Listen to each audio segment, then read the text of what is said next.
And now, Dick Tracy.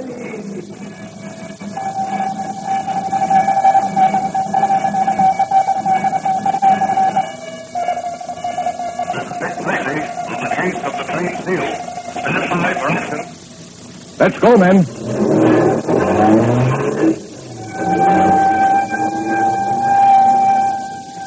Yes, it's Dick Tracy, protector of law and order. Tracy fans, here's a very interesting item about one of your favorite characters on that swell sheriff show on the air tomorrow night over most of these stations of the American Broadcasting Company. I'm talking about Sheriff Mark Chase's garrulous housekeeper, Cassandra Drinkwater, alias Cousin Cassie, alias Olin Landick in real life. Yes, Canyon County's most informed female is none other than Olin Landick, long famous on the airwaves for his hilarious female impersonations of a homey, lovable, small-town gossip who knows what everyone else's business is but never seems to know when the joke's on her. And just in case you've been missing out on the sheriff's show, it's the rib-tickling story of a modern Western constable with 20th century ideas and a streamlined sense of humor. It's really exciting. You get plenty of thrills as Sheriff Mark Chase captures killers and bank robbers with his up-to-date methods of crime detection. And it's funny. You'll keep chuckling as Cousin Cassie protects him from girls with marriage on their minds. And it's different because here's a show that brings you the new West of today. You got 25 minutes to spare tomorrow evening? Well, I suggest you try the sheriff. Now, Dick Tracy. In yesterday's story, Dick and Pat continued their search for the man who was responsible for the murder of Earl Lacey.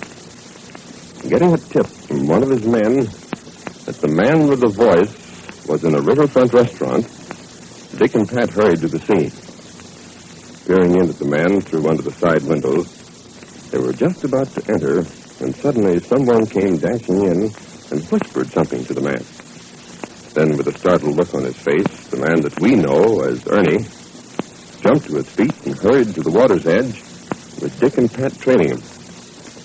The object of all this hurried attention was Minnie, the trained seal who had escaped and who had made her way back to where she'd been swimming with the boys.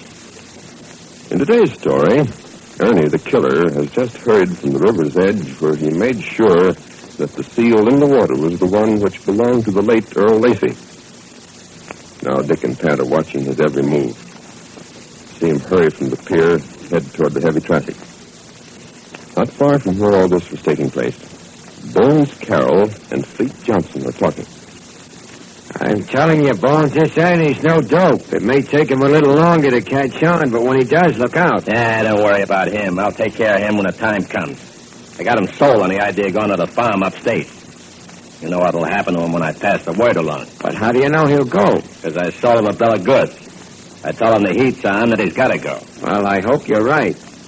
Makes me nervous to have a guy like that running around. Relax, Fleet. Just relax and leave everything to me.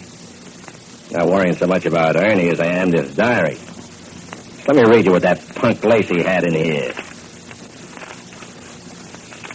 Here, get this. September 17th. This has been a big night for Bones. He and Fleet jimmied open the safe at the Empire Cloth Company and got themselves $3,000 apiece. The rat, right us.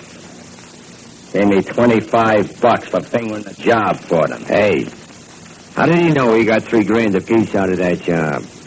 We told him we only got a couple of hundred. I guess you read about it in the papers. Listen to this. October 9th. This time the boys got fooled. Just as they was about to touch off the soup on the plastic manufacturing job, a prowl car came and parked right outside the joint. Bones and Fleet both had to scram without a dime for all their work on the safe. Ha. The guy even laughed at us. Yeah, I remember that job, all right. And what a nice job we done on that safe. And what the paper said the next morning. Hey, Bones, what are you going to do with that thing? You mean his diary? Yeah. Keep it. Keep it? Why not burn it up? You think I'm dumb like Benny the App?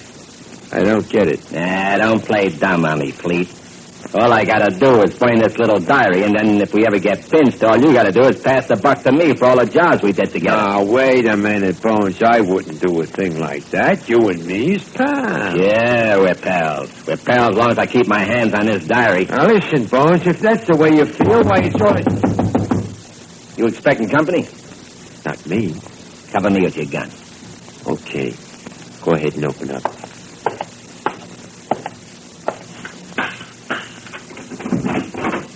Let me in quick. Hey, what's the gun for? We didn't know who you were. Put it away. Okay. For a guy that knows about guns, you act awful nervous. What's cooking, Ernie? You're all excited. We need the seal. She's loose. What? Yeah, it's like I say. But the cops had Yeah, it. that's right. That's the way we got from the boys. I tell you, she's loose. Swimming around in the river. I was sitting in the beanery having a dish at chow, and a guy comes in and Are says you to sure me... it's Lacey's seal? For my, though, it's his seal. Come on, Fleet. We'll go take a look. I'll show you the way. You gotta make it fast, Bones. If that seal's loose, the cops have probably been notified. If that's our Lacey's seal, I'll be the one that hopes the cops get there in a hurry. That seal knows the underwater route to our hideout. What do you think I'm taking a chance on going out here for? If those cops see that seal disappear underwater and not come up, they may get suspicious and start looking around. It gave me the creeps to see that seal swimming around there loose. Now we're gonna walk right toward the pier. Make believe nothing's the matter. Act like we was just out for a walk.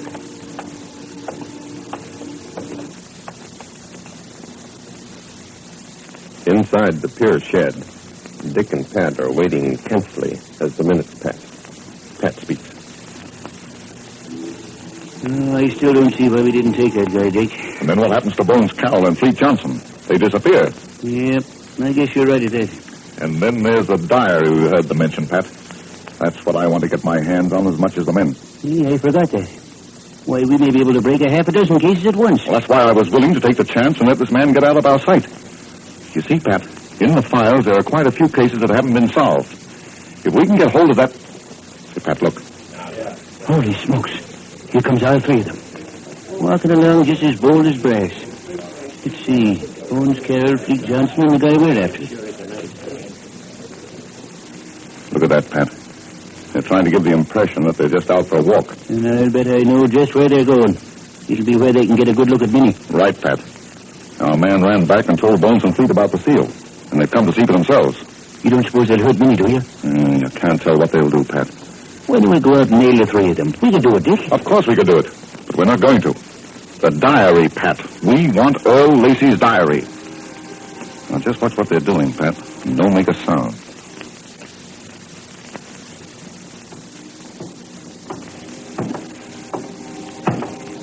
Now, do just like I'm doing. Just stroll along and make believe we're just out to see the sights. Where did you see the seal last, Ernie?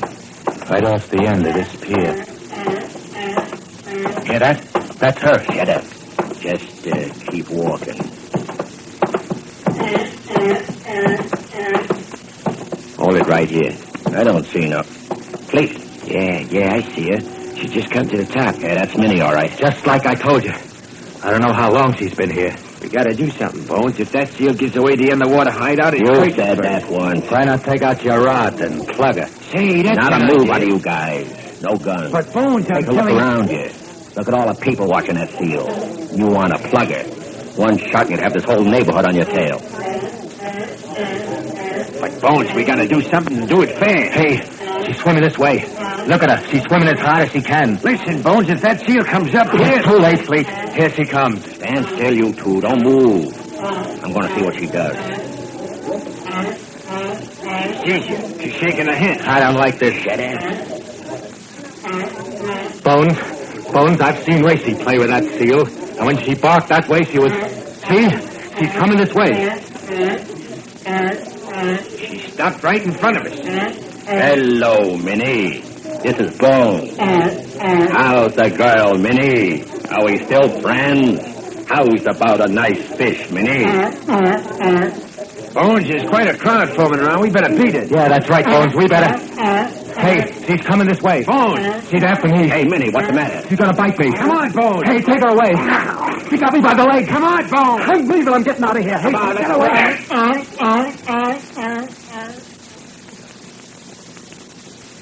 Did you see that, Dick? Did you see that? Yes, Pat, I saw all I wanted to see. Yeah. Minnie didn't mind Bones or Fleet Johnson so much, but when she caught sight of that other guy, she went right after him. He's the man that killed Earl Lacey, all right, Pat. But no jury would convict him on the evidence of a trained seal. What do we do now, Dick? We let them get out of sight, Pat. It's obvious they're hiding somewhere in the neighborhood. It didn't take our man 10 minutes to get them and come back. Then when they get out of sight, I'll go out and grab Minnie. Oh, boy. Wouldn't it have been nice to go out and put the collar on those guys right then and there? I sure wish we could have done it.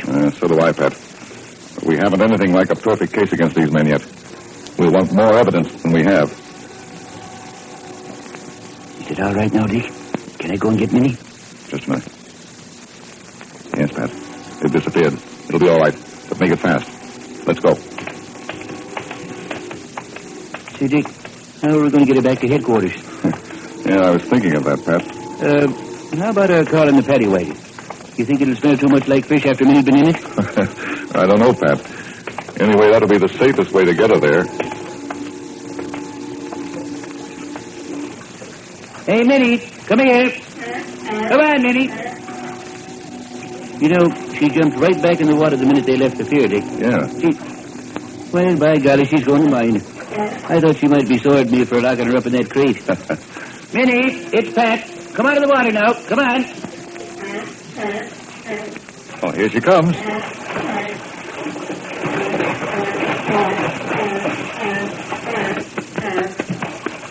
Well, now look at that. Hello there, Minnie. Did you have a nice swim? And haven't you got anything to say to Dick? Come on now. Say hello to him. No, that's a fine thing to do. Dick, here's your friend. Why, he's the guy that's going to arrange it for you to ride back to headquarters in style. Yes, sir, Minnie. You're going to have a paddy wagon all to yourself. That you will. In a moment, we return to Dick Tracy. But first... Well, Tracy fans, what a headline review of stars the Radio Hall of Fame offers for your entertainment Sunday nights on the American Broadcasting Company. There's Paul Whiteman conducting the Hall of Fame's orchestra and chorus. Martha Tilton singing your favorite ballads. Famous celebrities of stage, screen, and radio, whose careers you'll hear reviewed in song and story. But getting back to Mr. Whiteman, Paul's given more entertainers their first boost to fame than most anyone else in the music world. Just listen to this parade of great names. Bing Crosby, Mildred Bailey, Jane Froman, the Dorsey Brothers. Well, if you've been a regular listener, you've heard many of these same great entertainers guest star. This feature of the Hall of Fame is really good listening. For instance, when Gertrude Lawrence recently appeared, she sang Limehouse Blues. That was one of the songs that first established her popularity way back in the days of the Charlotte Revues. And she also enacted parts from her new autobiography, A Star Dance. Now, this is just a sample of the kind of variety entertainment you enjoy when you listen to the Radio Hall of Fame, Sunday evening on most of these stations. Now, back to Dick Tracy. Oh, hurry up, Pat. Hurry up. Get Minnie into a crate. I'm trying to, but Dick, she won't fit. The boys have been feeding her so much, she's so fat she won't fit the crate. Why did Dick tell Pat to hurry and put Minnie away? And what will his next move be? It's told tomorrow, so be sure to tune in, same time, same station, for The Adventures of Dick Tracy, written for radio by M.C. Brockhausen, directed by Dan Russell, and this is George Gunn speaking. Like a fish takes to water, that's the way Dick Tracy takes to excitement, and the way thousands of people all over the country take to The Adventures of Dick Tracy. Dick Tracy and Pat Patton never know what their next case will be, but they do know that whatever it is, it'll be full of thrills and excitement. You will want to listen every day, Monday through Friday, when The Adventures of Dick Tracy are heard over more than 100 radio stations coast to coast. Keep up with Dick Tracy, protector of law and order, when he's heard tomorrow in another chapter, same time, same station, on the case of the trained seal. This is the American Broadcasting Company.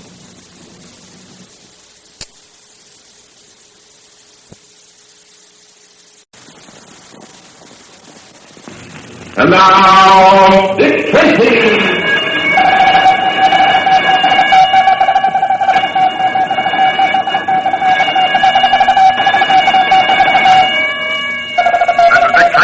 Syndicate headquarters. Stand by for action.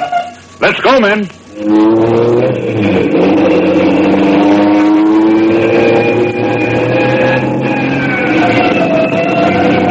Yes, it's Dick Tracy, protector of law and order. 59 years ago, a special ceremony was held on Bedloe's Island in New York Harbor.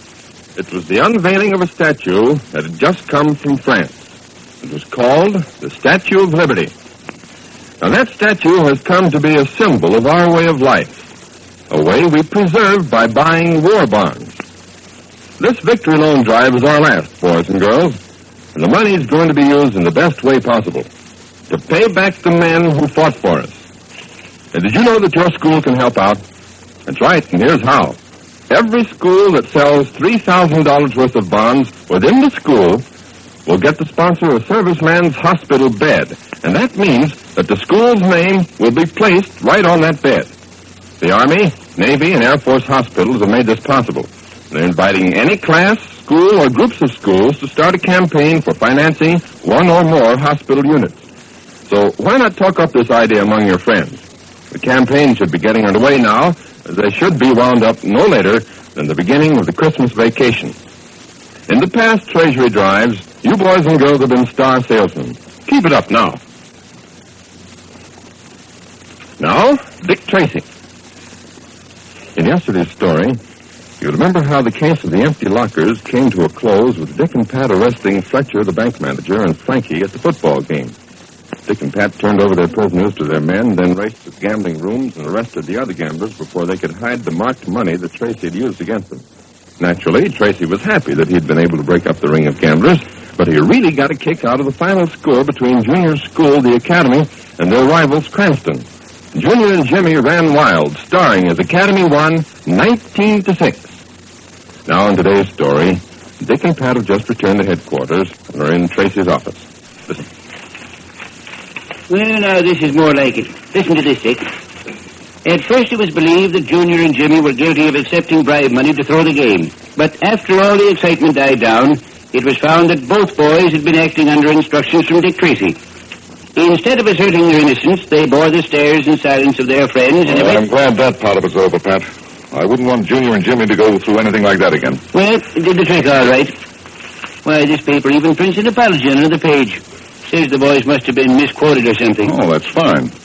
Yep, and just think of all the dough those gamblers would have had if we hadn't grabbed them. They'd be sitting pretty. That's just another thing we have to be thankful for, Pat. Say, that's right. Today is Thanksgiving Day, isn't it? You know, I forgot that for a moment. Don't ever forget it, Pat. We've got more to be thankful for than ever. Just take a look at the people in the other countries if you think I'm kidding. Just try to name one that isn't much worse off than we are. Well, I guess you're right at that, Dick. Say, tell me, what's the chief got lined up for us next? Oh, nothing special, Pat. Well, I hope it's something easy. Something that'll give me time to pack my tummy with a lot of turkey and cranberry sauce. I'm sure looking forward to it. By the way, when do we go out and eat, Dick? Well, we'll go as soon as the lieutenant comes back. He went home to his Thanksgiving dinner. Oh, the lucky stiff. And we have to wait until... Wait a minute. That's your signal, Dick. Tracy. Inspector, this is Lieutenant Mallory. I'm back from dinner, so if you and Pat want to go, I'll cover you until you get back. Oh, thanks, Lieutenant. Pat's been telling me what he's going to do to a turkey with cranberry sauce on the side. Pat and I'll start right out. How soon you'll be back? Well, that depends on how much Pat eats. But all joking aside, we won't be too long. Okay. Take your time and have a good dinner. You two guys have earned it.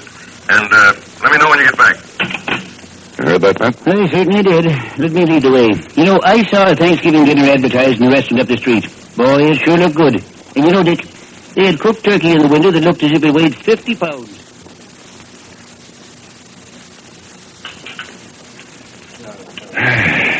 More sauce, Pat? What's that? More turkey? More cranberry sauce? Oh, honestly, I couldn't eat another mouthful. Just look at the buttons on my vest. You know, I'm afraid to take a deep breath with fear they'll pop right off.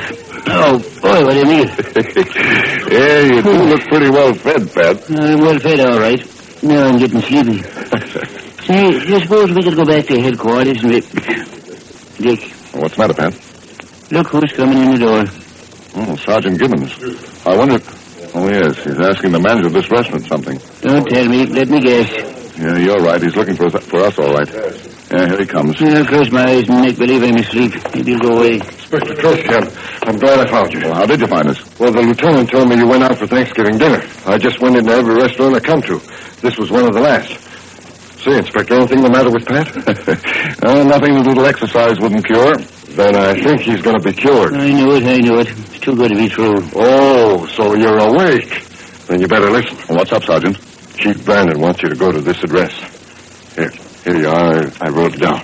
1083 Meadow Avenue. Why should we go there? I can tell you that. Some guy got bumped off. Say, how could you know that? Because some guy's always getting bumped off. Every day a guy's getting bumped off. The only difference is that today is Thanksgiving. He's in a swell mood, isn't he, Inspector? Oh, don't mind him, Sergeant. Any other details in this case? None that I know of, but the chief wanted you to go there right away. Okay, we'll go right up. Come on, Pat. Up on your feet. Oh, well, let's see. 1083 Meadow Avenue. Well, that's right near here. We'll walk it, Pat.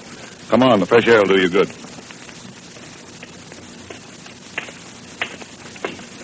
Well, now, this is a classy apartment house, Dick. I'm surprised guys get themselves knocked off in such a nice place as this. Well, if it was murder, Pat, the dead man didn't have much choice of his surroundings. Now, let's see what that note said about the apartment number. You got it there? Apartment 2B. Well, here's 1B. And 2B must be down this way. I'll ring, Pat.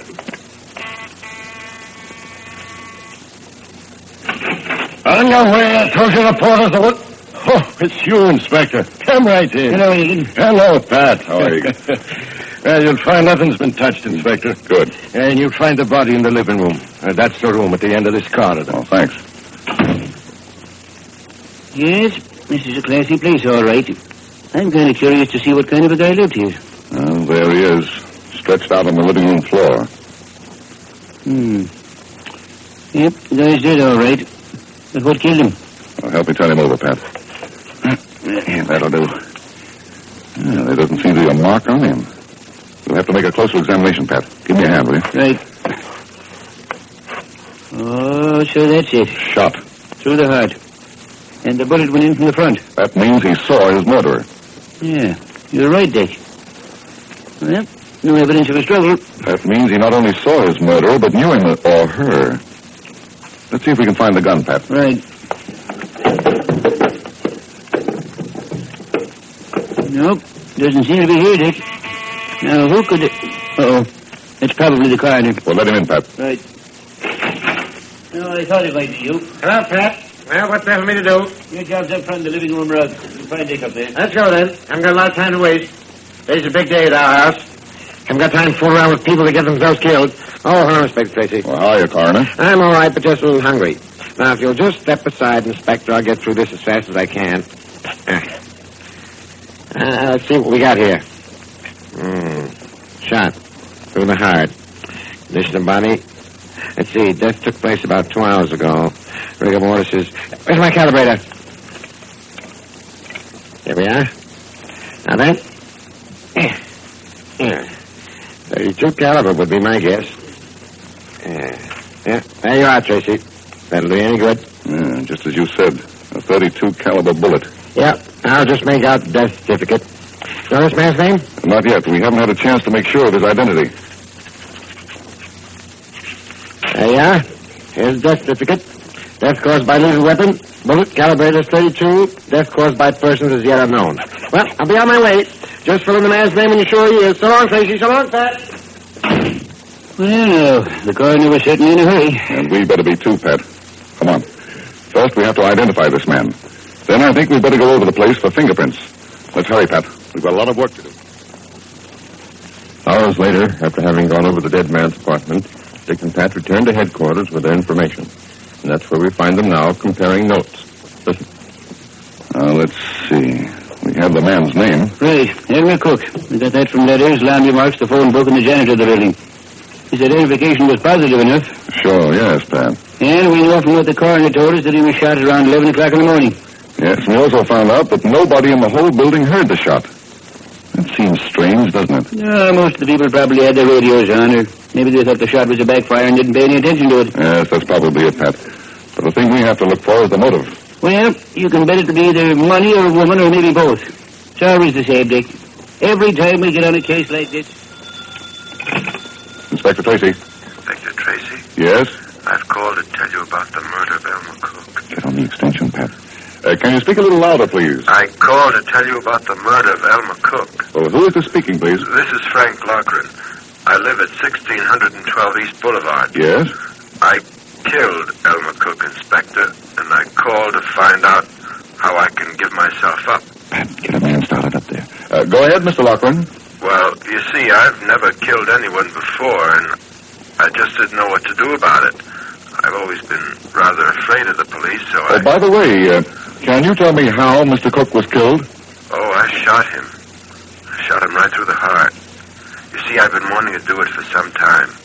But as I told you, I've always been afraid of what the police would do to me. The man's on his way, Dick. Well, my advice, Mr. Loughran, is to stay right where you are. And don't be afraid of the police.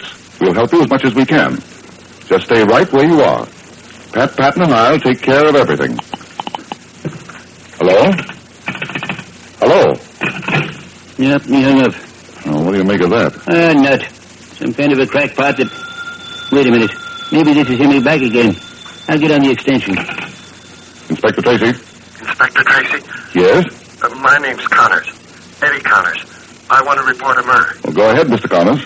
A man by the name of Elmer Cook has been murdered. You'll find him lying on the floor of his apartment at 1083 Meadow Avenue. Well, that murder's already been reported, Mr. Connors. Good.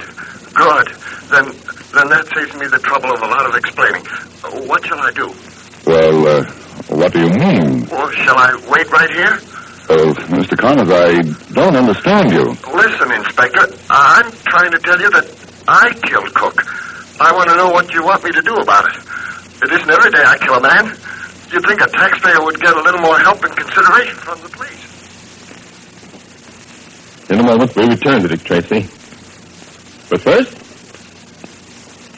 Well, Tracy fans, we've ceased being surprised. Never again is anything going to startle us. We're not saying that we've seen everything, but after witnessing the prizes people get on Detect and Collect, we've come close to it. Here are just a few of the things that people have won. 2 yards of sidewalk, a Surrey with a fringe on top, a complete candy counter, 500 pounds of onions. No, it wouldn't surprise us at all if a contestant came walking out of the show hand in hand with a lemur. Now, a lemur is a cute-looking animal with soft fur. But the trouble is he's never seen around these parts, mainly because he lives in Madagascar. But if the Detect and Collect prize thinker-uppers decided they wanted a lemur, they'd probably pack their bags and go sailing off to Madagascar to pick one up for the next show. So just like I say, I refuse to be surprised by anything that's given away on Detect and Collect. Tonight, over most of these stations, Detect and Collect carries on in madcap fashion. And the next time the unexpected or the unusual is given for a prize, we're just going to look smug as if we knew what it would be all the time. And that means anything, even on a lemur. Now back to Dick Tracy. This business is driving me crazy. Now, don't get excited, Pat. I finally got Connors to give me his address. We'll go up there and see what it's all about. Come on. 1 murder and 2 confessions before we even leave the office. Just as Pat says, he and Dick have one suspect too many. But why is the telephone ringing? Tune in tomorrow, find out, same time, same station, for The Adventures of Dick Tracy, directed by Dan Russell, and this is George Gunn speaking. Like a fish takes to water, that's the way Dick Tracy takes to excitement, and the way thousands of people all over the country take to The Adventures of Dick Tracy. Dick and Pat never know what their next case will be, but they do know that whatever it is, it'll be full of thrills and excitement. You'll want to listen every day, Monday through Friday, when The Adventures of Dick Tracy are heard over more than 100 radio stations coast to coast. Keep up with Dick Tracy, protector of law and order, when he's heard tomorrow in another chapter at this same time over this same station.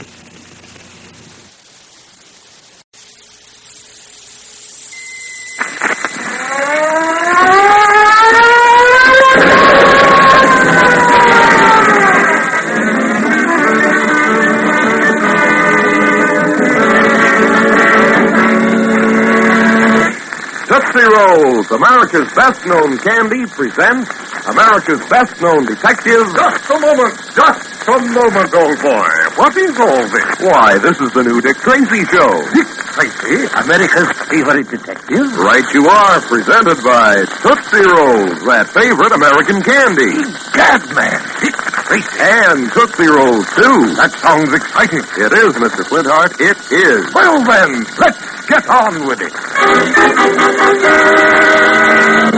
Tonight's story, The Case of the Dark Corridor. Our story begins on a cold, rainy night at 11:30 in Big Alonzo's taxicab. Why, Mr. Flintheart, I could have picked up a dozen fish whilst I was waiting for you and Snowflake. I could have. Could you, my good fella? Could you? Yeah, I'm just loyal, I am. Look at that there dame standing on the next corner getting soaking wet. Just look at... Why, she would be happy if I was to stop and pick her up. She'd be... Dear me, she is getting wet, isn't she? Vitamin? Alonzo, stop the cab. What? You heard what she said. Stop the cab. Okay, so I'll stop.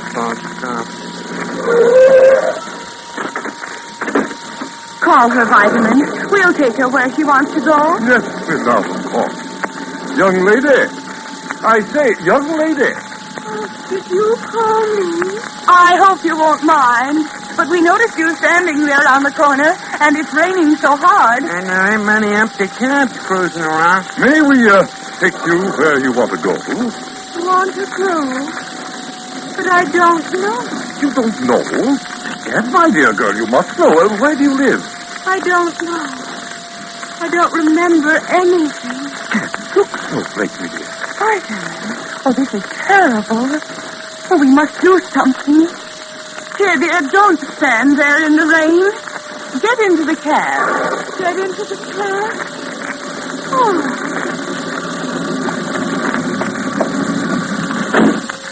Should we do something? Quite evident that this young woman is suffering from loss of memory. I won't go back. No, I won't go back. Go back where? Oh, I don't know. I just know I mustn't go back. Don't wake me, love. Let's not waste any more time. This is a matter for Dick Tracy to cope with. Alonzo, police headquarters, and hurry.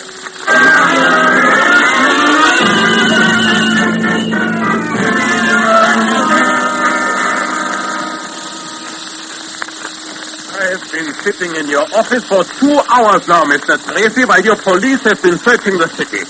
Have you found her, my patient? No. In a prison. Now, look here, Mr. Dr. Frantic, please. Dr. B4 Frantic of West Hill Sanitarium, if you please, Mr. Tracy. Well, Dr. Frantic, if you and your staff at your sanitarium had been more careful, your patient would never have run away. How dare you cast aspersions at my staff and myself? I insist that you apologize to me at once. Do you hear? What for? Apologize for your mistakes? Now, just settle down, Frantic, and wait. That's all we can do right now. No, you can have another description of my patient and neither broadcast so that your sick-headed policeman will at least... Hey, old man, I'm glad we found you here. All right, Alonzo. Bring her in. Okay, come on, lady. Right through the door, right through. No one ain't gonna hurt you. All right. I'll go in. What is it? Oh, Anne! No, please. I don't want to go back there, please. Is this your patient, amnesia, Dr. Frantic? Yes. Please allow me to handle this. Now, my child, quiet. Relax. He doesn't want to go back to your sanitarium. Why? Please, Mr. Tracy, you don't understand these cases. She doesn't know what she wants. You want to come back, don't you, Anne? Don't you, my dear? Oh, yes, Uncle. Yes, please take me back. Please. Of course, my dear girl. I'll say good night, my dear. And thank everyone. Good night, and thank you all. Come, Anne, come. We must hurry back to Red Hill. Yes, Uncle. I'm coming. I forgot. Forgot what? We cannot get a train back to Red Hill for 2 hours. I got a cab, Would you like I should drive you back with it? Oh, that would be ideal. Thank you. Oh, don't thank me. I'll just keep the meter running. Oh, come on. Yes, through the door, my dear. May I thank you all again for your invaluable assistance. Good night. Kindly old fella, isn't he? The way he was able to quiet her. Isn't he just wonderful? Such strange, fascinating eyes. What's the matter, Tracy? I almost wish you hadn't found that girl. That you've been able to get away. But I don't understand, old man. She's obviously in need of some sort of treatment. Is she? But you saw her. You saw how hysterical she was. I'm wondering, Snowflake, if the hysteria isn't being induced. God, man, you mean Dr. whatever his name is, might be causing it? Yes. But, God, you told truth. The man is a doctor, isn't he? That's another point I'd like to clear up. I'm not sure. Tracy. But what possible reason could he have? That, Snowflake, is something I'm going to find out.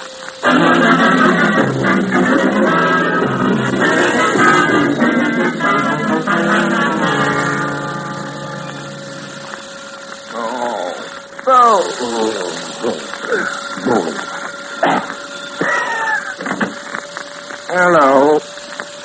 Flinthouse speaking. Mr. Flintheart, I am Big Alonzo. Who are you now? And did you call me at 2:30 in the morning to tell me that? Look, Flintheart, don't get yourself in an uproar. Don't get yourself. I am trying to find Mr. Tracy, and I can't do it. I'm trying everywhere. His apartment, his office, everywhere. And why, me good man, must you find Tracy at this unearthly hour? It's about that there Doc Frantic. If you do remember, I am driving him out to his sanitarium I'm driving just a couple hours ago. Yes? Well, I am gathering the impression during the trip that this here Doc ain't strictly on the up and up. Jimmy? Gad, that's what Tracy said. The way he's talking to that there girl we found, like as if he was making with the evil eyes. Mr. Flintheart. I say, Alonzo, what will you do if you can't find Tracy? I don't know. Well, me good fellow, I do know. Be here in 10 minutes. I'm going out to that sanitarium myself. You? Yes, my dear Alonzo. That's what Tracy would expect me to do.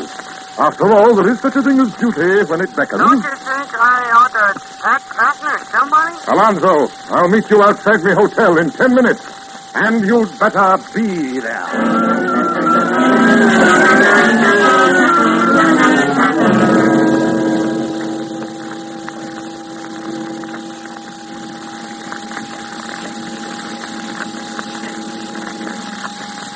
Tracy. Sorry to get you up at this hour, but I'm back at the office. Checking on that Dr. Frantic. He's a quack. He practiced medicine out west for several years without a license. Then when the police caught up with him, he vanished. That's right. Now look, I want you to get dressed and come down to the office. Yes, wait here till you get a call from me. Because right now, I'm going out to Frantic Sanitarium.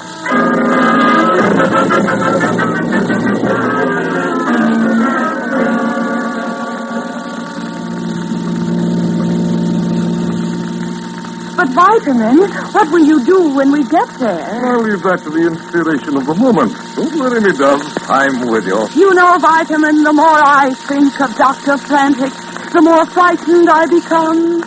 Those eyes of his. Yes, me dear. Penetrating, what's this? But never fear, me love. I, Vitamin Flintheart, will know how to conduct myself. Remember, Miss Sweet, I've watched Tracy do it many times. Yes, but I don't... He'll be proud of me. Well done, Flintheart, he'll say with his jaw. We're getting close now to this again.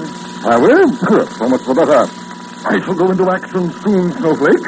You'll see the sort of man you married, Miss Sweet. I'm still worried. So am I, Snowflake. I don't like this here business at all. Vitamin, there's still time to turn back, you know. Turn back? What do you take me for, Power? The question is, Mr. Flintheart, it's what this here evil-eyed Doc will take us for. I hope it ain't gonna be the worst, I hope. What was that? Why did you stop?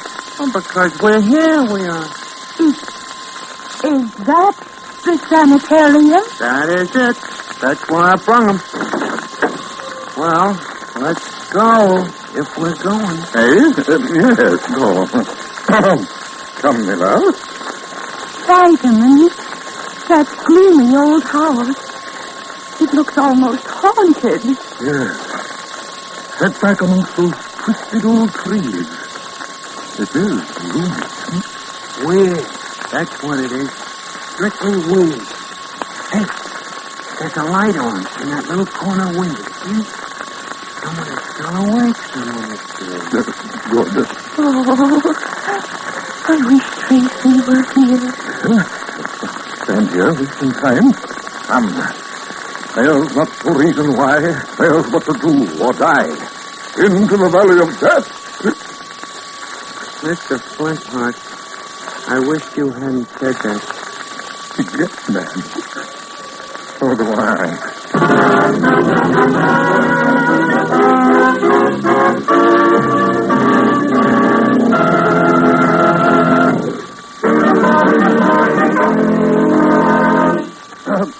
Ladies and gentlemen, this is the intermission. And, frankly, I can't think of a better time to pause, shall we say, take stock, consider a moment. Boy, you really stuck your neck out this time, Mr. Flintheart. My neck? Don't say that, lady. Well, you're stepping in Dick Tracy's shoes, trying to solve this case all by yourself, aren't you? Well, it seemed like a perfectly logical idea at the time, lady. Okay, then, don't let me stop you. Just take along a handful of these big nickel-sized Tootsie Rolls. They'll give you an energy lift, put pep in your step, make a new man of you. Courage, Flintheart. Remember, that Tootsie Roll is a candy treat that can't be beat. It's so chewy, so chocolatey, so delicious. It will really tickle your taster. Good, Ribby. You've given me new confidence. New confidence. Why, sure, Mr. Flintheart. Everybody has confidence in Tootsie Rolls. Why, they're an all-American favorite from coast to coast, with little folks and big folks, too. You simply can't lose when you choose Tootsie Rolls. Here, have another big nickel-sized Tootsie Roll. Now, brace yourself, Mr. Flintheart.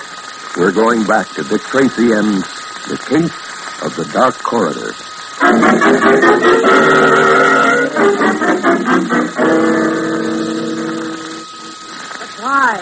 Why was it necessary to go to the police? My dear Miss Phobia, I thought that would be the quickest way to find her. It was stupid and dangerous. Oh, that is all. I do not wish to hear any more on the subject. The girl is sick. I have nothing to worry about. What did you say to the police? Oh, I told them merely that my patient had escaped from my institution. I asked their cooperation in finding her. Mr. Tracy was in... Tracy? You spoke? Yes. You know about Dick Tracy, Doctor? Should I know about him? He's the cleverest and the smartest detective in the country. Oh, my dear Miss Phobia, either you overestimate Mr. Tracy's abilities or you underestimate mine. I assure you, I am a match for him. If he thinks something is wrong, he won't... Oh, enough! I will know how to manage Mr. Tracy if and when the time comes. I hope so.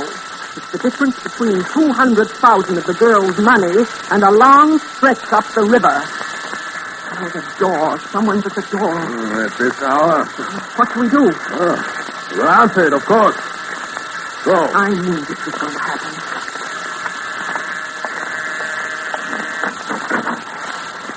Yes? A good woman. We should like to speak to Dr. Frantic.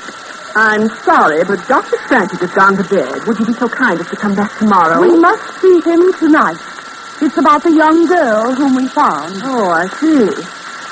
But must it be right now? It's nearly 3 o'clock in the morning. Well, What, so what? Tell the doc it's very important, so. Oh, well, come in. Thank you. You will please wait here. I'll see if Dr. Frantic will talk to you. Where was it, the police? I don't know. It's 2 men and a woman. The little man is obviously a cab driver. The little man, huh? Probably the man who brought me back here. I wonder what he knows. I don't like it. It looks like a trap. You think they're from the police? We should have done away with the girl as I suggested. You have all the money. Don't forget, my dear, my record. The police will begin an investigation, and then what chance would I have to make... We could have been out of the country by then. Oh, there is no time for speculation now. Now, we must act. If those people came here for trouble, they have come to the right place. I will see them. Come. Oh, Dr. Frantic. My assistant informs me that you wish to speak to me. Well, Dr. Frantic, it's about that girl. What about that girl? Well, we think, Dr. Frantic, that you, Well, we think everything ain't strictly on the up and up with her, we think. We're going to take her back to the city with us. You are, what? we are taking her back with us. I see. And you have a court order to remove her from my institution, have you not? Court order? The girl is in no condition to be taken away. I'm her doctor. We don't believe it. We want to take that girl away from here. Away from you. We're not going to wait for a court order, my dear doctor. Yeah, like he says, we ain't gonna wait. I see. Well, if you wish to suffer the consequences of your act, We'll take our chances. very well. Follow me, please. I will take you to her.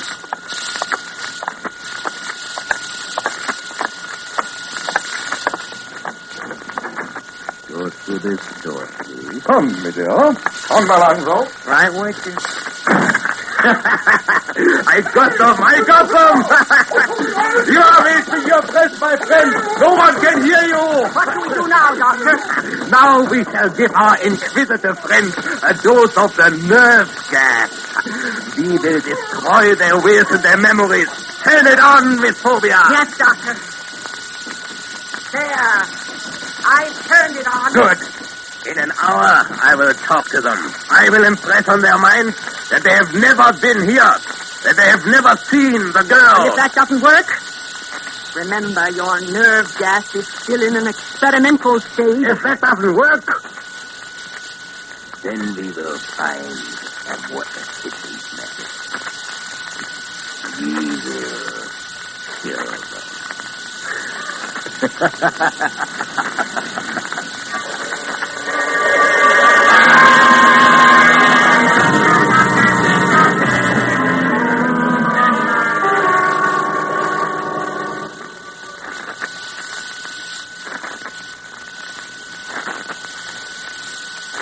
They'll be under the gas for an hour now, Miss Phobia.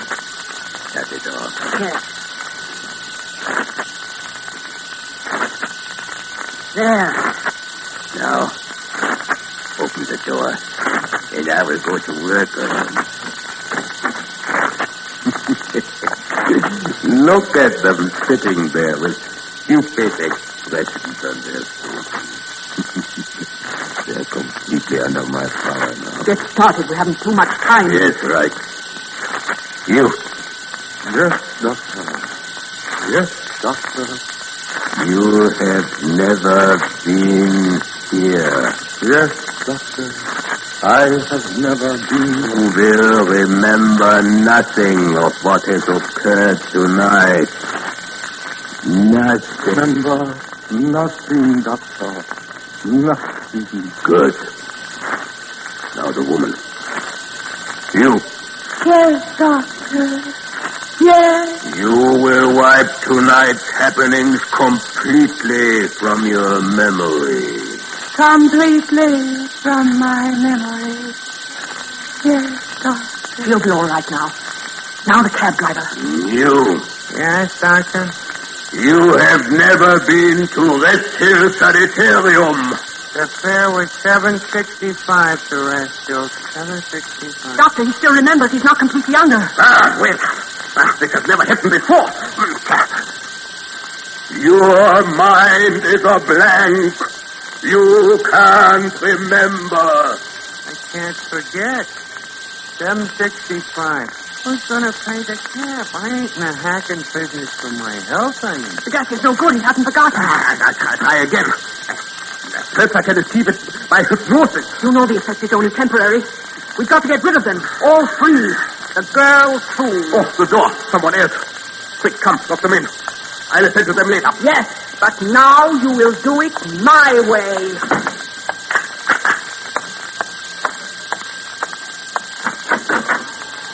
Yes? I'm Dick Tracy of the police. Oh, the police. Oh, come in, please. Thank you. What is it, Miss Phobia? Oh, Mr. Tracy. I have a warrant for your arrest, Mr. Frantic. Arrest? Surely there must be some mistake, Mr. Tracy. There's been no mistake. I'm arresting you for practicing medicine without a license. I'll find other charges later. Right now, I want you to get that girl Amnesia and come with me to police headquarters. Yes. Miss Phobia, go to Anne's room. See that she's dressed and brought down here. Yes, Doctor. I'll go. I was a little suspicious of you, Mr. Frantic, so I looked you up in the files. This ward of yours... Everything is strictly legal so far as Miss Nisha is concerned. Is it? 5 years ago, you falsely convinced her mother that the girl was mentally deranged. When the girl's mother died... You have nothing on me. Miss Nisha is not my patient. I am merely her guardian. I have no patient. My assistant and I are the only people in this house besides the girl. We'll let a judge and jury decide all that, Mr. Frantic. Right now, Why are you looking at me like that? You are mistaken about me, Mr. Tracy. Mistaken. No. You are not going to arrest me. I am your friend. Your friend. My friend? I don't You don't remember why you came here, Mr. Tracy. That's right, isn't it? It's fantasy. That's right. Right. It's very late. You are tired.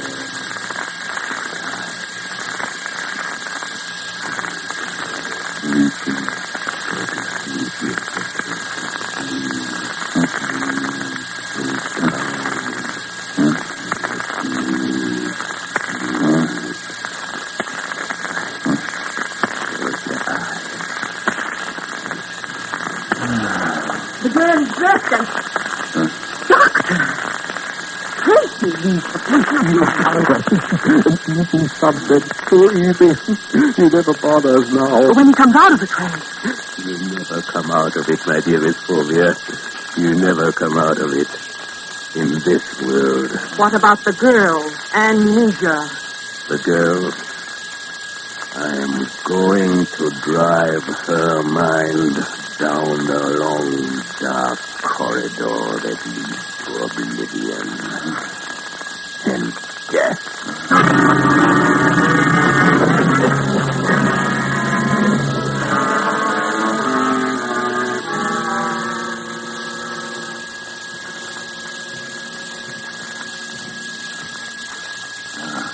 Here's the door.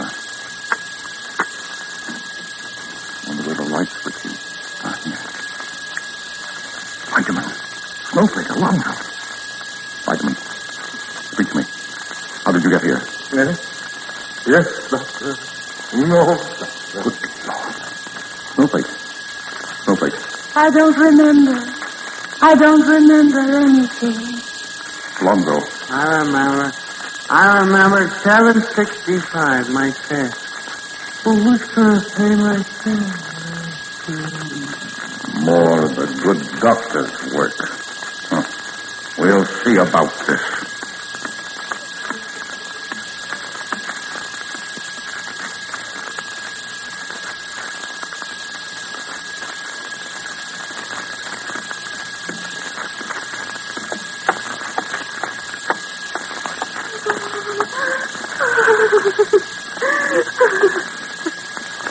Well, Dr. Frantic, have you got what you want now? Not quite, my dear Miss Phobia.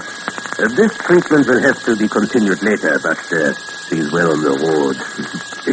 Now we must get rid of those inquisitive people. How? It would be most unfortunate if the house were to burn down, wouldn't it, Miss Phobia? Fire has a way of destroying all evidence. Come, take the girl and let us go. You're not going anywhere. Reach for it. Tracy, I thought you... Stay right where you are, Frantic. Don't move. Yes, you thought I'd been hypnotized. I let you believe that. Now stop. Stop, Frantic. I'll shoot. Don't tell them!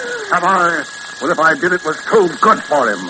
But now Amnesia will have a chance to lead a normal life. Come on, Miss Phobia. I'm taking you to headquarters.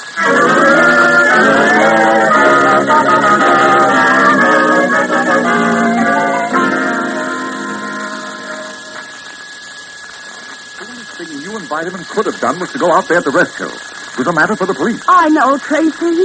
But Big Alonzo couldn't find you. I was down in the files looking up this so-called Dr. Frantic. Well, of course, Vitamin had no way of knowing that. Where is he, by the way? The reason I came over here this morning was to read the riot act to him. Did I hear Tracy in here? Oh, hello, Vitamin. I want to have a little talk with you. Do you, old gumshoe? What about? What about? About your getting mixed up in things which concern only the police. Why, I ought... Oh, the door. I'll get it, me love. Come in. Contain yourself, my fine fellow. I said I was coming. Yes? I'm the gas man. I come to read the meter. Who? Gas man. I got to read the meter. Yes. Yes, doctor. No, doctor. Yes, doctor. No, doctor. Yes, doctor. No,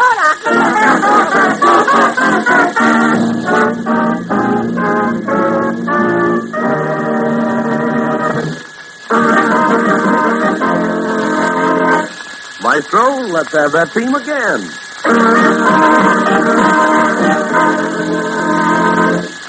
That does it. That lets everybody know that Tootsie Rolls are coming back on candy counters all over America. That big nickel-sized Tootsie Roll is just as chewy, just as chocolatey, just as delicious as ever.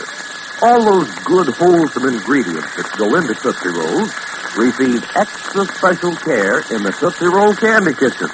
And when you buy a Tootsie Roll at your favorite candy counter, you get a candy treat that can't be beat. That chewy, chocolatey Tootsie Roll will really tickle your taster. It tastes so delicious. Gee, I wonder if Maestro Ray Carter can say it with music.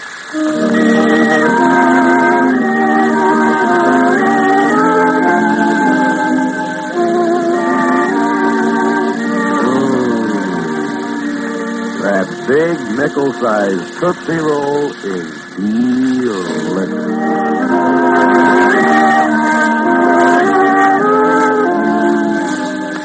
Thanks, Ray. That does it. That lets everybody know that the big nickel-sized Tootsie Roll is a teeth-tickling treat that can't be beat.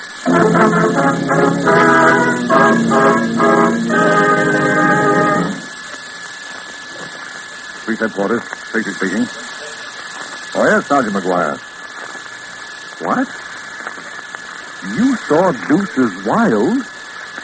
But you couldn't have. She was executed last night. I don't care what Deuce has said about coming back. She's dead.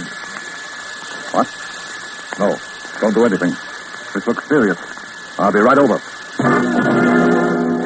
What's this? Deuce's Wild returned from the dead? An executed man who comes back to wreak vengeance on the people who sent him there? Sound exciting? It's all yours for the listening next Saturday, same time, same station, when Tootsie Rolls, America's best-known candy, presents America's best-known detective, Dick Tracy, in the case of the man who died twice. Featuring Vitamin Synthart, Judge Long-Term, Deuce's Wild, and an all-star cast.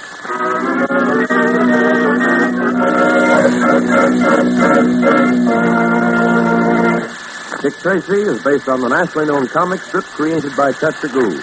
Dick Tracy is written for radio by Sidney Sloan and directed by Mitchell Grace.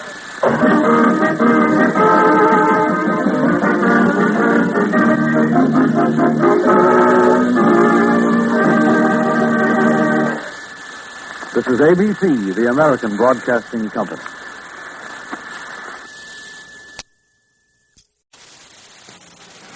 And now, Dick Tracy.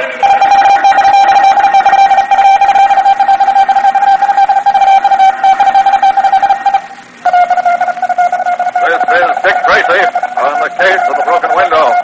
Stand by for action. Let's go, men.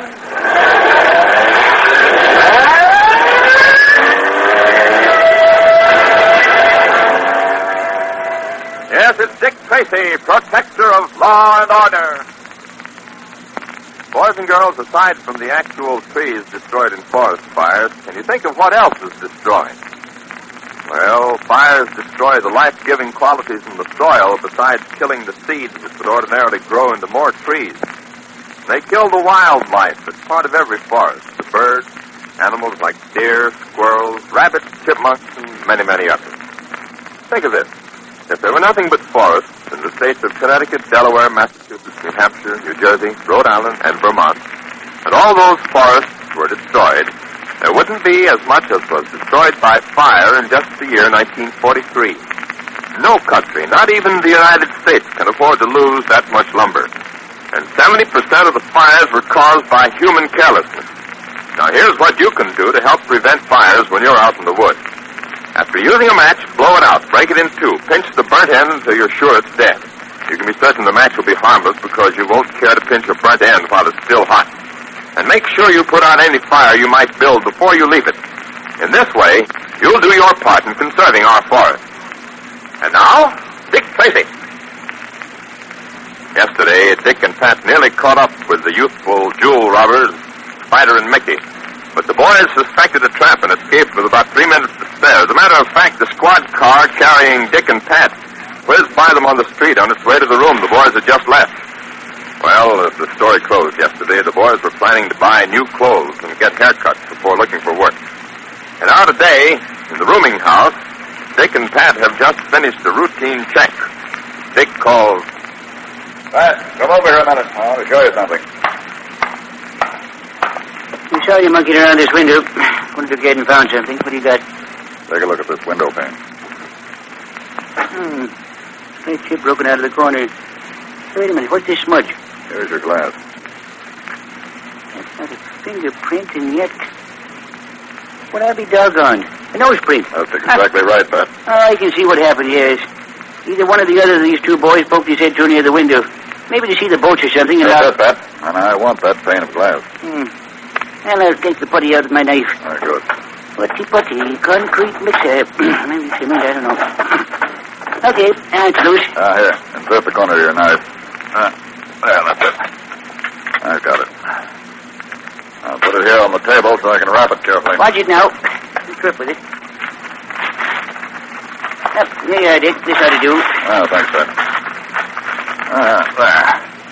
Another scrap of evidence that'll help convict those boys. If we ever catch up to them. We will. You've forgotten that tri-state alarm still stands. We've got to wait until they make the wrong move. Yeah, they've been making wrong moves right along. As far as I'm concerned, every move they seem to make, why, just another lucky one. Why, we've been within a couple of minutes of those kids at least twice now. That's right, Pat, but their luck can't hold. Well, what do we do now? We'll make a round of the pawn shops and see if we can find any of the loot. We'll spend the whole day at it. Unless I'm completely wrong, we'll come home with something. I hope so. Now let's turn our attention to Spider and Mickey, who are walking along the waterfront, headed for the industrial plant where they had seen the help wanted sign. Well, how do I look in these new clothes? Oh, gee, swell, Spider. How about me? Great. Having a shirt and a necktie on makes us look dressed up. Yeah, and these short haircuts we got made us both look a little different. We don't have to worry too much about how we look. Why, even if the cops have our description, it'll be like 10,000 other guys of our age. And you still think we ought to go to work? Oh, sure. That's the way to beat this heat. Besides, we'll earn enough dough to keep us going until we can spot another job. Let's cross the street. Yep, there's the plant. And the sign's still in the window. Let's go, Mickey. And remember, we're from out of town. We're orphans and we're hard workers. Got it? Yeah, I got it. But you better do the talking. You're better at it than I am. Yeah. Well, here it goes.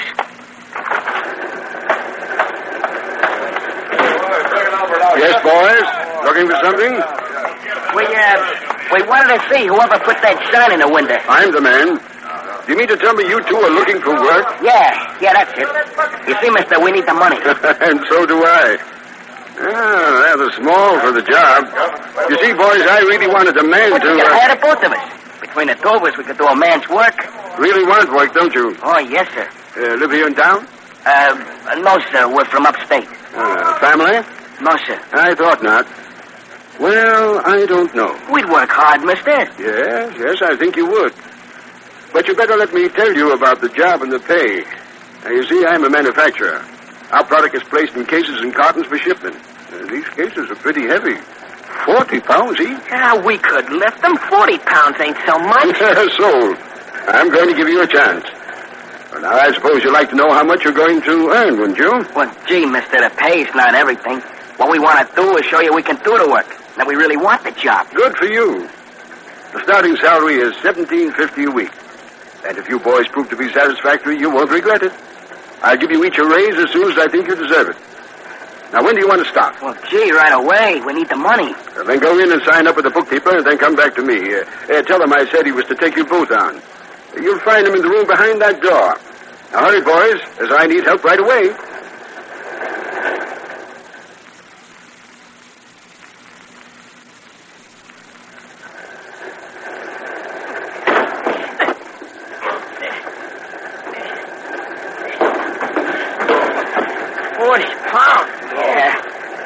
Guy that told him 40 pounds wasn't much. Come on, grab the end of this case. Yep, gotta go up on the top rope, right? Oh, gee. This is a tough way to make a living. Yeah, well, it won't be for long. Just keep plugging away. Oh, gee, Spider, I see nothing but carton after carton. Thousands of them. Oh, gosh, what a way to earn a living.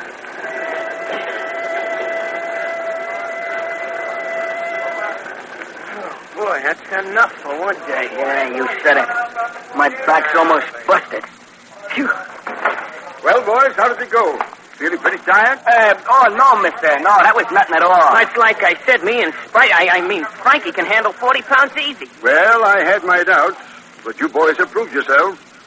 That's a day's work you've done. Now, tell me the truth. Have either of you any money? Well, I thought so. You're both broke. Now, here's an advance of $2 apiece. That'll keep you going for a day or so. Stop in on the bookkeeper tomorrow and get another advance of $10 each. Oh, gee, thanks, mister. That's swelly. I told you if you proved yourselves, you wouldn't regret it. I've been watching you today. You've worked hard and well. And if you continue, you'll find that I'm a pretty good man to work for. You see, I like boys, and particularly boys that show a willingness to work. Well, now, on your way, and I'll see you at 8 o'clock tomorrow morning. Good night. Yeah, good night. Come on, Mickey.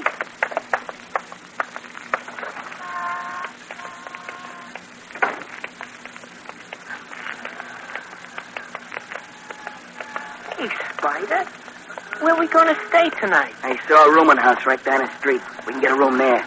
It's right close to the factory, and we can walk it in 3 minutes. 8 to 5 and break your back. Yeah. Well, I'll make it pay. Come on, Mickey. We got to get some rest or we're dropping our track.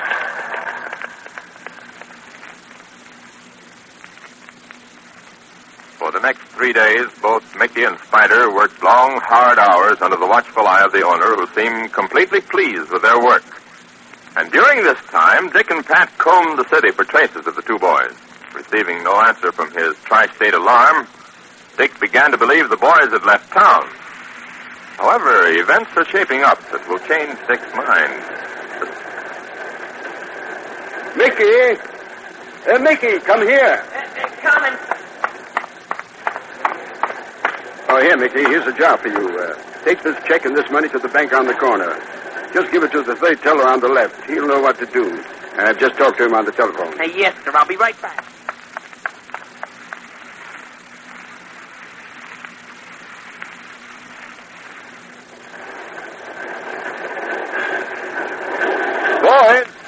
Boys, here, please. Did you want the both of us? Yes, both you, Frankie, and Mickey. It's almost quitting time. Here's your first paycheck. You'll find I didn't deduct any of the advances you got earlier during the week. Take your time about paying me back. Oh, gee, that's white of you, sir. Oh, thanks very much. Well, had you better open your envelopes? Oh, yeah. 13, 17, 20. Hey, I got $20 in mine, too. Now, this is the raise I promised you if you did a good job. Well, I'll be doggone. Oh, there she blows. You're free men until Monday. Now, don't spend all the money in one place and be on time. Oh, yeah, we sure will. Let's go, Mickey. We got to pay our room rent. Then we can go to a show or something.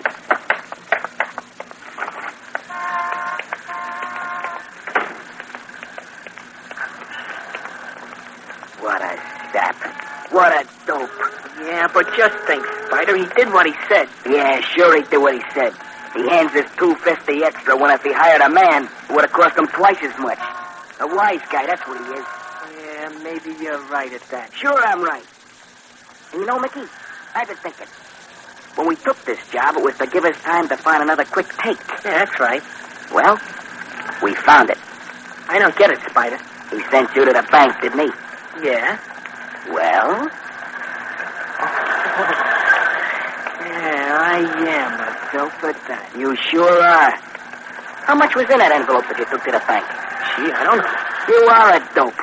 Why didn't you look? I never thought to. Well, look the next time and then come tell me before you go to the bank. You got it? Yeah, I sure have. Gee, Spidey, you're smart. I never would have thought of that myself, at least not as soon as you did. Well, let's get cleaned up and go out and spend some of this hard-earned dough of ours. In a moment, we'll return to Dick Tracy. But first, whether you take your golfing thrills out on the fairways or in the sports pages of your favorite newspaper, you won't want to miss the excitement of the final round of the U.S. Amateur Golf Championship tournament tomorrow afternoon. The Cavalcade of Sports will broadcast this outstanding golfing event over most of these ABC stations. In addition to colorful descriptions of the tournament's crucial shots, Harry Wismer and golf expert Harry Nash will bring you a resume of the scores and the highlights of earlier rounds, plus interviews with famous golfers. Tomorrow, the 64 golfers who qualified for match play will finish up.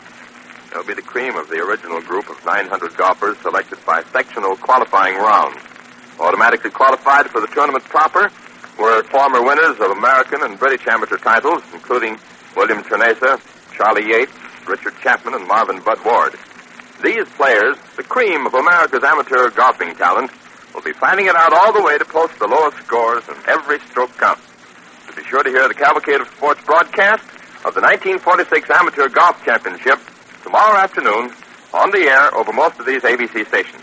Check your local newspapers for the exact time. Now, back to Dick Tracy. Repeating tri-state alarm. Refer to Bulletin 1176. Snap it off, Pat. You hearing that bulletin, Dick? Yes, Pat, and I'm going to do something about it. Let's go.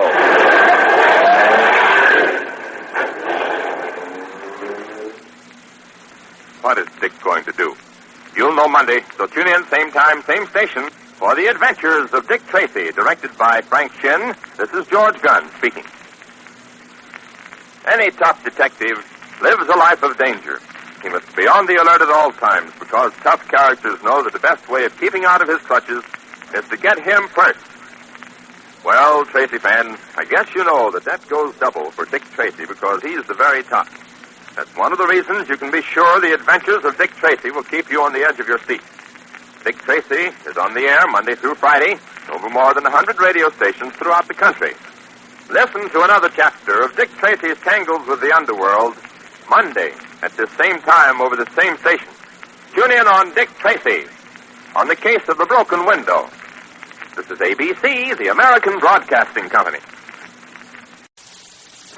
And now, Dick Tracy!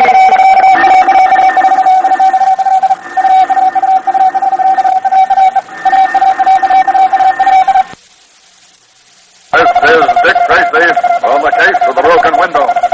Stand by for action. Let's go, men.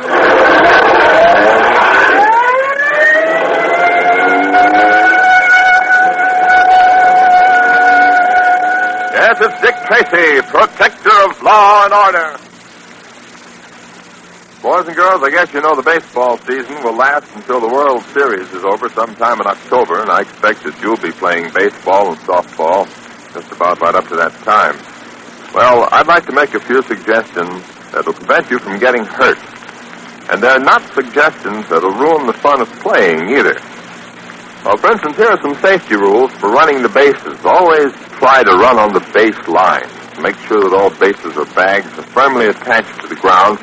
And to stop yourself from slipping when you're rounding the bases, touch the inside corner of the bag. Now, here's a word or two about sliding. If you slide, do it feet first. Don't change your mind in the middle of a slide. Once you've decided to slide, go ahead and go through with it. Practice a hook slide to either outside corner of the bag, keeping your toes turned up, your arms in the air, and stay relaxed. Above all, play clean baseball. Rough stuff, especially on the base paths, is not only dangerous, but it's unsportsmanlike. Remember, you're no good to the team unless you're in top playing form. Protect your physical condition, play clean, play safe. And now, Dick Tracy. In Friday's story, you learned how Frankie, called the Spider, and his friend Mickey got themselves jobs in a small factory in the hope that Dick and his men wouldn't look for them there. Well, the owner of the factory seemed to take to the boys, and by the end of the week had grown quite friendly with them and had given them a raise. In addition to that, he trusted both boys to run errands for him. As a matter of fact, he had gone so far as to send Mickey on an errand to deliver money. Well, as our story closed, we heard Spider tell Mickey that if they played their cards right, they could steal from the owner and probably get away with it. Well, for today, let's start with Dick and Pat.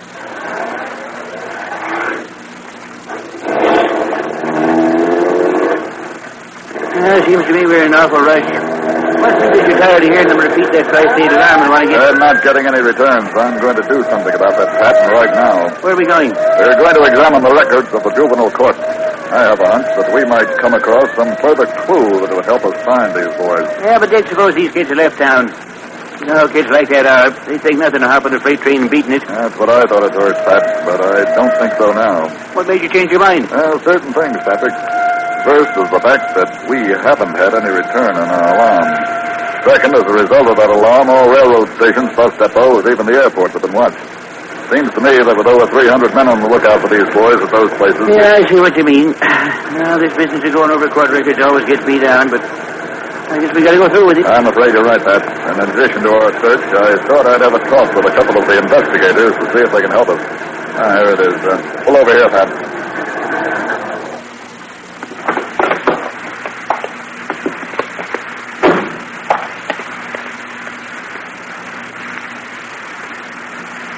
Now, for a few minutes, let's turn our attention to Spider and Mickey, who are back at the factory.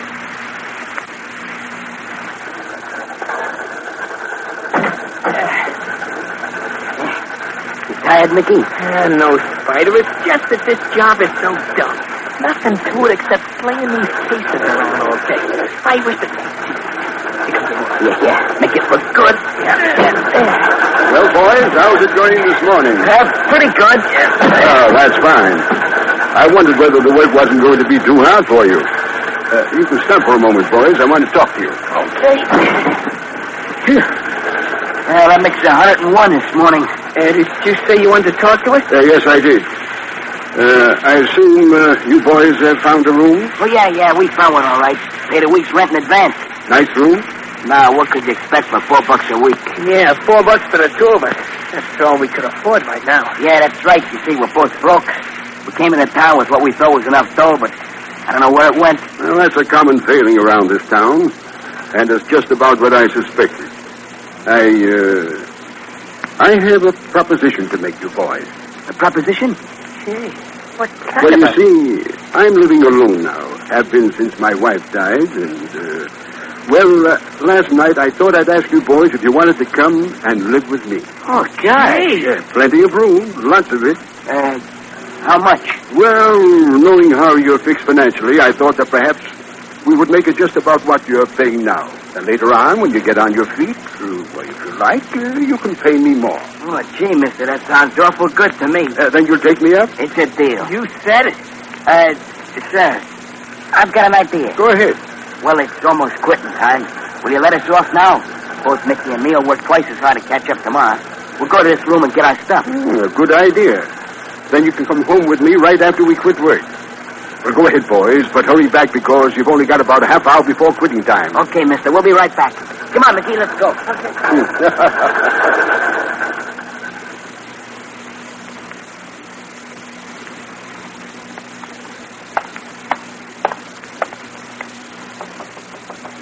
Come in. Well, boys, how are things? Oh, gee, just perfect. That's right. And boy, have we used that shower bath. Well, it's a fact you both look pretty well scrubbed up. Well, as long as you're satisfied with the bargain... Satisfied? Gee, I feel that we ought to pay you more than $2 apiece for a layout like this. Well, we'll talk about that sometime in the future. Now, you make good on your jobs, boys, and you'll have nothing to regret. What I came up to tell you was that I have to go out for a while. You'll be alone, so the house is yours. Now, act just as if the whole place was your own home. See you later. Yeah. Goodbye. Hey, Mickey, Get to the window. Yep, there he is. He's walking out to his garage. let me see. Yep, there he goes. The sap. Hey, what do you mean, the sap? He's a nice guy. What? And he's giving... Hey, so he's a sap and you're a dope.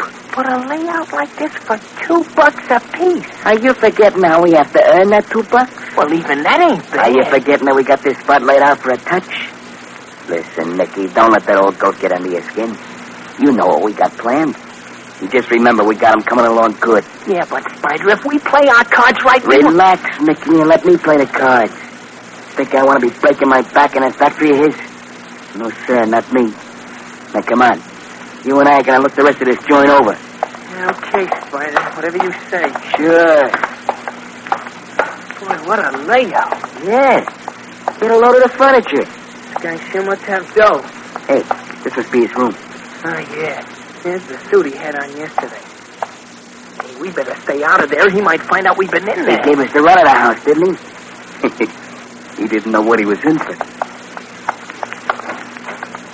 Gee, look at all the clothes he's got. Yeah. 5 suits and about 6 pairs of shoes. He must be making plenty from that factory. Let's see what's in this sort of a desk. Gee, looks like where he does his homework. Look at all the books. Hey, look out, Spider. Don't worry. I'll be careful to put it back. It's a bank book, ain't it? Yeah, that's right. Shows what he puts in the bank. What's the matter? Hey, listen to this. August 31st. $786.47. September 3rd. $400.43. September 4th. And here's one for over $1,000. Gee, that's plenty of money. $1,000 bucks. 2,300. Yeah, here's the big one. Boy, oh boy, what we couldn't do with that much dough. Well, we could... Hey, Mickey. Yeah? Let's get out of here. Come on, we'll go back to our room. I've got an idea. Hurry.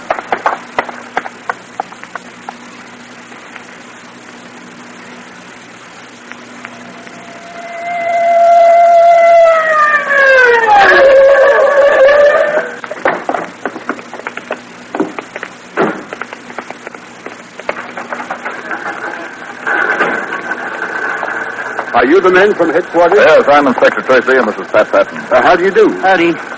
You didn't waste any time getting here. Oh, please give me the details. Well, as I told you over the phone, I hired these 2 boys. How long ago? 10 days. And you finally took them into your home and gave them a room. That's right. You see, this is a big house. I think I understand, sir. Now, when was it that you sent them to the bank? 9:30 this morning. You see, I made up my deposit, including everything I didn't have time to deposit on Friday. And how much did it amount to? Well, here's a duplicate deposit slip. I always make one for my records. Here. $3,073. It's the largest deposit I've made in some time. You see, I sent both the boys with it. Perhaps I shouldn't have, but... You sent them at 9:30, huh? That's right. And when they weren't back by 10:15, I called the bank teller who reported they hadn't put in an appearance. I jumped in my car and cruised along the street hoping to see the boys, but no sign of them. See, it's 11 o'clock now. Where's your phone? Right over here. Good.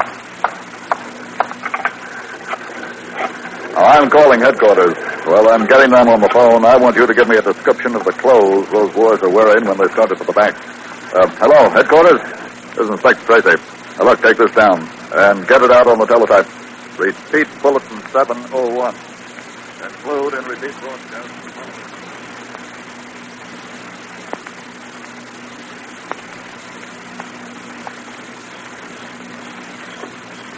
It's dark out here, Spider. Yeah, I know. Hey, here comes the car. Stick out my thumb. Okay. Give us a ride, mister. Where are you going? To the next town. You live there? Yeah, that's right. We went to see some friends when we missed the last bus. Be a good guy and give us a ride, will you? Hop in.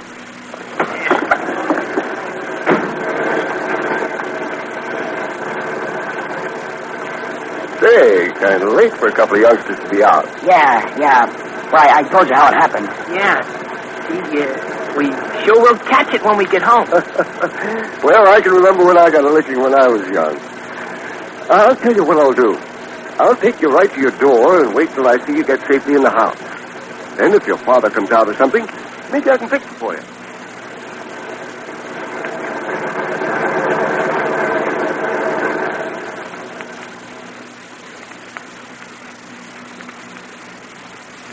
In just a moment, we'll return to Dick Tracy. But first... Oh, what a wonderful morning. Well, anybody knows it's not morning now, but almost every morning is wonderful on ABC. And there are several reasons why people go for ABC morning shows. Shows like The Listening Post and Breakfast in Hollywood. For example, each show on The Listening Post is a dramatization of a current story in one of the country's most popular magazines. You'll also hear stories ranging from delightful comedy to moving tragedy, fiction written by top authors and acted by Broadway and Hollywood stars. And all adds up to good entertainment on The Listening Post, heard Tuesday through Friday over most of these ABC stations. Well, following The Listening Post is that Mad Hatter Tom Brenneman. Tom's just about the only man we know who can talk to hundreds of women and still have the last word. Yes, Tom has a personality that is at once easygoing and contagious. And proof of his persuasive personality was demonstrated not so long ago when Tom was given a Treasury citation for outstanding work in the sale of war bonds. Why not tune to Tom Brenneman's Breakfast in Hollywood and The Listening Post tomorrow on most of these ABC stations? And now, back to Dick Tracy. Look, mister, you don't have to take us all the way home. Just drop us on a corner. Oh, I don't mind taking you home. I said drop us on a corner. Say, what's going on here?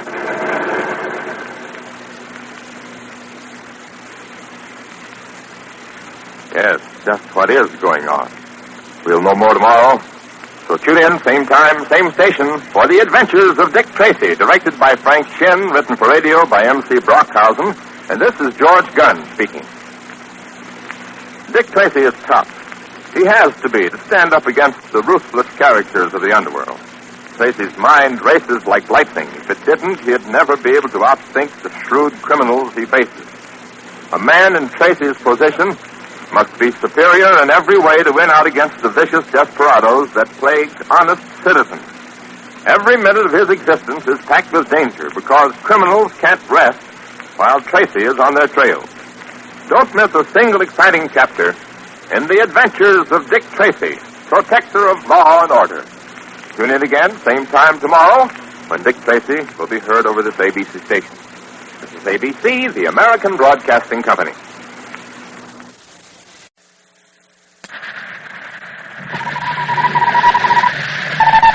This is Dick Tracy on the case of the campus murder. Stand by for action. Let's go, man!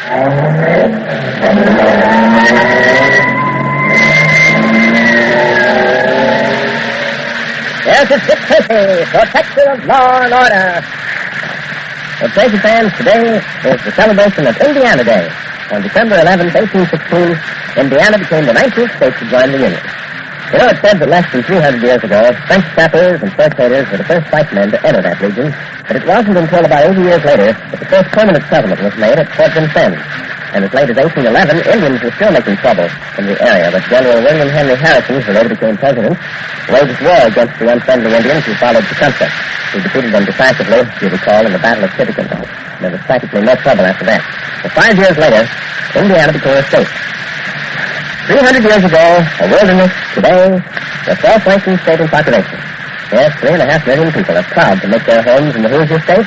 That's Indiana's nickname. The state's flower is Virginia. Its capital, Indianapolis.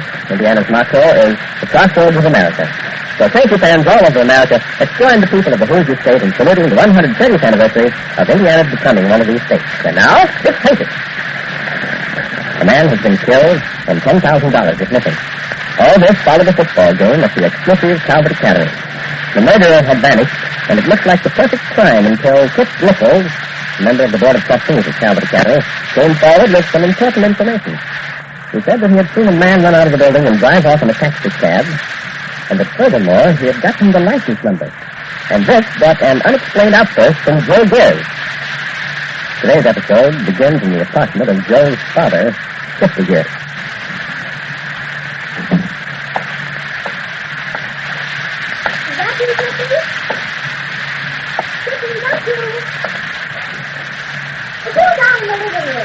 Me, Ellen. Take it easy.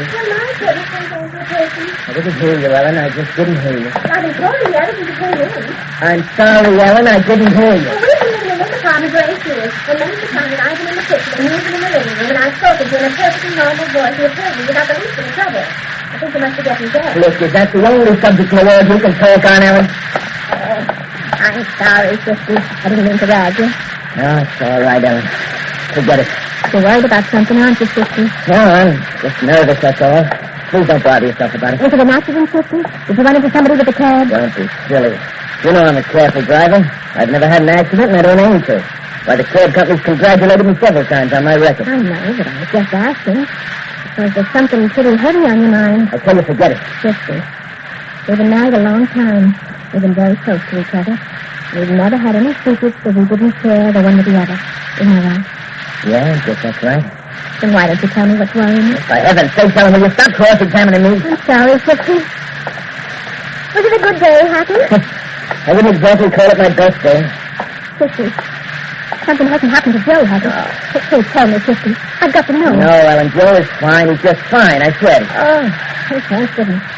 Thought maybe something had happened to Joe and you're afraid to tell me. Nah, nothing could happen to Joe. That boy of ours is a rugged kid.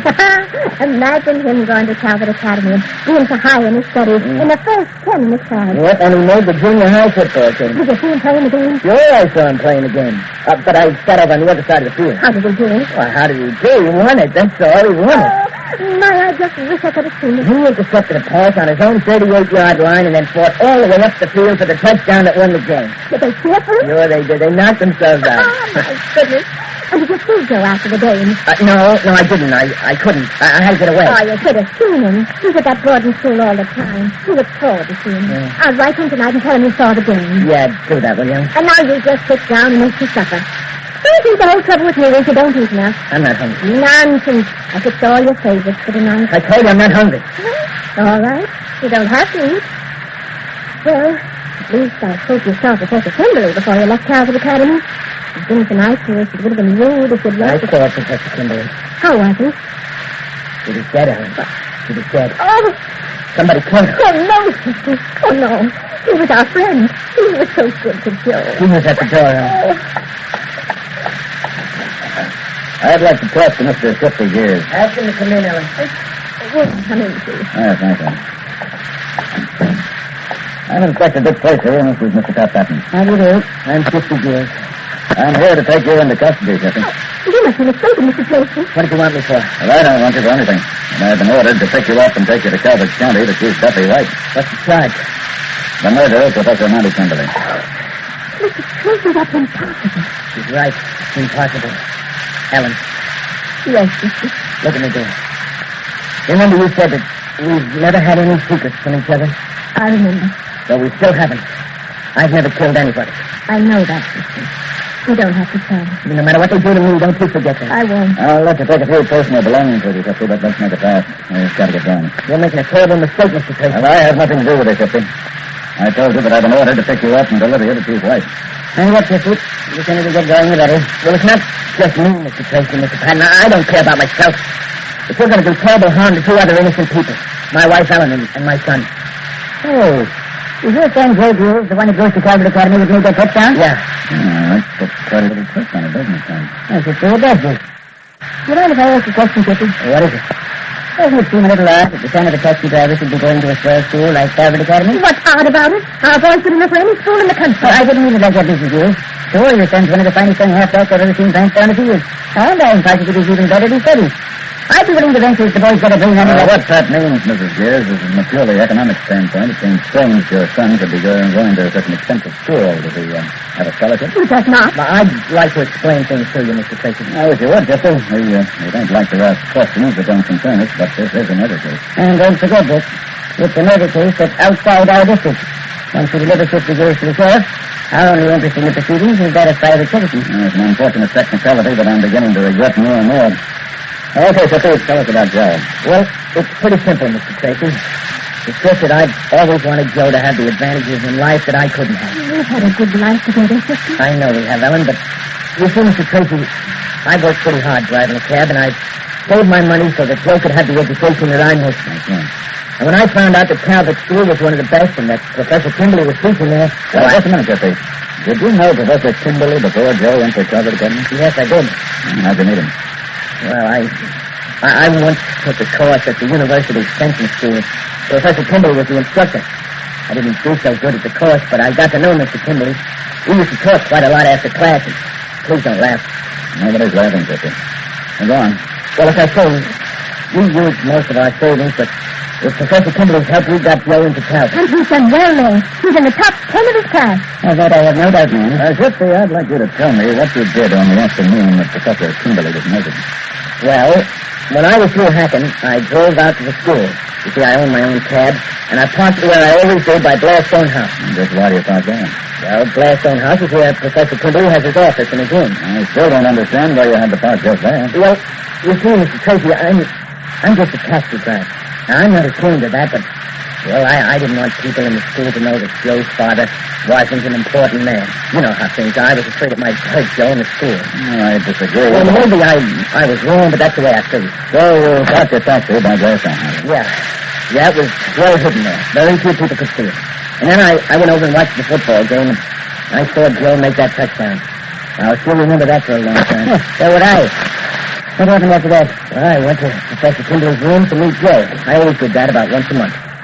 See, the professor used to tell me that I was crazy, and Joe used to want me to kind of walk around the school grounds with him, but like I told you, I wouldn't do it because I didn't want people to know that Joe's dad was just a cab driver. As I told you, Jeffrey, I agree with Joe in the school.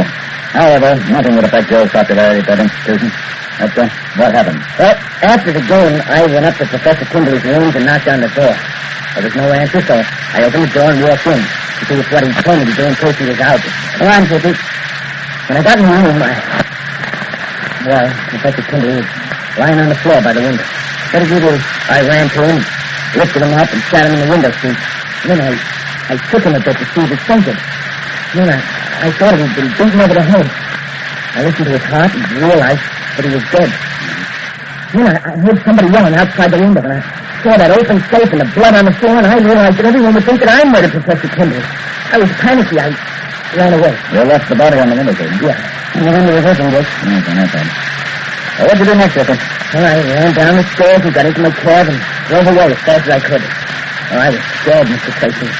I'm still scared. But I had nothing to do with the murder of Professor Kimberly. Listen, please, sister, had nothing to do with it. The professor was his friend. Please, don't take me away, Mr. Tracy. It might ruin my kid's life. I'm sorry, Jeffrey, but I have no alternative. Go on there, right? For the moment, we'll return to Dick Tracy. But first, it's grand night for singing tonight because this is the night of the great new Bing Crosby show. Yes, sir, Wednesday's Bing's Day, the day for you to hear Bing Crosby sing the songs you like to hear as only Bing can sing them. The new Bing Crosby show is a little sort of spectacular with John Scott Carter and his orchestra, the rhythms of the charioteers and the pianos with Henderson. And don't forget to listen to Bing Crosby on ABC tonight. Wednesday night is Bing's Day night. Wednesday is also the time for that fun and money show, Pot of Gold. Happy Carson supplies the fun, who also has a hand in supplying the money, because he's the fellow who spins the wheel on the Pot of Gold program. It's another Wednesday ABC Potter. Now, whoever happy calls on the telephone tonight may win $1,000. Could you use it? Go flirting, too, with Arnie and Francis on the affairs of Aunt Scotland. And for a crazy comedy of the like of which you've never heard before, laugh with Henry Morgan tonight. So for Thompson Entertainment, The Affairs of Anne Scotland, Bing Crosby, Pot of Gold, Henry Morgan, ABC Wednesday night. And now, back to Dick Tracy. Something tells me that 50 years is going to be hung on circumstantial evidence. Not if I can help it, Patrick. This isn't your department, Dick. Don't put your neck out. There are too many people who'd like to break it. Is Dick Tracy going to ruin his reputation to save a possible murderer who may be flirting with more trouble than he can handle? Better tune in tomorrow for The Adventures of Dick Tracy, written for radio by John Ray. This is George Gunn speaking.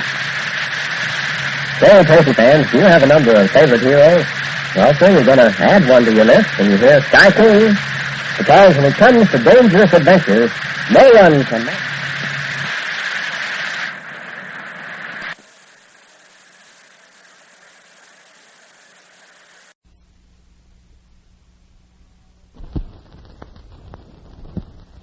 And now, Dick Tracy.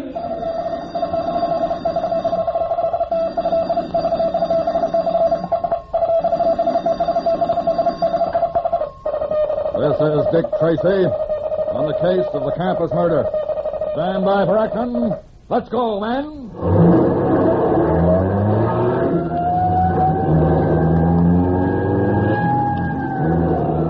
Yes, it's Dick Tracy, protector of law and order.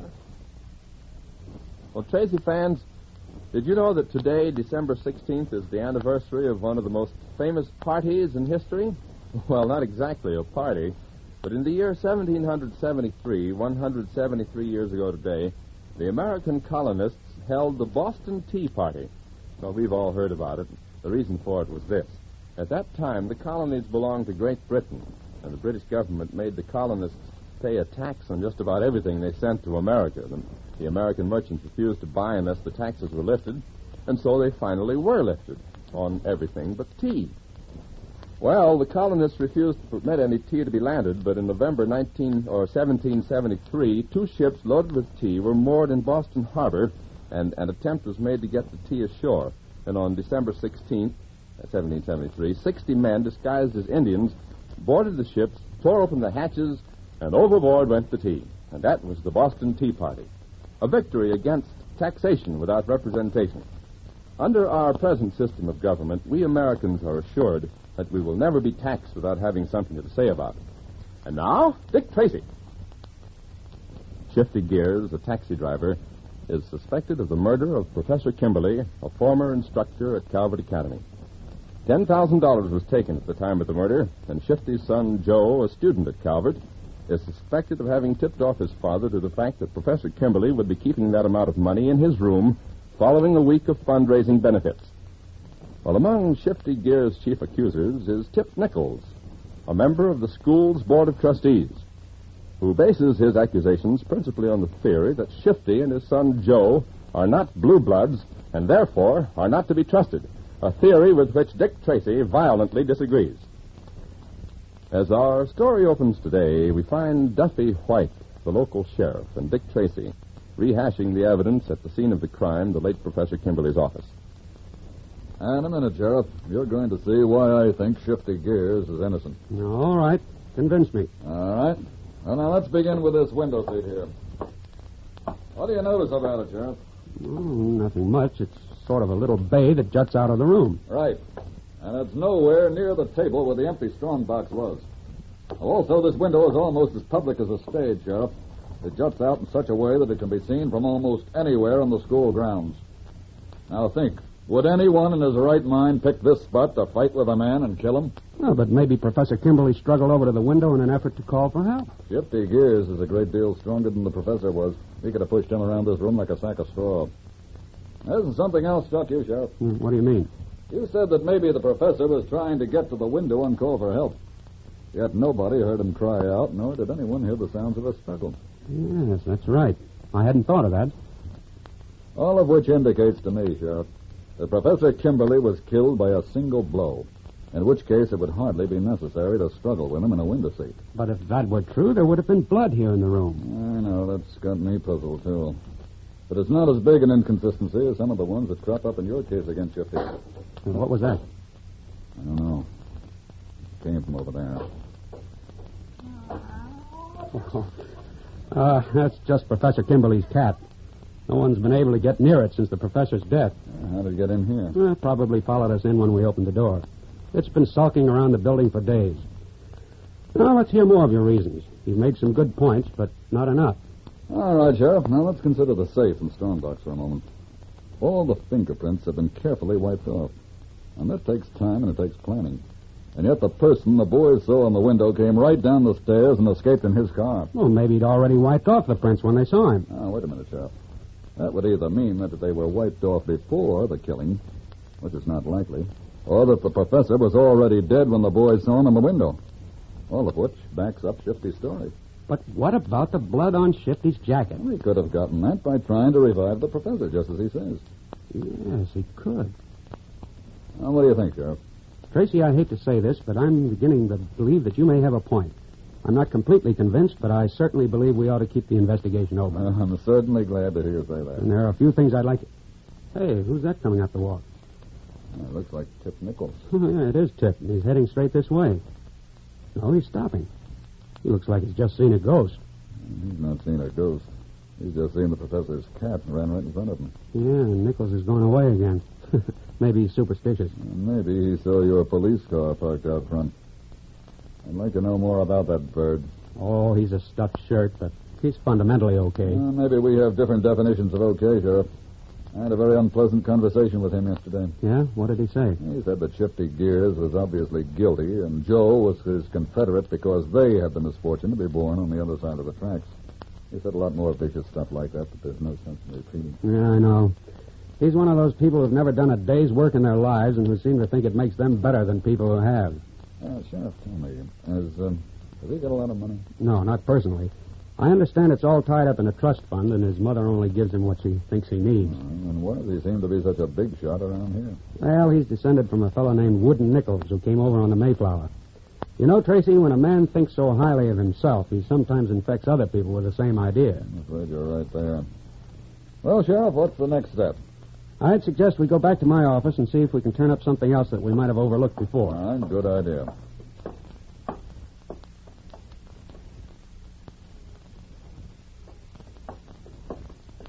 Come on in my office, Tracy. Thanks. Well, I'm as much in the dark as ever. I must say, we didn't turn up much we didn't know already. You know, it would be simpler for all of us if it turns out that Shifty is really guilty. Not for Shifty, it won't. Come in. Oh, yes. What is it, Flanagan? I have the report here from the city toxicologist. All right, let's have it, although I'm sure I know what it says. According to the report, the stains on Shifty Gear's jacket were blood. All right, go on. And according to the report, the blood was of the same type as Professor Kimberly's. Yes, I was sure it would be. Well, that makes it an almost airtight case. That's right, Sheriff. And yet it all could have happened the way Shifty Gears said it did. It could have, but I doubt it. Hello? Oh, okay, send him in. It's Fowler Deeds, the district attorney. I'll bet I know what he wants to say. And I think I'll be running along. No, I want you to hear this, Tracy. Flanagan, let Mr. Deeds in and then see that we're not disturbed. Right, Sheriff. Hello, Flanagan. Hi, Sheriff. Hello, Fowler. You know Dick Tracy, don't you? Sure. Yes, we met at the inquest. Sit down, Fowler. What's on your mind? Well, I've prepared the indictment charging Shifty Gears with murder. Yes, I thought you probably would. You don't sound very enthusiastic. I wish I could be convinced of his guilt. He's guilty, all right. The trial's really only a formality. A murder trial should never be a formality, Mr. Deeds. When a man's as guilty as Shifty Gears is, Mr. Tracy, it's hard to avoid it. I think you'd be rather surprised if I should turn up something that would prove Shifty's story, wouldn't you? I meant to talk to you two about that. About what? I want you to stop your investigation. Do you realize what you're asking? I do. We have the guilty party, and there's no sense in wasting the taxpayers' money with any more investigation. But, Fowler, I can't stop an investigation when I'm not completely convinced in my own mind that the man is guilty. Duffy, listen to me. The citizens of this town believe that Shifty Gears is guilty, and I agree with them. That's what matters. And how do you know they believe it? They've been coming to see me, and they want a conviction. Deeds, you make this whole thing sound like a Roman holiday. I'm sorry if that's the way it sounds to you, Mr. Tracy. The trustees of Calvert Academy feel that the school may suffer irreparable damage unless the case is solved quickly and cleanly. And because of this, my investigation is finished? That's right. And I need hardly remind Mr. Tracy that he has no official connection with this case and that his services never were required. Out here, we know when a person is guilty, and we know what to do about it. Well, that more or less ties my hands. Your mind seems to be made up. Don't sound so tragic, Duffy. When the case is completed, you'll see that I was right. There's no other sane conclusion to be reached. Well, good day, gentlemen. I'll be running along. Goodbye. I trust you have a pleasant trip back to town, Mr. Tracy. Yes, thanks. Goodbye, Mr. Deeds. Well, Tracy, that's that. You mean you're dropping the investigation? Oh, what else can I do? Nothing officially. But you could at least continue quietly. Oh, it would get back to the DA. You can imagine what a row it would cause at headquarters if it became known that I went over his head and continued the investigation on my own. Well, I guess there's only one thing to do then. What's that? Well, I have no official connection with this case, so my hands are free. I could conduct an investigation like any other private citizen. Yes. And have more freedom of action than you would, when you think of it. But aren't you letting yourself in for a lot of trouble? I think I'll risk it. Of course, you'll have to be pretty positive before I can act. But if you do get anything definite, I'll back you to the hilt. Good. And it's settled? It is. Well, and good luck. Sheriff. Thank you. Now, here's what I intend to do.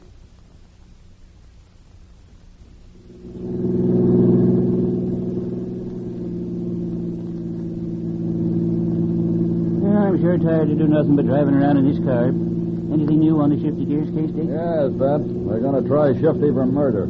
Ah, but they can't do that. They can't, but they are. But isn't Sheriff White even going to look for any more suspects? He'd like to, but his hands are tied. By whom? By the district attorney. What's the matter?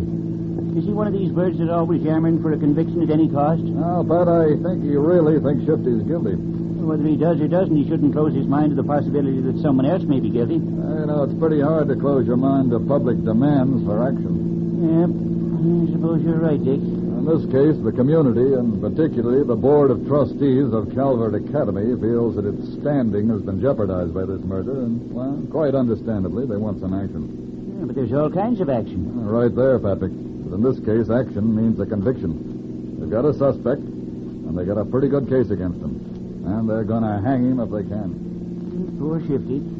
I said they were going to hang him if they can. What do you mean? Patrick, I don't think they can. Now, Dick, you're not going to get mixed up in this thing. I can't help it, Pat. But it's outside your district. You're sticking your chin out a foot. I know it, Patrick, but Sheriff White isn't convinced of Shifty's guilt, and I'm going to help him, even if it gets me into trouble. Trouble? Huh. Dick, it would probably cost you your position on the force.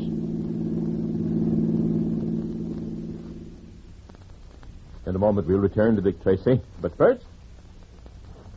Well, Tracy fans, first I'd like to take exactly 70 seconds to talk to you about a subject that is of extreme interest to both you and to me. A little bit about the American Broadcasting Company. It's ABC. That's the network you're listening to right now. I wonder if you've ever thought much about the way a network plans all the shows during the day. Plans them so that everybody gets a chance to hear his favorite kind of program. That's right. For instance, when Mom's home in the mornings, we bring on a lot of good, cheerful programs she can listen to while she's working around the house. Shows like Don McNeil's Breakfast Club, Breakfast in Hollywood with Tom Brenneman, and that show that's packed full of fun, Glamour Manor with Kenny Baker and Don Wilson. Now, that's a sample of the morning shows we put on for the housewives. Well, in the afternoon, we start to think about you boys and girls coming home from school and the kind of programs you like best. And that's why you'll find lots of your favorite programs in the afternoon. Shows like Dick Tracy, Terry and the Pirates, Sky King, Jack Armstrong, and Tennessee Jed. All of them coming in a row in the afternoon. So stay tuned to ABC for your shows. Now, back to Dick Tracy.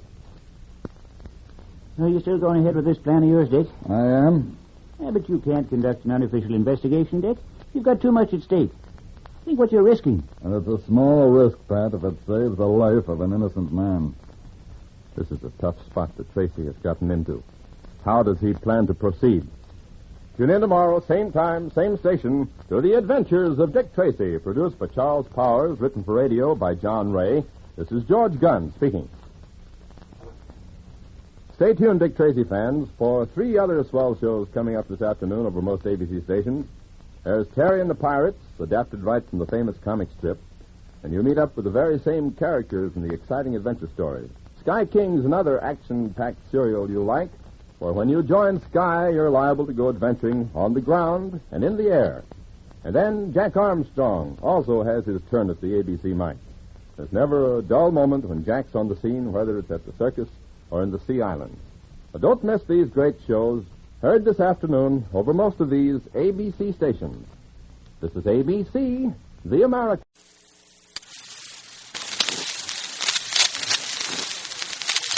And now, Dick Tracy!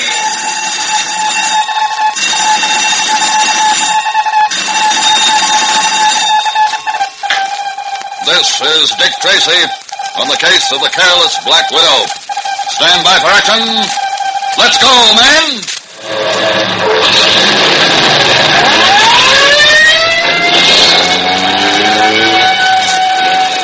This is Dick Tracy, protector of law and order. Boys and girls, did you know that when the pioneers first went into the West, they were easy prey for the Indians if a fight came up? Well, they were, and here's why. The only guns they had were single-shot muzzle-loading pistols or muskets, while the Indian had his bow and a quiver of arrows in his back, and therefore if a company of pioneer horsemen met up with a band of mounted Indians, they were at a hopeless disadvantage. For while riding and trying to load their single-shot guns, the Indians could loose whole clouds of arrows, firing as many as 7 or 8 arrows for every single shot returned to them. Well, then came the single invention which changed all of this and gave lasting fighting superiority to the pioneer.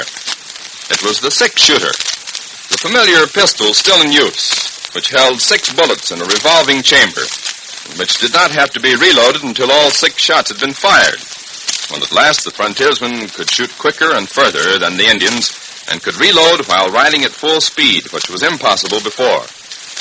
And so it was that another small invention gave protection to our pioneers and made their advance into the West possible. And now, Dick Tracy. You remember that Tracy's quick thinking in giving Doris Corus a hypodermic of anti-black widow spider serum undoubtedly saved her life, but unfortunately, at the moment, she is too sick to be questioned as to the identity of the person who blew the poison dart into her neck. However, yesterday, Tracy and Patton found out that the murderer must have shot 2 of his victims from the iron catwalk that connected with the fly loft above the stage. They also discovered that the fly loft had a fire door at one end, which led into the front part of the theater, and this was how the killer must have escaped. At the conclusion of their investigation in the theater, Dick and Pat went to Buck Silver's apartment and told him what had happened to Doris Corus. They're at Buck's apartment now.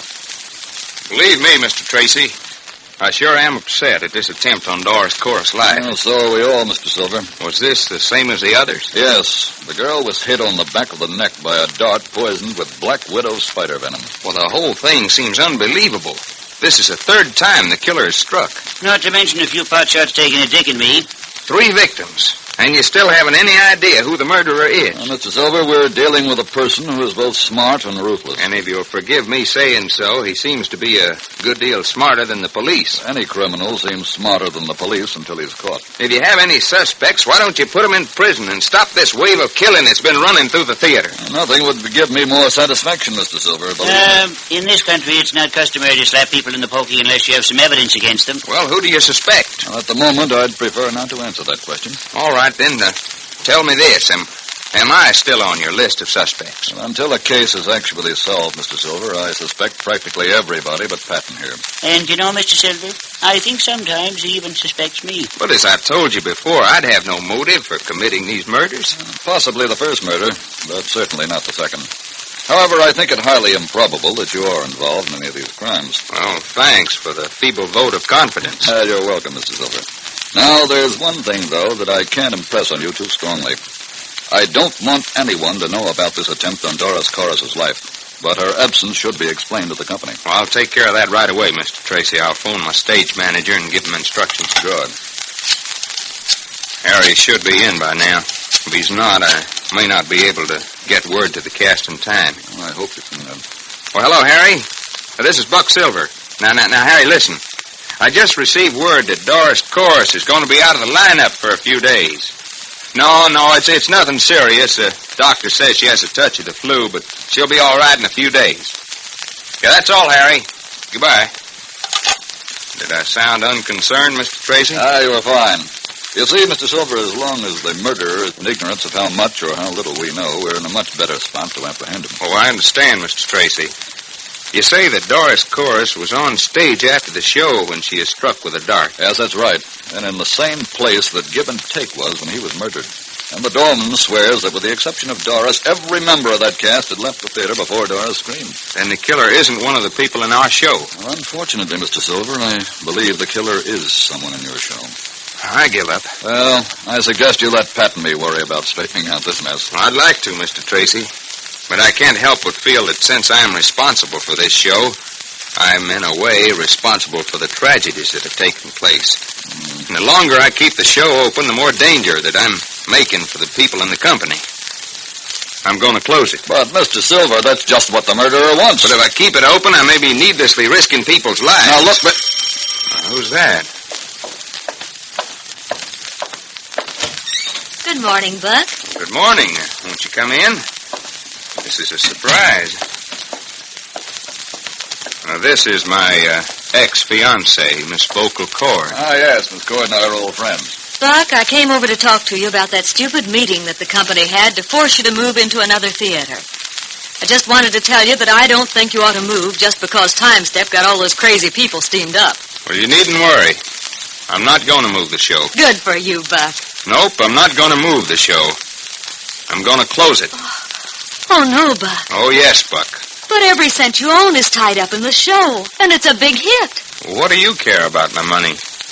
You're the one who broke our engagement. Stop talking like that, Buck. Mr. Silver, there's no legal way that I can prevent you from closing this show. But if you do, I'll be a great deal more than just annoyed. I'm from Texas, Mr. Tracy. And down there we have a habit of doing what we feel like doing. I'm closing the show so that no more accidents take place. I'm holding my temper with a great deal of difficulty, Mr. Silver. But I make one last plea. Keep the show open so that we can bring this criminal to justice. You'll be putting a lot of people out of work, and that isn't fair. Jobs in hit shows are hard to find. If you'll just keep the show open, Mr. Patton and I will guarantee that there'll be no more accidents. Oh, please don't close it, Buck. Please. Please. All right. I guess I was just being kind of stubborn. I'll keep the show open if you think it's the right move. Certainly do, and good for you, Mr. Silver. All right, Patrick, come on. We've got a lot of work to do. Okie doke. Goodbye, folks. Goodbye, Mr. Tracy. I still don't understand why, after busting our engagement, you keep worrying so much about what's going to happen to me. Well, can't you see, Buck? I'm just as fond of you as I've always been. It's just that I didn't think we'd be happy together. The theater's in my blood, and even after I'm married, I'd want to keep up my career. And all you want is to settle down on your ranch. I just know we couldn't make a go of it. That's why I wouldn't give you your pearls back for a couple of days. I wanted to make you mad at me so that you could forget me more easily. But I did bring the pearls to the theater opening night of the show, Buck, to give to you. And then they were stolen, and all those awful things began to happen. Oh, I know you had nothing to do with the pearls being stolen, Vocal. But look, if going on with your career is the only thing that you're worried about, well, stop worrying. I'm not going back to my ranch. I like show business. What's wrong with us both having a career in the theater? Well, there's nothing wrong with it, Buck. Then what do you say we get re-engaged? Oh, let's, Buck. Let's. Well, this sure has been quite a morning. Yes, it has. I think it's the nicest morning I've ever known.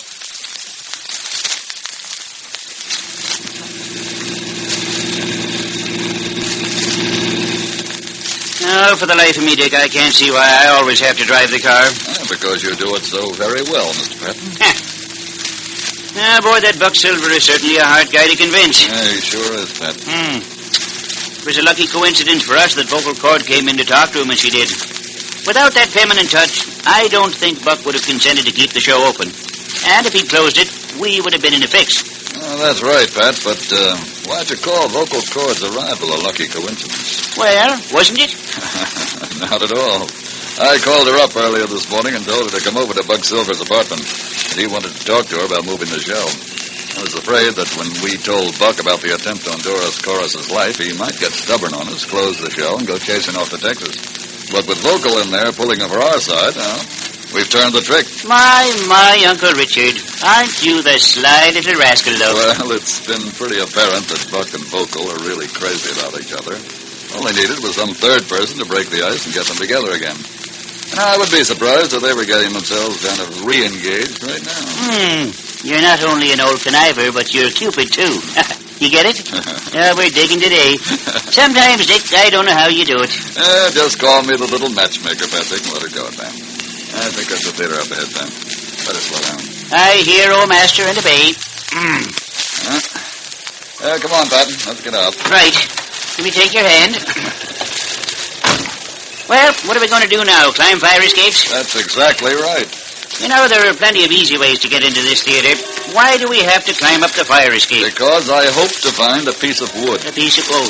Well, that, of course, explains everything. Come on, let's go.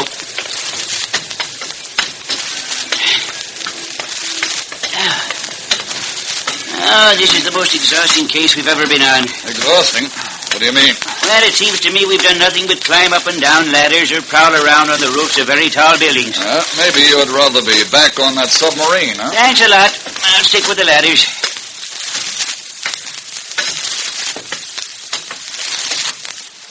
Let me see. I think this must be the exit door from the theater balcony, Pat. Oh, yeah. And this is where the murderer got out after he tried to kill Doris Corus. This is where he got in and out, Patrick. The doorman told us that before Doris was attacked, all members of the company had left the theater. Now, therefore, the murderer must have doubled back through here to commit his crime. Yeah, but these exit doors are open from the inside, but always locked from the outside. How did he get in? Well, that's what we've got to find out, Pat. Let me see. The murderer probably propped the door open from the inside before he left the theater. But we were on the stage when he tried to kill Doris, which forced him to make a quick getaway, and he didn't have time to cover his traces. Yeah. Yeah, and I guess he didn't. Hey, wait a minute. What's that funny-looking thing? Patrick, that's it. That's what he must have used to prop the door open with. Hey, wait a minute. Be careful picking it up, Dick. It might have fingerprints on it. I'm wrapping it in a handkerchief. It's a funny-looking thing. What is it? It's an aluminum tap, Pat. Dancers use them on their shoes. In a moment, we'll return to Dick Tracy. But first... Oh, Tracy fans, did you ever watch a baby when it gets new toys? Seems as though it'll start to play with them, but in most cases, by the end of the day, you'll find the baby back with its old favorites. The new toys all but forgotten. Well, in time, the new toys become favorites, though. The same way with music. Symphonic orchestras play the old masters, Beethoven, Mozart, Brahms, and only occasionally the music of the present-day composers. Now, Dr. Serge Koussevitzky, the conductor of the Boston Symphony Orchestra, realizes that this isn't very fair to modern composers. After all, why should great artists wait until they're old or in their graves before they're recognized? And so the Boston Symphony Orchestra makes it a practice to play the finest modern music as well as the older classics. So, boys and girls, if you want to hear the best of fine music by both new and old composers, listen to the Boston Symphony Orchestra, called by experts the finest orchestra in the world. The Boston Symphony is on the air tonight over most of these ABC stations. Now back to Dick Tracy. Well, Dick, how many people are there in that show that would use these aluminum taps? Well, the tap is large enough so that it could only fit on a man's shoe, Pat. And there are 8 men dancers in the ensemble. And there's also a little bundle of joy called Time Step. Well, it looks as if Tracy and Patton are getting close. This may be the vital clue that they need. Tune in tomorrow, same time, same station, for the adventures of Dick Tracy. This is George Gunn speaking. Here's some good news for you boys and girls who like exciting adventure stories. We have a brand new adventure show, Sky King, a daring two-fisted series about the thrilling exploits of Schuyler King, an ex-Naval Air Forces officer who has just returned to his ranch home after 4 years of service in the Pacific. Yes, but wherever there's injustice in the world, you'll find Sky King, a man whose bravery and virtue make him all that's fine in an American. Remember, for suspense and thrills, for hair-raising adventure, join Sky King when he's heard weekdays, Mondays through Fridays, over most of these ABC stations. This is ABC, the American Broadcasting Company. And now, Dick Tracy!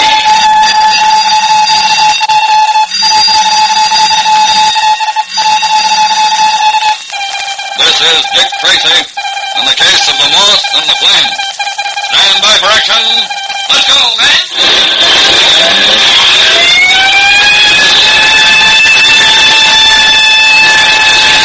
Yes, it's Dick Tracy, protector of law and order. Say, boys and girls, do you ever wonder what was on the other side of the moon? That's a funny question, but, well, if you haven't wondered, you might like to know that nobody's ever seen the other side. You see, the moon revolves around the Earth. But as it does, it always keeps the same half toward us. And this gives rise to some pretty important questions. For instance, what's the other side of the moon like? We know what one side is like. We see it through telescopes. But how about the other side? Are there mountains there and craters, or is it flat? Is there any life on the other side of the moon? The scientists are almost positive that there's no life there, but for knowledge of what it's really like, I guess they're going to have to wait until somebody sends up a rocket with a camera in it to circle the moon and photograph the other side. What a wonderful day that'll be when we get a rocket like that. Well, until that day, the secret of the moon will be kept. We'll never know what the other side is like. A secret about something we see every night, and yet which remains a mystery. It's a mystery because we just don't know what's on the other side. And now, Dick Tracy. Yesterday, Tracy and Patton stopped at a large warehouse fire to see if they could be of any help. The building that was in the process of being destroyed was owned by a firm of hardware jobbers known as the Black Marquette Corporation.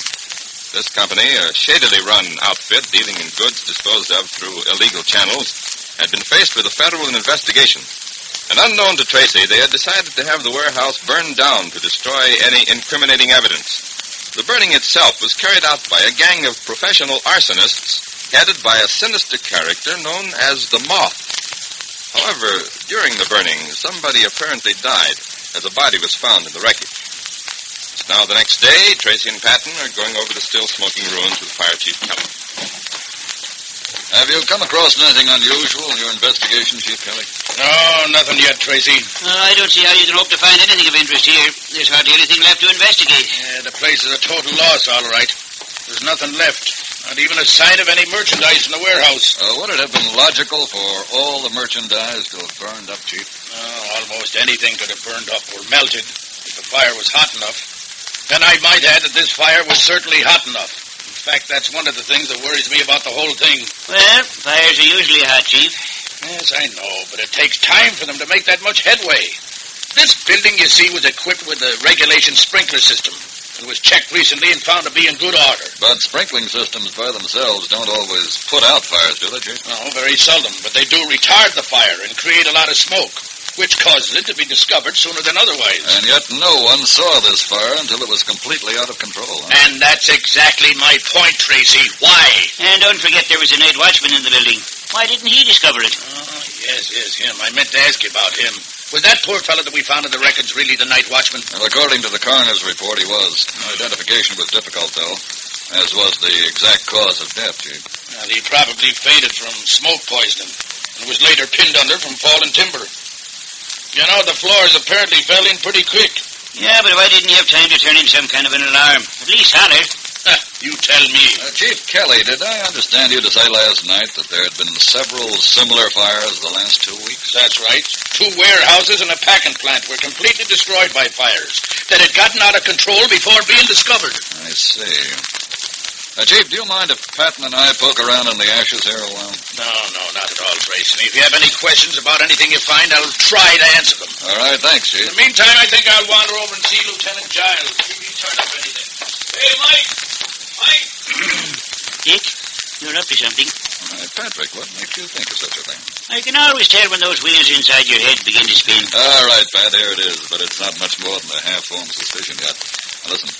In the first place, after what Chief Kelly said about his suspicions last night, I took the trouble of checking on the Black Marquette Corporation, which owned this building. Go on. It seems they were suspected of dealing in under-the-counter building materials. But the important point is they were about to be faced with a federal investigation in their business methods. And so you think they might have burned the building down to have destroyed any incriminating evidence? That's more than a possibility, Pat. Yeah, but my stars, Dick, if that night watchman died in a fire that was deliberately set, that would make it murder. That's just exactly what it would be, Pat. In fact, it was that angle that prompted me to look into the records of the Black Marquette Corporation. Yeah, but Tracy, supposing that something... Tracy, Pat, will you come over here a minute? Oh, sure, Chief. What's up? Hey, Tracy, I think we found exactly what we're looking for. Oh, what is it, Chief? Well, you see that pipe there? You mean the one with the plug in it? Yes. Well, the point is there shouldn't be a plug in it. That's the pipe that fed water to the main sprinkler system. Well. Yeah. Now, look. Someone sawed off the pipe, sawed it in half, and hammered this wooden block into it. Yeah, but wouldn't anyone figure that something as simple as this would be discovered? No, because actually it shouldn't have been discovered. You see, 99 times out of 100, the heat of the fire would have burned up the wooden plug and allowed the water to run out when it was too late to do any good. I'd be more than a little interested to know what the night watchman was doing while all this was going on. Yeah, you know, I've been thinking the very same thing, Tracy. You know, you may have more of a case on your hands than you bargained for. I'm afraid you're right there, Chief. Tell me, from your experience, would you say that this was the work of an expert? Very definitely, yes. I see. Well, Pat, it looks like you and I had better get down to headquarters and do a quick checkup on all the known arsonists in town. So long, Chief. Keep me informed on anything new you find. All right, Tracy. So long. Yeah, but Dick, I thought you suspected the owners themselves had burned the building down. Pat, you remember that Chief Kelly said that there had been several other such fires lately? Seems to me I do, yes. Well, I'm beginning to wonder if there isn't somebody in this town who's in the business of burning down buildings. Oh, but Dick, how would any such person know when anyone wanted a building burned down? There's only one of about a dozen things I can't answer right now, Pat. But I certainly intend to find out. We're going down to headquarters and look into every possible... Use your head. Telling the watchman was really awfully stupid. But like I told you, Moth, it couldn't be helped. We had his routine all checked, and according to the time, he should have been on the 5th floor.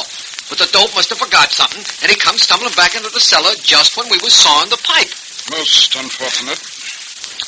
And how did you dispose of him? I trust nobody was thoughtless enough to shoot him. No, we didn't want to leave no bullet holes. Bernie tapped him with his sandbag. The fire did the rest. Well, I suppose that was making the best of an unfortunate situation, but this is the sort of mistake that could get us all into a lot of serious trouble. You know, Moth, I never can figure you. You wouldn't mind burning up a whole house full of people, but you don't like to sap a guy in the conch while you're doing it. Might I inquire how come? Of course you may inquire how come you put in, but I doubt if you'll understand it. Try me. The business of setting fires flashes a highly skilled and time-honored profession. It requires skill, imagination, artistry, and it is not to be confused with so gross a pastime as murder. Here. Huh? Flame, where'd you come from? What a way to greet me when I was about to compliment you on your scholarly dissertation. Cut it out. No, I really mean it. You grow positively lyrical on the subject of fire, like to the lark at break of day ascending. Hey, what's she trying to do, boss? Give you the bird? That's wonderful, Flash. I didn't know you had it in you. What do you mean? Did I say something funny? No. Look, Flame, Flash and I were having a business conversation. I know. I just happened accidentally to overhear it. It's too bad the night watchman had to be, quote, sapped on the conch, unquote. It's really too bad. What do you mean? I begin to detect the presence in this room of an unnecessary party. A fifth wheel, as it were. Flash, would you kindly blow? Now, look here. I don't take no orders from dames. Oh, well, in that case, we can discuss what I have to say tomorrow. Of course, it'll be much too late by then, but surely the Moth won't mind. All right, Flash. I'll see you later. Sure, Moth, sure. If you want it that way. Your dame comes in and I gotta start taking orders.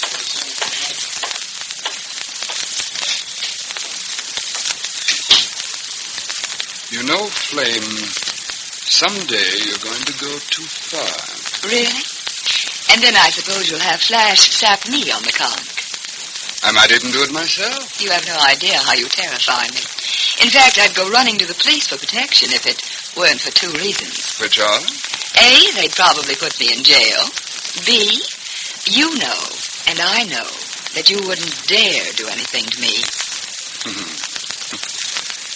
Must be wonderful to be so sure of oneself. It is. I am continually comforted in the knowledge that I'm the only member of your organization you couldn't possibly get along without.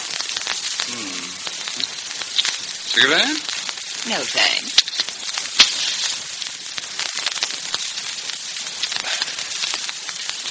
What did you want to talk to me about?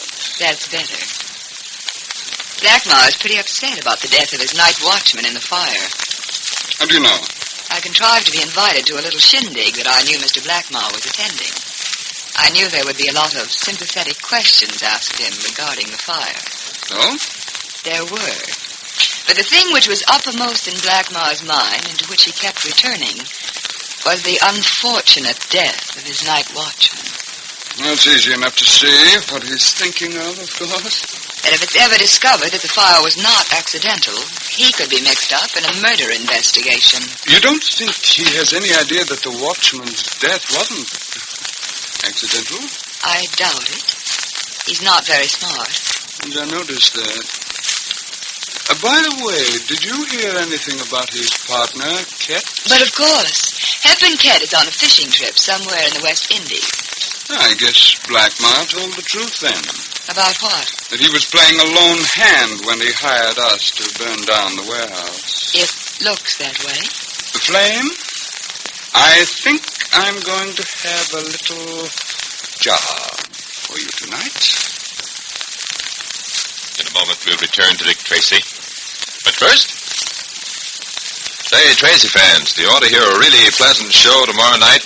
Well, listen to the tales of Willie Piper. It moves along so smoothly and delightfully that you'll be surprised to find yourself completely absorbed in the story, not aware that your face is covered with a broad smile. 30 minutes pass just like that. You're left with a mellow, contented feeling. The hero of the show is Willie Piper, a well-intentioned youth who blunders his way through the darndest predicaments. He's married to a wonderful girl, and together they live in one half of a two-family house in a New England town. They live there with Willie's father-in-law, whose attitude is, quote, "Oh, you youngsters just go ahead and do what you want. Pretend I'm not here," end quote. But he is there, and there's no mistaking it. And if ever you need a good example of three making a crowd, just think of Willie's father-in-law. Treat yourself to some wholesome chuckles.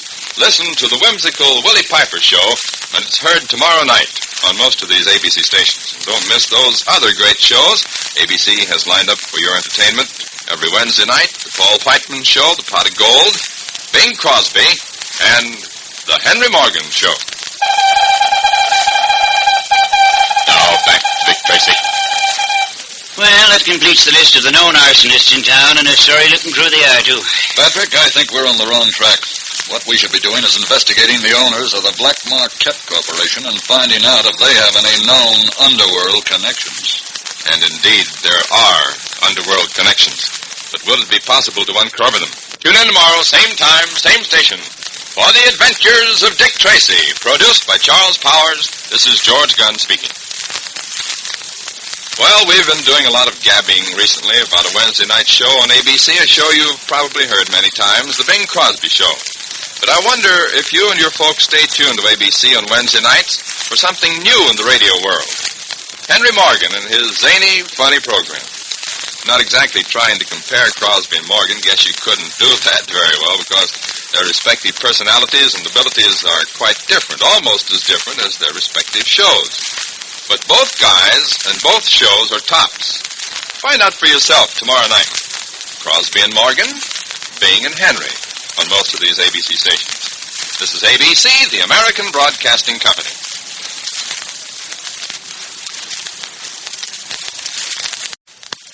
And now, Dick Tracy!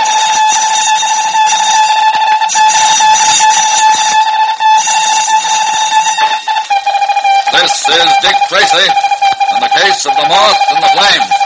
Stand by for action. Let's go, man!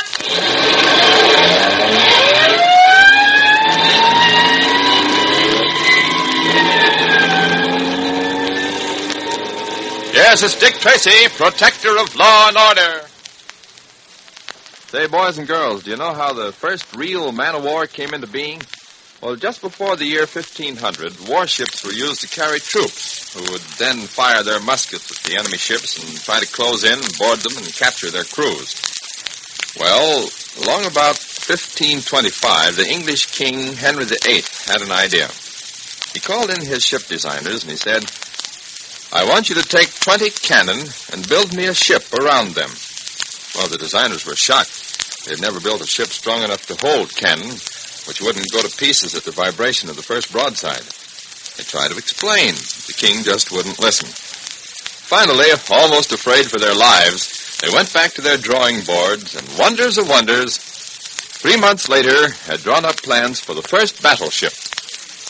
By making the hull of the ship broader and by using stouter timbers to brace it up, by building taller masts and fuller sails, they had actually built a ship around 20 cannon, thus promising England supremacy on the seas, building the first real man of war, all because they couldn't say no to a king. And now, Dick Tracy. Tracy and Patton are investigating a warehouse fire, a fire which gives every evidence of having been deliberately set. The building was owned by two partners, Blackmar and Kett, who had been doing a thriving business in the black market. When federal investigators began to investigate their illegal sales, Blackmar, one of the partners, hired a gang of arsonists to destroy the building and the evidence. This gang is headed by a sinister character named the Moth. As today's story opens, we find Tracy and Patton at headquarters completing their investigation of the Black Market Corporation. Tracy's at the phone. Yes, I see. Miss Spindle, huh? You say she worked for them about a year. Mm-hmm. Well, thanks a lot. I'm sure this is going to be very helpful. Who is that, Dick? Jorgens, the Internal Revenue Department, Pat. They're as much interested in this fire as we are. Those fellows, Blackmar and Kett, seem to be interested in an awful lot of law enforcement agencies. What's the picture on this one? Well, it seems the federal government was preparing a tax evasion charge against the Black Market Corporation, and this fire has given them quite a setback. How come? Well, it would permit the company to claim that all of its records were destroyed in the fire, Pat. Blackmar and Kett could write off a large amount of their tax by claiming loss of personal property that was supposed to be in the building. In other words, one branch of the government is interested because the fire destroyed evidence of illegal dealings in hardware. Another branch is interested because the company may avoid paying a large income tax. The insurance underwriters are interested because the building was heavily insured. And we're interested because a man died in this fire. Well, you've got to give those fellows credit. They don't operate in a small way. They certainly don't, although I don't think it's credit that they should get. Well, maybe we ought to get together with these other fellows who want to know more about the Black Market Corporation and pool our information. Which is exactly what I've been doing, Patrick, remember? You mean all that stuff you were saying over the phone about a Miss Pringle or Spindle or something? Spindle, my boy, Spindle. Well, who is she anyway? She used to be Blackmar's private secretary. She's already given valuable information to the Internal Revenue Department. Well, if she used to work for Blackmar, why is she so keen on testifying against him? According to what Jorgens told me over the phone, she disapproved of Blackmar's business methods and resigned a short while ago. Well, maybe she just got fired and is trying to get him in trouble by making up a lot of fancy stories. Well, it's always a good possibility, Pat, but I don't think there's any harm in my having a talk with her anyway. I think I'll do it right now.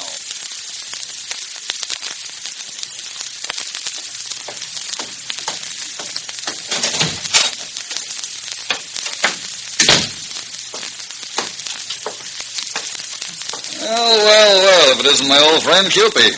What are you doing out of jail, Cupid? Same thing you are, making an honest buck here and there. Making a buck, I have no doubt. The honest part, I'll have to see. You know, that's the trouble with you cops. You never believe that a guy can go straight. That's where you're wrong, Cupid. I don't give up on a man easily, but in some cases, my faith has become a little shaken, particularly after 10 or 12 convictions. But I never been convicted for nothing serious, just boyish pranks.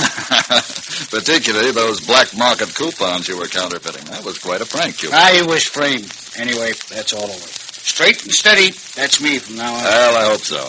Give my regards to boys at the station. I won't be seeing them again. Maybe. Maybe not, Cupid. Well, let's see.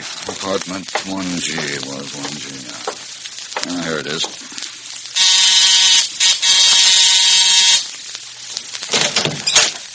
Yes? I'm Inspector Tracy from headquarters, madam. May I come in? I suppose so. Thank you.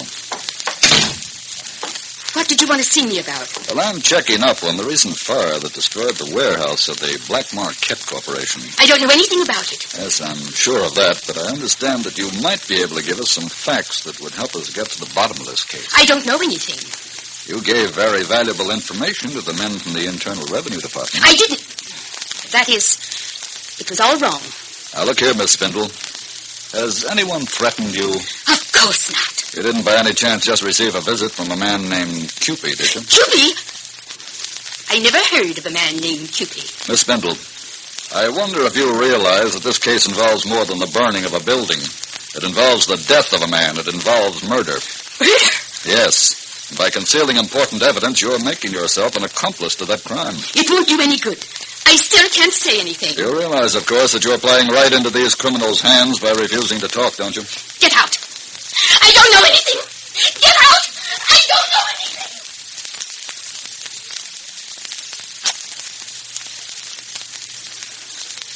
Go on, Cupid. Tell me more. That's about all there is, Moth. And you're sure it was Dick Tracy you saw going into Miss Spindle's apartment house? Of course I'm sure. He even spoke to me. Well, then he saw you. Do you think he knew that you had been to see Miss Spindle? This I doubt. There's maybe 20, 30 apartments in the building. Mm-hmm. And do you think Miss Spindle conveyed any nuggets of information to our fair-haired detective? If you mean did she sing, no. I doubt it. I got that dame so scared she wouldn't say hello to her own mother. I'm curious to know what persuasive you used that so terrified the lady in question. You know, it's amazing how scared most people are of fire. That's what I thought. However, I don't like Tracy nosing around this case. I don't like his having seen you there. He's not the stupidest detective in the world, you know. Relax, Moth. I haven't had no arson rap charged to me yet. There'd be nothing to make Tracy suspicious. But it means that they're beginning to put pressure on Blackmar. It also means that they think the fire may not have been accidental. I'm still somewhat worried about that Spindle woman. She has seen you in Blackmar's office many times when you were selling him ration stamps. If she should decide to talk, your value to the organization would be over. Maybe we ought to take care of her now. Not just yet. Once you start killing, it's like a chain reaction, almost impossible to stop. I don't like anything I can't control. You can't control fires, and yet they don't seem to bother you none. Well, that, QB, is different. You know Blackmar pretty well. Can he stand the heat of an investigation? Hard to say. Kind of a nervous little guy, though. It probably wouldn't be a bad idea if I had Flame keep a close watch on him so we can be prepared if he shows signs of cracking. Just what I was going to suggest. He's dropping again, Flame. Maybe I should record all my conversations to save you the trouble of listening. Oh, no. That would take all the fun out of it. She's your girl, Chief, and you know what's best, but if she was mine, I'd give her the hot foot of all time. Well, I'm not your girl, and I'm not the Moth girl, and don't ever forget it. I have no intention of being anyone's girl. You may not live long enough to be anyone's girl, either. I wonder why everyone loves me so. All right, break it up. Society dames hanging around the rackets to pick up a cheap thrill. Why don't she latch onto some striped-shirted square with a Windsor tie like she oughta? What's she got to bother us for? Would you care to tell him, Moth? Look, Cupid, you know that through Flame Society connections, she steered us to some of our most profitable clients.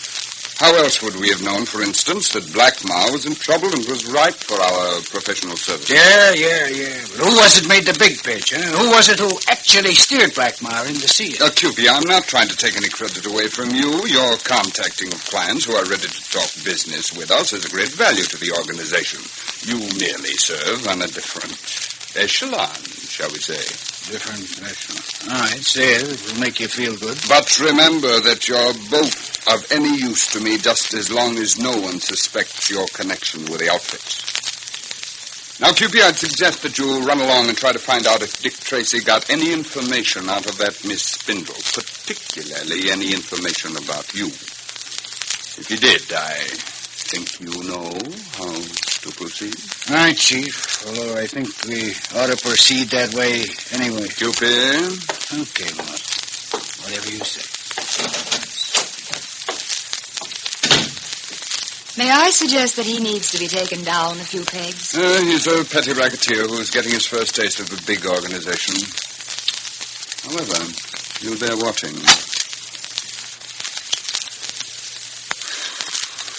I've known a few men who offered a lady a cigarette first. I'm sorry. I keep forgetting that you're old enough to smoke. Yeah. Thanks. No, don't waste a match. I'll light it from yours. Now, what's all this about Blackmar? The local police seem to think the fire may not have been accidental. They've put Dick Tracy on the case. Is that bad? Not good, but the point is they're putting the heat on Blackmar, and I want to be sure he can take it. Do you think you can find out what his plans are? I also am rather persuasive along my lines. Yes, so I've noticed. What do you plan on doing? This.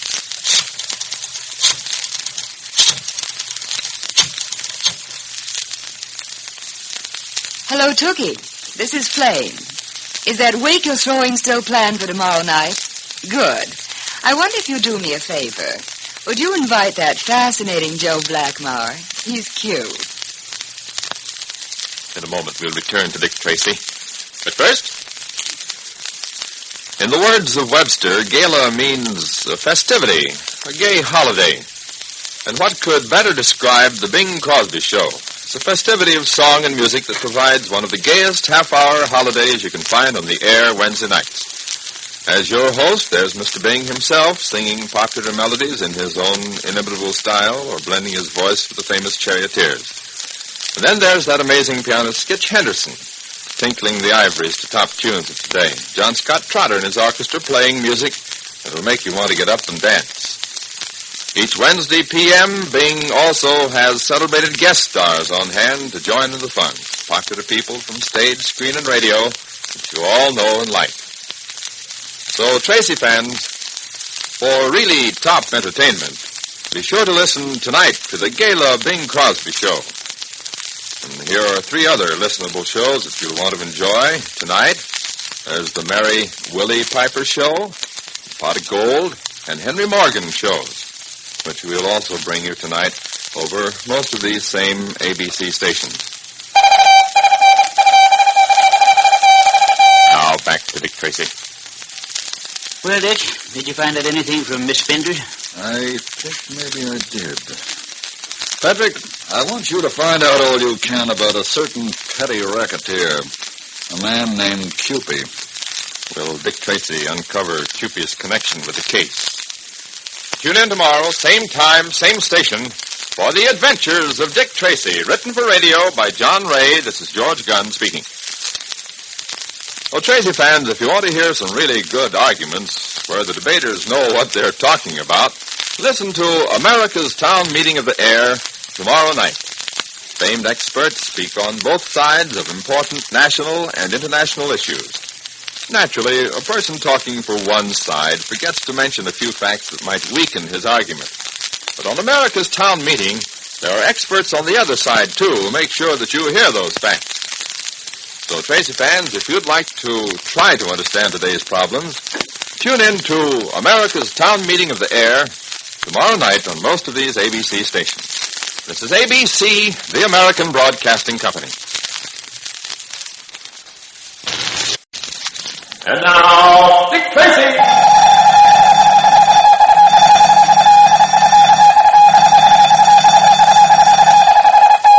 This is Dick Tracy on the case of the Graveyard Watch. Stand by for action. Let's go, man!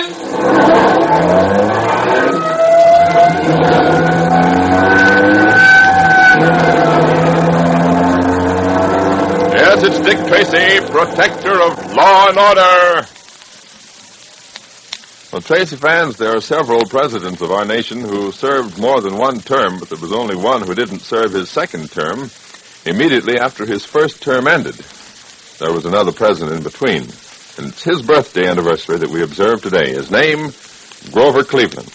Many people believed him to be an excellent president because he was not only capable, but he had a great sense of duty to the people and to the country he was serving.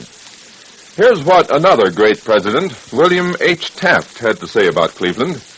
He said he was a great president, not because he was a great lawyer, not because he was a brilliant orator, and not because he was a statesman of profound learning, but because he was a patriot with the highest sense of public duty, because he was a statesman of clear perceptions, of the utmost courage of his convictions, and of great plainness of his speech.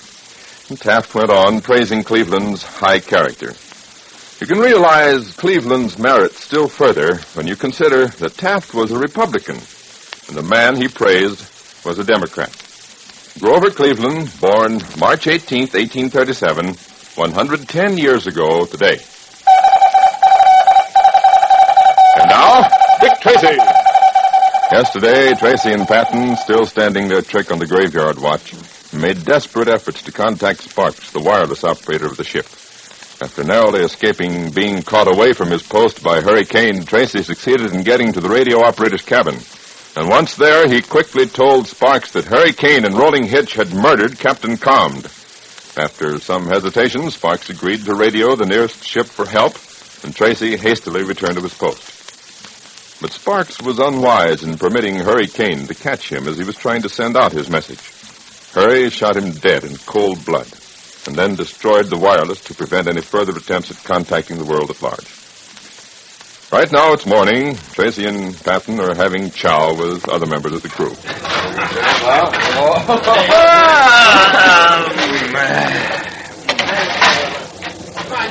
I hope I'm not keeping you awake, Mr. Patton. Oh, not a chance of it, Dick. Frankly, I hope this customer making coffee out of seawater is not here to stay. It isn't the seawater I object to so much. It's the turpentine they use in it. Now you're just being picayune. Mess. It's certainly aptly named. I'm sure you noticed the obvious thing, haven't you, Pat? I don't usually. What makes you think I might this time? What is Until it? now, the meals have been all right. Yeah, that's right. Well, this is the first meal since our new skipper took over. Oh, I see what you mean. You know, Rolling Hitch's little brother, Half Hitch, is the cook in this bathtub. Yeah, they don't wait long to start chiseling, do they? That's allowed, Pat. We're supposed to be the wide-eyed, ingenious type, you know. Oh, yes. Wasn't it regrettable about the late Captain Calm committing suicide? All right, squash heads. Turn to. You, fish and chips. Aye, sir. Lay aloft on the main deck. Swab down fore and aft. Aye, sir. Come on a double. Aye, sir. All right. Turn to. Hang down the bright work. Come on now, look alive. Let's go. Everybody up to that. You too, George. Get on deck.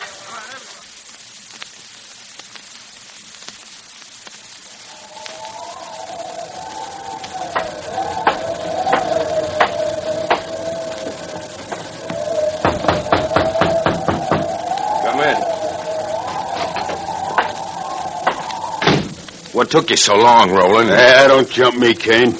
I've been putting that alleged crew of yours to work. Good. Did you get that blood cleaned out of the captain's cabin? Yeah. I'm going to move in there. That'll keep anyone from snooping around. Good idea. But who's going to snoop? The captain committed suicide, that's all. Somebody else committed suicide early this morning. What? Our young friend Sparks got tired of it all. You mean you shot him? Well, that's one way of putting it. Now, what'd you do that for? We're getting in a little deep, ain't we? Well, what would you have done, smart boy? I see a light in a radio shack. I hear the wireless going like mad. There's Sparks in there looking like he just swallowed the anchor. Maybe he was just on duty. No dice. I talked to him for a minute. He finally picked up a ship on his radio. I told him to tell the ship everything's all right. Instead of doing that, he puts in a call for help. How'd you know? I know code. I knew what he was sending. So you shot him? Yeah. Seemed like a good sound move. Mm-hmm. What'd you do with the body? I thought our late captain might want a little company. Over the side, huh? Yeah. Just so nobody else would get any cute ideas about sending messages, I reduced that radio set to the hardware counter in the 10-cent store. Okay. Hey, what's going to be the story on the disappearance of Sparks? Oh, he must have gone and got careless during those high seas last night and got himself washed overboard. Mm-hmm. And it was a great pity there was no one there to see him, so we couldn't try to rescue him. Okay, now, I'm worried. What are you worried about? Who's going to prove it happened different than that? I guess nobody. That's right. Nobody. We got a ship and a nice cargo. Percy Cute's going to be very happy with what we done. Yeah, I don't care how happy he is. I want money. There'll be more coming than you ever seen. And protection. Yeah? Where are we heading? We're going right to Port of La Jolla. That's a banana republic south of here. Oh. We meet Percy Cute down there, huh? Yeah. We turn the ship over to him, get our dough and phony papers, and we're ready to ship out again. And if there's a stink? There won't be. And if there is, Percy Cute will fix it. You started to buy off the crew? Not yet. But that'll be a cinch. I know them all. At least all but them two gadflies of yours. Fish and chips. Yeah. I wonder about them guys. Yeah. You know, they're the only ones on the ship who heard the shots when you did away with the captain. I know, but they seem kind of dumb. I think they fell for that suicide story I gave them. Yeah, probably. Hey, Wait a minute. What happened to you? I just thought of it. How did Sparks find out about the captain? Only those guys could have told him. Yeah, but they couldn't have seen Sparks. They stood watching a well deck all the time. Yeah, that's right. Of course, maybe Sparks didn't know about the captain, and you made a mistake. He knew, all right. Yeah, then maybe you heard the shots and saw me heave the body overboard. Yeah, maybe. But I'm still not at all happy about those guys' fish and chips. We gotta watch them close. In any case, I'm working on a little plan that I think will take care of them. Okay, Mastermind. The sooner the better. The sooner the better.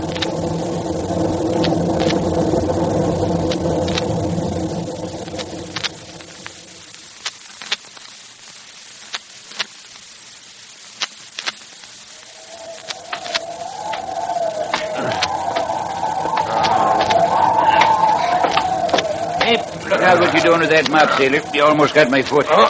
Forgive me, Mr. P. I was trying out a new stroke. I kind of skidded. Okay, Dick. I'll overlook it this time. You're a real shipmate. Tell me, Seaman Fish, what grip do you recommend on a swab? Well, Seaman Chips, after years of relentless research, I've discovered that an interlocking grip with a strong follow-through will get you the most mileage. That's very interesting. I prefer crossed hands myself. Oh, well, you know, Pat, I'm more than a little worried about something. What is it, Dick? Have you seen Sparks flying, the wireless operator, around this morning? No, I haven't. Or maybe he's still in his cabin. Maybe. But maybe something happened to that message for help I told him to send out. Oh, that's just dandy. I'm not going to be satisfied till I see him. Well, what are we going to do? We've got to search this ship. It's not going to be so easy with old Mutiny on the Bounty Kane in charge of this tub. I know, but we've got to get to the radio shack first. Well, we're swabbing down in that direction. And when we get there, if no one's around, we'll take a quick look inside. Okay. Just whereabouts is our new Captain Hurricane? Oh, you mean Laughing Boy? I think I saw him up on the bridge. That's good. He'll give us a break. Yep, I can see him. He's on the bridge, all right. He's shooting the sun. At least that's a refreshing change from shooting the crew. Isn't it, though? Come on, let's mop our way down to the radio shack. All right, prepare to give way together. All right. Stroke. Stroke. Stroke. Stroke. Come on, get your backs into them things. You can't spend all day on one little hunk of deck. Yeah. Now, when you're through with that, report to me. Maybe I'll have a little machinery for you to move. All by yourself.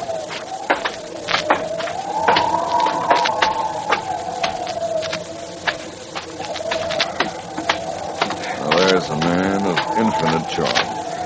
Hey, Dick. You see what he had under his arm? It looked like clothes. It was. I see what you're talking about, Pat. You said you got a look at Rolling Hitch's clothes last night when the door opened up. It was shortly after the captain had been murdered. You said you saw blood on them. That's right. Did you identify those clothes? Yep, and they're under his arm right now. Oh, you've got to follow him, Pat. See what he plans to do with them. Well, he's heading aft. We'll shadow him, then. But don't let him see us. Look. Going down the ladder to the well deck. There's no one down there, too. Crew's all working up forward. Hey, look, Dick. He's going to the lee rail. Oh. Yeah. There goes the clothes and the evidence over the side. And I hear tell it's a pretty big ocean. Oh, come on then, Pat. Let's get to that radio shack. Why not?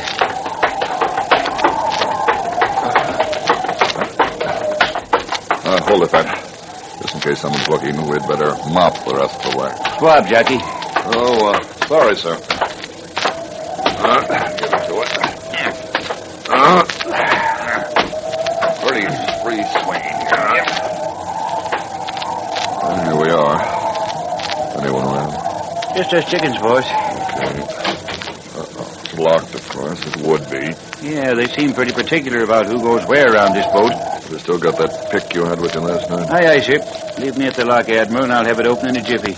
But I suggest you'd better keep watch. I'll not only keep watch for you, sailor, I'll keep swabbing the deck for you. That's nice, helpful, stimulating outside work for you.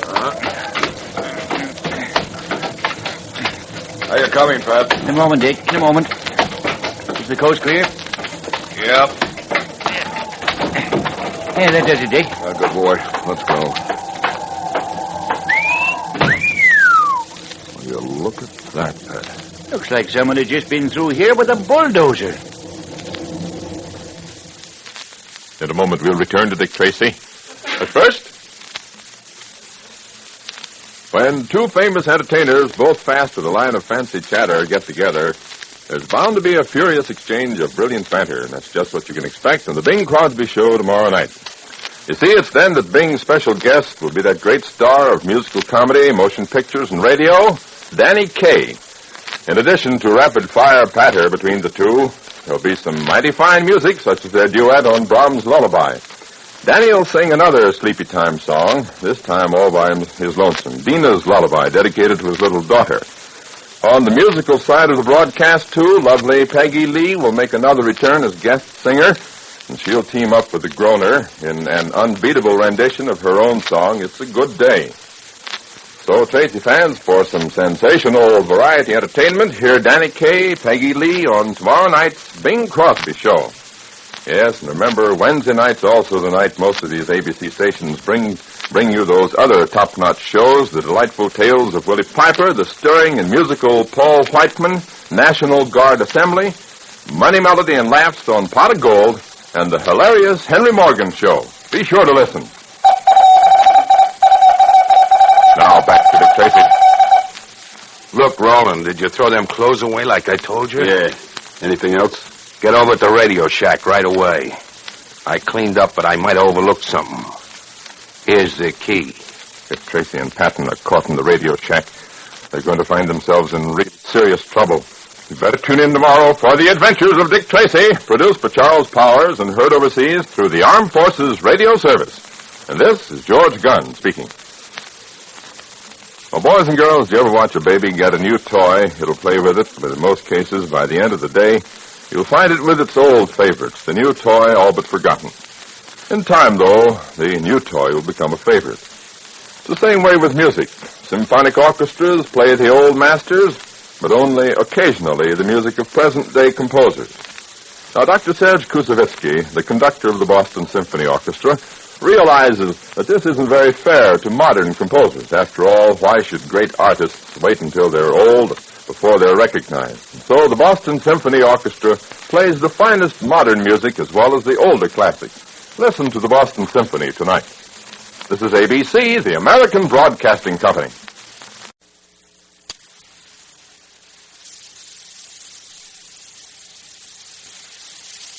And now, Dick Tracy.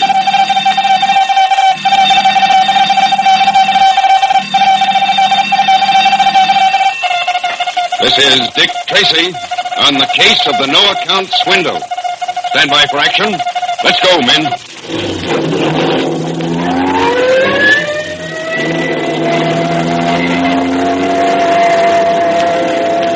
Yes, it's Dick Tracy, protector of law and order. Before we listen to today's Dick Tracy adventure, let's go over a few fielding practices for would-be ball players. In the infield, one of the most important rules is keep your eye on the ball. If a grounder comes whizzing toward you, don't let it get out of your sight for a moment. Watch the ball until it's safe in your glove. A bad bounce at the last minute may cause the ball to fly over your head to one side, or even worse, hit you in the face. Something that can be avoided if you watch the ball. If you're playing the outfield on a sunny day, shield the sun from your eyes with your glove or wear shatterproof sunglasses.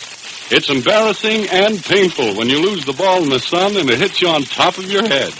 Here's another good rule on pop flies. Call out for them so another infielder, also trying for the ball, won't run into you.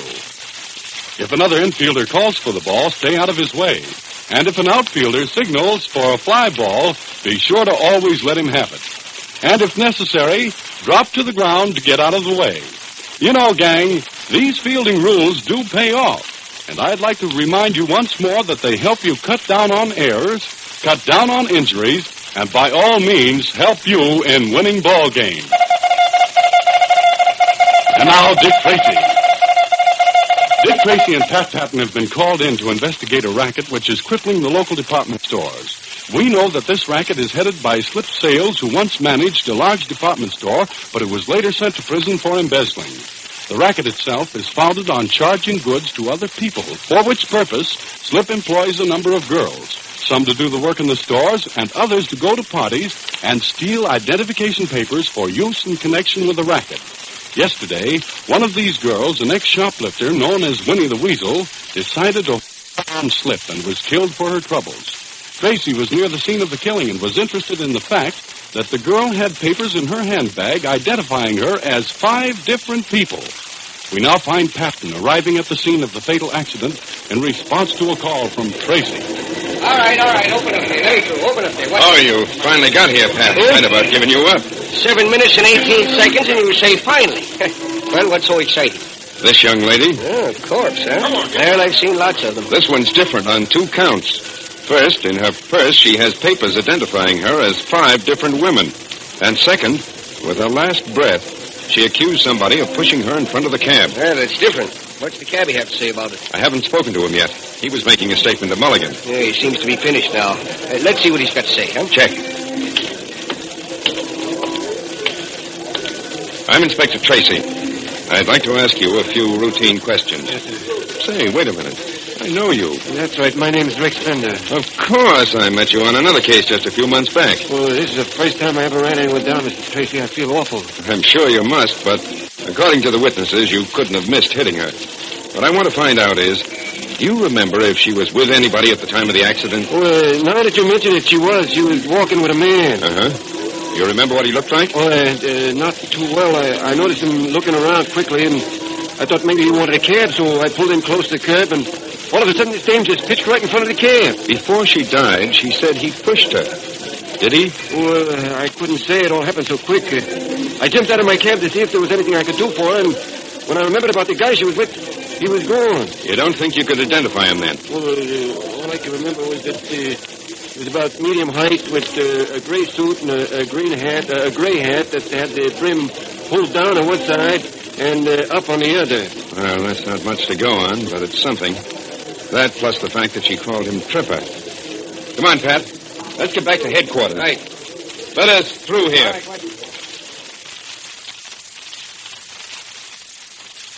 Well, Pat, that seems to complete the file on Winnie the Weasel. She did 2 stretches in the city prison. The last time was sent up to the state penitentiary for women. Now that was back in 1942.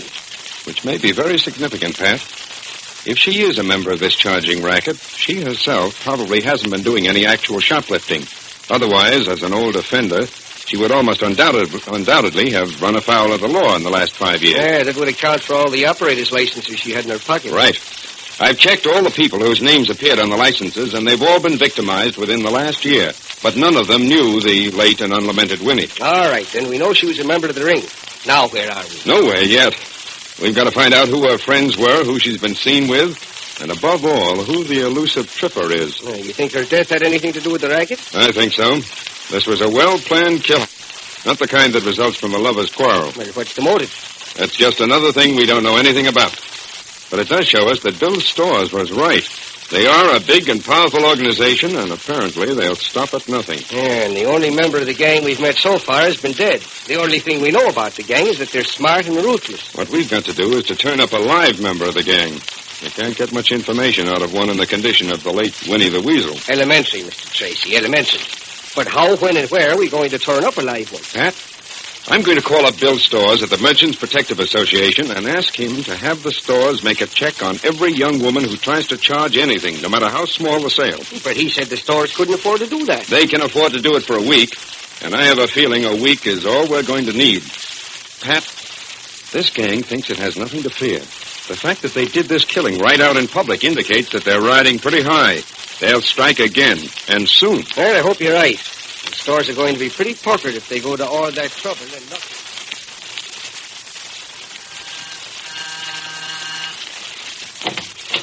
Good morning, Feather. Morning. You're out bright and early. Well, I'm anxious to make good in my new career. A very laudable ambition. How was the party last night? Very elegant and very dull. Did everything go according to schedule? Almost. Why almost?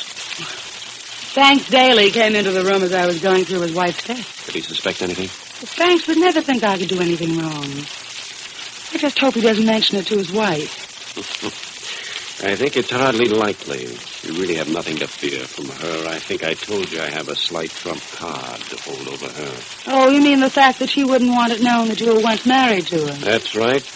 But I wouldn't want Banks Daly to find out anything. If he were to say that he was being played for a fool, he might become dangerous. Oh, don't worry about Banks. I can handle him. I hope so. Now, what'd you get for identification? Oh, first, several personal letters. Mm-hmm. Second, a receipted bill for a safe deposit box. Good. And third, and best of all, Danny was thoughtful enough to be on the board of directors of the Young Ladies Uplift League. Mm-hmm. Look, here's a membership card entitling her to attend the and containing quite a complete description. That's fine. Mm-hmm. And that description fits you almost as well as it does Sonny. What do you mean, me? I thought you never had the same girls do the charging who picked up the identification. I don't normally, but the only other girl in the organization who could fit this description is indisposed. I don't think she'll be able to work for quite a while. I see. Well, won't I be taking quite a chance? Not really. Just be sure to wear clothes that neither Sonny or Banks have ever seen you in. Mm-hmm. And do your hair in a different style. Make yourself look as though you might really belong to the Young Ladies Uplift League. A character part, eh? Well, it so happens that I have a dress that makes me look as though I founded the league. I never did like it. It looks just as though it were made for Sonny. Splendid. Now, what stores doesn't she have an account at? Oh, quite a few. She apparently prefers to pay cash. She has no account at Burlen, none at Swindle's, none at McGimsey's. None of McGimsey's, eh? Let's start there. Still waging your own little war, aren't you, Flick? Why not? I'm not forgetting who ruined my career by sending me to prison on that embezzling charge. I'm not sure you aren't confusing cause with effect. But then that's really no concern of mine. And it would be just as well for you if you didn't forget that fact. Oh, dear, dear, dear. Threatening again. It's amazing how ineffectually you play the part of a heavy. Everything's just a game to you, Feather. Just an exciting game with everyone playing a part. It may never have occurred to you that some people are serious. Deadly serious. Well, please don't shatter my girlish illusions. You make everything sound so monstrously dull. As you wish. But never say that I haven't made everything amply clear. Now, about the job at hand, we'll favor McGimsey's with our attention first. It's all right with me. Now, here are the types of things I want you to charge. In the first place, get only standard merchandise. Such as? Anything that is small and easily carried. And another thing, don't charge items from two different departments on the same floor. Store detectives have a habit of circulating rather freely, as I believe you have already had the opportunity of. Anything else? Yes, one rather important detail. Don't carry anything with you that could identify you in the event that something should go wrong. Or something that could identify you. That would be most unfortunate. Most unfortunate. Well, now, don't worry your pretty little head about it. Implicating you in anything is probably the least of my very many worries. When do I go to work? Right now. Here's what you do. Get down to McGimsey's and start in on about 6.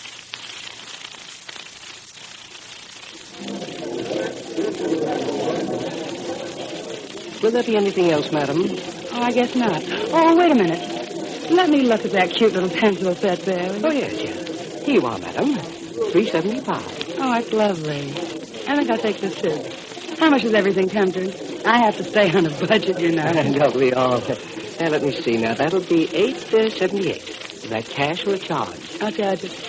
Madam, your name? Mrs. Banks Daly. Oh, Daly. D-A-L-E-Y. 487 Rockingham Drive. Rockingham Drive. Yes, Miss Daly. Do you have some identification? Oh, I see. Let me see. Oh, yes, here's some letters, and here's a receipted bill. Do you have anything with your description on it? I don't know. Oh, well, here's luck. My membership card in the Young Ladies Uplift League. Oh, may I see it? Thank you. Yes, this will do nicely. Well, may I have my things as soon as possible? I'm in quite a hurry. Yes, just as soon as we make a routine check. Routine check? It's something new. It'll just take a second. In a moment, we'll return to Dick Tracy.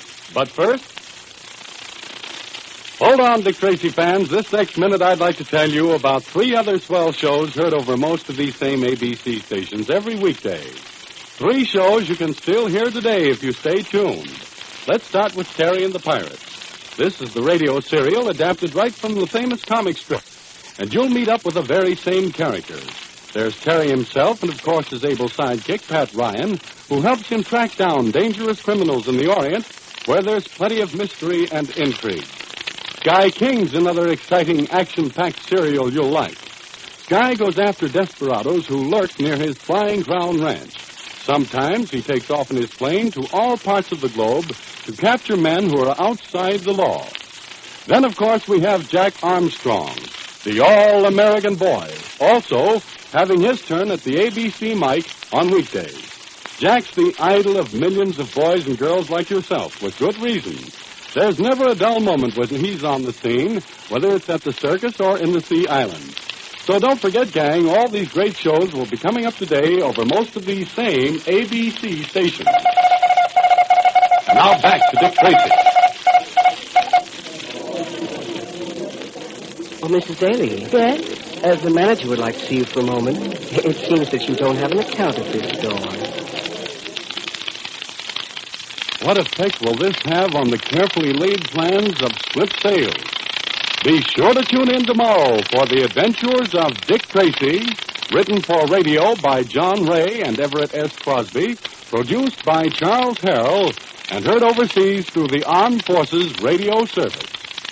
This is Bill Crago speaking. Ted Malone goes along with the theory that Lady Luck does exist. Like his story about the New Jersey cab driver who came across a $1,000 bill someone had given him by mistake. The cabbie immediately took the bill down to police headquarters and identified the man who gave it to him. His tip, $100. Another lucky break occurred when a would-be actor found an old manuscript that Margaret Webster, the producer, had lost. Miss Webster was so delighted that she gave the young actor a job. If you go along with this theory of Ted Malone's that luck does exist, you'll enjoy hearing his other comments when he's on the air every weekday morning over most of these same ABC stations. This is ABC, the American Broadcasting Company.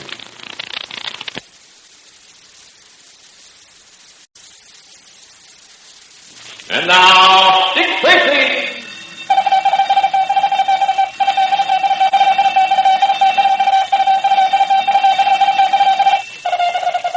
This is Dick Tracy on the case of the crooked fingers.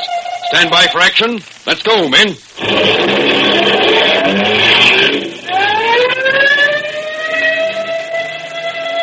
Yes, it's Dick Tracy, protector of law and order. Say, Tracy fans, you know that it's just 158 years ago today that the Bastille in Paris was stormed and its political prisoners set free? The Bastille was a great fortress that had been turned into a prison. It was regarded by the French as the symbol of their oppression. Stories circulated that the prisoners there were treated with inhuman cruelty, and so when the Parisians began to revolt in 1789, they launched their opening attack on this mighty prison. Taking it by storm, they released the prisoners. The men were carried out on the shoulders of the crowd as a symbol of the new liberty. The Bastille was torn down. Thomas Paine, the great American political writer who was in Paris at the time, was given the key, which he sent to George Washington. A duplicate of this key lies in Philadelphia's Independence Hall today. So it was that 1789 became an important year in history because of the storming of the Bastille. For the attack symbolized the new spirit on earth, proclaiming all men had equal rights. No ruler had the authority to oppress his people. The message of the Bastille is one which free peoples everywhere still remember and fight for. Liberty and equality for all. And now, Dick Tracy. Last Friday, Fingers, the sinister gem thief, was making a desperate attempt to escape in a speedboat, taking Captain Ash with him. But Dick Tracy and Pat Patton gave chase in a faster boat. And when Fingers realized that he was about to be overtaken, he threw Captain Ash overboard.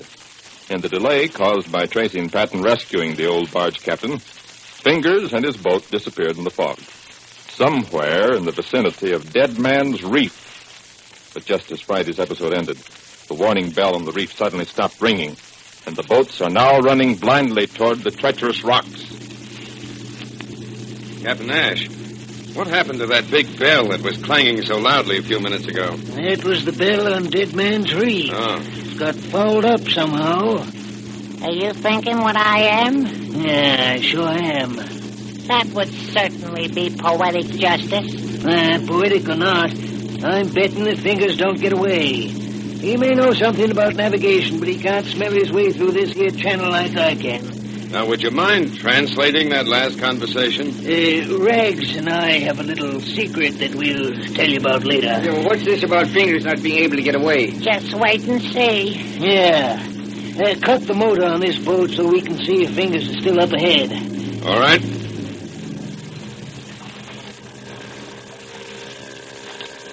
Yeah, he's still up ahead. Better not steer directly to where the sound of his motor's coming from. Better bear off a little to your right. Oh, Captain Nash, you're wonderful. The way you can get through this channel in a fog even without the bell to help you. I told you I could do it by smell. Better bear off a little further to the right. What's the matter? I can smell the rocks now. Why do these things always happen to me? Now, don't be self-centered, Pat. It's happening to Fingers, too. Only he has no Captain Nash to guide him. Well, I just hope that last ducking in the ocean that Captain Nash got didn't do anything that his senses smelled. It didn't, young fella. I can smell them rocks powerful strong right now. We're mighty close. What should we do? Hey, better cut the motor down and listen.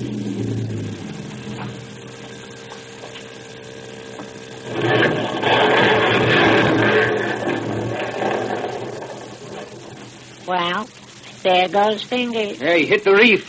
I had a feeling he wasn't going to get away. But he's still got that Tommy gun, so let's not just go blundering in there. He hit that reef pretty hard, he may. Help!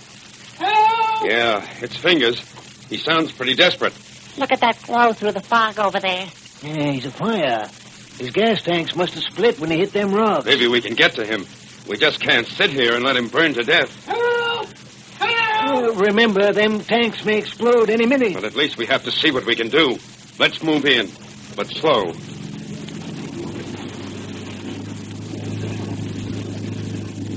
There's his boat half turned over and wedged in the rocks. Yeah, look. The burning gasoline is spreading out on the water. Yeah, better go back. This boat of ours would go up like matchwood if we tried to get through that there burning gasoline. Oh, there's something we can... There was something, and that was it. Yeah. It's the best way for him. Yeah. No use even bothering to look for the body. Yeah, there's not enough of the board left to put in a small-sized aspirin box. Well, so much for Fingers. Now we'd better see what's the matter with the bell on Dead Man's Reef. Yeah, I was waiting for that. Captain Nash and I have a surprise for you. What is it? You'll find out. Won't he, Captain Nash? Yeah. Now, if you'll just turn this boat around, go back about 100 yards, we'll come to the bell.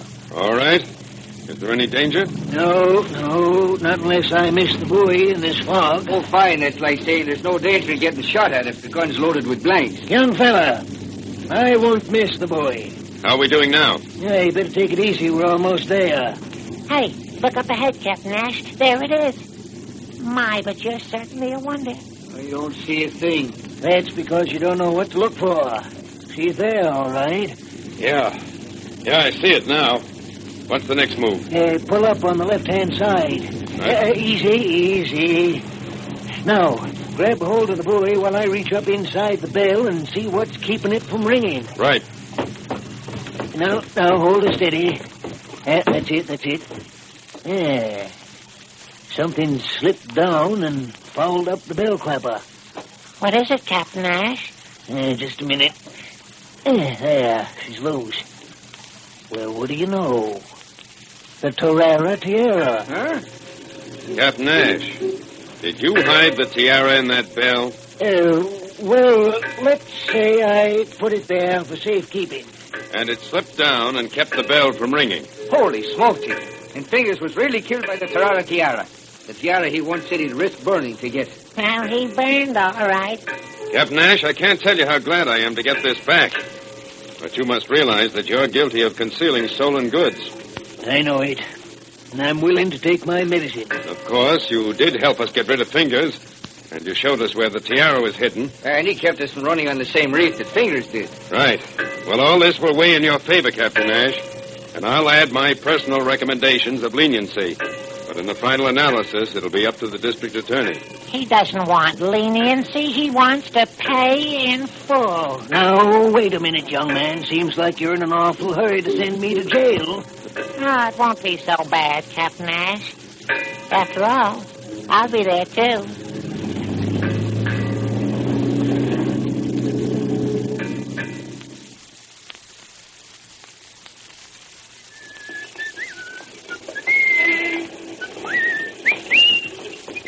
Well, you're just full of sweetness and light today, Patrick.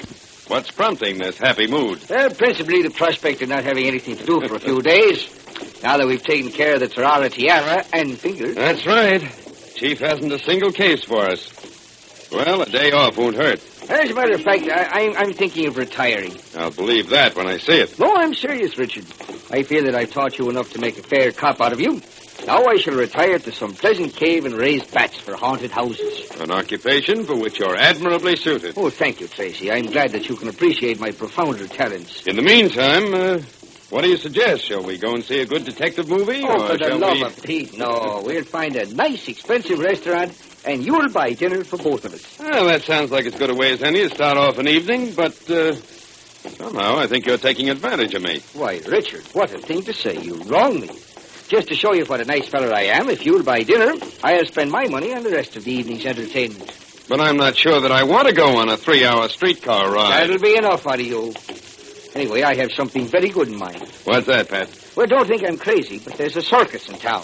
What do you say we go see it, huh? Patrick, for once you're behaving like a rational human being. That's a great idea. I haven't been to a circus in years. Well, I'll describe the more important points to you so that you can follow the plot without too much trouble. You're so good to me. Now, when you see a creature with 2 humps and a face like a one-eyed beefsteak, it's called a dromedary. Nothing doing. A dromedary has only 1 hump. Richard, somewhere along the line you've been gravely misinformed. A dromedary has 2 humps. You're off your rocker, Patrick, and I'll prove it to you when we get to the circus. Now, you take a camel. That's a different thing. The camel has... While Tracy and Patton are discussing a matter that rightfully should be of more interest to a camel than to 2 detectives, a man and a woman, both of the circus, are talking of life and death.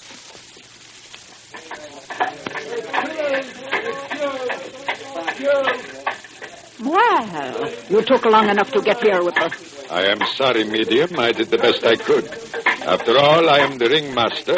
I have other duties besides dancing attendance on you. They should be secondary. I shall explain it to the owner of our circus. Now, look at these clumsy apes. They have not even got my fortune-telling booth up. Take it easy, medium rare. You ain't queen of the circus, you know. Yes, I am. I shall always be queen of the circus. What did you say, medium? Never mind. Stay here until these fools have put up my booth. I must talk to you alone. What else can I do? Okay, medium rare. Your place of business is ready for the circus. I am a seeress. I tell the truth. I read the future. Come off it, medium. You're a lady raghead and as big a fake as all the others. I tell you, I know everything that is going to happen. All right, I'll bite.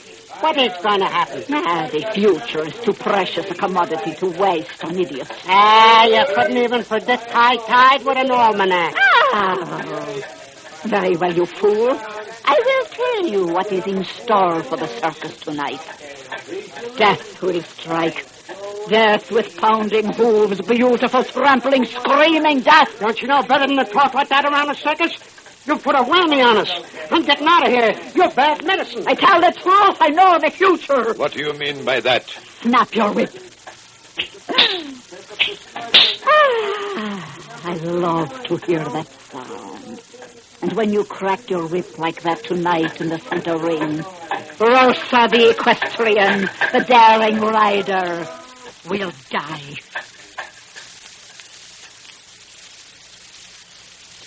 In a moment, we'll return to Dick Tracy. But first, so you want to lead a band, huh? Well, so does everybody else, from tailors and sailors to fighters and writers. And they've all had their dream come true on Sammy Kaye's show, so you want to lead a band. Every Monday night, 4 contestants are chosen from the audience, and then the musical battle begins. Each one tries his hand at conducting, and one by one, contestants drop out until the winner gets the grand prizes in the bandbox. And brother, what prizes!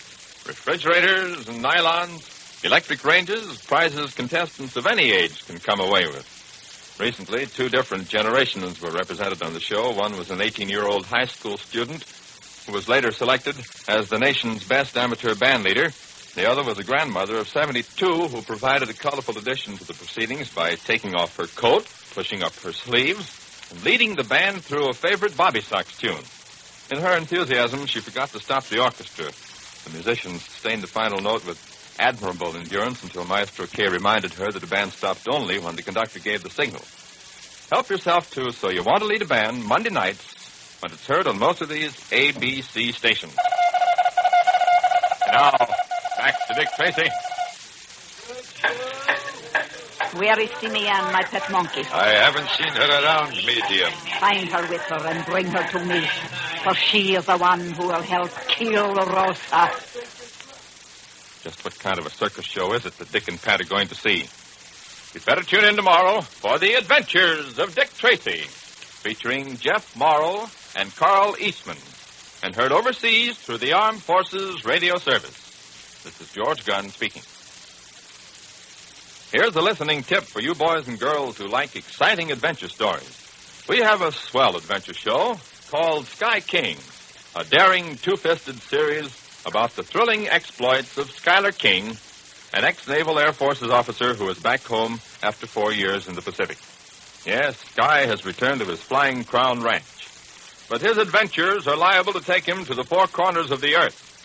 Remember, for suspense and thrills, for hair-raising adventure, join Sky King on his daring missions when he's heard weekdays, Mondays through Fridays, over most of these same ABC stations. Stay tuned now and tune in Sky King.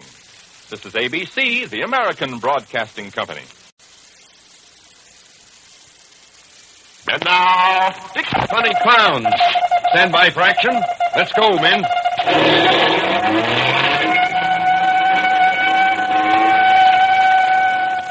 Yes, it's Dick Tracy, protector of law and order. The Tracy fans, here's more about colorful Rube Waddell, the all-time great baseball pitcher. Among his many pitching feats was one established back in 1904 when he struck out 343 men in 377 innings, a record that stood until Bob Feller broke it last season. For the next year, Waddell won 27 games pitching the Philadelphia A's to an American League pennant. But Rube didn't pitch against the great Christy Matheson of the Giants in the World Series that year because of a shoulder injury he received when he fell over a pile of luggage in a train. He was only trying to crush another player's straw hat. There was another league record set by Waddell that stood until broken by Feller, 16 strikeouts in 1 game set in July 1908. But there are other pitching records made by Waddell that still stand. Rube Waddell died when he was 37, his death resulting from an illness brought on by heroic action 2 years before. You see, a Kentucky river overflowed its banks, and for hours, Rube stood up to his chest in icy water, piling up sandbags to help save a town. But not until the end, Rube Waddell remained the same, colorful, kidding, and fun to be around. And now, Dick Tracy. Yesterday, Bull Hooker, elephant attendant, went to Medium Rare and told her that he had seen her monkey, Simmy Ann, start the fire that put the whole circus in an uproar. Medium Rare agreed to pay him well for his silence. But Pat Patton had been following Bull, and when the latter left Medium Rare's tent, Pat asked him what he'd been doing there. Bull was furious and tried to beat up Pat, but he'd picked on the wrong guy because Pat knocked him kicking after a hard fight. Well, much later, long after the evening show was over, Dick and Pat saw a beautiful girl sneak into the arena, climb to the high trapeze, and perform acrobatic miracles. Right now, Flipper, the ringmaster, is just entering Medium Rare's tent. Is that you, Whipper? It is I. Come in. For once, you come fairly quickly when I send for you. You talk to me, Medium Rare, without making it sound like a lecture. It's good for you. Keeps you on your toes. What would you say if sometime I refused to do your dirty work? I would say very little. But what I said would be to the police. I would just tell them how you murdered my husband. But at your instigation, it was your idea. It does no matter. You were the killer. Ah, poor Pierre. He was such a bad husband. You didn't call me over here just to reminisce about old murders, did you? I did not. Something has come up. Something that I do not like. You mean they have discovered that we arranged Rosa's death? Do not be silly. No one could find out about that. Oh, then they know I put the iron bar in front of the automobile and tried to destroy those two new clowns. Medium rare. I did that because you told me to. I knew something would go wrong. It is your fault. Be quiet. They know nothing. Good. No, it is not good, so you do not need to smile. What is wrong, then? You know I sent Simeon, my monkey, to start a fire. A fire that would attract everyone's attention while you place the iron bar in front of the car. Yes, I know. Well, Bull Hooker, the elephant attendant, saw Simeon. Well, so what can he do? At the moment, he is blackmailing me. You are paying him money to keep silent? Yes. You must be crazy. What difference does it make, even if he tells Sean Kernan that the monkey started the fire?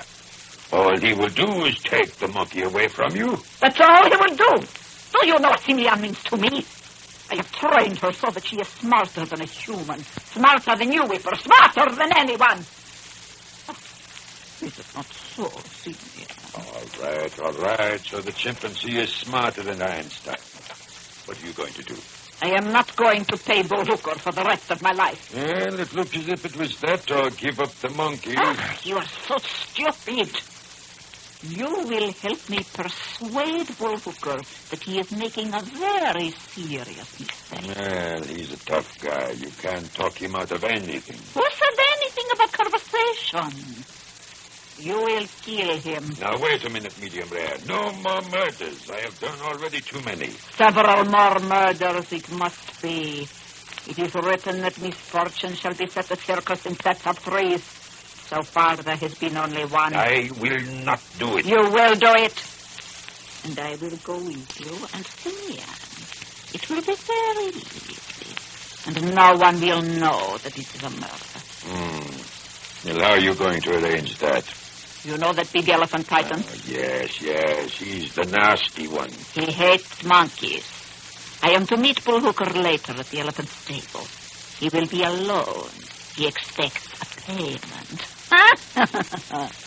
He will get it. As we are getting in so far, we will never be able to get out. We are only just starting.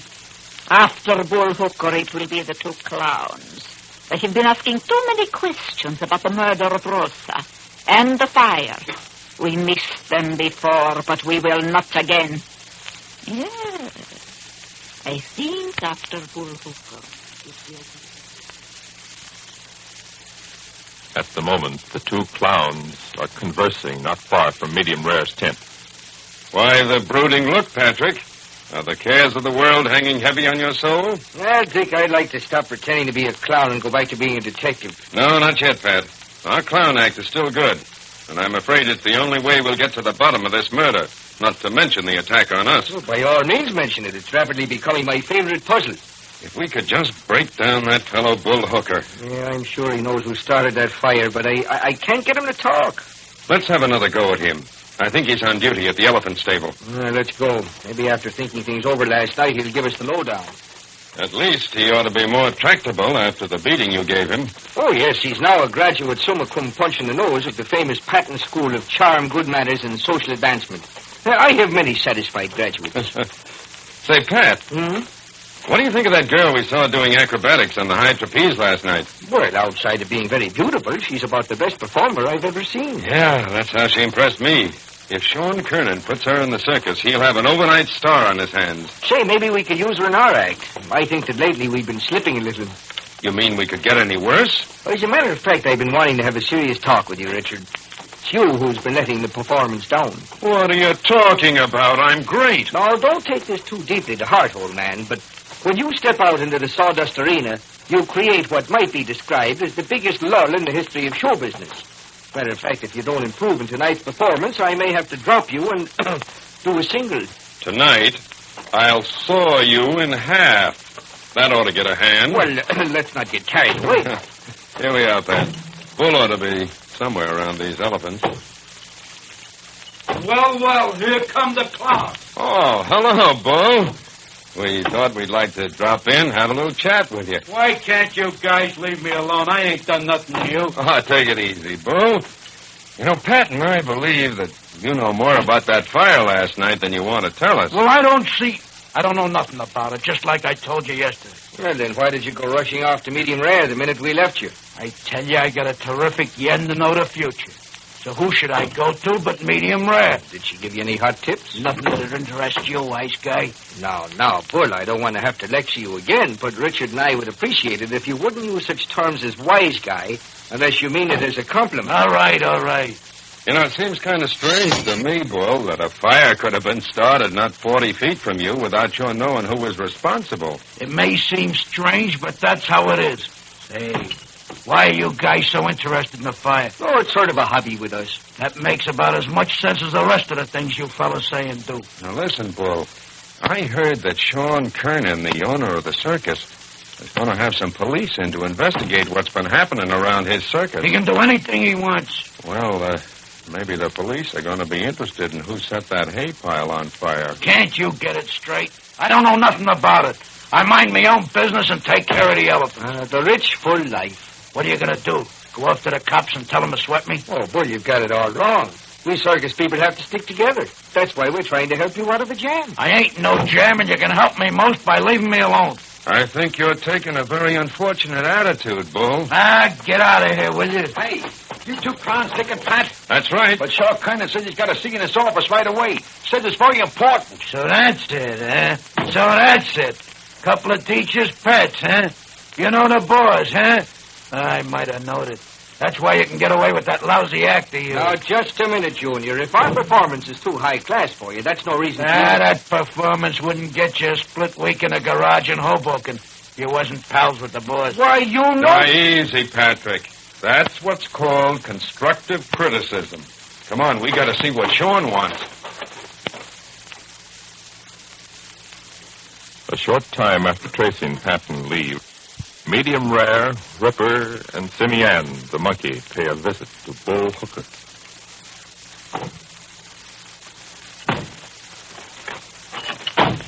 Oh, so it's you, Medium Rare. You got the loot? All this as I promised you. Hey, what'd you bring that monkey around for? You know she'll drive Titan crazy. Then he'll start the other elephants going. Do not worry, I will keep her with me. What's Whipper doing here? Oh, it is all right, Bull. I know all about your little financial arrangement with Medium Rare. Yeah? Well, I don't like it. Never mind what you like. You're being well paid. It ain't enough. They're going to send some cops around to ask a lot of questions, and I'm going to get it first. Who told you that? Them two clowns that's always hanging around. They're putting their noses in everything. What did I tell you, Wever? They must be eliminated. You're talking pretty big. Do I get more dough? This is what you get. A gun, eh? All right, Wever. Beat him with your whip. Beat him, beat him, beat him. Hey, you crazy? Oh, no, you don't. I'm getting back to the elephants under Titan. If you're whipping, they'll kill you. And if you come out from there, I shoot you. Come on, Simeon. Come on, darling. And to the elephant. And to the big one, Titan. Quick. Call that monkey back. He's heading straight for Titan. Get him out of here.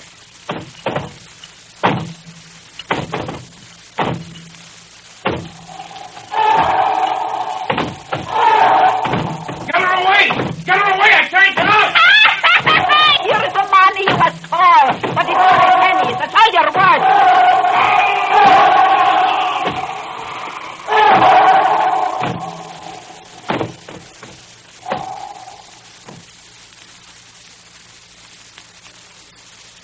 In a moment, we'll return to Dick Tracy. But first, well, Tracy fans, there are lots of jokes about lawyers, maybe one or two lawyers who are jokes. But when it comes to attorney-inspired laughter, you can't beat the Eddie Alberts show, broadcast over most of these ABC stations every Wednesday night. The star of the show is the same Eddie Albert whose performances on the screen have been enjoyed by millions. And Wednesday nights, you'll take the part of a friendly, earnest, and somewhat confused young lawyer in the unique town of Plainville. Unique, of course, comes from the Latin, unus meaning one and equus meaning horse, one horse. Well, anyway, Plainville is a town that can support just one law firm. Eddie has A rival, Judge Cartwright, who by unhappy coincidence is the father of Eddie's fiancée. You can see that attorney-at-law Eddie Albert's troubles can stem both from social and professional sources. And professionally speaking, his law practice lacks only one important detail: clients. Well, everyone in your family is sure to enjoy the minutes spent listening to Eddie Albert's adventures.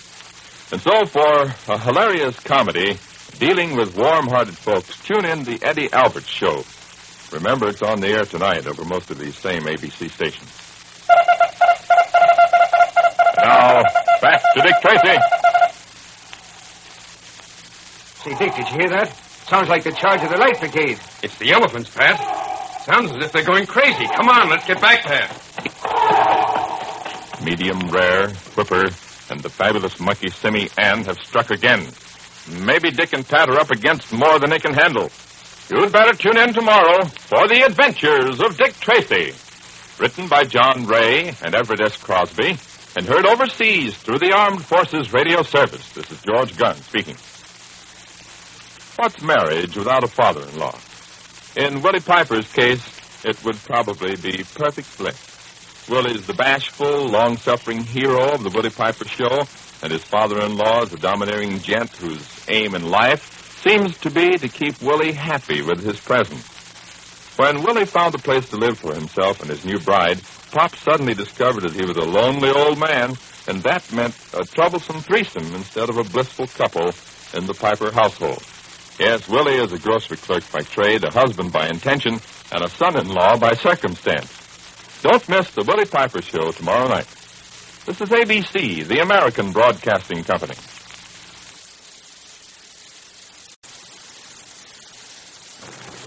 And now, Dick Tracy!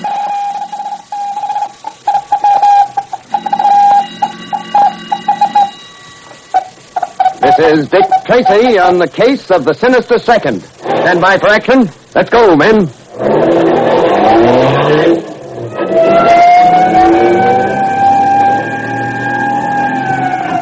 Yes, it's Dick Tracy, protector of law and order. Before we listen to today's Dick Tracy adventure, can you imagine a baseball team winning a pennant and a World Series with a team batting average only a paltry 205?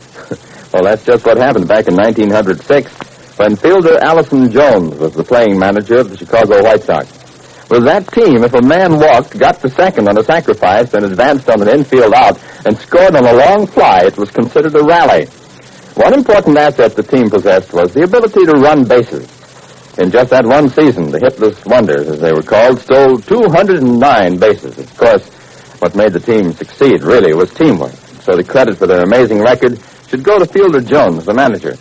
Jones, who played center field, hit only .230, but his low average doesn't tell the whole story. He could do everything with a bat. Hit for distance, hit to all fields. He was an expert with a bunt. Full of fire, he frequently came all the way in from center field to argue with umpires when he thought they were wrong. Jones loved to win. It was his spirit and leadership that inspired those Hitless Wonders to become the championship baseball team of 1906. And now, Dick Tracy. Dick Tracy and Pat Patton have been investigating a gambling racket.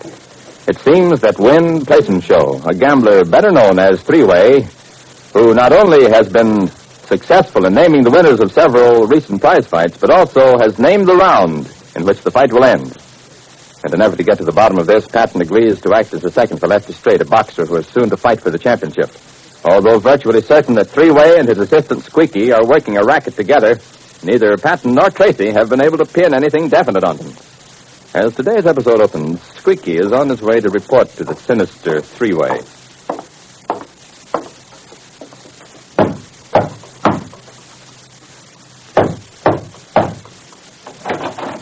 All right, Squeaky. Come on in.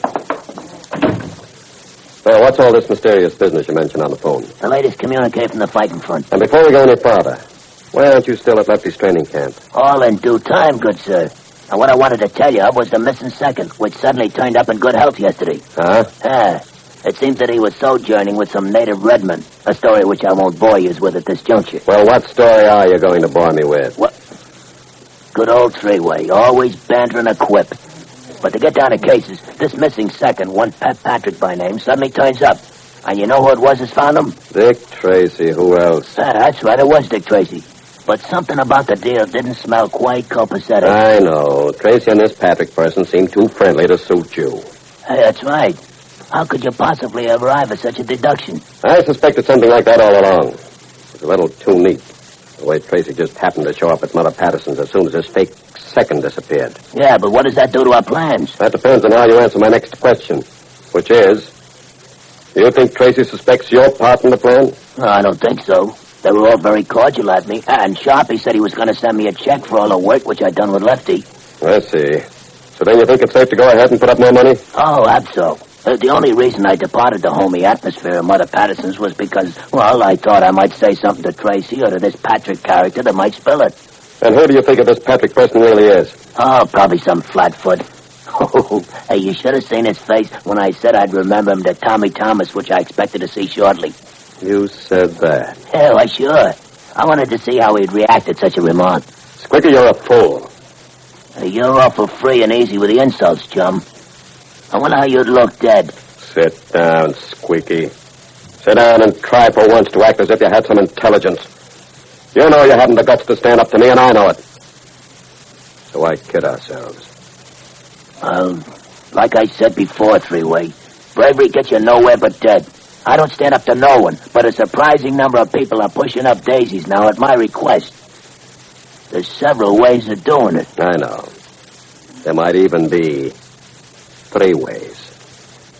I'll always be at least one guess ahead of you. Now listen. I'm listening. When you made that ill-chosen remark to Patrick, he knew you'd find out that he was a phony. So we'll tell that back to Sharpie, who undoubtedly is in on it. Then you may not be called a second when Patrick fails to show up. Yeah, well, I think there's one way out of that. Which is? We won't remove Patrick from the scene of action until immediately preceding the scrap. Then, when they notice which he's gone, it'll be too late to do anything but take me. Yes, that might be true. And being as how I already worked with Lefty, who could be an easier choice? When they see me sitting right back of his corner. They'll probably pick you all right. They'll probably watch every move. Tracy won't take his eyes off you during the entire fight. So which? With the system we use, the audience could be made up of nothing but FBI men, and they still wouldn't know why Lefty got the stuffing kicked out in a certain round. By the way, which rounds are going to be? 5th. Lefty's so much better than Roundhouse Rogan, I figure he may pull a KO if he let it go any longer. Yeah, I think you're right. So what you worrying about? We're in. All right, Squeaky. I'll go ahead. I've got 50,000 up so far. And I'd let it go by default if I thought they were onto us. But now I'll put up another 50,000. And if all goes well, and they pick you to act as second, I'll put up 100 grand more at fight time. So remember, Squeaky, you'd better be right. With 200 G's riding, I couldn't be wrong. So now, what's the plan? We'll get to the auditorium early and go downstairs to the dressing rooms. I'm with you so far. Lefty and his crowd will get there early and go to his dressing room, where a small note will be delivered to Mr. Pep Patrick inviting him to join us in one of the empty rooms used by the prelim boys. Yeah, but what makes you so sure he'll accept the invite? From the way you've described him, he's probably a sentimental Irishman who'd risk his life rather than betray a lady's confidence. It sounds like Pat, all right. I think if we send him a letter from a lady in distress, his chivalrous nature will force him to answer. Hey, that's a good idea. And I know just a lady, too. An Indian doll which is named Bashful Buffalo. Good. If we word our note just right, it'll bring Mr. Patrick running, and alone. Fortunately, chivalry is not entirely dead, with some people.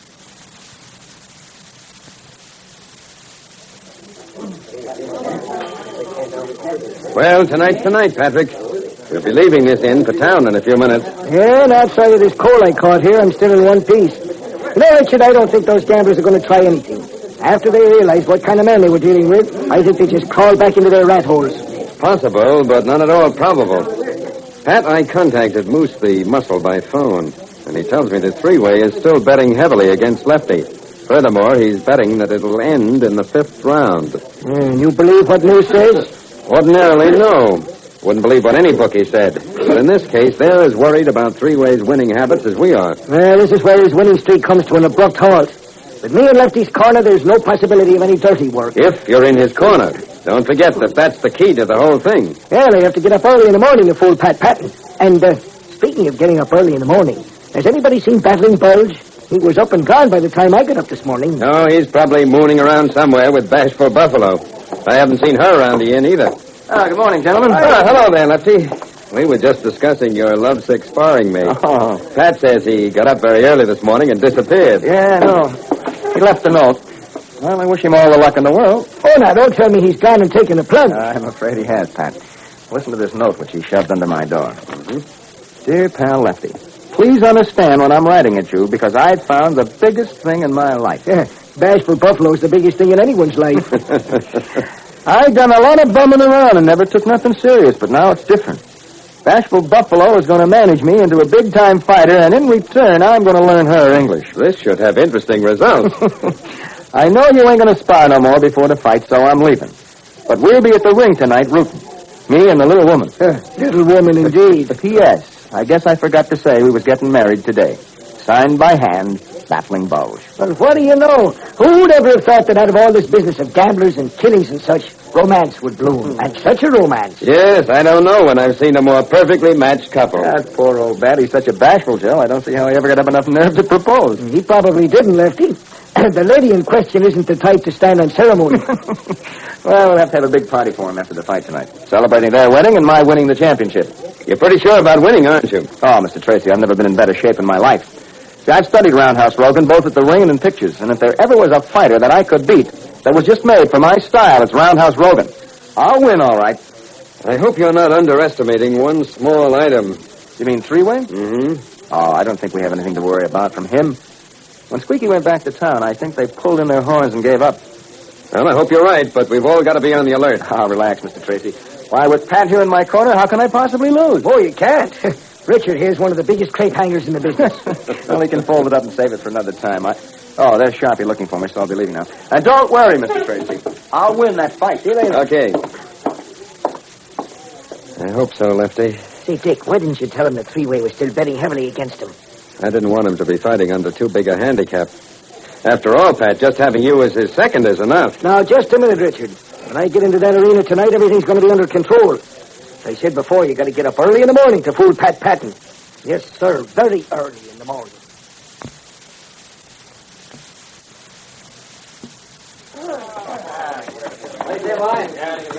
Well, Pat, how do you feel making your debut as a fight second? Oh, fine, great. I can hardly wait for that first round bell to be in there punching. You better leave that end of it to me. Just keep an eye peeled for those gamblers that Tracy's so worried about and leave everything else to me. Where is Tracy, by the way? Well, he went upstairs to make a phone call to headquarters. He'll be right back. Tommy, one of you gents, Pat Patrick? Yeah, that's right. I got a note for you. Here. Oh, thanks. Well, now, if that isn't cute. Lefty, I'll be back in a minute. Oh, what is it, Pat? It's a note from Bashful Buffalo. She and Battling Bulls want to tell me something. Well, look, don't you think somebody ought to go with you? Well, no, she asked that I come alone. And Patton never refused the lady's request. In a moment, we'll return to Dick Tracy. But first, some character dreamed up a new title for Don McNeil, MC of the popular ABC morning show, The Breakfast Club. Said title being, quote, man with the warmest voice in radio. Well, it seems to be a scientific fact. Don McNeil won a test lately that some scientists in Hollywood had invented. They developed an instrument which converted vocal sounds into electric impulses, and that in turn heated a copper wire, and this invention could determine who had the warmest voice in radio. Well, it took a record of McNeil's voice. His vocal effort sent the thermometer way up to 138 degrees, far and away from the voices of the other top 14 radio personalities who were tested. Well, this probably comes as no great surprise to the millions of McNeil fans who take their toast and coffee every morning with the Breakfast Club gang. They know Don's warm voice and personality because everything sets him in the right mood for the rest of the day. Breakfast Club's been a nationwide listening habit for 13 years. Fran Allison, Sam Cowling contribute to the fun. So, for a fun-filled morning, tune in to the Breakfast Club show tomorrow morning on most of these ABC stations. And now, back to Dick Tracy. I'm looking for... Say, what is this? Just step in and close the door, chum. You're much too smart a gent to argue with this here heater which I hold in my chubby fist. Well, it looks like Squeaky got up early enough in the morning to put Patton and Lefty behind a very deadly 8-ball. Tune in tomorrow for the adventures of Dick Tracy. Produced by Charles Powers, this is George Gunn speaking. When people hire a maid, they usually get a maid of all work. But if you were hiring Beulah, you'd be getting a maid of all shirk. Beulah is the star of the Wednesday Laugh Festival of the same name. Even though she isn't the best worker in the world, she more than makes up in laughs for her laziness. Beulah runs the Jones household, and she'll run away with your funny bone as she does. To add a couple of light touches to the goings-on, there's music with Buzz Adlam's orchestra, and music in the vocal way by Penny Piper. So help yourself to a harvest of good humor with the Beulah Show tonight on most of these same ABC stations. This is ABC, the American Broadcasting Company.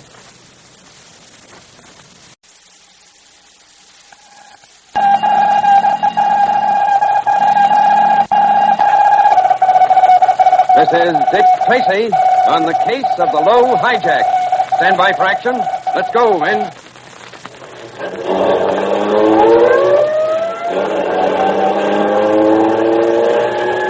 Yes, it's Dick Tracy, protector of law and order. Before we listen to today's Dick Tracy adventure, I'd like to talk for a minute and 10 seconds about one of the greatest figures in baseball.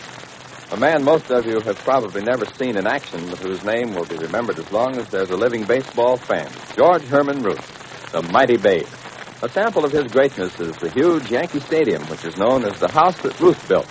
And a proof of the fact that he's known all over the world as an American idol was the Japs' battle cry as they made their suicide charges during the war. Remember it? It was down with Ruth. Of course, the Babe's famous for his unequaled record of 60 home runs in a single season. His remarkable homer-hitting record includes 714 round-trippers hit in his major league career, not counting 15 smashed in World Series games. Well, in 1919, Ruth hit the longest home run on record, 518 feet. Did you know that before Babe became a terrific slugger, he was a pitching ace? That's right. Well, right now, Babe is recovering from an extended illness. He's working at a job that combines two of his chief interests, his love for youngsters and for baseball. He's working to make it possible for all boys to play America's favorite game under the best conditions. And now, Dick Tracy. Yesterday, Tracy, in analyzing the hijacking case, came upon an important conclusion. He decided that the hijackers were operating through agents placed in the firms whose trucks were being robbed. In following out this line of thought, he went to interview Maury Bund, one of whose trucks had been involved in the previous night's raid. Well, what Tracy didn't know was that the eccentric Maury Bund was the head of the hijacking gang. However, he and Pat got such an unpleasant reception at Maury Bund that Tracy decided not to tell what he suspected about an undercover agent. Right now, Tracy and Patton are back at headquarters. Well, Pat, what did you think of our most recent acquaintance? If you mean Maury Bund, I think he's a Lulu. Well, at least he has an interesting approach to life. He certainly has. What about that washing routine he put us through? Well, I'll say this for it. It's certainly a novel way to entertain visitors. I'll never forget that introduction as long as I live. Have you washed your face and hands, Patton? What am I, a baboon? We'll gloss over your last remark as a rhetorical question to which we both know the answer. Oh, go wash your neck. In a minute, Patrick. What's the matter? You taking a constitutional? No, I'm thinking. Sometimes moving my feet helps. Let's go back to the guy who's scared of germs. Mm-hmm. Why didn't you want me to tell Maury Bund that we suspect his hijacking gang has an undercover man planted in his store and in the Stanton Importing Company? I told you. All of a sudden, I decided not to trust him. Is that a good enough reason? Under certain circumstances, yes. Have you got something concrete to go on? Something besides just a hunch? Oh, I haven't. Well, what's this feller's background? Oh, he's a snob of the first water. Yeah, but he's the head of a store. I thought snobs didn't soil their hands with anything as sordid as trade. Even snobs like to eat. I'll bet that's something in his house. All right, so he runs a store because he needs money. How is the condition of his business? Is he making the kind of dough to support all those complexes of his? Well, Pat, I'll look into his business, but I don't think we'll find much. As far as I know, he's well in the black. Okay. So what are we going to do? Play games here in the office or get out and ask questions? Well, we're off on a question kick in a few moments. I want to talk to Stanton. Maybe he can tell us why it's always his trucks that get hijacked. I'll tell you why. He carries the most expensive shipments. And his shipments can be resold without being recognized. Let's give it a Stanton. Hey, you don't suppose that he could be hijacking his own trucks, do you? What do you mean? Well, supposing he's losing money. Then he could heist his own shipments and get the insurance companies to pay off. Yeah, that's a theory. But at the moment, there's no sale as far as I'm concerned. Why, do you have a hunch about Stanton, too? Look, if you keep on with your premonitions, there won't be any point at all to scientific crime detection. All we'll do is play your hunches and arrest people accordingly. It's not as bad as all that, is it, Pat? Well, I guess not. Just remember that I said I don't trust moribund. Then we can drop the whole subject of hunches. Why not? Let's get to Stanton. We're on our way. Tracy's hunch about Maury Bund is dead right. And the less that Maury Bund, head of the hijacking racket, knows about the plans and suspicions that Dick and Pat have, the safer our two friends will be. And now, Maury Bund is at his apartment, greatly concerned over the surprise visit he received from Tracy and Patton. What do you mean, Maury Bund, about throwing me and Cy Heavy to the wolves? I meant it in a figurative sense. In the old days, it used to be a popular ruse when being chased by wolves to toss out one of the party to distract the animals while the others got away. Yeah, I heard of that. Tough on the guys that got caught. Inevitably. So you mean you're thinking of tossing me to some wolves, like maybe the cops, huh? That depends. You don't want to get rid of me. I'm too important in the hijacking setup. Along with your other faults, I now see that you're developing delusions of grandeur. Wash your hands and face. Ah, wash your... Look, Maury Bund, I just washed them. But since then, you've been outside the room. Wash. Maybe I'd be better off with the wolves. Wash your hands and face. Wash your hands and face. Why don't you worry less about the germs and more about Dick Tracy? My mind is sufficiently flexible so that I can worry about several things at the same time. Tracy has a featured place in my ratiocinations. That sounds like a barbecue sauce. It means reasoning, you troglodytes. I know what troglodyte means. You're calling me like a caveman or maybe even an ape. Well, all I can say is I'm the only ape around to which it is being paid $500 a week. Sometimes you amaze me, Deadpan. I'm going to miss you. Which brings us to a subject that I got all kinds of interest in. To wit, the wolves. Maybe we can avoid losing you. Along those lines, I will work very hard. Tracy knows something. He wouldn't tell me what. He don't suspect you of nothing, Maury Bund. How could he? You're a big store owner. He ain't going to think you're in the hijacking racket. I know that. I might also point out that I have not been known to leave my apartment for years. Sure, that's right. So why are you getting so excited if Dick Tracy won't tell you what he knows? Because I do not intend to give up a very lucrative activity just because the police seem to have scruples about hijacking. Yeah. You say it's so good, Maury. Therefore, we have to steer the police away from us. And for that reason, I want what you would undoubtedly call a fall guy. Back to the wolves again, eh? In a manner of speaking. Well, now, look. My hands and face are nice and clean, and if you stop to think for a moment, you'll know that you'd be up a tree without me, so... So why don't you give Cy Heavy the dubious distinction, if you'll forgive the expression, of keeping Tracy happy and the cops away from our work? And also, he don't know what troglodyte means. This is not the first time you've generously offered Cy Heavy for the sacrifice. Yeah, I know. But I don't want you to think in terms of me instead of him. You are beginning to persuade me. Guess that means you're going to do it, huh? Yes, I think so. We'll toss out Cy Heavy and see what kind of bait he makes. Now you're talking sense, boss. Tracy and that lug Patton will be very happy with him. But not for long, I trust. What do you mean? It is my intention that Cy Heavy and Tracy and Patton kill each other in a gunfight. Why just frame one person? Let's frame them all. Yeah, I see what you mean, Maury Bund. And Cy Heavy's a good boy with a gun. Yeah. Should make an interesting little get-together. Your stamp of approval, of course, is all I need. How you fixing to do it? I heard from Billy Tell a short while ago. Huh? He's still working for the Stanton Company, ain't he? And very ably. Billy Tell said there's a fairly good shipment leaving their warehouse tonight. And it's going straight out, no stops at the garage. So we're going to heist it. But what about Cy Heavy? That's just it, you fool. We're going to put Cy on that truck in such a way that Tracy will be sure to hear about it. Then we'll wait for results. Yeah. But how are you going to get Tracy there? By using an ancient and dishonorable device, an anonymous call. Oh, yeah, I think I see. You tell Tracy what's coming off, but Cy Heavy don't know nothing about it. Then they all meet up on the road, and it makes like the 4th of July, eh? That's the general idea. Yeah, but supposing that Tracy smells a rat. After all, he must have heard of anomalous phone calls before. I will disregard your solecism and try to point out to you why this plan is sure to work. I'm waiting. Tracy will, of course, suspect that he's walking into a trap when he gets the phone call. But he can't be sure. He can't afford to ignore any tip. So he brings along 1,000,000 cops, and Cy Heavy don't do nothing but get himself killed. No, Tracy won't know exactly where the truck will be. And he won't risk other patrolmen if he thinks they might be killed. You see, Tracy has the misfortune of being an honorable man. Maury Bund, I salute you. You're a smart operator. Please, at all times, remember that. Oh, I wouldn't cross you. I'm a smart man, too, in my quiet way. Very well, then, listen. This is how you'll work it tonight with Cy Heavy and Tracy. You will proceed...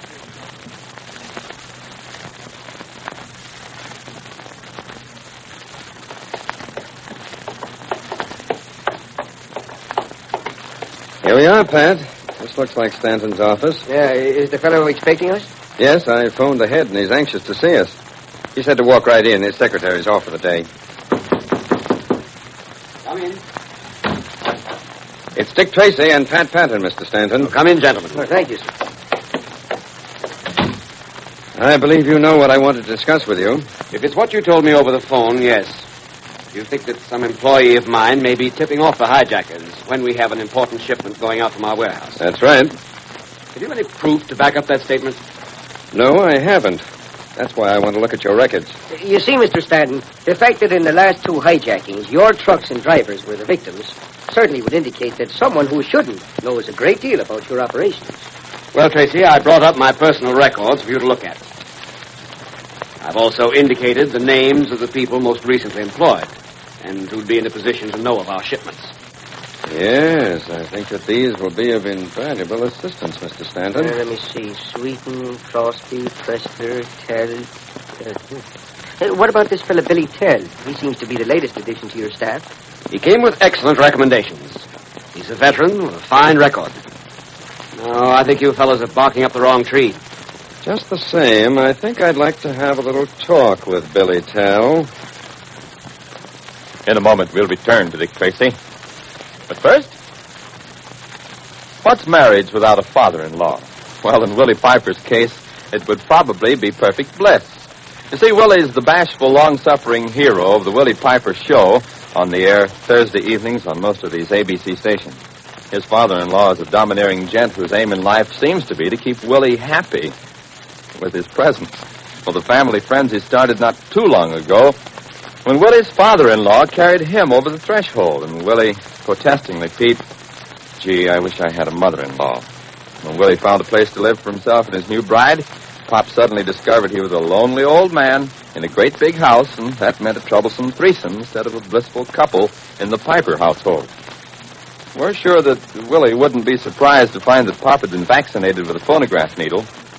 Seems to him his father-in-law never interrupts himself long enough to say something.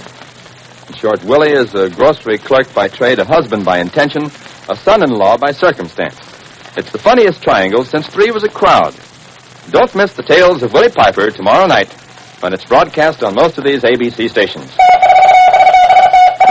And now, back to Dick Tracy. Do you know what you're to do now, Deadpan? Yeah. After we slug the driver and I get Cy planted in the truck, I get a hold of Tracy on the phone. That's right. And be sure that Cy Heavy has plenty of ammunition. Will Tracy and Patton escape alive from Maury Bunn's clever trap? Better tune in tomorrow for the adventures of Dick Tracy, heard overseas through the Armed Forces Radio Service.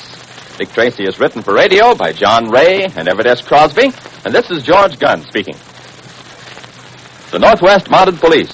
Just 4 words, but words that immediately bring to mind wonderful sagas of adventure.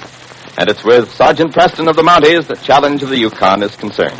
Challenge of the Yukon is an exciting program heard on ABC Thursday nights. Against a background of the vast Alaskan wilderness in which the Klondike gold rush of the 90s took place, and assisted by King, his big Eskimo lead dog, Sergeant Preston tracks down criminals and follows the mysteries of disappearing travelers. For a complete half-hour adventure story you're sure to enjoy, listen to Challenge of the Yukon tomorrow night on most of these ABC stations. This is ABC, the American Broadcasting Company. And now, Dick Tracy.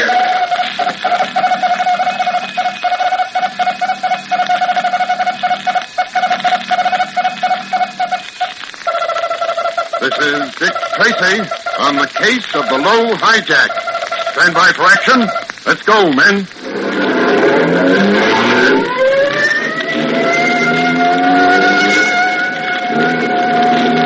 Yes, it's Dick Tracy, protector of law and order.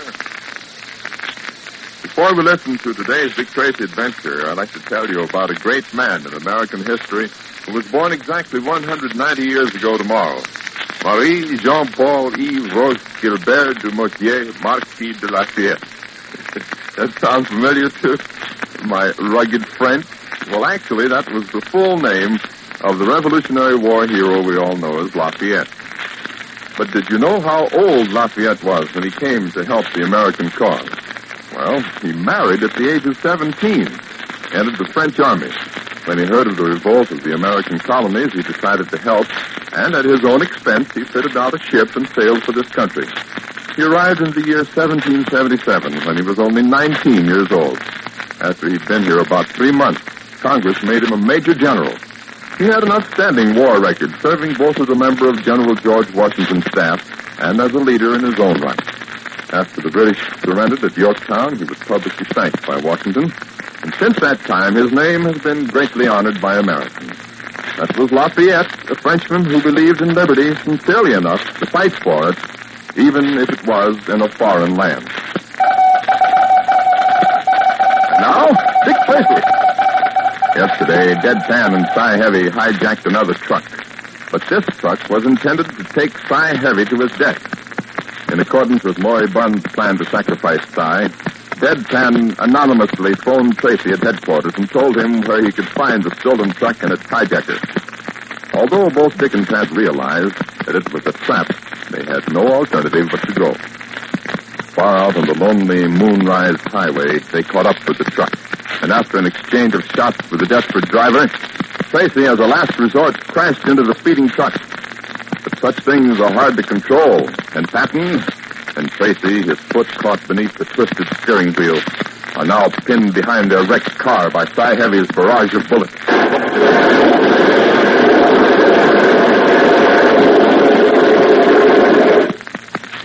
And while Dick and Pat are fighting for their lives, Maury Bunn sits comfortably in his air-conditioned apartment. Who is it? It's me, Deadpan. Just a minute, I'll click the door switch.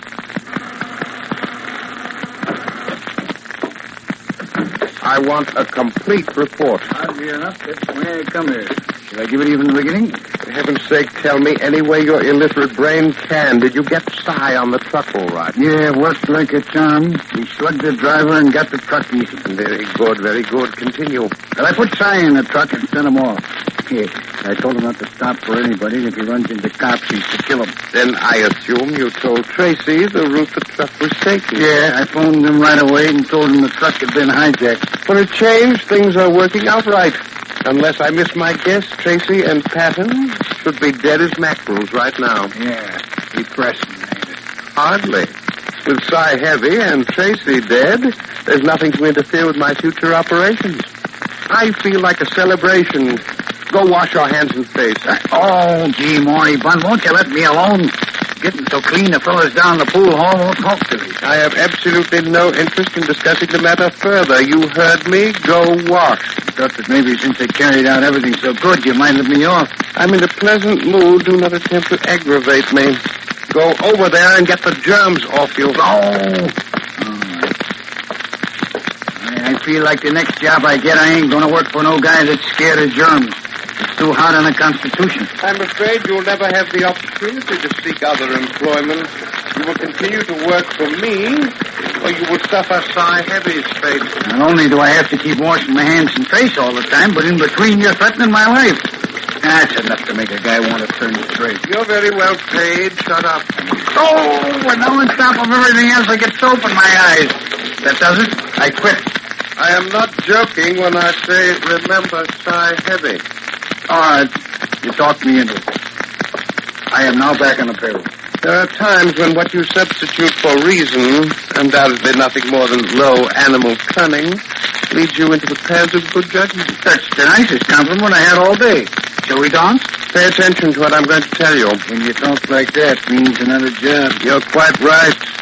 Billy Tell reported a while ago. There's the possibility of large truck shipments going upstate soon. They'll be prize catches. That's a good. Billy Tell says the shipments will be very valuable. Right now, we don't know the exact time of the takeoff, but Billy thinks he'll know tomorrow. In which case, I don't want you to leave this apartment. We must be prepared to move fast. Don't you think you're pushing your luck, Maury Bun? We heisted a lot of trucks these past weeks. I didn't hire you to give advice. I'll take care of that department. What I mean is, there'll be more cops than ever out looking for hijackers. On the contrary, there will be none. Cy Heavy will be blamed for all the hijacking, and he's dead. Tracy and Patton will be buried in state for their contribution to law and order, and we can keep right on operating. You think we ought to lay low a while? I can't. My overhead's too great for me to stop. I have a department store that must remain stocked. I have to pay an expert to fake invoices and bills of sale and lading. What for? In order to sell the stolen goods across my counters. My whole operation depends on the manner in which I get rid of the hijacked property. Yeah, I guess you do have a lot of expenses. I do. I also like nice things. How do you think I could afford such elegant surroundings if I stopped? Yeah, I suppose you couldn't. Therefore, you will stand by for another job. So I'm standing by. But now that Cy Heavy's dead, who am I going to have to work with me, huh? Heisting trucks ain't just a one-man job these days. From now on, Billy Tell will work with you. Don't you need him for the undercover work? He can do that, too. Now that Tracy and Patton are dead, this will be the plan for our...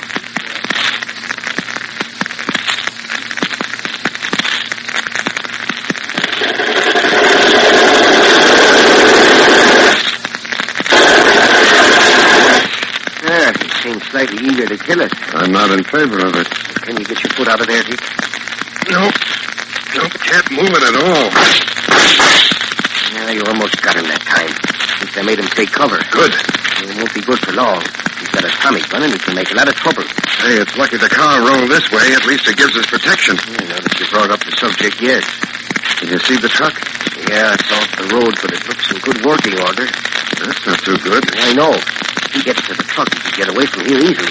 That is, unless I get a lucky shot at him. Yeah, there's another thing he might do. Yeah, what's that? If he gets the truck started, he could crash into this wrecked car of ours. That's a happy thought. Look, can't you get your foot out of there somehow, Dick? Not without cutting it off. The steering wheel shaft collapsed when we hit the truck. My legs caught underneath it as if it were in a vice. Oh, that's just dandy. Anything broken? No, nothing but my heart, Patrick.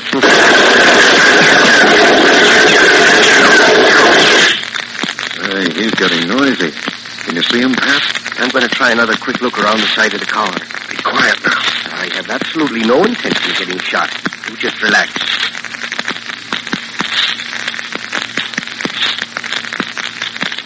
We're a little darker. The moon is no help in the fix we're in now. Don't worry about that either. You think you can fix that, too? Sure, I just shoot it out. Oh, brother.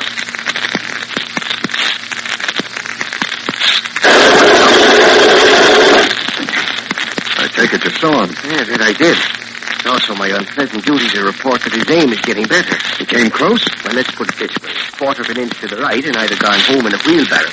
Well, we're in a spot all right, Pat. Yeah, I know. As long as that madman can keep us pinned down behind the car here, we're in very bad shape. I could only get my foot out. Yeah, then we could each take a side, sort of a divide and conquer routine. Yeah. Where is he now? Behind the truck. Look, I'm going out and take a couple of shots at him. I don't think you should, Pat. In this moonlight, you're a sitting duck. Yeah, possibly, but even ducks get bored. You know we can't spend the rest of our lives here. That's just what we will do if you're not careful. And I might add that our lives don't look very long from where I'm sitting. Yes, you're going to be gloomy. I'm going home.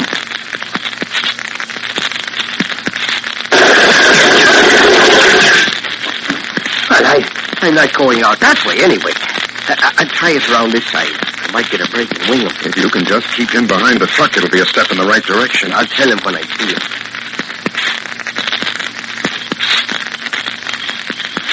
Uh-oh. What's happening? I can't see him. All of which means that he started down the other side of the truck. He must be heading for the cab. Yeah, I'm afraid so. Look, I've got to get out and get a shot at him. Well, you'll get you, sure. If he gets that truck going, he'll get us anyway. I think I've got to chance it.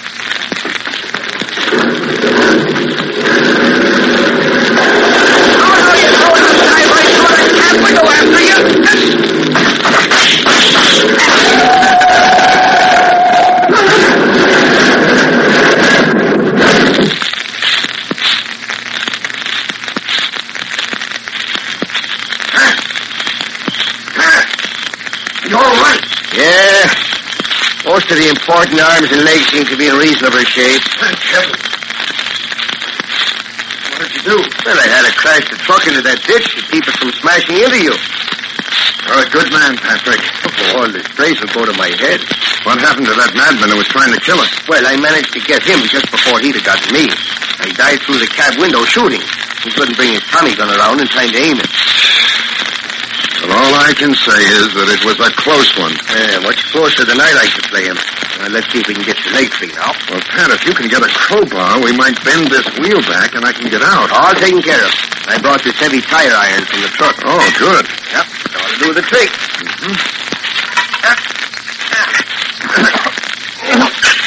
That's tough, you know. Easy does it, Pat. Let's not break my leg. Look, Richard, if you're going to be particular about a little thing like that, I'm going. Now, wait a minute. Just a little more. This is doing it. Oh. Good boy. Got it out. Well, tell me, how's the leg? Can you walk on it? Yeah, in a manner of speaking, yes. Come on, Pat. I want to look at that truck driver. Right. Uh-oh. Oh, you ought to let me steady my hand on your shoulder, Pat. Right, there you are. Does it? There he is, Dick. By Jove, Pat. I've seen him before. Where? Hanging around Maury Bunn's apartment. In a moment, we'll return to Dick Tracy. But first... Well, first, let's talk about Lassie. Lassie, a radio star. Yes, the canine wonder of the movies has come into her own as far as radio is concerned. Because now Lassie stars in a series of stories built around her. Of course, no one expects Lassie to talk on this program. Of course, she'll give her famous barks from time to time. Incidentally, Lassie wasn't always a celebrated standout among the canine kind. She was just an ornery pooch with the name of Pal. Her trainer taught her to sit and lie down, to speak only when spoken to, and above all, to be obedient. But there was nothing about Pal that seemed outstanding. Well, when the search for the movie Lassie began, Pal's appearance to the studio representative was so unimpressive that she was rejected without even a chance to perform. Then Pal's trainer got to work. He taught the dog to crawl, to attack, and to open doors, and even to yawn. He brushed and combed her several times daily. When he took Pal back to the studios for a second trial, Pal, or Lassie, was hired immediately. You'll want to hear Lassie every Sunday in a 15-minute drama written especially for her.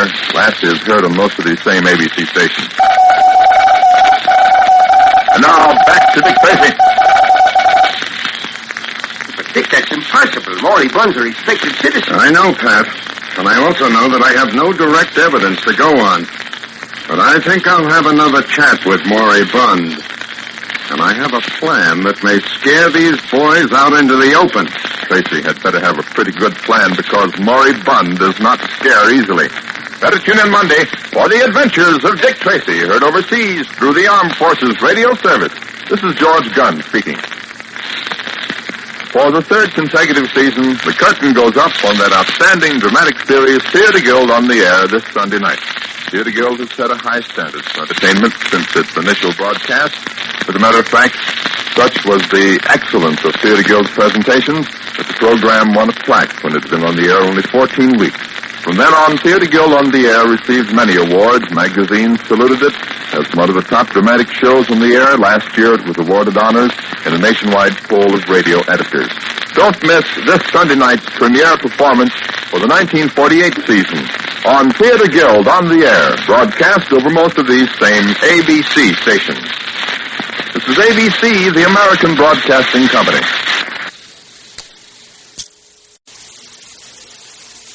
And now, Dick Tracy.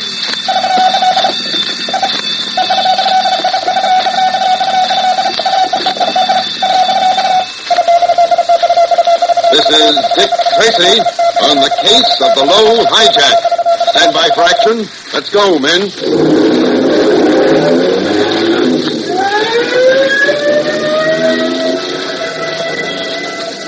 Yes, it's Dick Tracy, protector of law and order. Tracy fans, tomorrow the people in the state of Maryland will observe a holiday. They call it Maryland Defenders Day.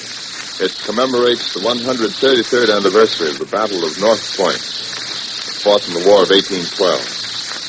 This battle took place during a dark point in our history. Early in the year 1814, the enemy had captured our capital, Washington, had set fire to many of our public buildings. Now they were moving on to Baltimore with the intention of burning that city, too. To defend Baltimore, the Americans were depending on two forces, one of which was a garrison of 1,000 men located in Fort McHenry. The enemy approached the fort, and when they were close enough, the guns of Fort McHenry opened fire. For about 30 minutes, they put forth a cannonade so furious that the enemy fell back. And then at night, the fort was once again attacked. And once again, the enemy fell back, this time for good. You all know the story of this last attack, I'm sure. It will live forever in the words of the Star-Spangled Banner. Yes, it was the noble defense of Fort McHenry that inspired Francis Scott Key to write the song that is now our national anthem. Now, Dick Tracy. Yesterday, Tracy and Patton, locked in the back of a truck trailer, were driven across town by the hijackers. Dick and Pat, of course, were carrying out their scheme to trap the truck-robbing gang. But it's a scheme that has dangerously backfired because Maury Bunn, the head of the hijackers, discovered that unwittingly he was holding Tracy and Patton prisoners. At the moment, Dick and Pat have no idea of the gravity of their situation. They're waiting impatiently in the dark interior of the truck trailer. Richard, if you don't mind me mentioning it, waiting locked up here in this truck is beginning to get on my nerves. Tell your nerves to move over. Mine want to join them. You know, I just can't understand why we've stood here so long. Why don't they get started and drive out of here? I wish I knew, Pat. Well, anyway, we're obviously still in the city. I know. Yes, but you don't just hijack a truck and then leave while you go to a movie or something. Well, I'll admit it doesn't make much sense. And I'll also admit I'm worried. Say, look, you don't suppose they've gotten suspicious and abandoned the truck, do you? It's always a possibility. Well, then in that case, get me a can opener. I'm going home. Oh, no, Pat. It's going to take more than a can opener to get us out of this one. Well, you think maybe I ought to raise my voice in a loud howl? They won't hear it. This truck trailer we're in is very well built. Yeah, I know, but I suppose maybe I could pound on the walls with my gun butt and maybe I'd raise somebody. I don't think we want to raise anybody yet, Pat. Maybe the hijackers will come back. We'll wait all night for them. Yeah, and then again, maybe they haven't gone anyplace. Something tells me you're returning to your major theme for the night. You're absolutely right. Suppose they know that we're in here. And suppose they're planning some special kind of show in which we're going to play the star parts. But, Pat, how could they get wise? Only Stanton and the driver of the truck knew. Yeah, I'm not worried about Stanton. But what about that driver? Yes. Yeah, that's the chance we had to take. If he didn't know about us being in the truck and hadn't been ordered to take a powder as soon as the truck was driven out of the warehouse, he might have been killed by the hijackers. Yeah, sure, I understand about all that. But I can still worry about it, can't I? All right, if it will make you happier. No idea what a comfort it is. Yeah, the trouble with me is I just haven't enough to occupy my mind. Well, we can always play 20 questions. 20. Look, that's all we've been playing. And the game goes like this. Questions 1 to 20. Who are the hijackers? I think I know, Pat. All I need is the final proof. Oh, fine. Don't tell me anything. Maury Bunn. Oh, Maury Bunn, huh?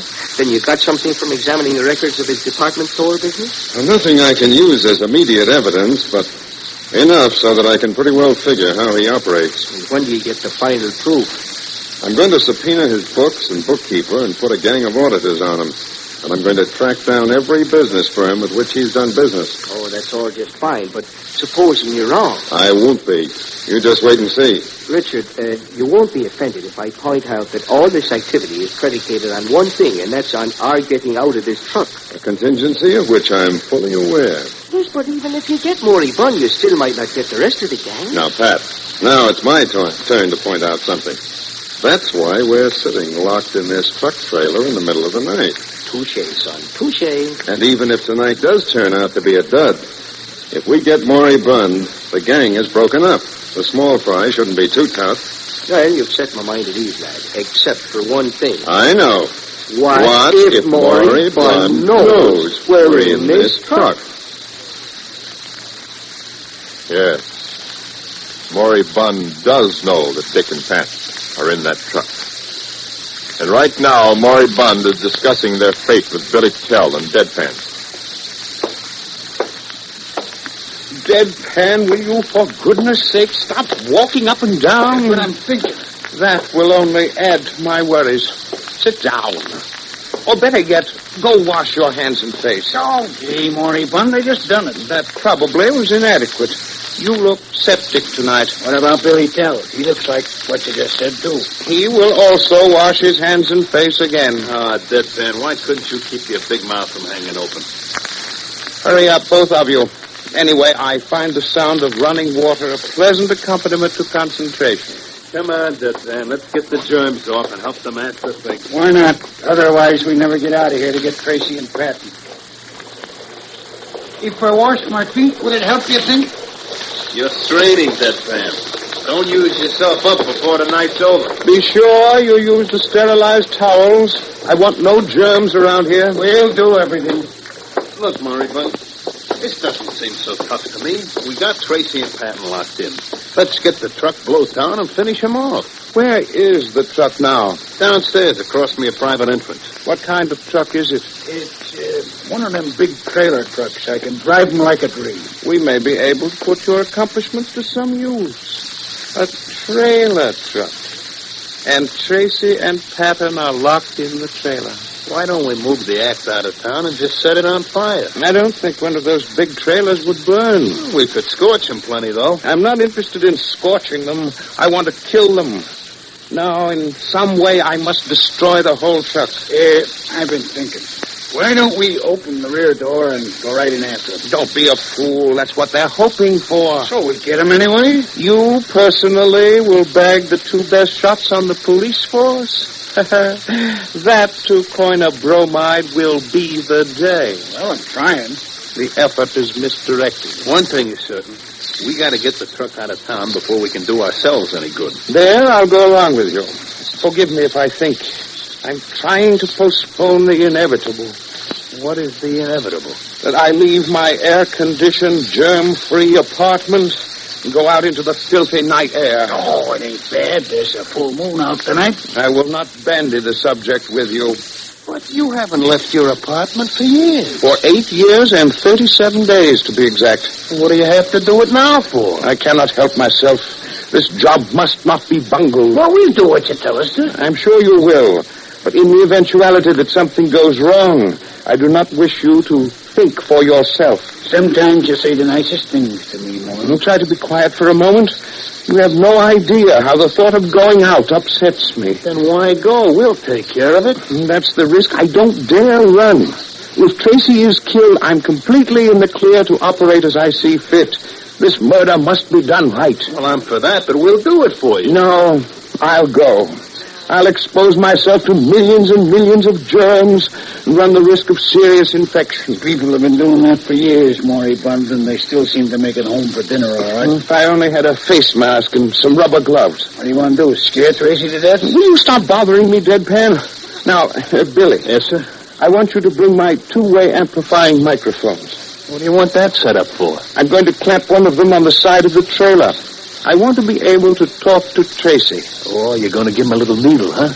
You don't think I'm going to pass up an opportunity for a little gloating, do you? Actually, it wouldn't seem much like you. Are you men armed? I left my Tommy gun in the truck cab. I have an automatic. Good.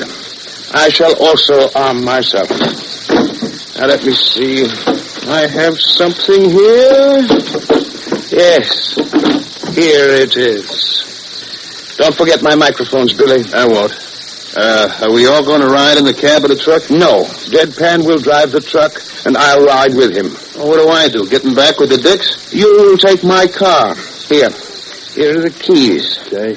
You will follow the truck. Fine. Now, what's going to happen to the truck? I'm not completely decided. But at the moment, I think that I will arrange to roll it into a river. Come on, let's go.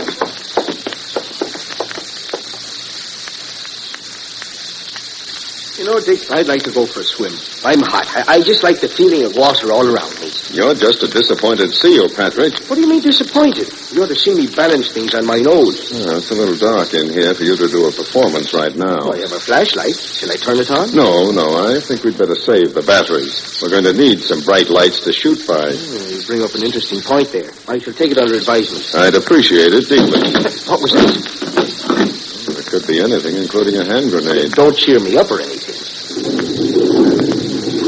Well, at least, Patrick, we're off again. Well, I'm not sure whether I like it or not. Who's got the old truck now? The other hijackers or a whole new bunch? I wish you'd stop asking me questions I can't answer. After all, Pat, I'm sitting here in the same black box you are. Well, I know, Richard, but I meant it as a compliment. I just sort of assumed that you know all the answers. I wish you were right. What in heaven's name is that? There you go again with those questions, Pat. Well.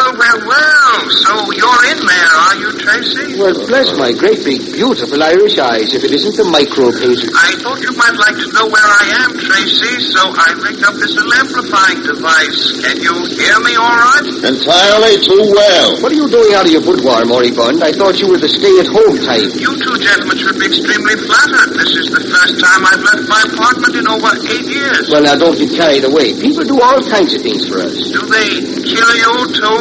Look, we probably have a long ride ahead. Don't you think it would be more pleasant for all of us if we keep this conversation on a high intellectual plane? You think you're capable of such a discussion? Now, come, moribund. Let's not be rude. You wouldn't want Pat and me to get severe with you. Allow me to suggest, Mr. Tracy, that you're hardly in a position to do anything to anybody. And I'd also like to add that your condition is sheer heaven compared to what it's going to be.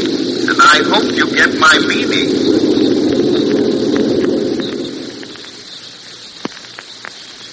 In a moment, we'll return to Dick Tracy. But first, it's open house at the Paul Whiteman Club weekday afternoon. That means a solid hour of recorded hit tunes with Paul himself spinning the platters and making with the chatter. The Paul Whiteman Club is a cool spot these hot summer days.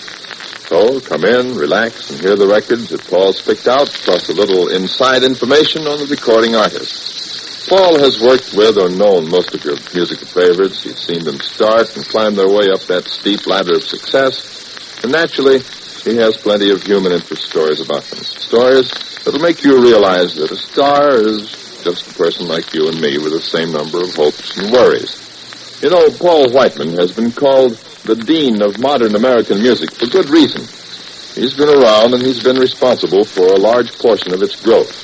He was waving his baton when Auntie wore pleated skirts, danced the Charleston, and called everything jazzy. And he's right in there now, seeing the new faces swing to a new kind of tempo. Paul handles the Paul Whiteman Club with the same amount of showmanship and capability that's kept him on top. So here's an invitation to listen to the Paul Whiteman Club tomorrow when it's heard on most of these very same ABC stations. And now, back to Dick Tracy. There, I turned it off.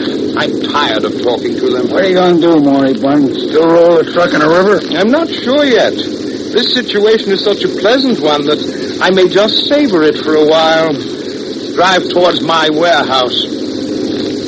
If Tracy and Pat had a deck of cards, they might amuse themselves. But it would appear to be the last entertainment they'll get. Better tune in tomorrow for the adventures of Dick Tracy. This is George Gunn speaking.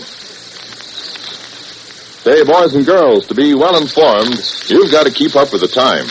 And there's a new time for the program that keeps you up with modern trends and challenging topics. Of course, it's America's Town Meeting of the Air, which is now heard every Tuesday night on most of these same ABC stations.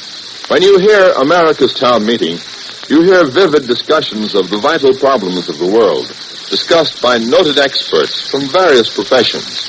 So Tuesday night, make it a point to be on hand for America's Town Meeting, heard over most of these same ABC stations. Make a note, Tuesday night for America's Town Meeting. This is ABC, the American Broadcasting Company.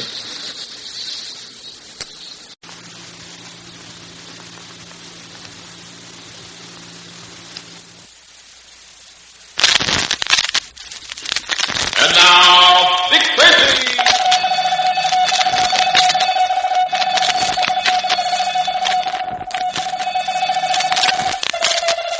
This is Dick Tracy on the case of the Book of Four Kings, Stand by for action. Let's go, men.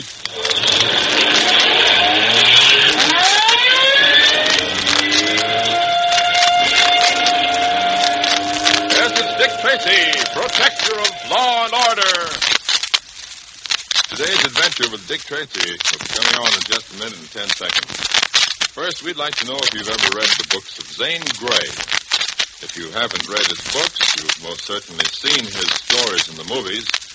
His writing, of course, was only concerned with the Wild West, and from it you might suppose that he'd been brought up in the West and lived his entire life among the horses and the cattle out there. But this was far from the case. His father had insisted that he study dentistry, and Zane Grey actually started his professional life as a dentist in New York City.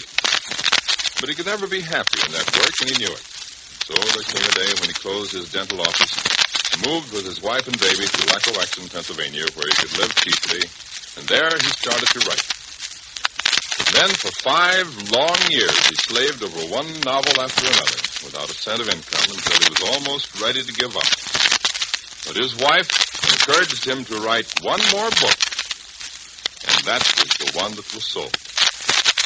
Well, he was a rich man after that, but I guess it must have taken a lot of courage for Zane Grey to write that last one. Don't you think so? And now, Dick Tracy. Yesterday, Big Digger marshaled his forces for another assault on Mark Easy's bank account. He sent baguette to Mark Easy, and the young lady, using her devastating charm, persuaded him to send for more money to pay cards again with Big Digger.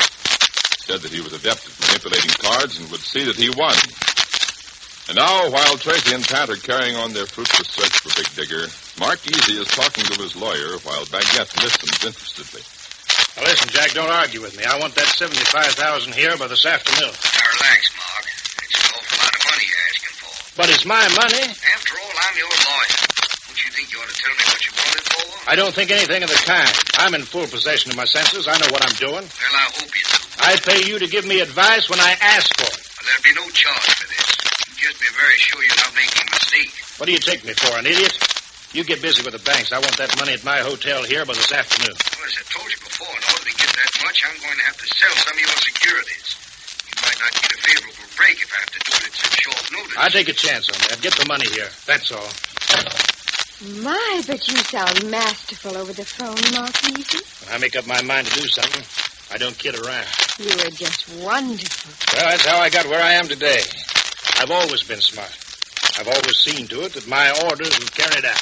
Then the money's going to be here, all right? You can bet your life on that. Fine. And we'll give Big Digger the beating of a lifetime. Say, you know, it's funny that feller cheating me at cards.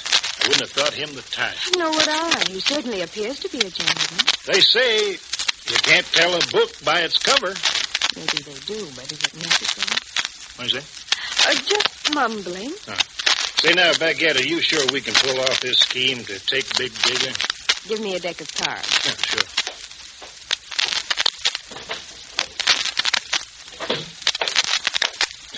Here you are, man. My daddy taught me just about every trick there is. Now watch.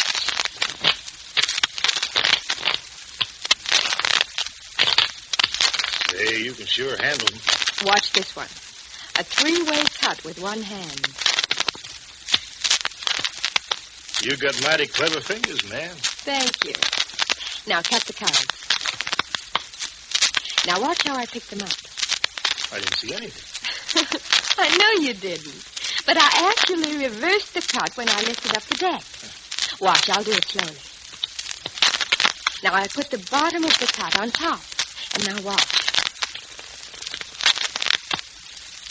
Yeah, when you do it slow like that, I can see it.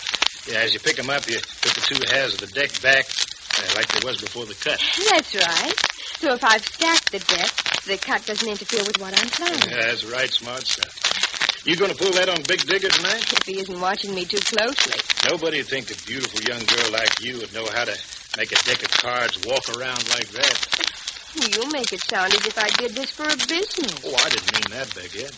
My father taught me all kinds of sleight of hand tricks with cards, but He also taught me never to use those tricks except to amuse people or to show up cheating. I'm sure of it, ma'am. Frankly, I don't feel very happy about what we're going to do to Big Dicker tonight. Now, don't let it worry you for a moment. He practically stole that $25,000 from me last night. Of course he did. And I feel responsible for the whole thing because I introduced you to him on the train. Just don't let it worry you. And another thing. We'll just win back your $25,000 and then we'll leave. I will not cheat for my own profit. You're a noble girl, Baguette. I'm honored to have you for a friend. Thank you, Moth. Now, tonight I want you to sit on my right. When I give you the cards, always try to cut them about the middle. I'll do that. And one other thing. When you've finished your deal, don't be polite and pick up the cards for me. Let me do it. All right, I'll remember. I'd be honored if I could take you to lunch now, Baguette. Oh, a perfectly wonderful idea. And let's go someplace elegant where I can show off our new bracelet.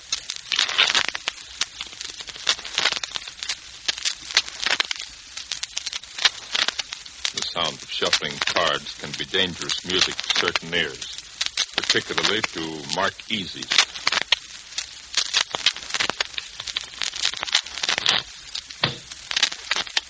Come on, Baguette, it's your deal.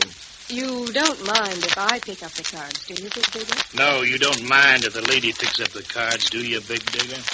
Your mood is so charming this evening, it's a pleasure to play with you, Marquise. Maybe you wouldn't be quite so genial. You'd lost the amount of money I have. But for one thing, I know I wouldn't cry about it. If you're yellow, why do you play? Watch out who you're calling yellow. Oh, come now, Marquise. Let's dispense with the heroics. Nobody forced you to play cards. If you've lost money, it's your hard luck. I don't think I'm going to break down and cry because you took a bath. If you've had enough, why don't you get out? Baguette's deal. It'd be rude for me to leave now. Will you cut them, please? I'll cut them. Let's hope it'll do some good this time. Oh, I'm sure it will. And I'm truly sorry that you haven't won tonight.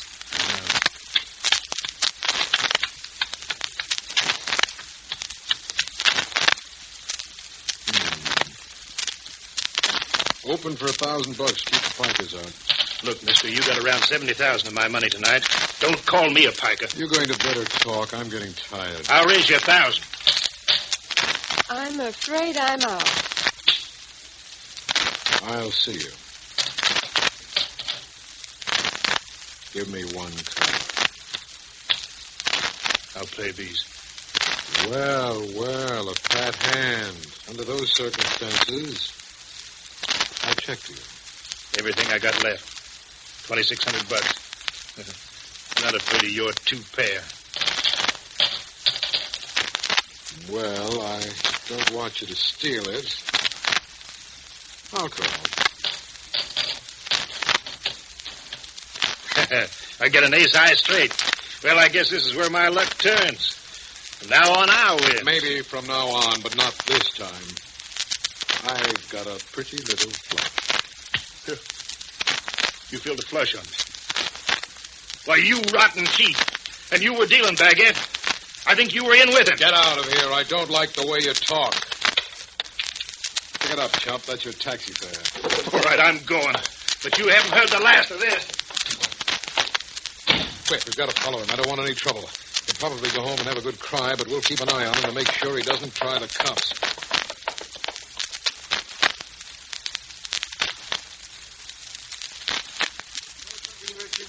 These late vigils are ruinous to my peaches and cream complexion. Why don't we go home? Well, you can go if you want to, Pat, but I'm going to stick it out a little longer. Oh, I think you're crazy. But I'll stay with you. This guy, Big Digger, must be in town, and he must be operating. In case any information comes in about him, I want to be right here at headquarters to get it. It's a fine idea. While you stay here at headquarters, suppose I go out and investigate the coffee and sandwich situation. That's a great idea, Patrick. Hold it, Pat. Inspector Tracy speaking. Oh, hello, Tracy. Thank heaven you're there. I've got to see you. It's terribly important. Just a minute. Who are you? My name is Mark Easy. I just been cheated out of $100,000. Is this a business deal? Were you robbed? Please give me some particulars. I was cheated at cards. cheated by a crooked gambler. Now, we're getting somewhere. What was this man's name, and where are you right now? Man's name is... What are you doing in my room? Get out. Get out! Hello. Hello. Quick, Pat.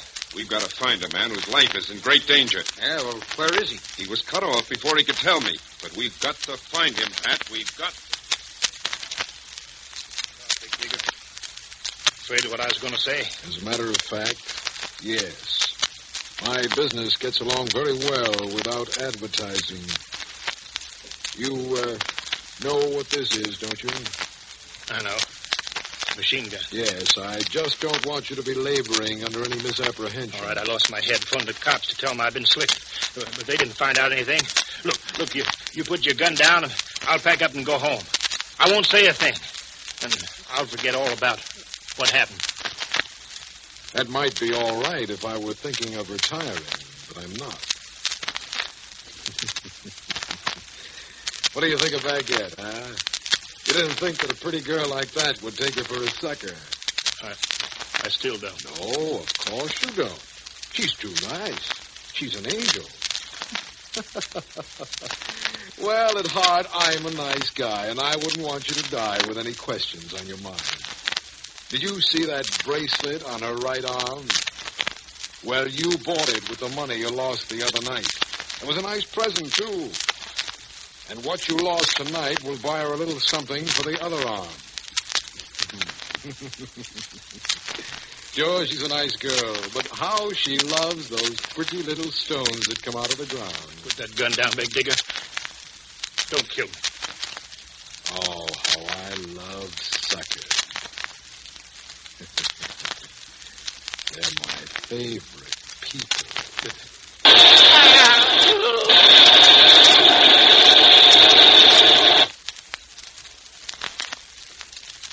In a moment, we'll return to Dick Tracy. But first,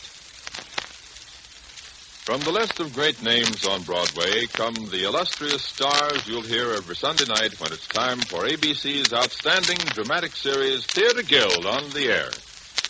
This year, as in the past two seasons, Theater Guild creates all the glamour and allure of the theater in each hour presentation. And the formula for this show that is ranked among the tops in awards is basic but expert. They take a successful play, they adapt it for radio, keeping the spirit and mood of the play intact. They cast it with actors who know their work and then put the whole working script under talented directors. When the finished product is ready, the announcer says, Theater Guild on the air, and you can be sure of 60 minutes of top theater. Last year, you heard from such Broadway favorites as Helen Hayes, Clifton Webb, and Judith Anderson. Such Broadway stage sensations as The First Year and The Church Mouse and Gold. This season, you'll be hearing from many more popular actors in current as well as established successes. So don't be late when the curtain goes up every Sunday night on Theater Guild on the Air, heard on most of these ABC stations. For the best in plays, actors, and presentation, hear Theater Guild on the Air. And now, back to Dick Tracy. Dick, did you get the guy's name? Yes, Pat. He said it was Mark Easy. We've got to find out where he telephoned from. Well, the needle in the haystack routine would be a cinch compared to this. But Dick and Pat don't know that it's already too late. But can they stop Big Digger before he adds any more suckers to his collection? Better tune in Monday for the adventures of Dick Tracy. Produced by Charles Powers, Dick Tracy is heard overseas through the Armed Forces Radio Service. And this is George Gunn speaking. Say, Tracy fans, have you ever had your breath taken away by something that has particularly interested you? Maybe it was a song you heard, or maybe it was a thrilling book that you've read. Well, ABC has a program that we think will affect you the same way. It's called The Greatest Story Ever Told, and it's just that, a truly great program. Everyone in your family will want to hear the greatest story ever told when it's broadcast each Sunday over most of these ABC stations, because, well, you'll be remembering and talking about each wonderful story for a long time afterwards. Be sure to remind your friends and your parents to hear the greatest story ever told this Sunday. This is ABC, the American Broadcasting Company.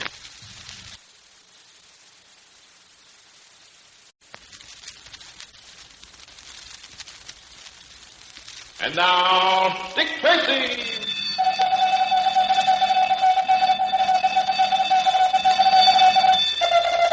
This is Dick Tracy on the case of the Book of Four Kings. Stand by for action. Let's go, men.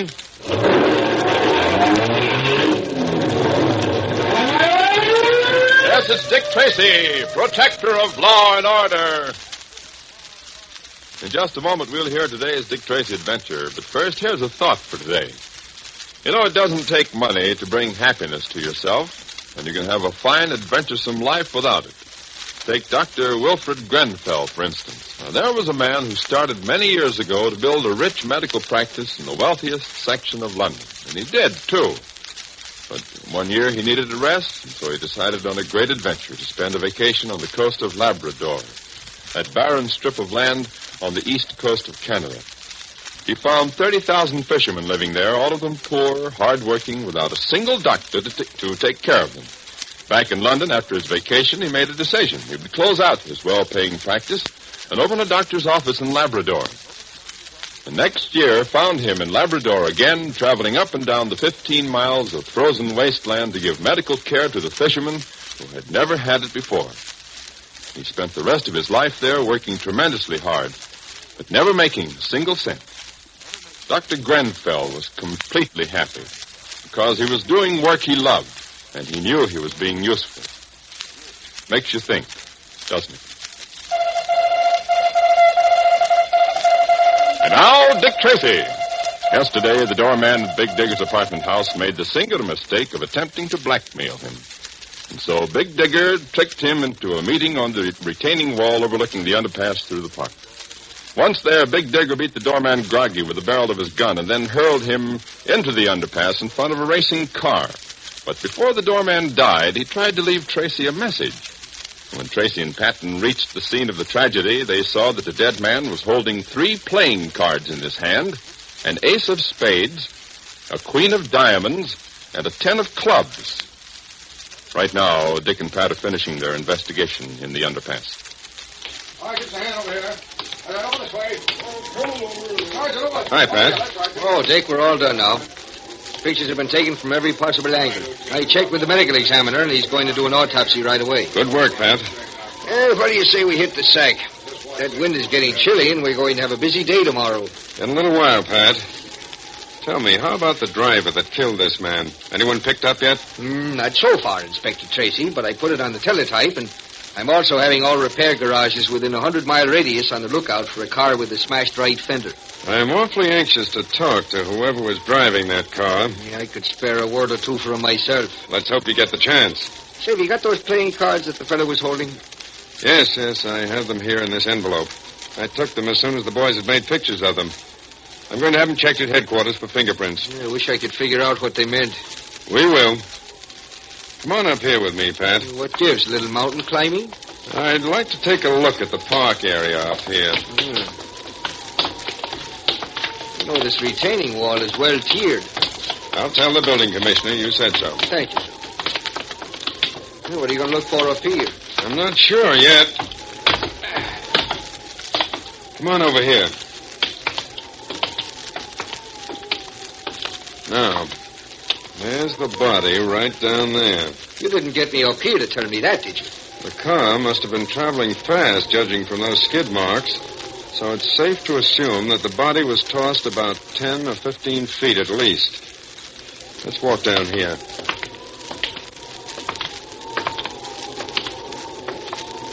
Shine your light around here on the cement walk, Pat. Well, how's that? Fine. Hey, Dick. What's that? It looks to me like drops of blood. What does it mean? It could mean, Pat, that our doorman wasn't struck while walking along through the underpass. No? No. It could mean that he was up here. And that he fell or jumped to the underpass below. Fell or jumped or was pushed. You smell a murder? The odor isn't overpowering, but it's strong, Pat. And I think this is all I want to see around here, Pat. I'll drop you off at your apartment. We'll meet at headquarters first thing in the morning. I'm for that. I don't want you to think that I'm mad for sleep, but every once in a while it comes in handy.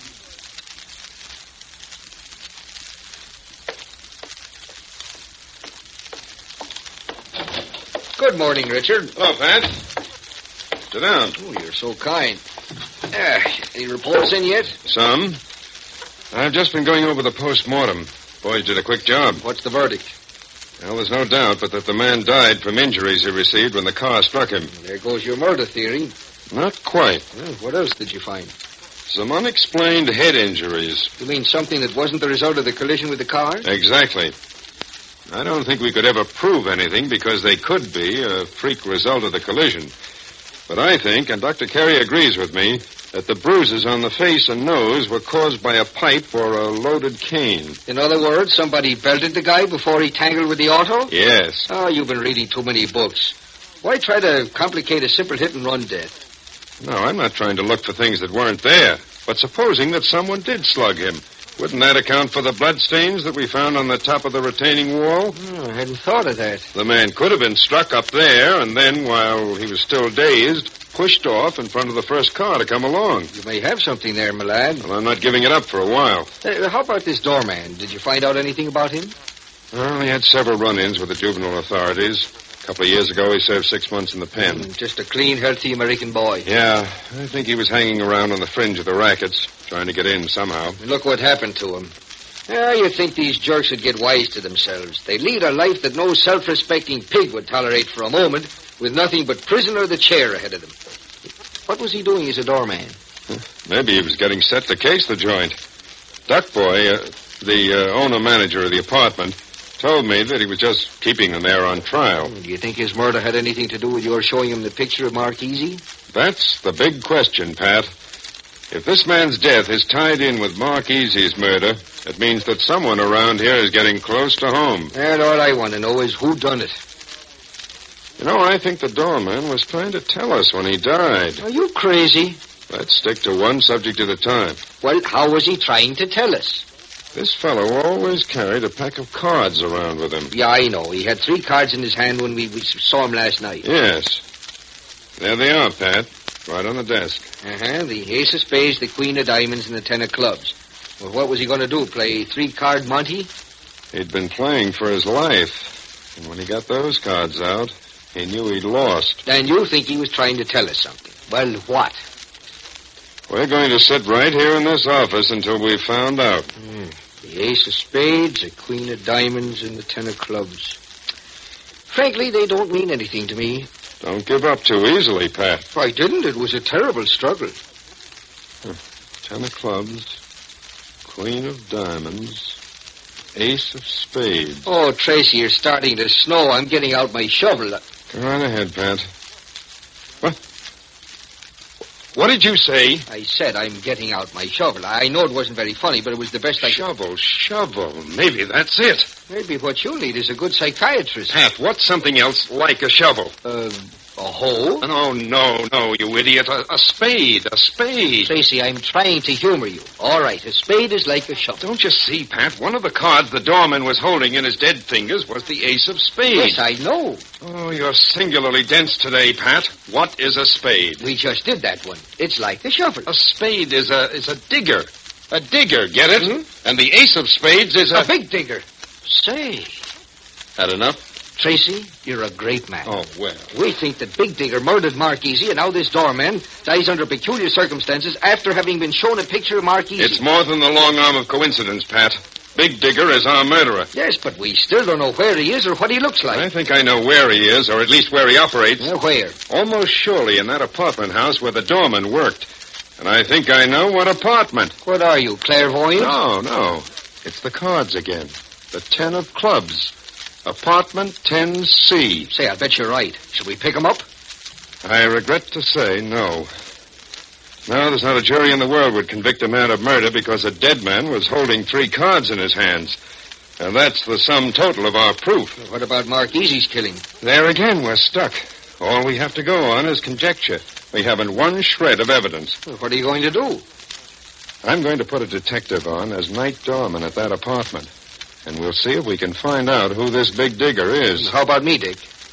No, you might be recognized, Pat. I'm going to use Danny Hochter. You know, he's an up-and-coming cop. I think he's going far in the department. Isn't he on leave of absence? No, he got back yesterday. He was just out a couple of days while his wife had a baby. Get him for me, will you, Pat? I'm going to call Duck Boy, the owner of the apartment house. Tell him he's got a new doorman. And at the apartment house late that very afternoon, Big Digger and Baguette meet in apartment 10C. I see by the papers that your doorman was the victim of a hit-and-run driver in the park underpass last night. Yes, wasn't it a pity? How did you manage it? I was very subtle. I slugged him and dropped him down the embankment in front of a car, neat and simple. And safe. A decided virtue. There's been considerable loss of life since you came to town. Only 2 casualties, and both completely justified. Oh, I wasn't criticizing. Did you see Van Rumpel? Mm-hmm. I had lunch with him today. He's very anxious to play some poker tonight. He was so pleased when he won yesterday. They all are. When I retire, I'm going to write a book on Dopus americanus, the common or ground variety of American sucker. It should have an extensive sale. Have you seen your new doorman? Have we got another already? Why, yes, and he's beautiful. And so polite. Does he seem accustomed to the work? Well, just how much training does it take to open a door? Stop being funny. I'm wondering about something. What? If that guy who was trying to blackmail me told the cops more than he let on, I'm going to call Duck Boy. Who's he? He's the owner-manager of this apartment house. He knows me as Roberts and thinks I'm a great guy. He ought to after the bribe I gave him to get this apartment. Hello? Hello, Duck Boy. This is Roberts. Oh, hello. I'm calling to complain about your new doorman. I want him fired. Isn't he any good? He's terrible.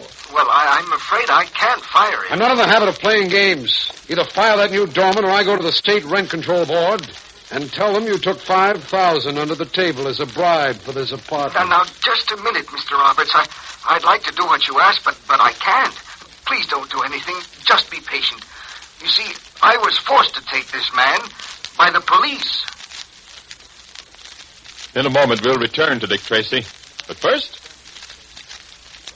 you've probably all heard the expression, life in the raw. Well, nowhere was life in the raw better exemplified than in the great Northwest during the days of the Klondike Gold Rush.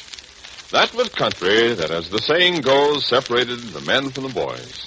Each Thursday night on Challenge of the Yukon, you can enjoy exciting tales of adventure set in this rough wilderness, untouched by refinements of civilization. Challenge of the Yukon is a colorful program which is broadcast over most of these same ABC stations.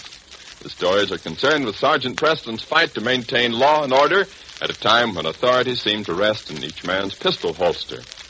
Representative of the small group of Northwest Mounted Police who braved the elements to track down ruthless criminals, Sergeant Preston is aided by his highly trained Eskimo lead dog, King.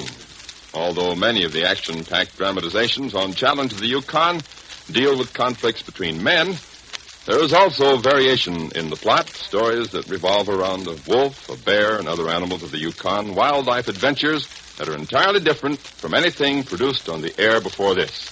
Tune in Challenge of the Yukon tonight. And now, back to Dick Tracy.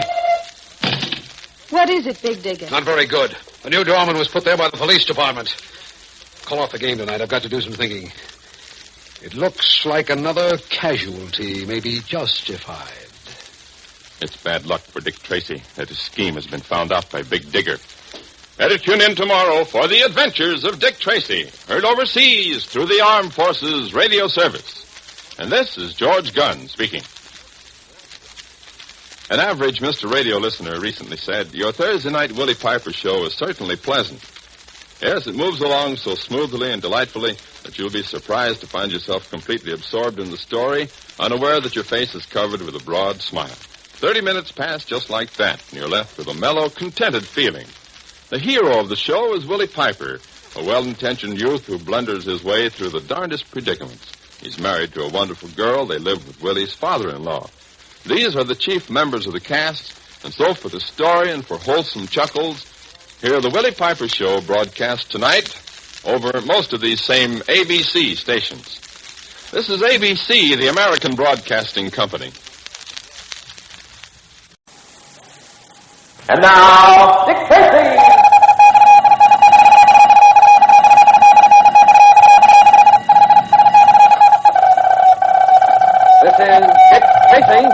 on the case of the Book of Four Kings. Stand by for action. Let's go, men.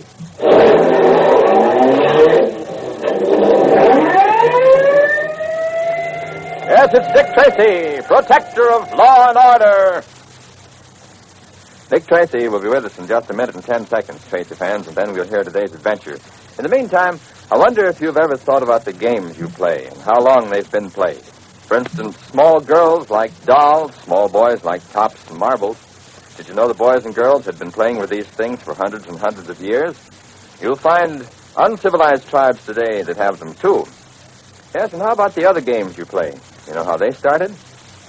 Boys and girls both play hockey and basketball and tennis. Did you know that hockey has been played by American Indians for many hundreds of years? Did you know that the Maya Indians of Yucatan played a game very much like our basketball, but instead of having a basket for a goal, as we do, they used to throw the ball through a stone ring? Yes, and what about tennis? I suppose you think that's a fairly new game, Well, the ancient Aztecs of Mexico played a racket and ball game very much like it. They also played a game that was very much like baseball.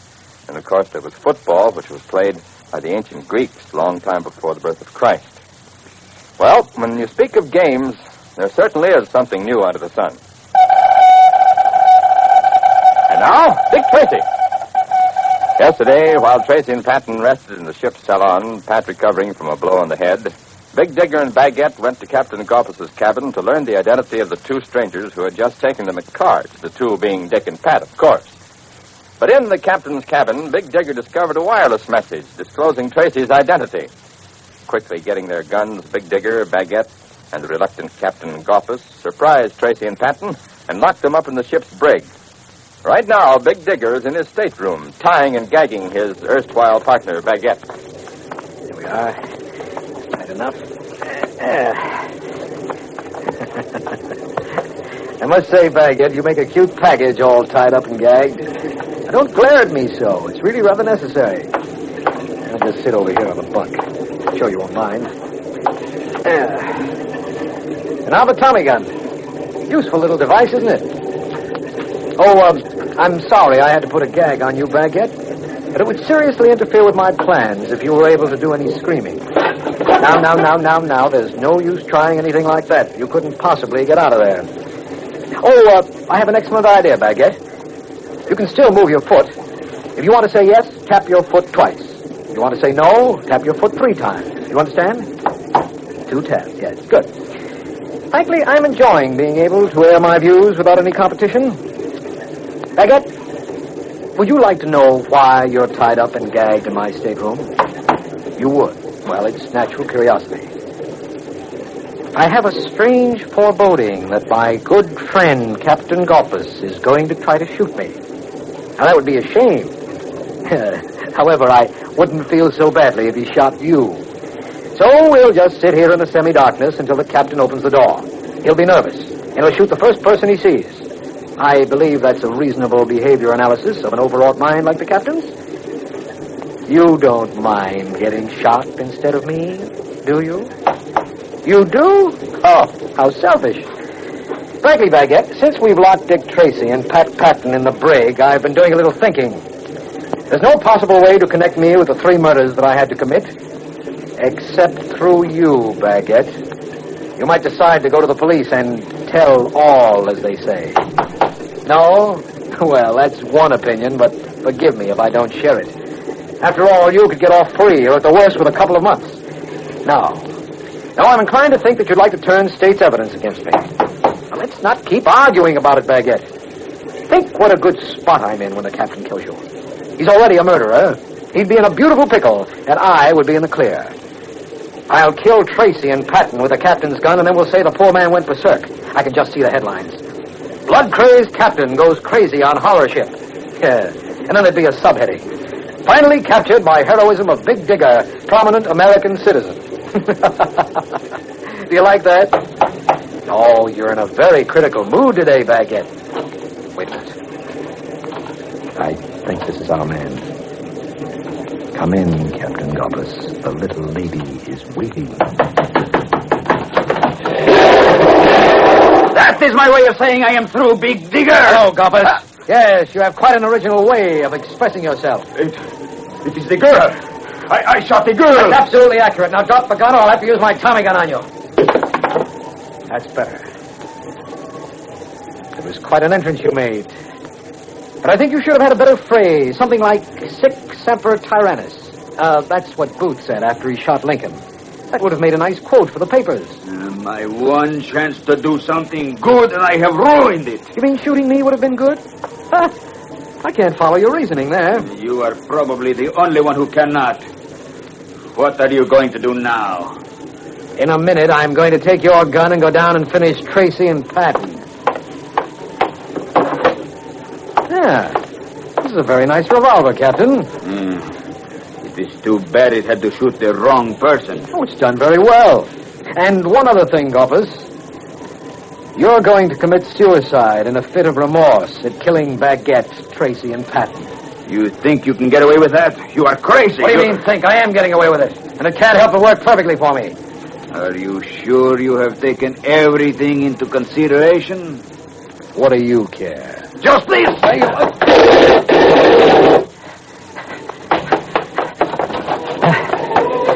got him right across the back. He won't go far. I shouldn't have used the Tommy gun. I gotta change my plans. I gotta find the captain before he talks.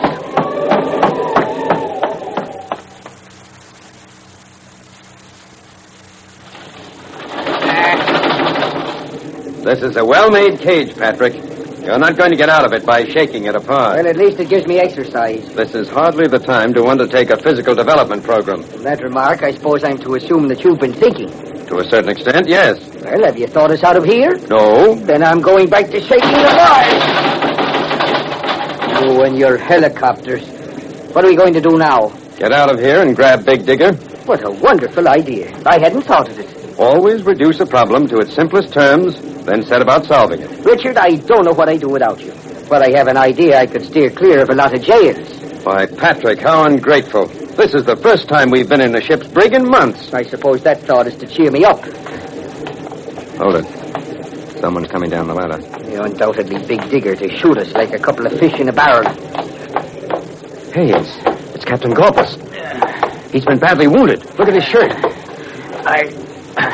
I come to get you out. Now we're doing something practical. Oh, here, give me the key, Captain. You're too weak to use it. Come on, Pat. Get Big Digger. Yes? He shot me. I'm dying. Did not mean to kill girl. Big Digger. Get Big Digger. Tommy gun. Cabin 12D. Dick, can we get a doctor for him? It won't do any good, Pat. He's dead. Then come on. Let's get Big Digger.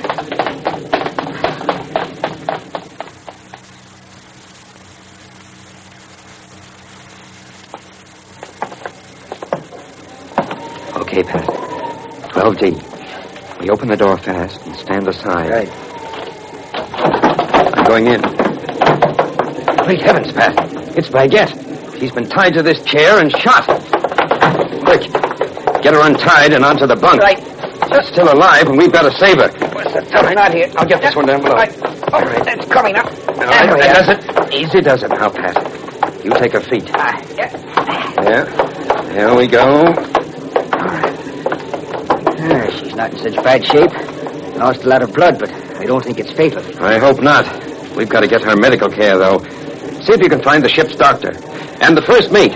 He's in command of the boat now. Will do. Warn them that we have a dangerous killer on board. I'm going to do what I can for Baguette. What if Big Digger comes back here? I hope he does. Now, Dick, don't get heroic. We'll rout the guy out in good time. I don't want anyone else shot. That's my biggest worry. Try to find the doctor first and get water. Okay. I'll have you fixed up, kid, as soon as we get some water and bandages. And this should sort of be a lesson to you. Pretty little girls shouldn't get to know people like Big Digger. And since you did know him, you're going to be very useful to us in court. Put him up, Tracy. Big Digger. Well, I was expecting you to drop in. How did you get out? That's my little secret. Where's Patton? My, aren't we curious? What have you got Baguette on the bunk? So, she isn't dead. Don't bother to answer. She isn't, she will be, and so will you. Oh, don't be a chump, Big Digger. We've got you dead to rights. I don't agree. My plan will still work with a few modifications. I don't know what your plan is, but it's going to put you in the electric chair. That's an event that you'll never witness. I'll get off this boat in a foreign country with plenty of money, and you will go home in a coffin. Are you sure? You'd better look behind you. I'm not going to fall for that one, Tracy. But I am going to give you a little surprise. I'm going to shoot you. You wanted to be a hero. That's why you were risking your life waiting here for me. Well, I'm not going to disappoint your public. Maybe they'll give you a Viking's funeral. First, I'll close the door. And then... First, we'll get rid of that gun. You couldn't swing your gun around fast enough to shoot at me. You think this one's intended to tear your head off? That ought to keep you for about an hour. Dick, a bum like that couldn't get you. If you've killed Tracy, Big Digger, I swear you'll never get off this boat alive. In a moment, we'll return to Dick Tracy. But first, every so often, a dramatic program is heard that can rightly be called truly fascinating, one whose stories are long remembered. Such a program is Exploring the Unknown, broadcast over most ABC stations each Sunday evening. And there's excellent reason for exploring the unknown's compelling fascination. Each of its dramatizations brings you a revolutionary and successful technique of combining fictional stories with authentic scientific information. And so, by means of a melodrama, a comedy, adventure, or mystery, facts of science are brought to your attention in a way that's easy to understand. Discoveries in medicine, physics, and other sciences are dramatized in highly entertaining fashion with Hollywood and Broadway actors and actresses taking the leading roles. One program might reveal intriguing facts about the medical profession's conquest of a dread disease, while another might unveil new progress in the aviation industry. To lend authority to the broadcasts, at the end of each three-act radio play, guest experts comment briefly on the dramatized subject.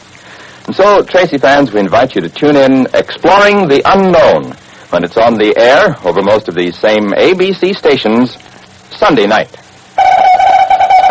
And now, back to Dick Tracy.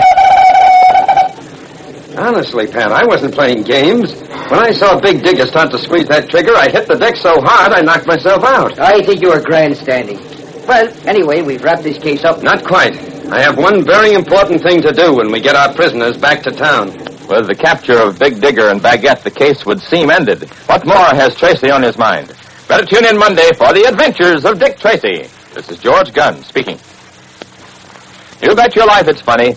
It's one of the most hilarious half hours on the air when Groucho Marx takes over as MC on You Bet Your Life, a brand new show we'll bring you Monday night starting October 27th over most ABC stations. Groucho asks contestants a series of questions, and if they answer them correctly, they win prizes of cash and merchandise. There's no time limit on this show. As a matter of fact, as Groucho reassures all contestants, they can take as much time as they like, up to 5 seconds. The questions are simple, and so are the answers. Don't miss Groucho Marx as he MCs You Bet Your Life, Monday night starting October 27th. This is ABC, the American Broadcasting Company. And now, Dick Tracy!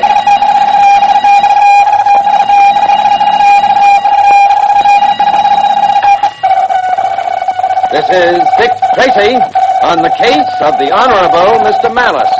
Stand by for action. Let's go, men.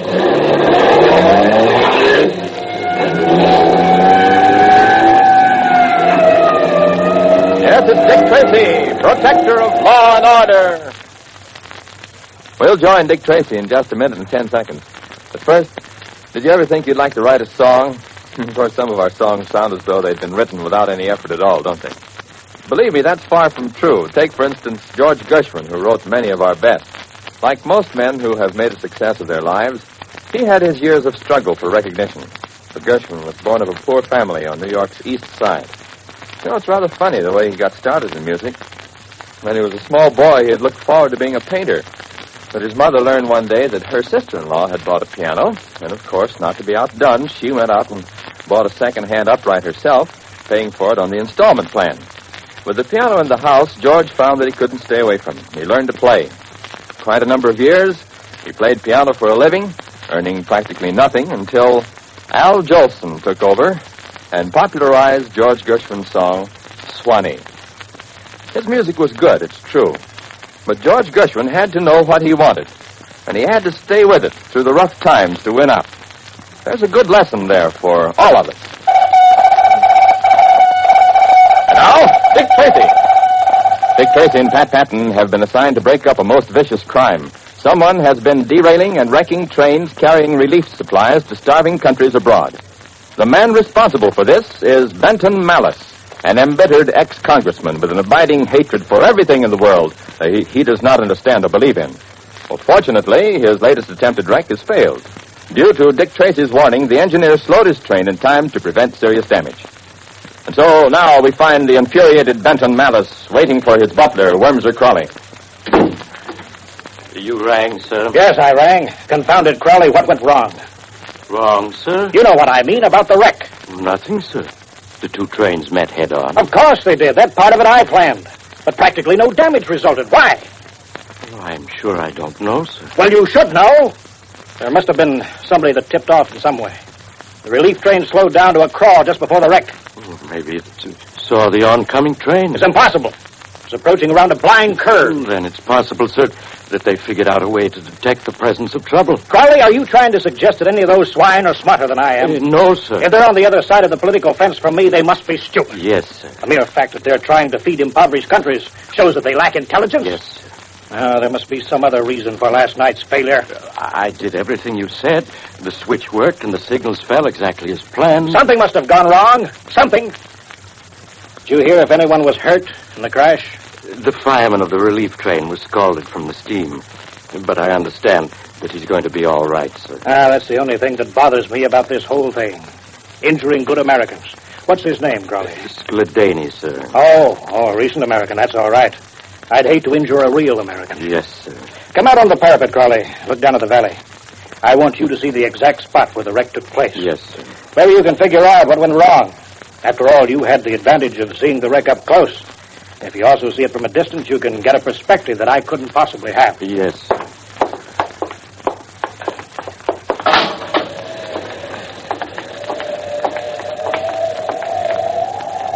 Right down there it was. Right at the bend of the river. I know, sir.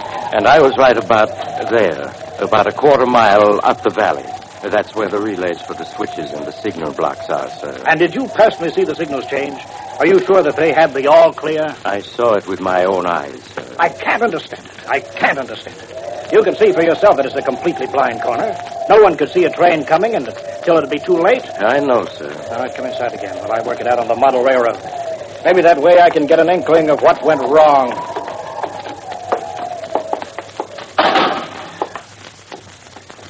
Now, this is the relief train.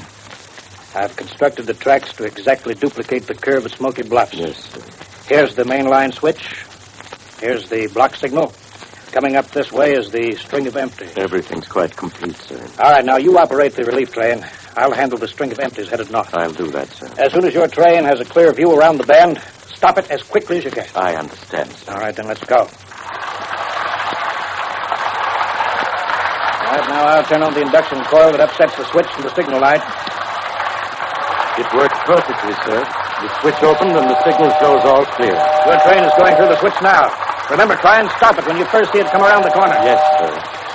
That would be right now. You see, the crash was inevitable. Without some sort of a tip-off, it couldn't have been avoided. Well, I'm going to try to find out the reason for it, or die trying.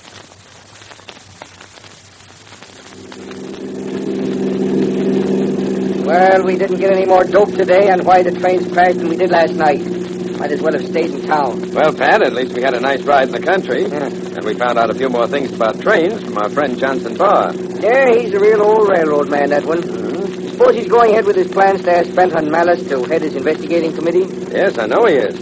In fact, when he left just a few minutes ago, he said that he was on his way to Malice House to have a talk with the Honorable Mr. Malice. How do you figure that, Bird Richard? Do you think he's mixed up in this train-wrecking business? It doesn't really seem possible, and yet with a fellow like he is, you never can be sure. Hey, he's a queer one, all right. Doesn't seem to like anything. Oh, yes, he does. He likes Benton Malice, and everything Benton Malice stands for. In fact, He'll fight for his ideals to the last drop of our blood. I see what you mean.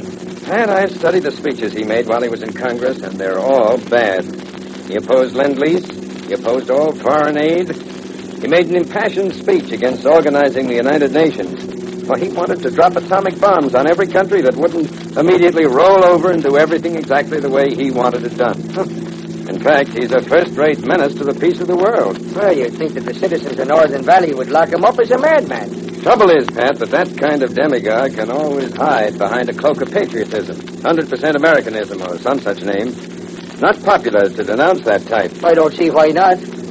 Well, Pat, people are so busy supporting worthy causes like racial tolerance, and you couldn't find a worthier cause, but they don't realize that Benton Malice and his special type of international intolerance represent a greater menace to the world than all the racial hatred you can think of. Because his preachings will lead the world into war. Millions will be killed and maimed. Jews and Christians, colored and white. Hey, I guess you're right. There isn't much intolerance about an atomic bomb. It doesn't care who it kills. Right. And yet people like Benton Malice are respected and looked up to by the very people who, in the long run, men like Malice are trying to kill. It beats me. Yeah, but you don't think that he's really behind his train-wrecking business, do you? Think of the risks he'd take care of as being discovered. I know, and yet we can't overlook him. I'll be interested to hear how he reacts to the proposal that Johnson Barr is going to make to him. In fact, I think I'll pull up beside the entrance to the road leading to Malice House and wait for Johnson Barr. That's a good idea. We may find out something that'll give us an important tip as to how he's thinking.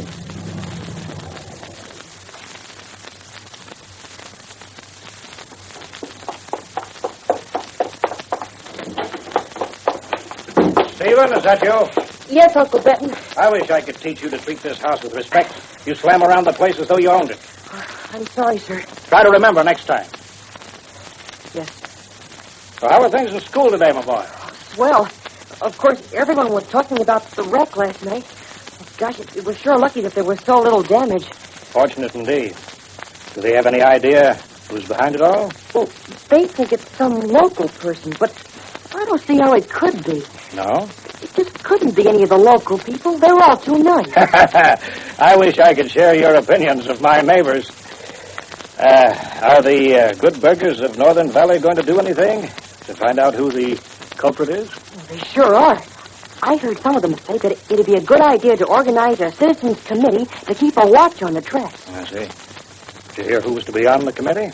I heard several people say that they thought you ought to head it, Uncle Ben. Well, you don't say. Oh, bother, who's that coming up the drive?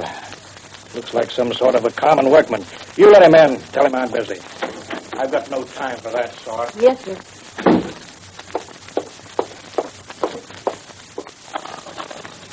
Hello. Won't you come in? Thanks, Sonny. Is Mr. Malice at home? He's kind of busy. Who's calling? Johnson Barr. I'm the engineer of one of the trains that was wrecked last night. You are? Oh, gosh. Well, I see you're a railroad enthusiast yourself. That's quite a model system you got rigged up. Oh, that's Uncle Benton. He built it all. He did, huh? Well, if he's that much of a railroader at heart, I'm sure he'll take our offer. We want him to be head of our committee to see about stopping these wrecks. Is that what you're here for? Yep. Oh, gee, that sounds important. Maybe I better get him. Oh, no hurry. Mind if I look at this model railroad? Well, not at all, but it's in kind of a mess. So I see. Looks like your uncle hasn't been having much more luck than we have down in the valley. In fact, this setup sort of looks like the layout down in Northern Valley. I think that's what it's supposed to represent. Yep, same block signals, same switches. Sure is complete. You work the signals and the switches from over here, you see. Yes, mighty clever. Yes, sir, mighty clever. Except one of your switches is stuck. Now, let's see. Looks like the one that'd be just above Smoky Bluffs. Huh. I guess that's why Uncle Benton's train got messed up. Must be. Because he's got an all-clear signal right through this open switch. Uncle Benton's always having wrecks. Hmm. That's why I don't like to watch him play with these little cars. He is, huh? Let me take a look at those two trains. Oh, sure. Yep. Hudson-type locomotive, same number of cars. And the train heading north is made up of a string of empty flat cars. You know, I'm beginning to get an idea. What is it, Mr. Boy? I'm not sure yet, but I'm thinking about something a fella said to me a little while ago. Something about judging a book by its cover. In a moment, we'll return to Dick Tracy. But first, you've probably heard us speak many times about our Sunday evening hour show, which features the Detroit Symphony in great hour-long concerts each week over most of these ABC stations. But chances are you know very little about the conductor who directs this fine symphony orchestra. Well, his name is Carl Kruger, Dr. Carl Kruger. He's a man who might have been an economist, a missionary, or a lawyer. Instead, the imprint made upon him as a boy by music settled his career permanently. As American as the soil of Atchison, Kansas, where he was born, Carl Kruger made Europe appreciate what America can produce. Just as Edward McDowell made the elder countries aware of what the new land can do in the matter of musical composition, so Carl Kruger demonstrated that a native-born American conductor is qualified to direct the best of Europe's orchestras. At one time in his career, he was assistant conductor at the Vienna State Opera. Mr. Kruger has also conducted the Seattle Symphony, the Kansas City Philharmonic. He is also greatly responsible for popularizing music from the standpoint of community participation, popular prices. Don't miss hearing the Detroit Symphony on the Sunday evening hour over most ABC stations. And now, back to Dick Tracy. Did you hear what he said, Crowley? I did indeed, sir. Give him one of our special calling cards quickly. He mustn't get back to town alive. And just what is this special calling card? Better be sure to tune in Monday for the adventures of Dick Tracy, heard overseas through the Armed Forces Radio Service. This is George Gunn speaking. If you Tracy fans go for real He-Man stories of adventure, then the show for you is Saturday night's Challenge of the Yukon.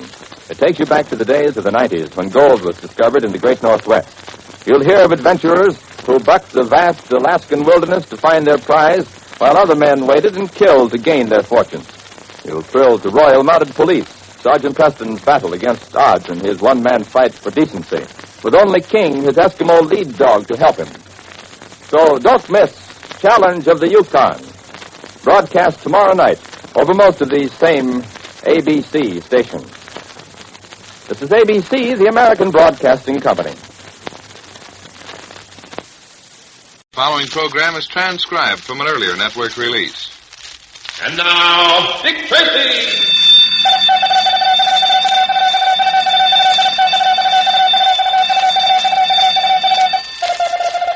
This is Dick Tracy on the case of the Honorable Mr. Malice. Stand by for action. Let's go, men.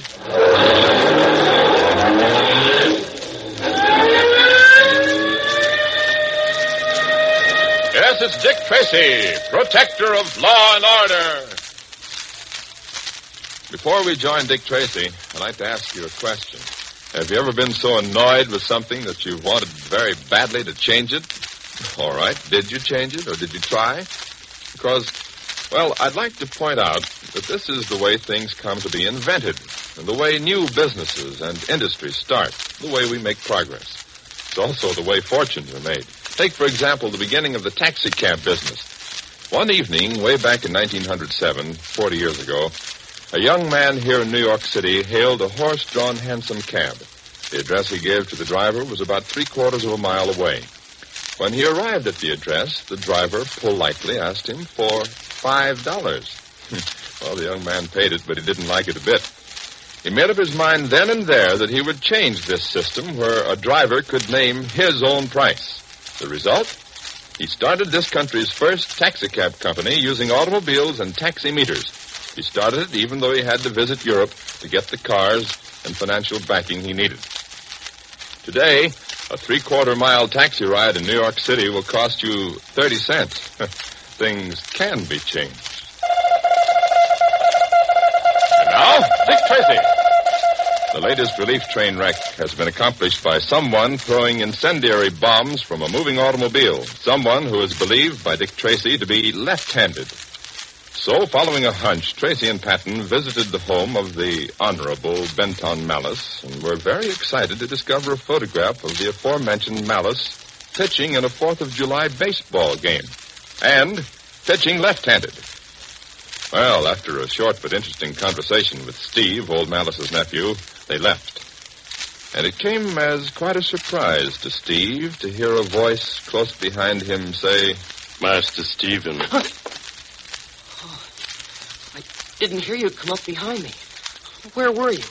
Just behind that door. But why didn't you say something? Why didn't you come out when those two men were here? Master Stephen, Mr. Malice would like to see you. Well, sure. Where is he? Come.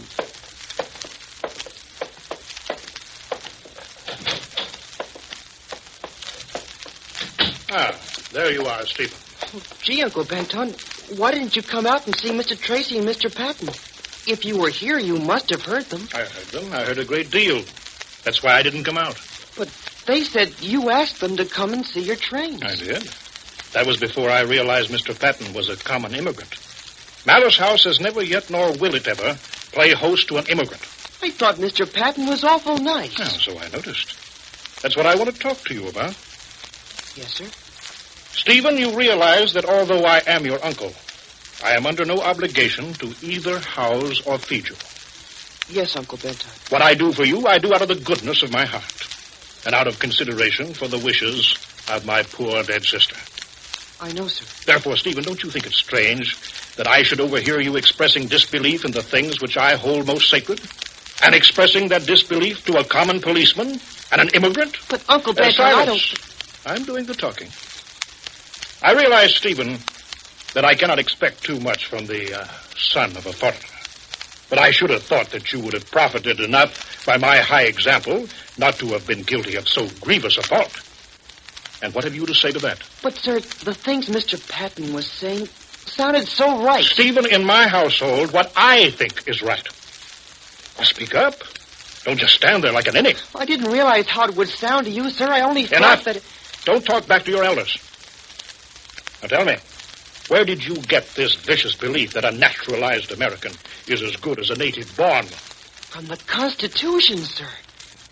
It says that all people are created equal. Rubbish. Means that all Americans have an equal right to try and become rich and powerful. But that's all it means. But it says all people, not all Americans. That was because the founders of this country had no means of knowing to what a sorry pass she would be dragged. Who in those glorious days could have dreamed that this great land of opportunity would be flooded with Poles and Italians and Hungarians and Chinese? You surely don't believe that the founding fathers meant to imply that such people as that could ever be the equal of real Americans? That's what my father taught me. Then let your father feed and house and clothe you. But, Uncle Benton, my father's dead. I'm fully aware of that fact. And don't you ever forget it. Do you hear me? Don't you ever forget it. Oh, sir. I'll never forget it. All right, then. Go to your room. Try to do a little straight thinking for a change. I'll have more to say to you later.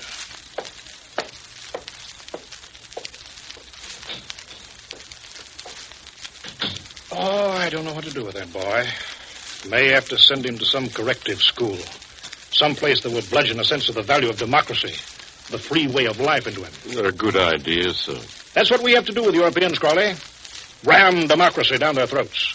And if they don't like it, well, by George, make them like it. Quite right, sir. Man lives not by bread alone, so they say. But I don't believe it. Starve their bellies and you can do what you want with their souls. Oh, how I fought down in Washington and shouted and begged. Yes, literally begged to make the fools see the truth. You did, sir.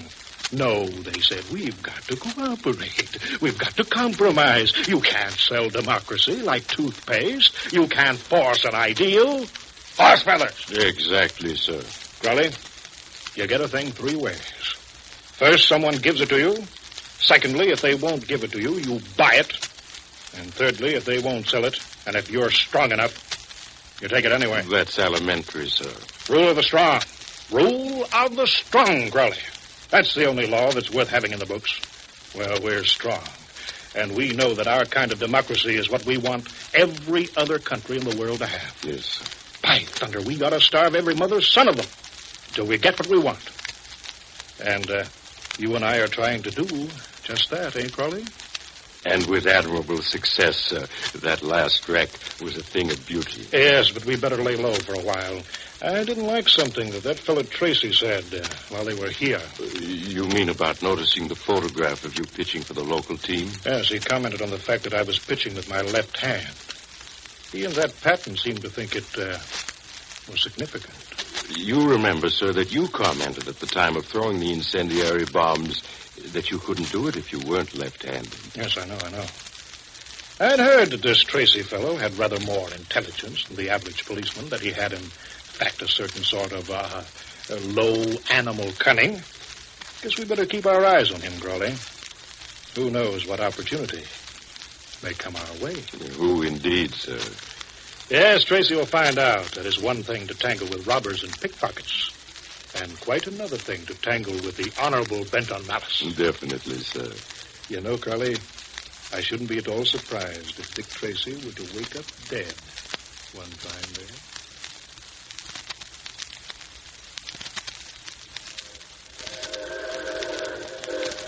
Well, Dick, here she comes. Yep.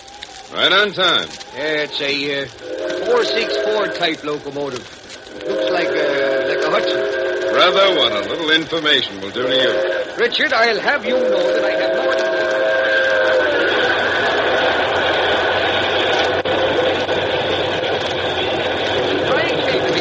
What was that you said, Pat? Oh, skip it. But I definitely resent the implication that I'm a tyro when it comes to railroads. I learned plenty from poor old Johnson Barr. You did, eh? Then maybe you can tell me the name of that last car coming up on this freight train. Oh, that's wait a minute. I've got it. It's a papoose. You mean only Indians can ride in it? Oh. Oh, I imagine you mean caboose, and even that is only a layman's term.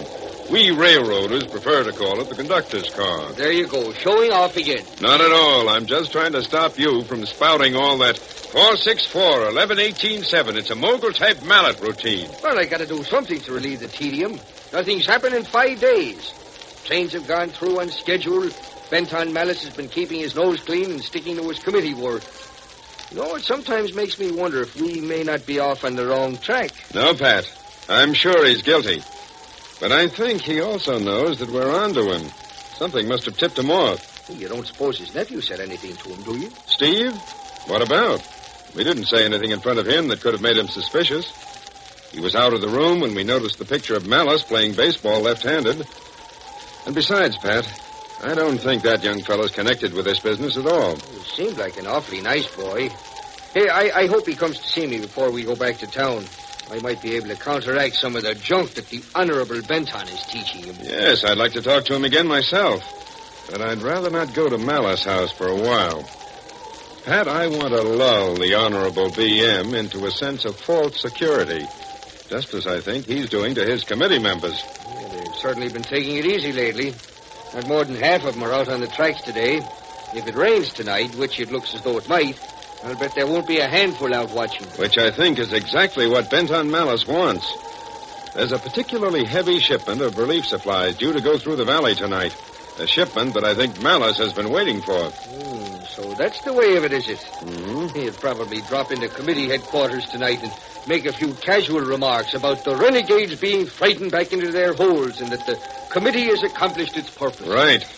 And what with the rain falling and the cold wind, there'll be quite a few who'll be only too glad to think he's right. Which means it'll be up to us. That's about it. Well, are you ready for a little excitement? Am I? I've been getting soft on this job. Handing out parking tickets is more active work than we've had here lately. I have a feeling that phase of it is just about over. I think you're going to get enough excitement tonight to last you a long time.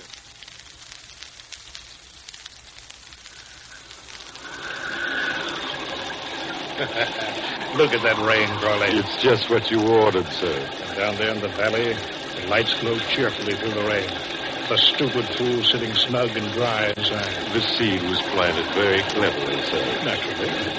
I doubt if more than 2 or 3 townsmen will be on the tracks. Should be easy for you to cruise up and down the tracks once or twice, determine a safe place to strike. You're not forgetting Dick Tracy and Pat Patton, sir. Indeed, I'm not. Although I think I soon will be able to. Why, I don't follow you, sir. Crowley, I think that this may very well be their last night on Earth. In a moment, we'll return to Dick Tracy. But first, one radio actor who puts his all into his role is Billy Redfield, star of The Willie Piper Show, which is heard over most of these ABC stations every Thursday night. Although Billy is well aware that his listening audience can't see him, he lavishes upon each line all the facial expressions and gestures that would be called for in voicing it before a live audience. Or perhaps it's because Redfield does his part so thoroughly that his performance is completely convincing. While you chuckle through the humorous situations that arise in the Piper's New England household, you're never really aware that someone is acting the Willie Piper role. Billy Redfield is Willie Piper. He's only 20 years old. Young Redfield is a veteran of 11 years' experience on Broadway and in the radio. Last season, he played the lead in the George Abbott musical comedy, and theater audiences have seen him in many popular stage vehicles. As a matter of fact, all the characters of the Willie Piper Show are well cast. So when you're tuned in to Thursday night's Tales of Willie Piper, you're sure of enjoying a delightful, well-acted comedy. So listen tonight when Willie Piper is next heard over most of these same ABC stations. And now, back to Dick Tracy. You mean, sir, that you have a scheme for killing Tracy and Patton? I certainly have. Come inside, Crowley. Come inside. We have much planning to do. What plan does the vicious Benton Malice have in mind? And will Dick Tracy run up against more than he bargained for? Better be sure to tune in tomorrow for the adventures of Dick Tracy, heard overseas through the Armed Forces Radio Service. This is George Gunn speaking. Imagine a candid microphone like a candid camera catching people as they are.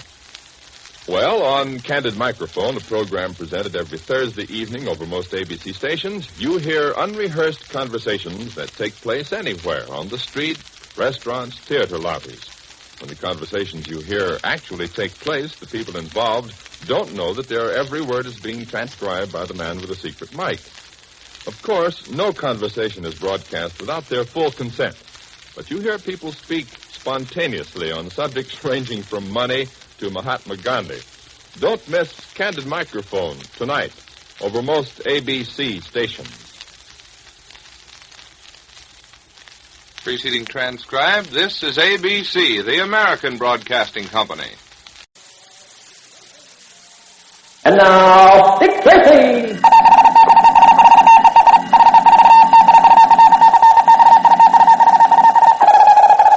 This is Dick Tracy on the case of the Honorable Mr. Malice. Stand by for action. Let's go, men.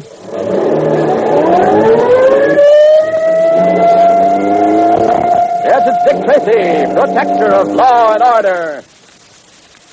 Did you Tracy fans ever happen to wonder what laws our country lived under during the Revolutionary War? From your history, you'll remember that the Declaration of Independence was signed in 1776, but it wasn't until 1787, 11 years later, that our present Constitution was ratified. But what was done in the years in between? Well, actually, soon after the colonists declared that they were independent of all foreign rule, a committee began work on a constitution. They called it the Articles of Confederation. Well, a little over a year after the signing of the Declaration of Independence on November 15th, 1777, exactly 170 years ago tomorrow, these Articles of Confederation were submitted to the states for ratification. This was our first Constitution. But very wisely, our nation's first leaders decided to improve on that first body of laws. They believed that those laws wouldn't stand the test of time.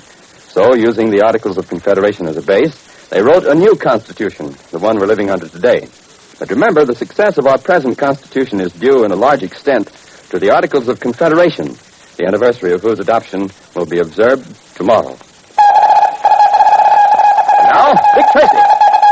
Dick Tracy and Pat Patton, in a hasty trip to the state capitol, have unearthed the first important link in the chain of evidence that they hope will send the Honorable Benton Malice to the electric chair. This accomplished, they made plans to return to Northern Valley aboard the Super Streamer, a train which is also carrying the noted South American statesman, Dr. Trabajo Polapas.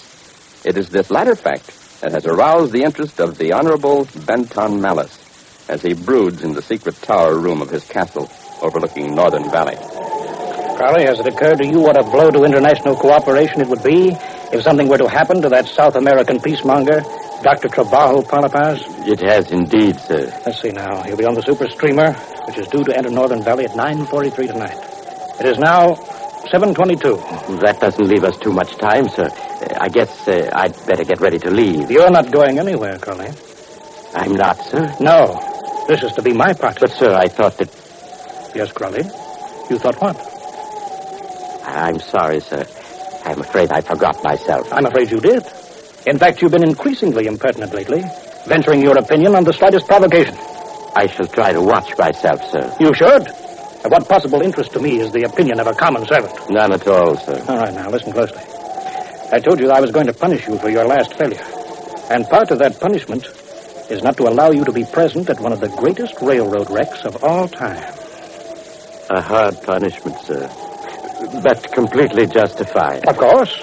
I'm nothing if not just. Now, Crowley, according to this timetable, the West Junction local should be heading up the valley at about the same time that the super streamer is heading south. But that's another passenger train, sir. I'm aware of that. Any objections? None at all, sir. I was just thinking that the slaughter will be terrific when the super streamer plows head-on into that string of dilapidated old cars that they still use in the local service. Yes, but slaughter of whom, Crowley? You know what kind of people are always packed into the West Branch local. That's true, sir. I had forgotten. Well, I hadn't. I'd be doing Northern Valley a distinct service to wipe out the whole lot of them. Yes, sir. Ordinary people are like sheep, Crowley. Somebody always has to lead them. They're completely helpless when they try to think for themselves. Yes, sir. They'll think a little more clearly when they wake up in the morning and discover that hundreds of so-called Americans died in the same wreck with the esteemed Dr. Trabajo Palapaz. Well, we have work to do. Important work. Yes, sir. As I said, I'm going to do this alone. The generator and the rest of the equipment has been transferred to the station wagon. But mightn't you be recognized in it, sir? I'll smear the license plates with mud. Anyone gets too nosy, I'll shoot first and investigate later. Good, sir. And now we come to your part in this plan. My part, sir? Yes, I want you to stay in this tower room till the wreck has been accomplished. Don't leave it for any reason whatsoever. I won't, sir. Bring the big telescope up here. Keep a steady watch on the valley. If by any chance the local is late, contact me by radio. Let me know that the wreck cannot be arranged. I shall, sir. Under no other conditions, use the radio. I have a feeling that others have been listening in on our wavelengths. Yes, sir. I'll be listening on the small handset. If I hear no message, I'll assume that the local's on time and the plans can be carried out. I see, sir. If the local's late, send a single word no. I will verify receipt of your message by simply saying check. Now, is that clear? Quite, sir. And remember, it's of the utmost importance that you stay here in this tower room. Your further punishment will depend on the success which we meet with in tonight's attack.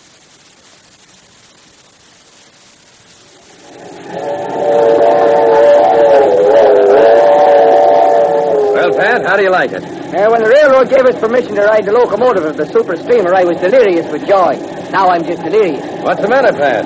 I thought you enjoyed the ride we had in the freight locomotive. I did, but I keep thinking what happened to it. I also thought that train was going fast, but it was going in reverse alongside this one. I keep expecting us to take off like a guided missile. Oh, Patrick, you're getting soft. According to that speedometer, we're only going 110. Only, he says. You've gone that fast in the police car many a time. Sure, but you can stop a police car in something less than a mile. And you can also steer it away from danger. At least some drivers can keep a car from rolling down every railroad embankment they come to. Now, don't get bitter, Pat. I only went through the fence to see if you could take it. The only thing that bothers me is how long can I keep on taking it? That's the first sign of old age. Richard, you're talking through your hat. I just want to live long enough to arrive at old age. Barreling down the tracks at 110 is something you can't turn to right or left, and you can't stop in less than a mile. Doesn't seem like the best way to do it. Well, at least you can be thankful that this isn't a freight train. The honorable gentleman down in Northern Valley has so far left passenger trains alone. Well, I still don't like it. There isn't the friendly, easygoing spirit that there was on the freight train. They don't pick engineers for these super speed jobs just for their conversational abilities. No, I can believe that. I don't even think this one knows how to talk. You just talked to him about the wrong subject, Pat. Watch. Say, could I ask you a question? Yep. Those colored lights you have in that panel in front of you.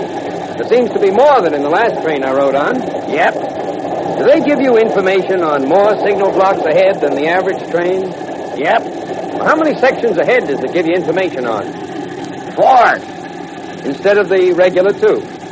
Is that because this train goes so fast it takes longer to stop it? Yep. Well, thanks a lot. That was very interesting. It is to me. I hope I didn't bore you. Bore us? Yep. I get enthusiastic sometimes. I don't know when to stop talking. Oh, well, Pat here has the same trouble, Mr. What did you say your name was? Real name's too long. Just call me Gabby, like everyone else does. Gabby, indeed. There isn't a straight man in the house. Huh? Nothing at all. When you got nothing to say, don't say it.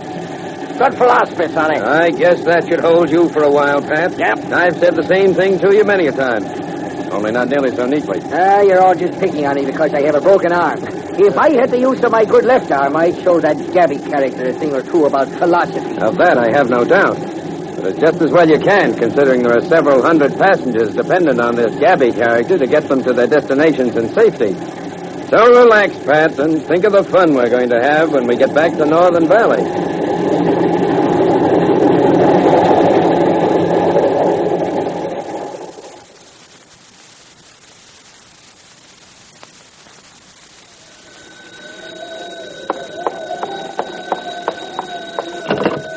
Hello? Oh, hello, Don. Oh, your mother said she didn't think you should keep Ginger. But why not? She's a swell little dog. Oh, I see. She howls and whines when you put her in the cellar. Well, she's lonely. Look, keep her in your room tonight, and I'll come down and see about her in the morning. Maybe I can find her another home. Okay, Don. Good night.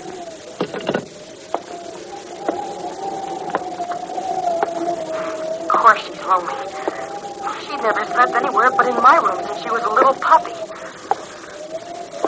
Well, I'm lonesome, too. Don't even want to go back to my room just yet. Not just yet. Gee, it's quiet.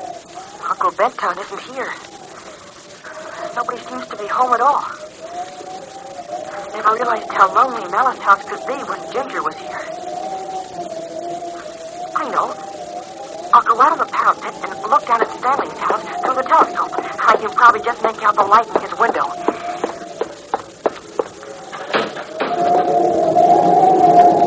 Let's see,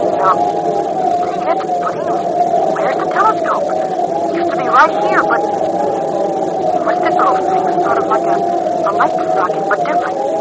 Little wire running along it. The transmitter.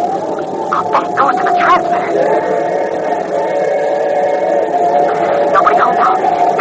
Find the transmitter. Why it goes along here? Up these stone steps. The tower room. I bet it's in the tower room. But the door is locked. No harmony. There's a light showing under the door. In fact, the door's standing a little open. Knock first.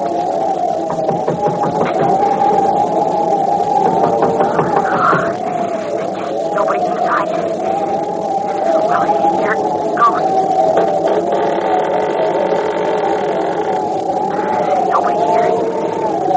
There's the transmitter right over there, and there's a telescope train right down the railroad tracks. Get some evidence and get out of here. Got to hurry.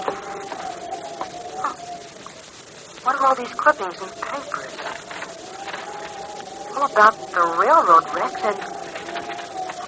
and the United Nations. Oh, this is proof. The best kind of proof. What's that? There. It's only I, Master Stephen. Did you find anything interesting? In a moment, we'll return to Dick Tracy. But first, the Northwest Mounted Police. Just 4 words, but words that immediately bring to mind the wonderful sagas of adventure that thrill all of us. And it's with Sergeant Preston, typical of these heroes who always get their man, that Challenge of the Yukon is concerned.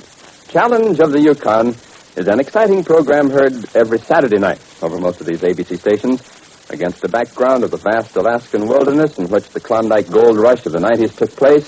Sergeant Preston pursues his duties of maintaining law and order among prospectors and adventurers, and assisting Preston in his exciting duties is King, his big Eskimo lead dog.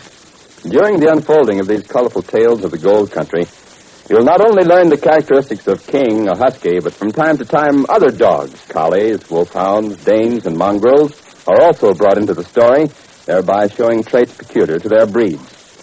Yes, Challenge of the Yukon appeals to dog lovers as well as to folks who go for wildlife stories and dramas of adventure. So for a complete half hour, listen to Challenge of the Yukon, Saturday night. And now, back to Dick Tracy. Say, Dick, aren't we just about entering Northern Valley? Yes, but relax, Pat. As long as we're not on the freight train, we've got nothing to worry about. Yes, nothing to worry about. Nothing except certain death at the hands of the Honorable Benton Malice. Better be sure to tune in Monday for the adventures of Dick Tracy, heard overseas through the Armed Forces Radio Service. And this is George Gunn speaking. Starting tomorrow, the Metropolitan Opera will begin its annual season of Saturday afternoon broadcasts over most of these ABC stations. And that means, from the operatic stage of New York's famous Metropolitan Opera House, you'll enjoy celebrated artists singing in the great musical tradition of grand opera. Renowned stars like Lily Pons, Helen Traubel, Lauritz Melchior, Ezio Pinza, Robert Merrill, and Licia Albanese. And as in the past, Milton Cross will be on hand every week to tell you the story of each opera. Don't miss the Metropolitan Opera Saturday afternoons, starting, of course, tomorrow over most of these same ABC stations. This is ABC, the American Broadcasting Company.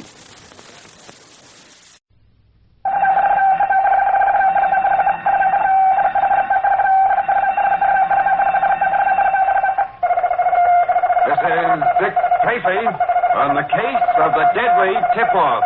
Stand by for action. Let's go, men.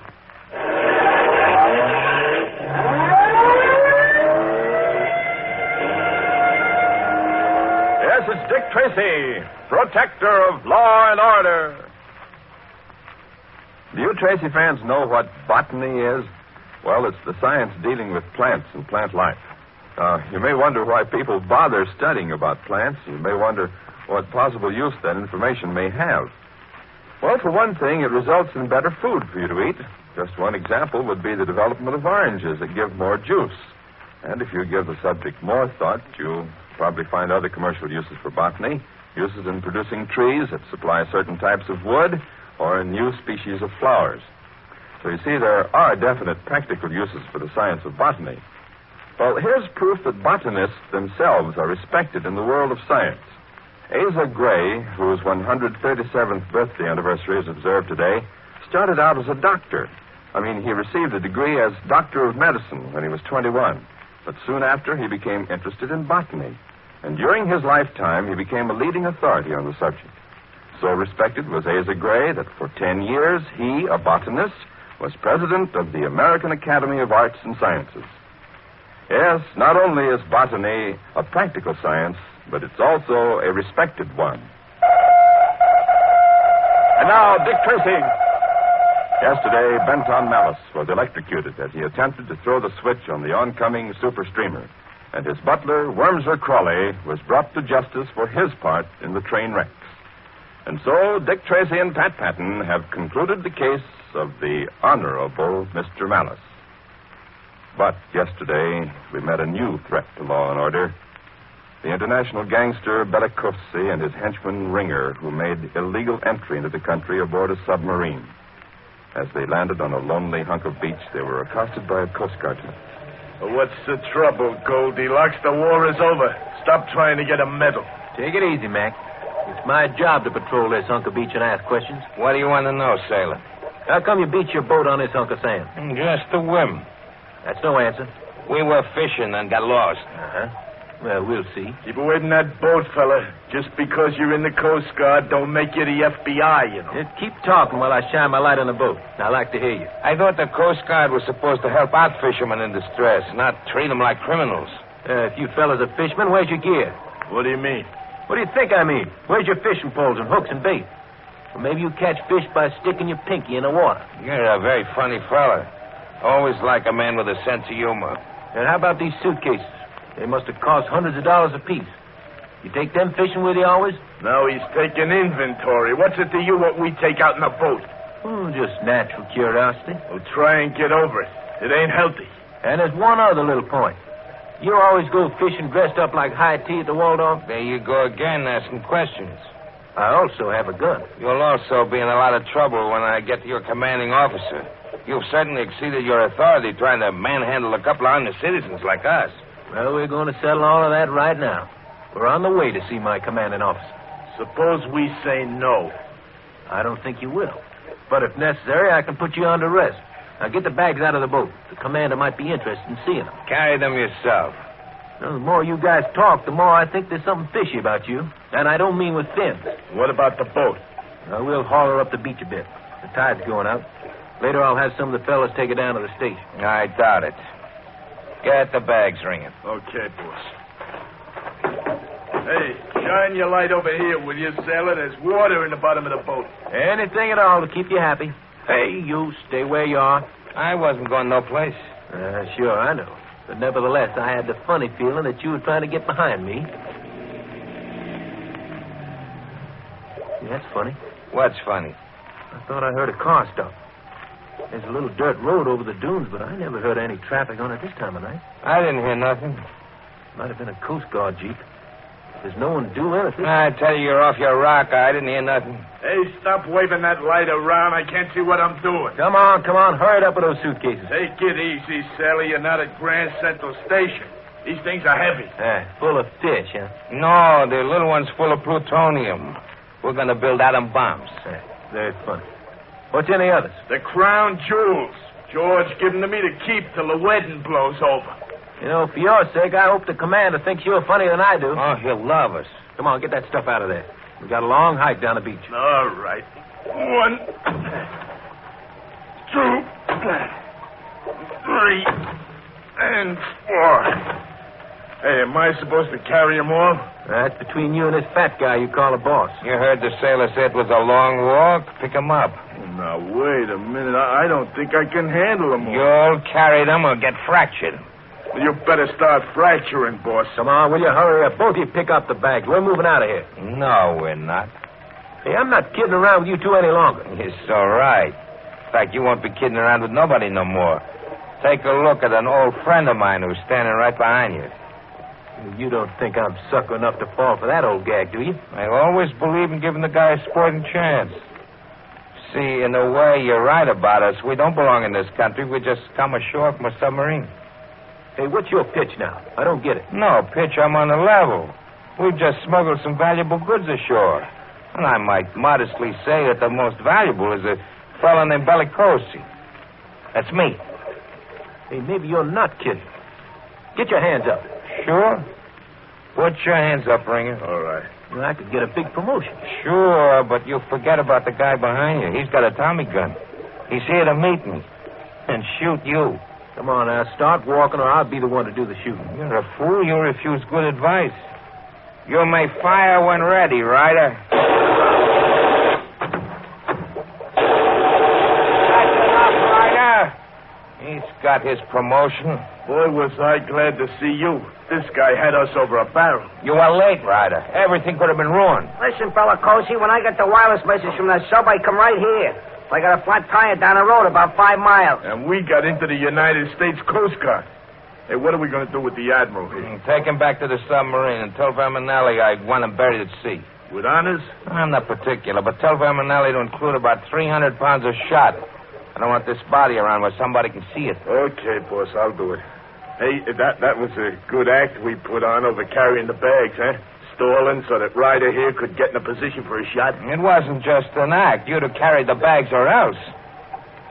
Get this stiff out to the sub and meet me later at Ryder's. Well, suppose I meet some more Coast Guard. You won't if you hurry. They won't be checking on the Sea Scout here for a couple of hours. Okay. Give me a hand with the boat and the body, huh? Help him, Ryder. Come on. Okay. Lift him up, Ryder. Yeah, I got it. Into the boat. I'll push him into the water. Hold it into the surf till he gets the motor started. But I'm getting soaked. Shut up and do as you're told.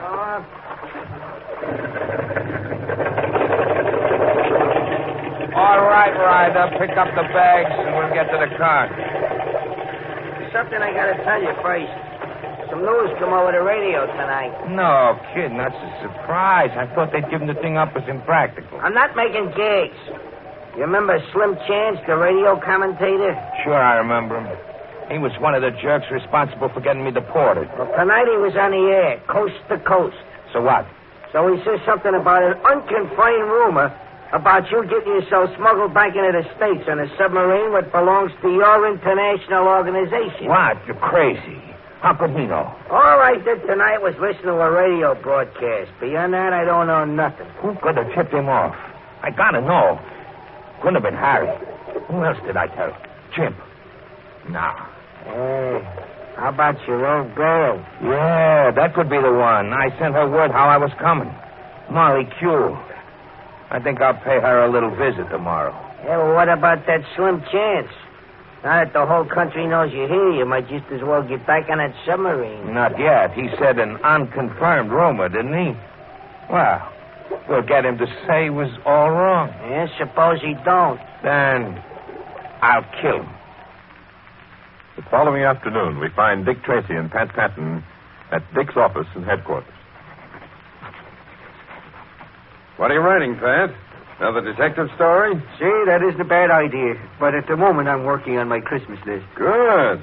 Have you got down to the T's yet? Mm-hmm. How do you like this? Fort Tracy. Imitation police whistle, a pogo stick, an Irish mail. That'd be you, of course. Yeah, of course. Well, for the moment, let's put the list away. I'm expecting a visitor. Yeah, who? Slim Chance, the radio commentator. Oh, he's a good man. I listen to him whenever I get the chance. Well, it looks as if you were going to get it right now. Come in. I'm Slim Chance. Dick Tracy? That's right. Won't you come in and sit down? Thank you. This is Pat Patton. How are you? He's an admirer of yours, like I am. Pleased to meet you, Pat. And thanks for the nosegay. Well, why were you so anxious to see me? Well, I'll tell you, Dick. I have a peculiar hunch that I'm going to be killed. Oh, you should watch those heavy foods before you go to bed. They're murder. Good one. Very funny. But this isn't a lobster beer and ice cream dream. Here, read this, Dick. Okay. Bellicosi is still abroad and intends to stay there. Make the retraction on your next broadcast. You owe this to your public, your family, and yourself. Signed, Jimsy Boy. Who's that? Well, there's no such person, of course. But you notice that family and yourself are underlined in the letter. Yes, I see. And I take that as a threat against my life and maybe my loved ones. Oh, I think you may be taking things a little too seriously. What'd you say about Bellicosi on the air? Well, I said that there was an unconfirmed report that he would enter the country from a submarine. Well, bless my radiant personality. Is that true? I believe it is. Who gave you the information? Well, I can't tell you that, Dick, but I think it's the real thing. By not telling us all you know, you're making it impossible for us to help you. I'd like to tell you, Dick, but I promise not to reveal my source of information. And it's part of a good reporter's creed to respect the confidence. Anyhow, if my information is correct, I'm in real danger. And I'm counting on you to protect me. All right, Slim. I'll assign a detective to cover you for a few days. But that's all we can do right now, officially. Well, what about my family? My wife? Well, your home is outside of the city's jurisdiction, but I'll arrange protection for them, too. You won't have to worry on that score. Oh, thanks, Dick. But I'd be happier if you'd work on this personally. That's up to the chief. But in the meantime, there are no regulations against Pat and me coming to your broadcast tonight. In a moment, we'll return to Dick Tracy.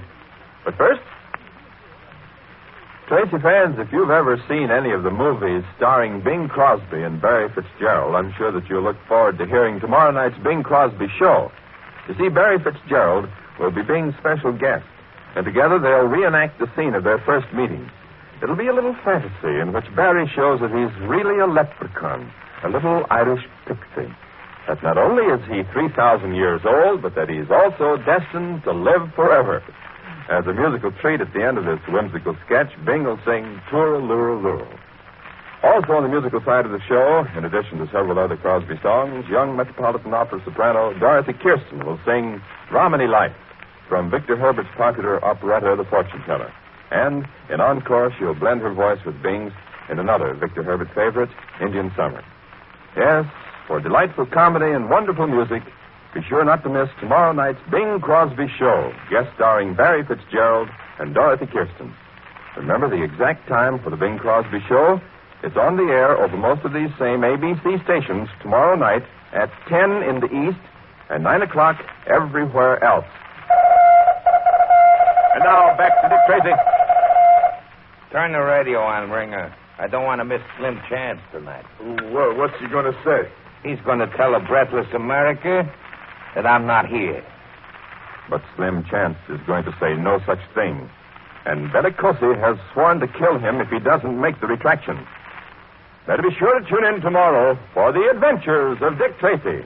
Produced by Charles Powers and heard overseas through the Armed Forces Radio Service. This is George Gunn speaking.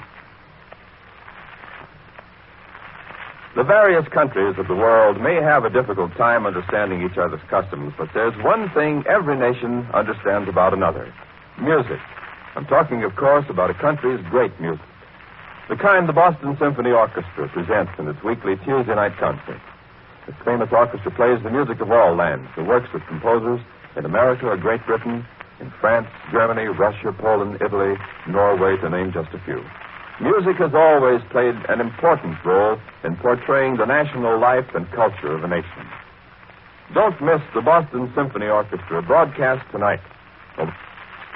This program was transcribed. This is ABC, the American Broadcasting Company.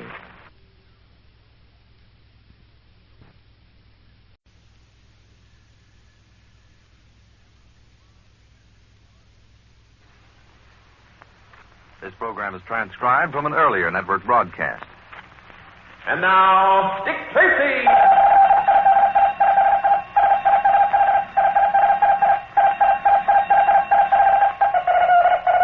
This is Dick Tracy on the case of the deadly tip-off.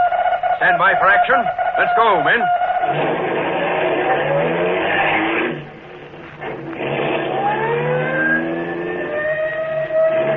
Yes, it's Dick Tracy, protector of law and order. Before we join Dick Tracy, I'd like to tell you about an event that occurred exactly 84 years ago today, during the war between the states. Earlier that year, a bloody battle had been fought in Pennsylvania. Because of the great number of men who had fallen on that Pennsylvania battlefield, it was decided to dedicate the ground as a national cemetery. Well, this was done in a very impressive ceremony, the anniversary of which we're observing today. The principal speaker at the dedication was Edward Everett, a distinguished orator of the time. The President of the United States, Abraham Lincoln, also made a short speech, only about 300 words long. But as you all know, his short talk has in time come to be recognized as a great classic. President Lincoln began with the immortal words, 87 years ago, our fathers brought forth on this continent a new nation. Yes, Tracy fans, the Gettysburg Address. Listen to Lincoln's closing words and think how they apply to us now and to those who fell in the last war. We here highly resolve that these dead shall not have died in vain, that this nation under God shall have a new birth of freedom, that government of the people, by the people, and for the people shall not perish from the earth. And now, Dick Tracy. Yesterday, Bellicosi, international gangster and undesirable alien, smuggled himself, his assistant Ringer, and 4 suitcases full of contraband ashore on a lonely strip of beach. He got around the Coast Guard problem by the simple expedient of murdering the sailor whose duty it was to patrol that part of the shore. But there was bad news awaiting the gangster. He learned that Slim Chance, big-time radio reporter, had been on the air with the news that he, Bellicosi, had made illegal entry into the United States. Since this disclosure would ruin all of his plans, Bellicosi determined to send Slim Chance a friendly note demanding a complete denial.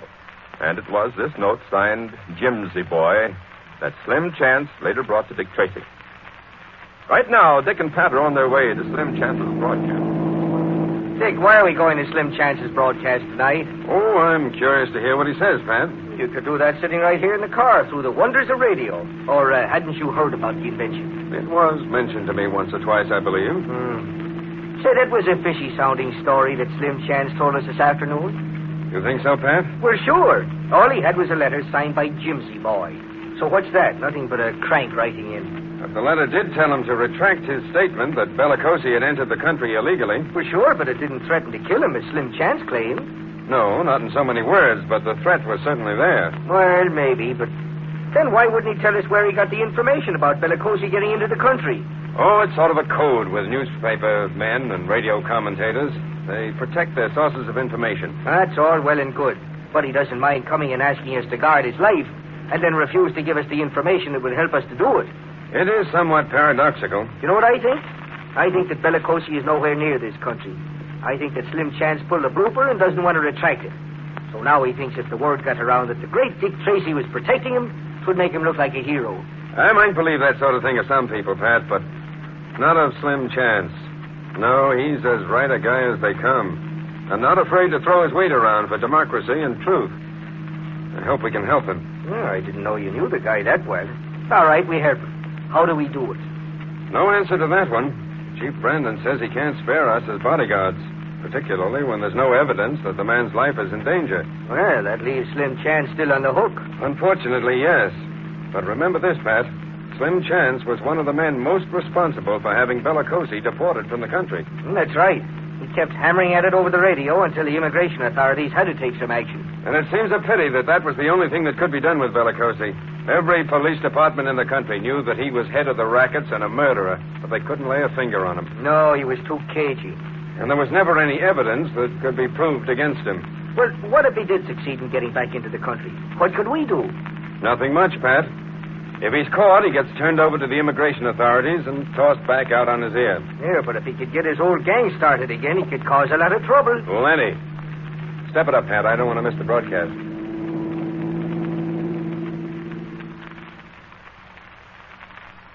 And while Tracy and Patton are rushing to Slim Chance's broadcast, two rather formidable characters, gangsters and pals of Bellicosi, are turning on their radio to listen to the same broadcast. You're too soon, Ryder. It ain't time for Slim Chance yet. So maybe we get a little music first. Hey, that ain't bad. Shall we dance, huh? Ringer, you've been abroad too long. Well, that ain't saying it's not good to get back. Yeah, Bellicosi's lapping it up, too. Yeah, he sure is. But I think maybe he's having too good a time. He should be more careful. When he goes out, he'll get spotted, and they'll toss him right out of the country again. Yeah, maybe they know he's here from Slim Chance's broadcast last night. Well, unless he's pretty stupid, Slim's gonna say that ain't true tonight. Yeah, but supposing he is pretty stupid, then what? Then you and I are gonna beat the living daylights out of him right after the broadcast. And that ought to convince him to talk like Bellicosi says. So maybe we get some exercise today, huh? Yeah, maybe. You know, I can't figure out how this guy Slim Chance found out that Bellicosi was sneaking back into the country. Why, he even knew that he was getting off a submarine. Bellicosi thinks maybe Molly Q tipped it off. Yeah, that could have been what happened, all right. I always said you should never trust a dame. I think Bellicosi's going to pay her a little call later. I'd hate to be in her shoes. Yeah, me too. Yeah, but Bellicosi always did have it soft for that girl, but she just couldn't see him. You know, I think she's one of the reasons he sneaked back into the country. Yeah, that's right. Her and about $3 million a year profit in an international smuggling ring he's got set up. I tell you, Bellicosi's a bigger operator now than he ever was. No kidding. No kidding. He's got the whole world to work in, and he's got some organization. Now, take that submarine that brought us to the country. Not bad, huh? No. Hey, where's the sub now? Fooling around out in the ocean, away from the shipping lanes. All Bellicosi has to do is radio it in code, and it'll rendezvous. Hey, that's pretty slick. Yeah, and that sub is loaded with goods. Bellicosi's going to bring it in as soon as he's had a chance to kind of look the field over. There must be $1 million worth of contraband on board. Wow. You can say that again. Wow. Shut up. And that's why Bellicosi don't want no flannel-mouth radio commentator spilling about his being here. And that's why we're going to see to it that Slim Chance reads this retraction over the air. You know, like we told him in the letter signed Jimsy Boy. I wonder now, will he do it tonight? Well, let's get the station and find out. Sure.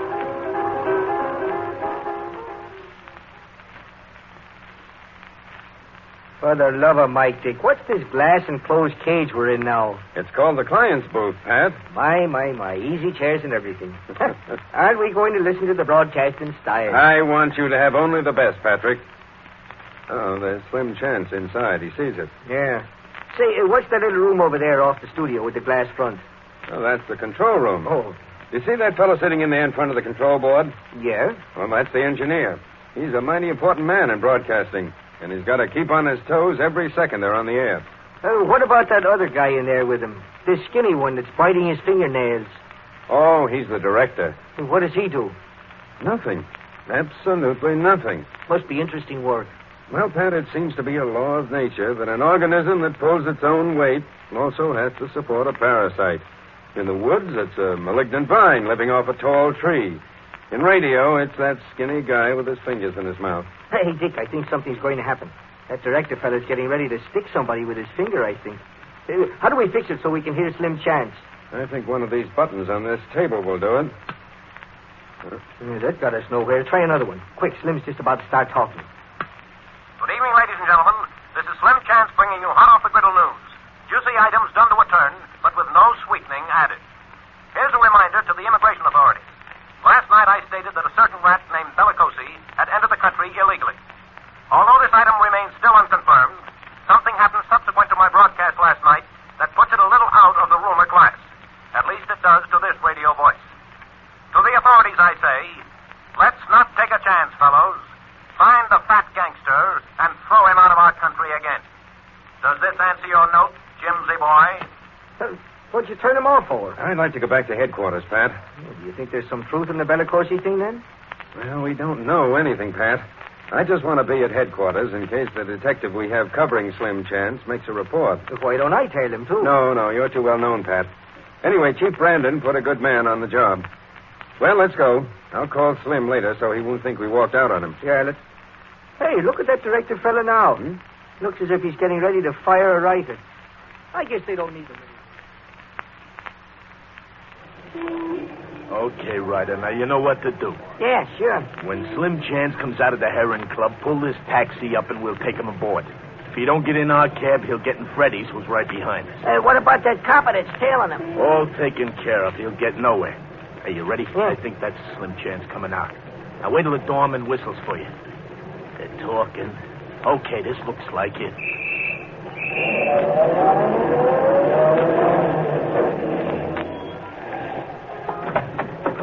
Hi, you're a fast man at getting taxis, Mike. Here you are. Oh, thanks, Thanks a lot. All right, light back in the cab, Slim Chance. I've got a gun on you. Get going, Ryder. Thanks. Hey, who are you? In a manner of speaking, I'm Jimsy boy.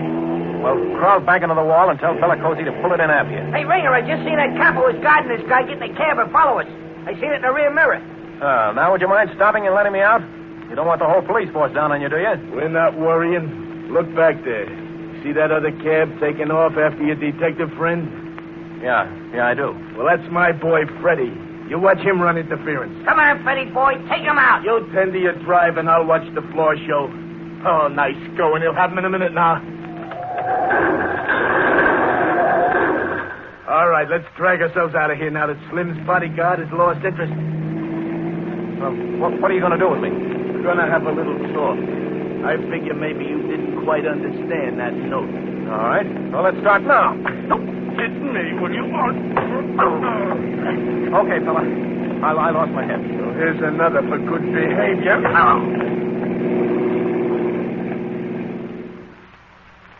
In a moment, we'll return to Dick Tracy. But first, one of the happier meetings in the show world occurred some years ago in a Pennsylvania town. The local theater, a comedian with a round and appealing face, Lou Costello, was scheduled to go on, but his partner was suddenly taken ill. And for a while, it looked like a catastrophe.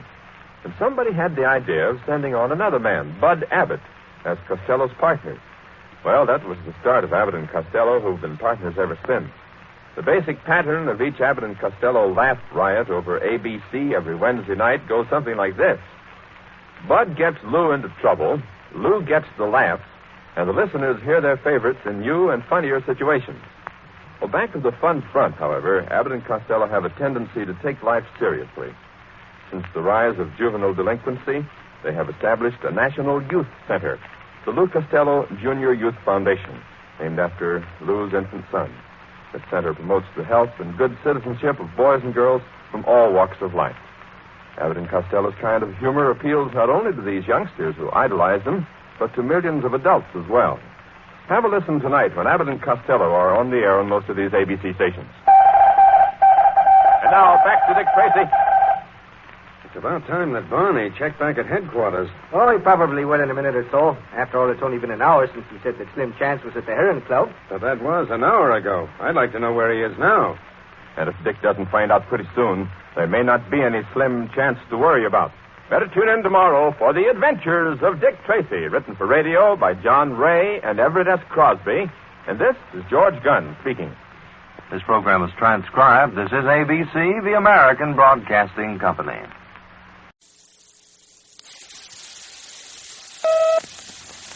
And now, Dick Tracy.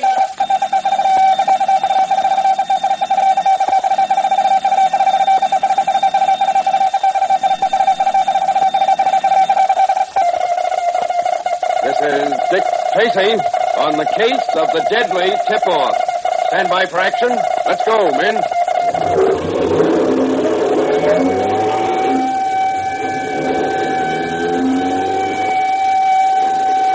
Yes, it's Dick Tracy, protector of law and order. We'll have Dick Tracy with us in exactly a minute and 10 seconds. But first, I wonder how many of you young Tracy fans have decided what you're going to do when you grow up. You know, the sooner you decide what you're going to be, the sooner you can make plans for it and then follow through. Take Raymond Schiff, for instance, who comes from New Rochelle, New York. Raymond decided while he was in high school that he wanted to be a nuclear physicist and work with atomic energy. This was back in 1942, before the atomic bomb was heard of. He wrote an essay on the future of atomic energy, and this essay earned him a 4-year scholarship to Harvard College, the school he wanted to attend. Of course, he studied physics there, and then in the summertime he worked with the Westinghouse researchers who were splitting the atom and studying it. After Raymond has done some more work in these laboratories, he'll go back to school for more training. But he's already rated as one of the nation's top young nuclear physicists. You know, it really doesn't matter what you want to be when you grow up. You first have to decide, and then you have to keep your eye on it constantly. That's the way that success is made. And now, Dick Tracy. Yesterday, Dick and Pat used every police trick at their command to find the missing Slim Chance, one of America's foremost radio commentators. They learned that he'd been snatched from the Heron Club in a mysterious taxi. But that was all. His subsequent whereabouts remained a deep secret to the two detectives. But not to Slim Chance, who had been driven out into the country by a couple of Bellicosi's thugs and had been given a severe beating, accompanied by the pointed instructions that when he next went on the air, he was to deny that Bellicosi had entered the country.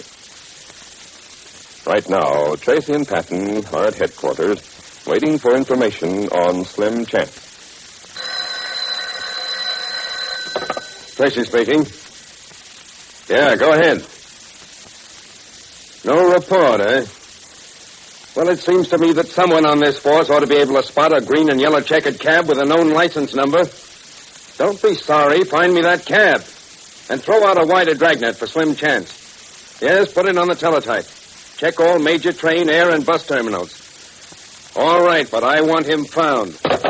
Say, Dick, you should try sleeping nights. Then maybe you wouldn't be so hard on the help. No, I'm not intentionally being hard on anybody, Pat. If the facts were to slip out, I'm pretty worried about Slim Chance. Yeah, I guess I know what you mean. It seems hardly possible that the most famous radio commentator in the country can disappear for over 15 hours and we can't find a trace of him. Say, tell me something. Do you think that Bellicosi snatched him? I'm not thinking a thing until I get some lead on Slim.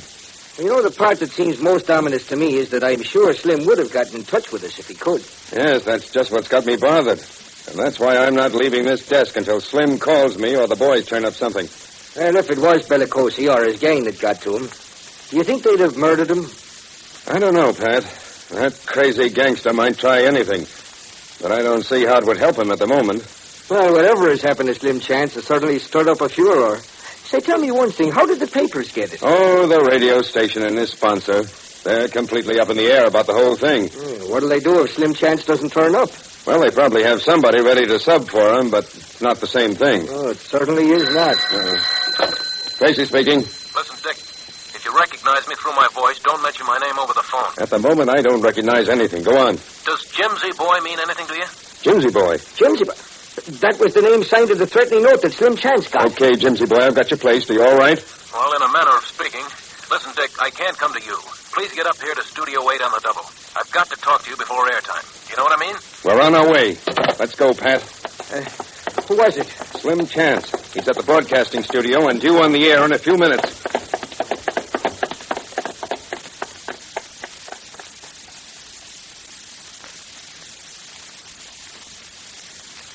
I'm sorry, sir. No one's allowed in the studio. It's all right, fellow. I'm Dick Tracy. Oh, great. Thanks. Come on, Pat. Right with you. Dick, Pat, thank heaven you fellas got here. Well, what happened to you? Oh, I got beaten up. Well, as a connoisseur of that sort of thing, I'd like to say they did a nice workmanlike job. Yeah, I'd just as soon never have another one like it. You ought to be in a hospital, Slim. Well, my doctor's on the way over. I phoned him just after I got you. What happened? Well, I'll make it quick. When I left the Heron Club early this morning, I was picked up by the first cab. In it were 2 torpedoes, one driving and one in the back to keep me company. Did you get their names? Yeah, Ryder up front, Ringer in the back. They were a little dumb and called themselves by name. Got it, Pat? All down. How about the cab that crashed into Detective Barney, who was guarding you? Well, that was part of their scheme, Dick. They'd arranged for it. Have we still got that driver in jail? We certainly have, Dick. Hold him. Right. What next? Well, out to the country where I got that beating. One thing. Did they change the license plate on their taxi? Yes. They stopped on a dark street and did it. It was evidently all prearranged. I thought as much. That's why the boys didn't spot the taxi. Who gave you the going over? Mostly Ringer. What do you want? Oh, the same old thing. A retraction on my item about Bellicosi being in the country. How'd you get away from them? Well, I told them I'd do what they wanted me to. Then they let me out in the country. But jumping Jiminy, Slim, you're not going on the air with that. Well, what do you think? Well, your entire reputation is built on giving the public the truth. Well, what good is a reputation if you're too crippled to enjoy life? A beating like the one I took is quite a convincer. Well, I wouldn't have thought that of you, Slim. Well, you'd better listen to the broadcast. Why didn't you contact me sooner, Slim? Well, I passed out a couple of times before I could get myself to the road to walk away. When I finally got the strength, I called my wife and had her pick me up and drive me here to the studio. I can't understand why someone didn't tell me. Well, I took care that no one would recognize me. I didn't want it to get out that I was back. Well, why not? Well, my disappearance was on the air and in all the papers today. You don't think I'd let anyone scoop me on my return? No, so the first news of that will be when I go on the air in a moment. I don't know if I'll ever understand reporters. Well, you'd get yourself killed for a piece of hot news and then write it up for St. Peter's Weekly. The fact that somebody is so hot to get you to make a retraction would indicate that Bellicosi is either in this country or on the way here. Uh-huh. That's how I see it. What do you want me to say tonight? That's up to you. Well, I don't mean about the retraction. I won't give that. I want to know if you have any objections to my openly defying Bellicosi. You know what the consequences might be? Another beating? Maybe worse than that. Well, do you mean that I'm on my own? Not at all, Slim. We'll give you every protection. But just remember one thing. The advantage is always with the hunter. Ah, that's a happy thought. It's your problem, Slim. But you can be sure of this. If Bellicosi's around, Pat and I'll find him. And maybe my talking up will help you, huh? Well, anyway, I figure that as a factual reporter, it's my duty to inform the public just as it's your duty to protect it. Just keep on talking, Slim. You make me like you better and better. Well, it's almost airtime, Dick, but I've got to talk to you about one more thing. Shoot. I couldn't tell you where I got my information about Bellicosi coming into the country because I was under oath not to. But I don't think that holds now. It's a girl named Molly Kuehl who told me. Say, wasn't she a friend of Bellicosi's in the old days before he was deported? Well, he was out of his mind about her, but I don't think she ever liked him. Anyway, they tried to beat it out of me. I wouldn't tell. But this fellow Ringer, who was doing the slugging, mentioned her name, which means that they suspect her and that her life is in great danger.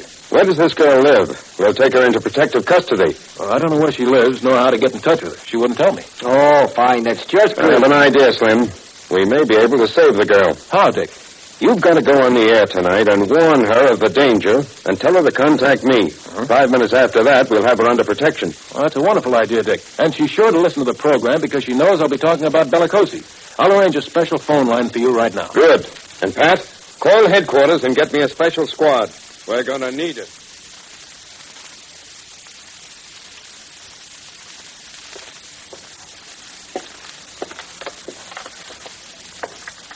Stop walking up and down, Molly Kuehl. You might make me nervous. For the last time, Bellicosi, get out of here. You're not very hospitable after I come thousands of miles just to see you. You could have saved yourself the trip. Whether I could have or not remains to be seen.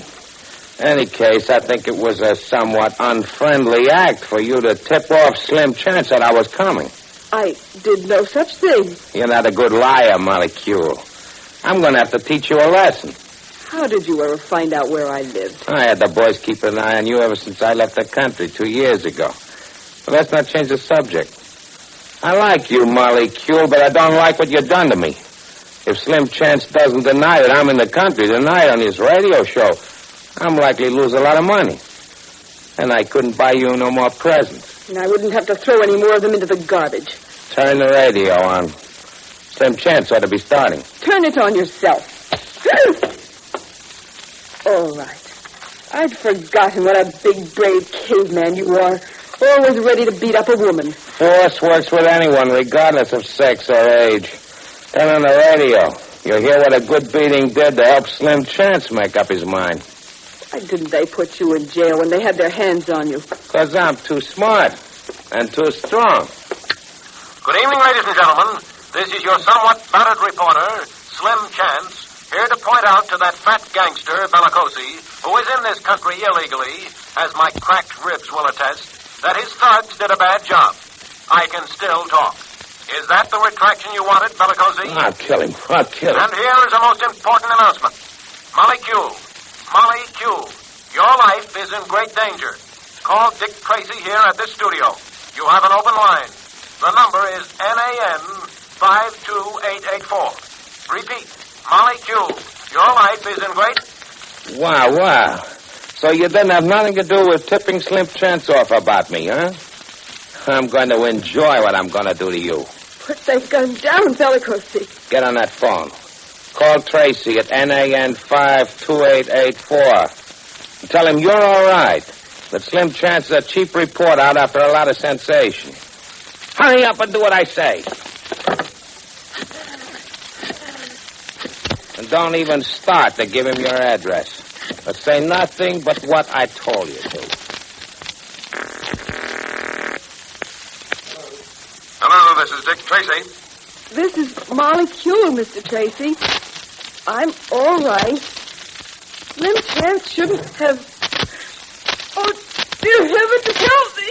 Help me! What's your phone number?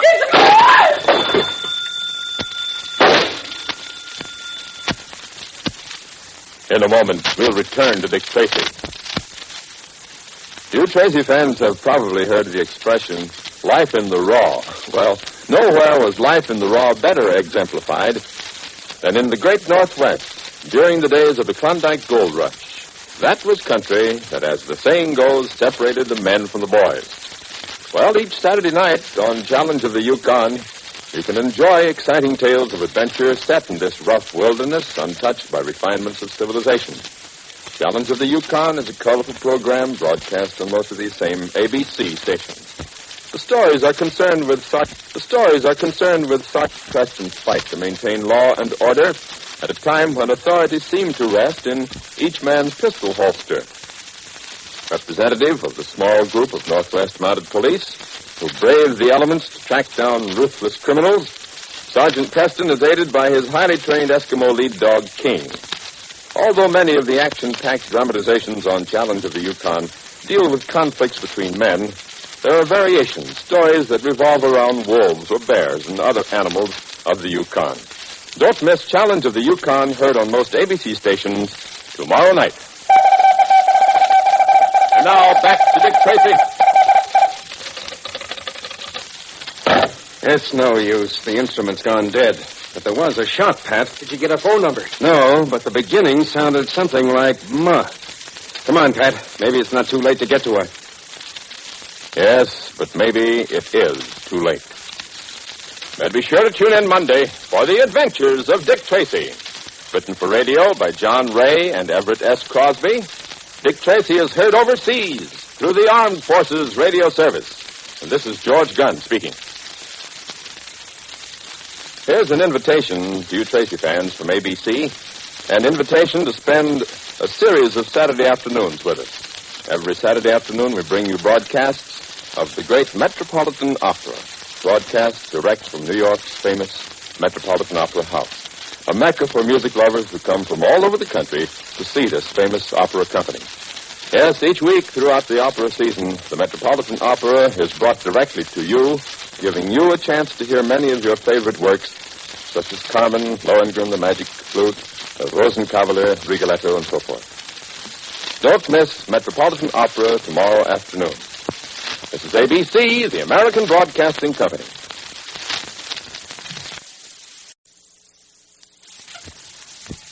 And now, Dick Tracy!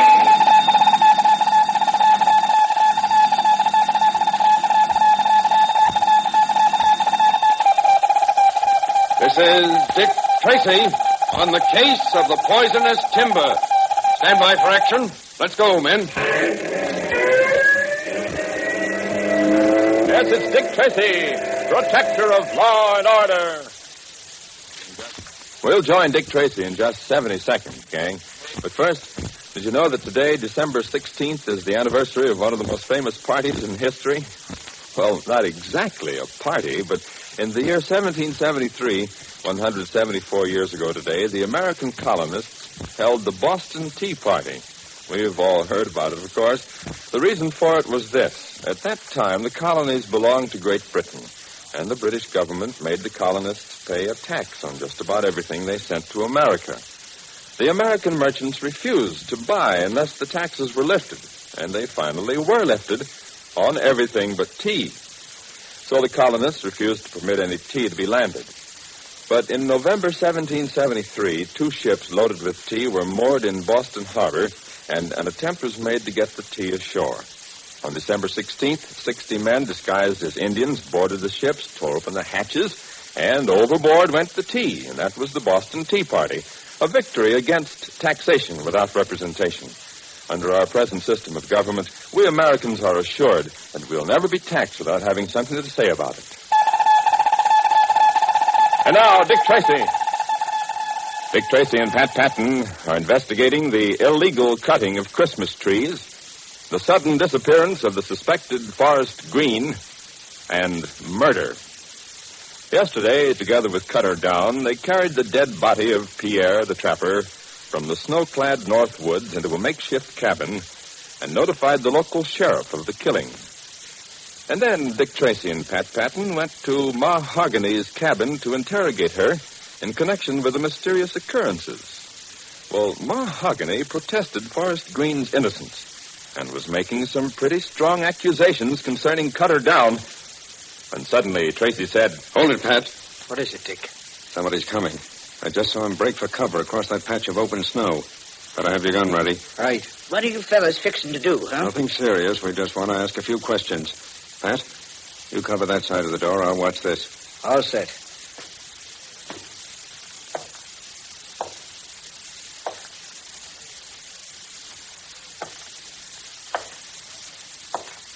Here he comes.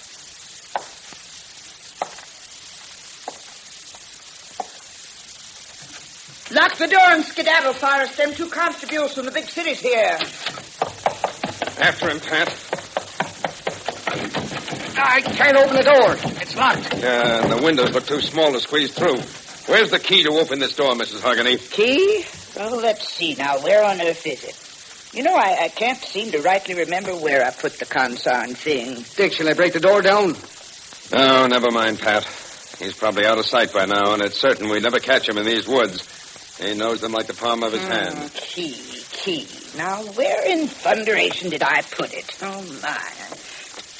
Mrs. Hogany. No, don't be so formal, young man. Just call me Mahogany like everybody else. All right, Ma. Would you mind sitting down for a few minutes? No, not at all, Sonny. Not at all. Well, what's on your mind? You know I could have you arrested, don't you? Yep, I suppose you could at that, but I don't know as that'd do you much good. I'm just an old lady trying to see that right and justice is done. I ain't a troublemaker by nature. But what I'm trying to tell you is that you can't set yourself up above the law. There's others what's trying to. Well, I'm not very good at riddles. Who's trying to set himself up above the law? Shucks, Sonny, looks like as how there's a heap you don't know about. It looks like as how there's a heap that none of us knows about. That's right. I think this is as good a time as any to get the answers to a few questions. Sit down, boys. Go on, sit down. All right. Thanks. Now then, what do you want to know? First, why are you trying to protect Forest Green? Because he's a good boy. Might hot-tempered, but still a good boy. Well, if that's so, why won't he come forward and tell his side of the story? Because it's his word against Cutter Downs. Cutter's got everything on his side. Just a minute. Are you trying to say that Cutter Down is deliberately trying to pin something on Forest Green? He's not trying to, Sonny. He's pinned it. Well, that all sounds kind of silly to me. After all, why would a big landowner like Cutter Down go to all the trouble and expense of trying to frame one of his own employees? I can answer that one by saying that Cutter ain't a big landowner. He ain't? Isn't? Well, these lumber holdings are enormous. They sure are, Buster. They sure are. Only they ain't his'n. Well, whose'n are they? Mine. Yours? Yours? Yep. And when I die, they'll belong to Piney Woods. All right, officer. Put away that billy club. I'll go quietly. Now, let me get this straight. You say that all of this land belongs to you? Just as sure as you're a foot high. But why does Cutter Down do the lumbering? He works this here land on a long-term lease. Oh, a long-term lease? Well, that should bring you in an awful lot of money. Why do I live in a shack like this? Uh-huh. Well, $500 a year won't buy much better.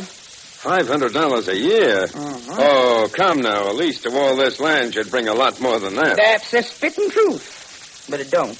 But how did you ever happen to sign a lease for such a small amount of money? I never signed it. My husband, poor old Wever, Hogany, he signed it. God rest his soul. But why? Well, I'll tell you. It's like this. Wever, he owned this here land for years. Got it from an Injun. Well, he could never pay no taxes, and the state, they wanted to take it away. But Wever, he just went gunning for the tax collectors, and so nobody never bothered to do nothing. You know, that's an interesting way to solve the tax problem. Yeah, trouble is, it ain't permanent. The state finally offered the land up for sale, and poor old Wever, well, he figured as how he was up again it. And that's where Cutter Down come in. Oh, I see. He bought the land at auction, huh? You know, if you'd unplug your ears, you'd hear me say that Cutter never bought this land. Nope. He went to Wever and offered to pay all the taxes if Wever would lease him the land for 25 years. He told Wever that they'd both be ahead that way. Wever, he could still live here and get money on the lease, and Cutter, well, he didn't want nobody running the price up on him in an auction. I see. And so Wever accepted the offer. In a pig's eye, he did. He said 500 was too low, and he'd like to throw Cutter into the creek. Yeah, but I thought... Patience, son, patience. Cutter talked Wever into going into the lumber business with him, and then he paid part of the taxes and talked the state into holding off the sale for a while. Then how did Wever ever happen to sign the lease? Well, that I don't rightly know. A little while after they went into business, Wever and Cutter went up to bust up a log jam on the North Fork, just above Smoky. North Fork? Mm-hmm. Say, isn't that where they had the jam this afternoon? Yep, that's right. Wever must have got a hold of a bad fuse or something, because a whole box of dynamite went up in his face. First thing I knowed, Cutter come back and told me I was a widow and showed me the signed lease. Said Wever changed his mind just before he went on that last trip. Was the lease witnessed? Yep, by Cutter's business manager, Owen Doe, and a lumberjack named Axel something or other. Oh, the one who was killed in the jam this afternoon? The same. Well, anyways, I was glad to have even $500 a year then. I had to take care of my little granddaughter, Piney, being as how her parents had just died in a cabin fire. Yep, I lost my husband and my only daughter a week apart. Well, you certainly had a bad time of it. I'd have had it worse, but somehow Piney come through the fire alive. Yeah, she was 5 years old and wandering through the snow alone when a trapper found her, took her to his cabin. After she was strong enough, he brought her back here to me. Yep, we've always felt mighty grateful to that there trapper. Well, I should think you would. His name was Pierre. Oh, no. The one who... The same. Oh, Piney, she was broke up something terrible when she heard what happened. She's been out walking in the woods alone, trying to get over it. Now, is there anything else you young fellas would like to know? Not at the moment. I think you've been through enough for the time being. We'll be running along now. Well, anytime you want to know anything, you know where I live. Thanks. But I think it's only fair to tell you that we're still out to catch Forrest Green. As long as he stays in hiding, he's a fugitive from justice. Well, he may be just that, but he's also still alive. So you two sprouts have yourselves a good time and go looking for him. I got a lucky silver dollar, says you don't catch him. Well, if I were a betting man, I'd take that. Goodbye. Goodbye, boys. Oh, I just remembered where I left my key. It's in my pocket. You know, I wish I had that kind of a memory. Goodbye, Mrs. Hogany. Just call me Ma, son. Ma Hogany. All right, goodbye, Ma.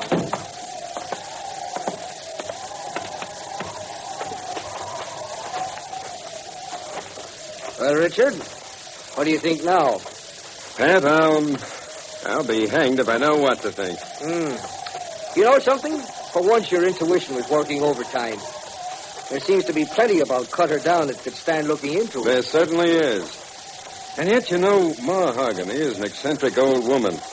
There's no telling how much truth there is in that story of hers. No, it can't be positive, but it sounded pretty straight. I know it did, but you know how warped a mind can get when it starts to brood over a fancied injustice.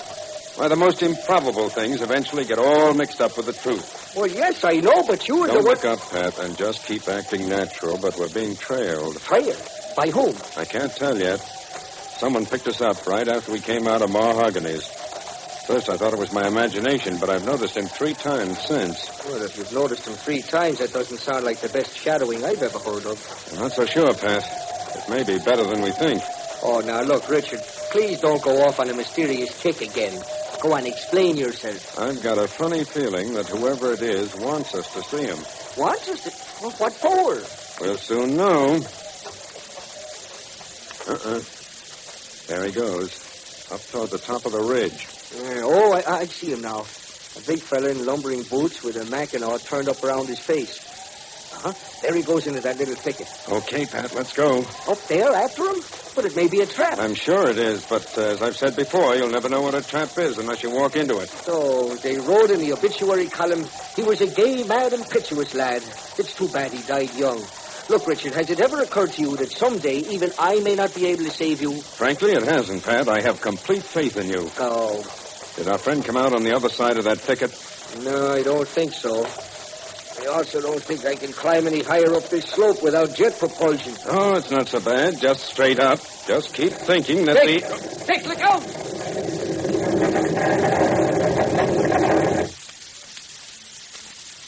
In a moment, we'll return to Dick Tracy. But first, have you ever wondered how come ABC's comic team Abbott and Costello work together so smoothly? Well, you have only to look back to their early days in vaudeville. When they first began, vaudeville was in the condition where audiences had a habit of interrupting the act in question, and if some act appeared that was not very good, the audience showed disapproval in, shall we say, tangible forms, such as throwing vegetables. Well, this experience taught Abbott and Costello that the comedy act had to be good, and their act had to be funny. And yet, for all their years of experience, Abbott and Costello are young in years. Their theatrical experiences began when they were both at tender ages. After touring every large city, plus the tank towns, Abbott and Costello landed in the big time, and from there went on to radio, where they delighted millions of listeners who liked their humor on the Abbott and Costello scale. Without fail, Abbott plays the straight man to Costello's clowning, and whenever possible tries to make him the fall guy, which people eat up. Take your laughs the easy way by listening to the Abbott and Costello Show, which is on the air every Wednesday night on most ABC stations. And now, back to Dick Tracy. Dick, look out! Up the mountain! I see it. The giant fog rolling straight down on us. Are Dick Tracy and Pat Patton all right? Or have they been caught in that landslide? Better be sure to tune in tomorrow for The Adventures of Dick Tracy, written for radio by John Ray and Everett S. Crosby. And this is George Gunn speaking. The various countries of the world may have a difficult time understanding each other's customs, but there's one thing that every nation understands about another. It's music. Great music, the kind the Boston Symphony Orchestra presents. This famous orchestra plays the music of all lands. The works of composers in America or Great Britain, in France, Germany, Russia, Poland, Italy, and Norway. Music has always played an important role in portraying the national life and culture of a nation. And so by hearing a country's finest music, one is better able to understand that particular land. So don't miss the Boston Symphony on the air tonight on most ABC stations. This is ABC, the American Broadcasting Company.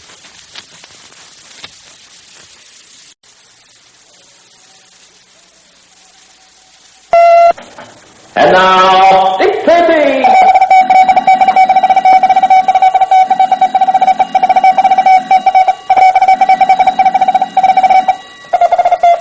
This is Dick Tracy on the case of the poisonous timber.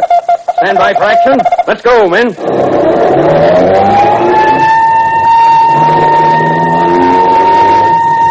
Yes, it's Dick Tracy, protector of law and order. We'll listen to today's Dick Tracy adventure in just a minute. 170 years ago today, there occurred an event that will always live in American history. It was on December 19th, 1777, that General George Washington took his army of 11,000 men to Valley Forge, Pennsylvania. From your history lessons, most of you know how the men suffered from the hunger and the cold, how they tied rags around their bleeding feet to protect them from ice and snow. In spite of difficulties, Washington and his poorly clothed army stayed at Valley Forge. There they were in a position to protect Congress from the British. The Continental Congress was then located at York, Pennsylvania. Although the men suffered horribly from the elements, they were turned into a well-drilled and disciplined army under the training of Baron Steuben. After 7 months, they entered Valley Forge. They were able to reoccupy the important city of Philadelphia, which had been in the hands of the British. Just think, boys and girls, 170 years ago today, the fate of our country, the United States of America, rested in the hands of General George Washington and an army of only 11,000 men. And now, Dick Tracy. Called to the Northwoods on a complaint by Cutter Down, wealthy lumber tycoon, that he was a victim of a frame-up, Dick Tracy and Pat Patton have now begun to feel that Cutter is himself the criminal. Going to an abandoned sawmill to get possession of a lease that Cutter Down is suspected of forging, they found the old safe had been recently broken open and its contents removed. They were about to leave the mill when Pat Patton saw an old-fashioned water wheel and decided to get inside it. But he had no sooner done this when the wheel began to turn, trapping Pat inside on a steadily speeding treadmill. Dick, you gotta stop the wheel. I can't run any faster and I can't get out through the smoke. There's no way to shut off the water in time. I've got to try and jam the wheel. Get set, Pat. I'm going to shove this board into the smoke. Okay, but hurry.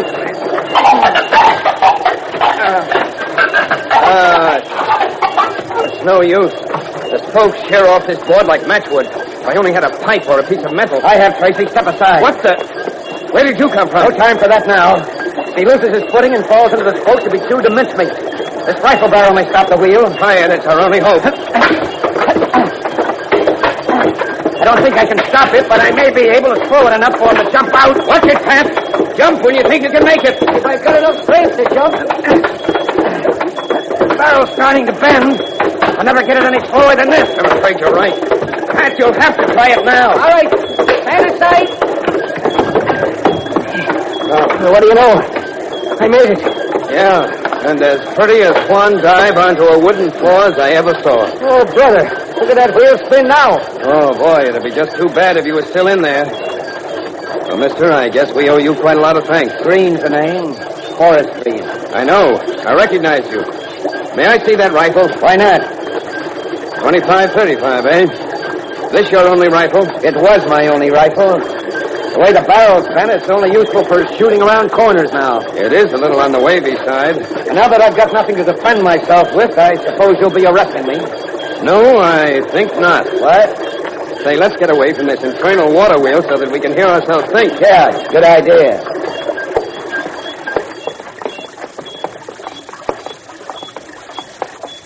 Now, I don't want you to take pity on me just because I saved your pal's life. Mister, you're barking up the wrong tree. That's the kind of thing I do. But Richard here doesn't know the meaning of the word pity when he's dealing with criminals. You both misunderstand me. I'm acting strictly within the law. Elucidate. Well, Pat, our job was to arrest Forrest Green on a charge of misappropriating Christmas trees. But Cutter Down withdrew that charge. Sure, but we've been deputized to find the killer of Pierre. Quite so. But the local sheriff didn't name Forrest Green by name. No, he told us to capture a person or persons unknown who, by means of a .38 caliber bullet, did commit a homicide on the person of one Pierre the Trapper. As you can plainly see, Forrest Green isn't carrying a .38 caliber rifle. Stated with all the finesse of a first-rate actor. You're picking up new tricks. Maybe so, Pat, but it's also entirely legal. Nobody's actually sworn out a murder charge against Forrest Green. Until they do, we're under no obligation to arrest him. Well, where's the hooker, Tracy? What do I have to do in return? Tell me, Green, why are you so suspicious of everybody? I think I've got a pretty good right to be suspicious. I'm the victim of one of the neatest frame-ups of all time. And that's just why I'm not arresting you.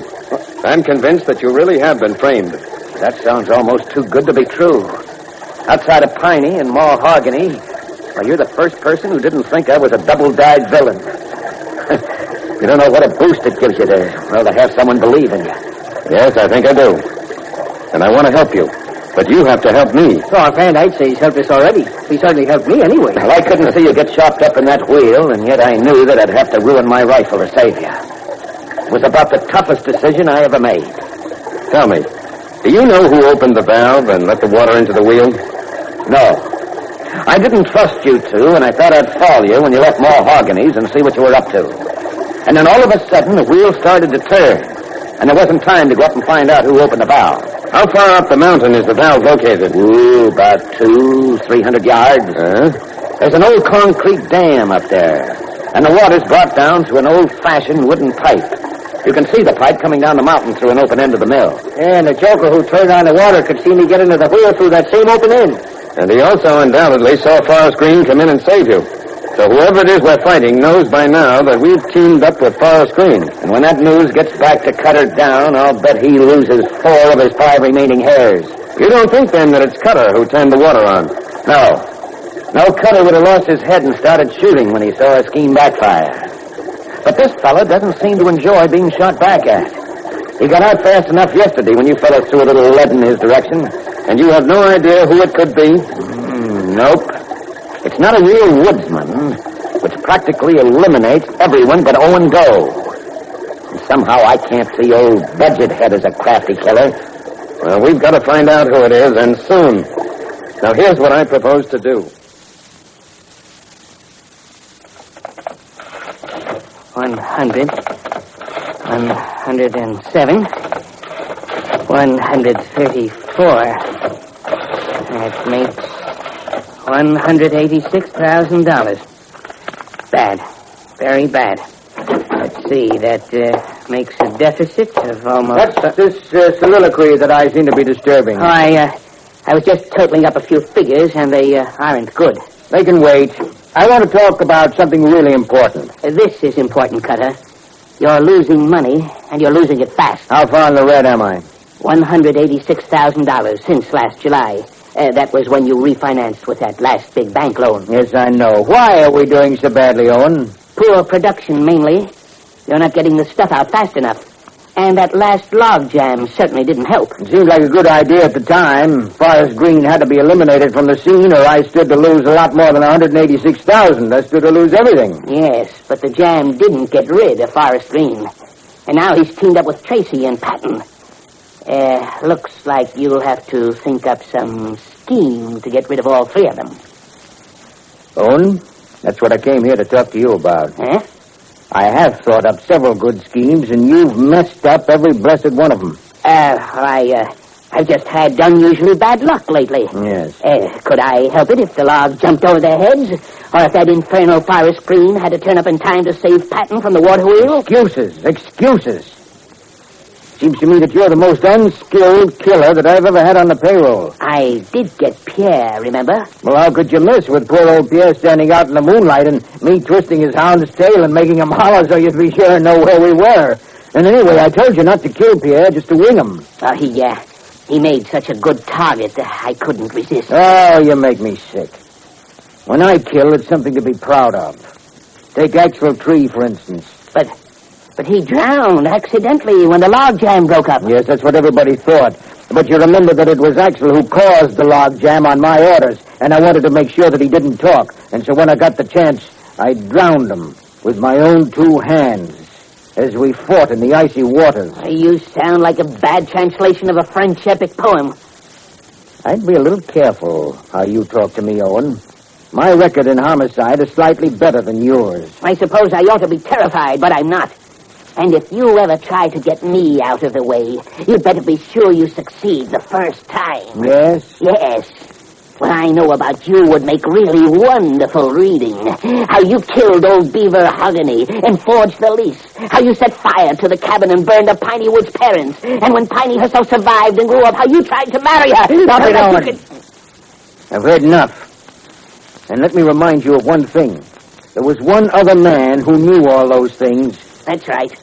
Axel Tree. Yes, and he's dead. And that leaves only you. And when you're dead, there'll be no one who knows about it. No one.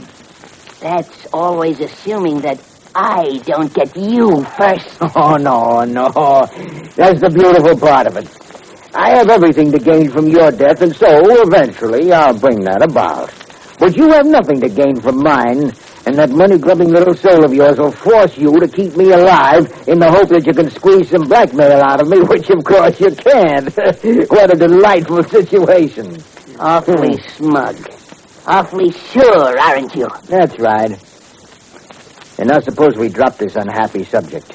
I have no intention of eliminating you from the scene. Yet. You're far too useful to me. But only as a business manager, mind you. You think you're smart? I'm quite sure of it. Owen, my old and trusted friend, I am through fooling. Dick Tracy and Pat Patton and Forrest Green have arrived at the end of their respective trails because I am taking over. I'm sure they'd be interested to know that. No, Owen, they wouldn't. They wouldn't like to know what I have in store for them. In a moment, we'll return to Dick Tracy. But first, kids, what does Saturday mean to you? Well, no school probably pops up in your mind first, and that's followed by fun. Everybody likes to have fun on Saturdays.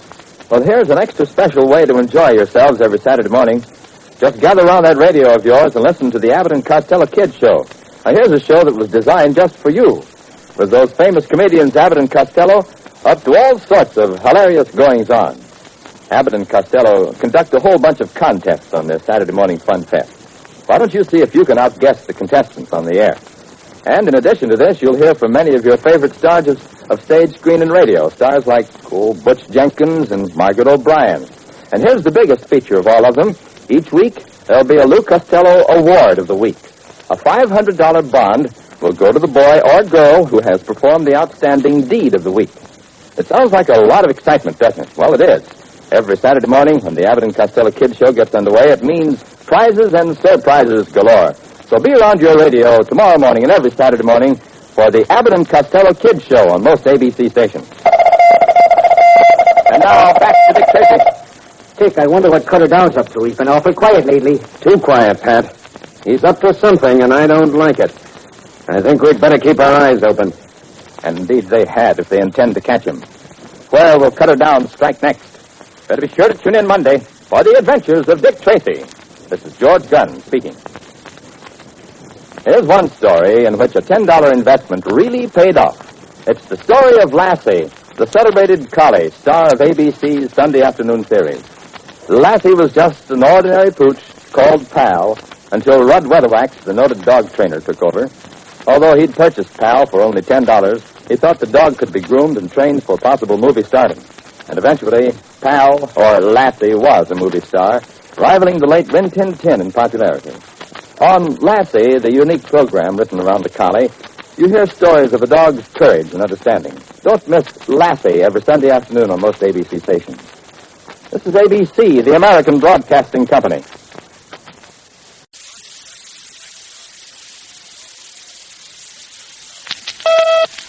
And now, Dick Tracy!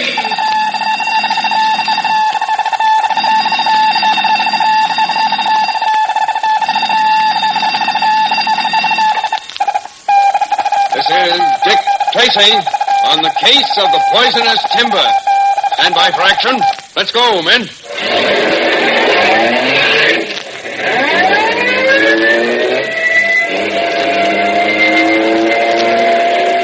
Yes, it's Dick Tracy, protector of law and order. Before we listen to today's Dick Tracy adventure, did you boys and girls know that although yesterday was actually Cornelius McGillicuddy's 85th birthday, today is the day he's celebrating? And so is everybody else who loves baseball. Because Cornelius McGillicuddy is none other than Connie Mack, Mr. Baseball himself. You see, when the manager of that famous baseball team, the Philadelphia Athletics, was 75, he discovered that his birthday was really December 22nd. He decided that after celebrating December 23rd for 75 years, it was too late to change. Because of Mac's managerial ability, the A's are always a dangerous team. And no other baseball manager has won as many championships as Connie Mack. As a matter of fact, his teams were so great at times that people just wouldn't go to see them play. They knew the A's would win. And since baseball teams need money, Connie Mack was forced to break up his teams 2 different times. You athletes will want to join in our salute to the man who started life working in a shoe factory at the age of 16 and who is still going strong as the grand old man of baseball, Connie Mack, 85 years young today. And now, Dick Tracy. Finally convinced of the complete innocence of Forrest Green, Dick Tracy and Pat Patton have teamed up with him in an attempt to trap the nefarious Cutter down. Going to the scene of winter logging operations, Tracy extracts some valuable information from an obviously unfriendly lumber foreman. At this moment, however, Pat Patton arrives on the scene, and despite Tracy's shouts of warning, walks directly into the path of a falling tree.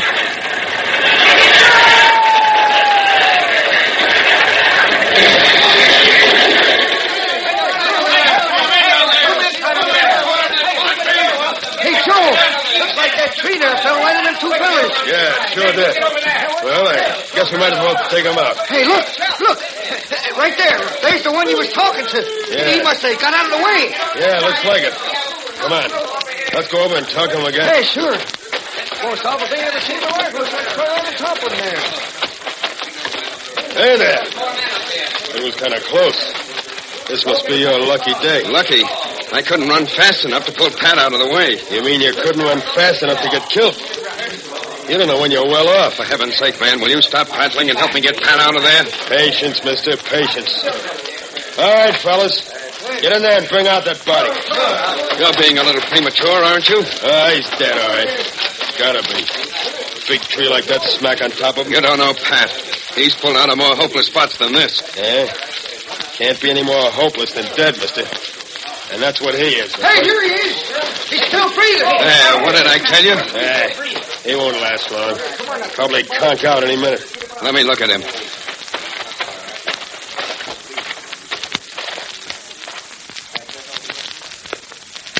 No, doesn't seem to be any bones broken. No, he was bracketed by these 2 limbs here, and he fell right between them. One of those little ones up there must have clipped him right on the head. Hey, help me get him out in the open. Leave him alone, man. Don't touch him. Say, what's the idea? He's dead. Just hasn't got sense enough to stop breathing. My men aren't going to go carrying any stiffs around. All right, then. I'm a special deputy sheriff, and I ask them in the name of the law to help me. Mister, around these parts, Cutter down's the law.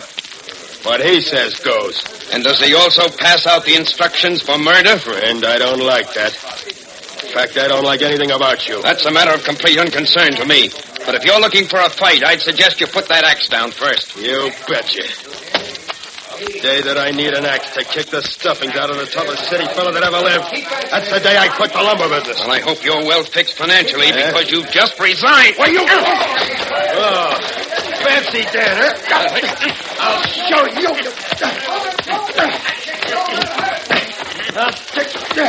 Yeah.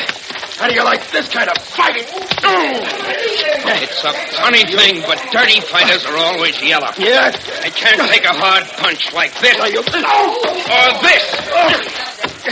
Hey, you see that? You see that? A city fella knocked Chow down. Now, do you still think you can say uncle? Oh, yeah? I'll show you who's yellow, you dirty... You look better on the ground. Like that. You want to play some more? All right, don't hit me again. I've had enough. Just like I said. Now, will you men help me take care of Pat? Well, we sure will. Hey, come on. Brother, you certainly took care of that loudmouth, Joe. You know something? He's been talking so tough nobody around the camp had enough nerve to choose it. I think he'll be a little subdued from here on in. Now, let's lift Pat and... Nobody is lifting Pat. I am quite able to lift myself. Pat, When did you wake up? Just a few minutes ago. Well, why didn't you say something? And miss a good fight? I'd have never forgiven myself if I hadn't seen that. It sure was a beaut. Richard, you know something? I'm proud of you. Thanks, Patrick. Ah, not at all. It was really wonderful, every minute of it. Oh. But you know, I've warned you before about needing with your right. What? That guy'd been a little faster, he'd have nailed you. Oh, Patrick, go back to sleep. You were funnier that way. Come on. Think you can walk all right? Sure, why not? As you're so fond of pointing out, it was only my head that was hurt. Let's go, then. Right. And, Joe. Yeah? I should have thought your mother would have warned you about playing games with strangers. So long, men. If you see Forest Green, be sure to get in touch with me.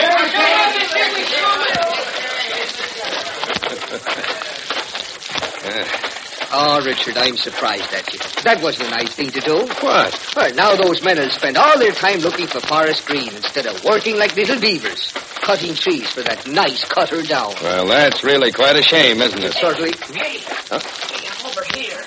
Well, bless my soul if it isn't the villainous Forest Green. Say, don't you know there's a price on your head? Oh, really? Well, if the price is right, I'll sell. You better hold out a little while longer.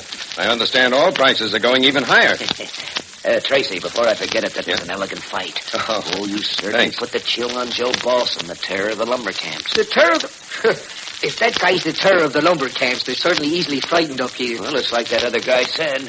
I've heard Joe threaten and bully and shout for years, but I can't ever recall seeing him actually fight before. Well, he certainly picked a bad time for his coming out party. Oh, he did at that. Now everyone in this part of the country will want to take a crack at him for some of the things he's made them swallow. Oh, but tell me, Dick, what did you find out? Something pretty important. Cutter Down personally ordered those 2 trees cut, which wasn't very smart of him, because it's reasonably certain that there was something on those trees that he didn't want seen. Yeah, if you ask me, it was pretty stupid. Would have been better for him to have blamed the marks on Forrest here. But you know what? I guess he got panicky. Yeah, Cutter's like that. Loses his head when the screws start to tighten. He'd have been cooked long ago if he hadn't had Owen Doe to hold him down in the pinches. Well, that'll give us a lead then. What we've got to do is just to keep putting the pressure on him and keep him worrying until he breaks and does something really incriminating. Yeah, I think you're right, Dick. Well, in the meantime, come on, let's go back to Mahogany's. Seems to me she said something about hot coffee when we got back. Good idea, Pat. Well, wait a minute, Pat. You've still got a vine or something clinging to you. Word, what do you know? That's the luck of the Irish. Some people would have been killed when that tree fell on them, but I come out of it with vine leaves in my hair. Yeah, but this vine happens to be poison ivy. Well, it doesn't make it... Poison... Oh, I'm feeling a little faint, fellas. I don't think I'm long for this world. But you have the luck of the Irish to protect you. Oh. So you have nothing to worry about. Nothing at all.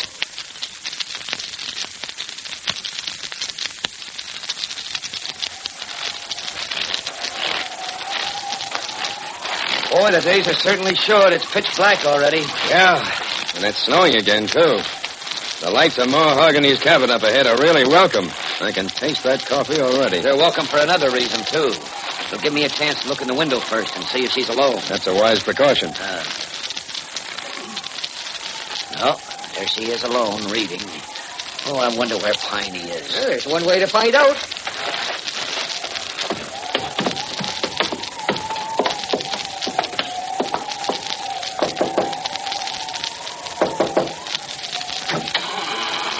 Come in, boys. Come in. Be quick about it. Where's Piney, Ma? Well, she got nervous here without you, and so she went out for a little walk. Said she was gone up by the ridge. Oh, I think I'll go look for her. Yeah, that's a good idea. There'll be a moon in a few minutes. You better not waste it. You know, I thought that was real cute. So romantic-like. Yeah, you're still young when you go looking for your girl before you've had a cup of coffee. Ain't it the truth? But, you know, I was reading about this here Cleopatra. You know, she weren't much younger than me when she got in all that mess with Mark Antony. No, I guess she wasn't. And so I guess maybe there's hope for the old girl here yet, huh? Well, all the same, have some coffee, huh? You talked me into it.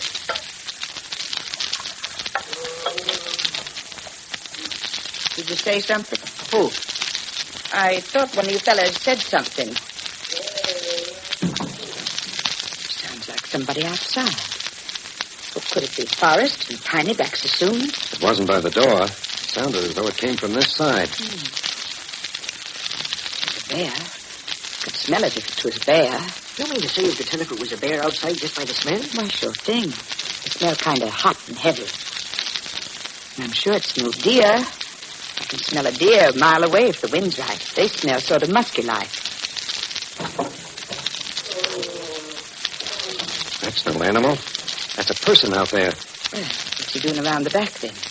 Here, fetch me my horse pistol, son. Never mind. I'll do any shooting that's required. Look, there's something outside that window. I'll shine my light on it. Good, Pat. What? It's a man, all right. But what's the matter with him? He looks... Oh, no. No, it can't be. What's the matter? It's not possible. It just can't be. What can it be? Who is it? It's Axel Tree. In a moment, we'll return to Dick Tracy. But first, Christmas Eve, we invite you to join us when we present a dramatization of Charles Dickens' famous story, A Christmas Carol, in place of our regular Wednesday night program, Mayor of the Town. And as the star of the show, we'll bring you the mayor himself, Lionel Barrymore, in the role of Scrooge, characterization for which he is well known throughout the country. Scrooge is one of Barrymore's most distinguished portrayals, one known by more people, perhaps, than any other ever heard on the air. This will mark the 12th year Mr. Barrymore has played the role. And speaking of it, he has said, "There's something I feel of Scrooge at the moment I assume his character. I seem to shrink, and an unnatural meanness of disposition comes over me." A Christmas Carol is a story men, women, and children alike enjoy, a story your whole family will want to hear, for it's a story in the traditional Christmas tradition, a tale of a cold man whose heart is gladdened by the Yuletide and who learns the true meaning of giving and generosity. Tomorrow night, listen to Lionel Barrymore as Scrooge in A Christmas Carol over most of these same ABC stations. Now, back to Dick Tracy. Who did you say it was? Axel Tree. But he's dead. Who or what is the wild-eyed creature standing outside in the snow? Can it be Axel Tree? And if it is, will he be able to shed any light on the insidious operations of Cutter Down? Better be sure to tune in tomorrow for The Adventures of Dick Tracy. Written for radio by John Ray and Everett S. Crosby. And this is George Gunn speaking. The greatest music of the world, superbly interpreted by one of America's finest symphonic orchestras. The Boston Symphony, which we present every Tuesday evening over most ABC stations. As director of these weekly concerts, we bring you Serge Koussevitzky, who has been acclaimed both here and abroad for his fine conducting. In choosing selections for the Boston Symphony programs, Mr. Koussevitzky tries to include, during each season's broadcast, works by composers from many lands. Thus you hear the most memorable music of England, France, Russia, Czechoslovakia, Italy, Norway, Finland, and America. So be sure to listen to the Boston Symphony tonight on most ABC stations. This is ABC, the American Broadcasting Company.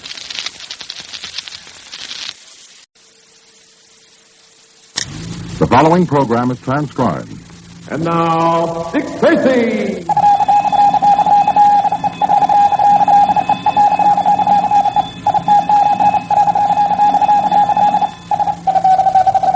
This is Dick Tracy on the case of the Big Black Box. Stand by for action. Let's go, men.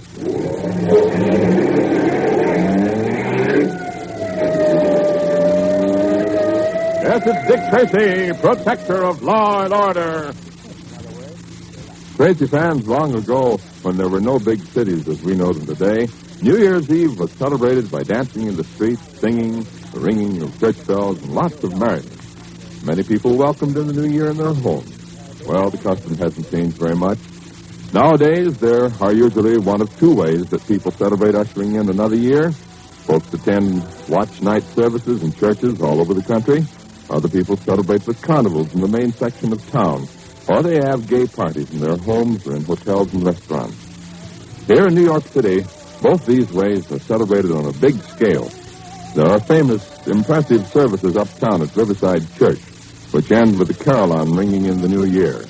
But in glamorous Times Square, hundreds of thousands of people throng up and down Broadway with noisemakers of every description. A few minutes before midnight, there's a stillness on the Great White Way as chimes ring out to Auld Lang Syne, Old Folks at Home, and other favorites until midnight. And then the noise breaks out all over again, greater than before. For Tracy fans, tomorrow starts another year. Let's all try to make it a happy one. And now, Dick Tracy. On the train that was speeding them toward a 3-week vacation, Tracy and Patton met a fabulous character named Oompa Papa the Great. Oompa professed an ability to cure any illness. And from a desire to learn more of his activities, Tracy persuaded Patton to acquire a sudden and unknown malady. Oompa prescribed a cure in his California salubritarium. As yesterday's episode ended, Dick and Pat discovered that they'd been locked in their room in the salubritarium.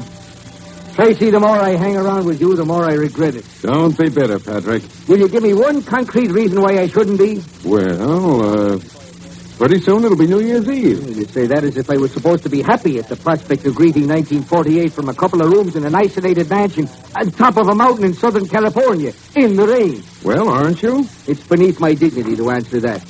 I'm anxious to see Oompa Papa the Great. Oh, yeah, he's a lot of laughs. He comes in here, I'm going to blast him. No, you're not, Pat.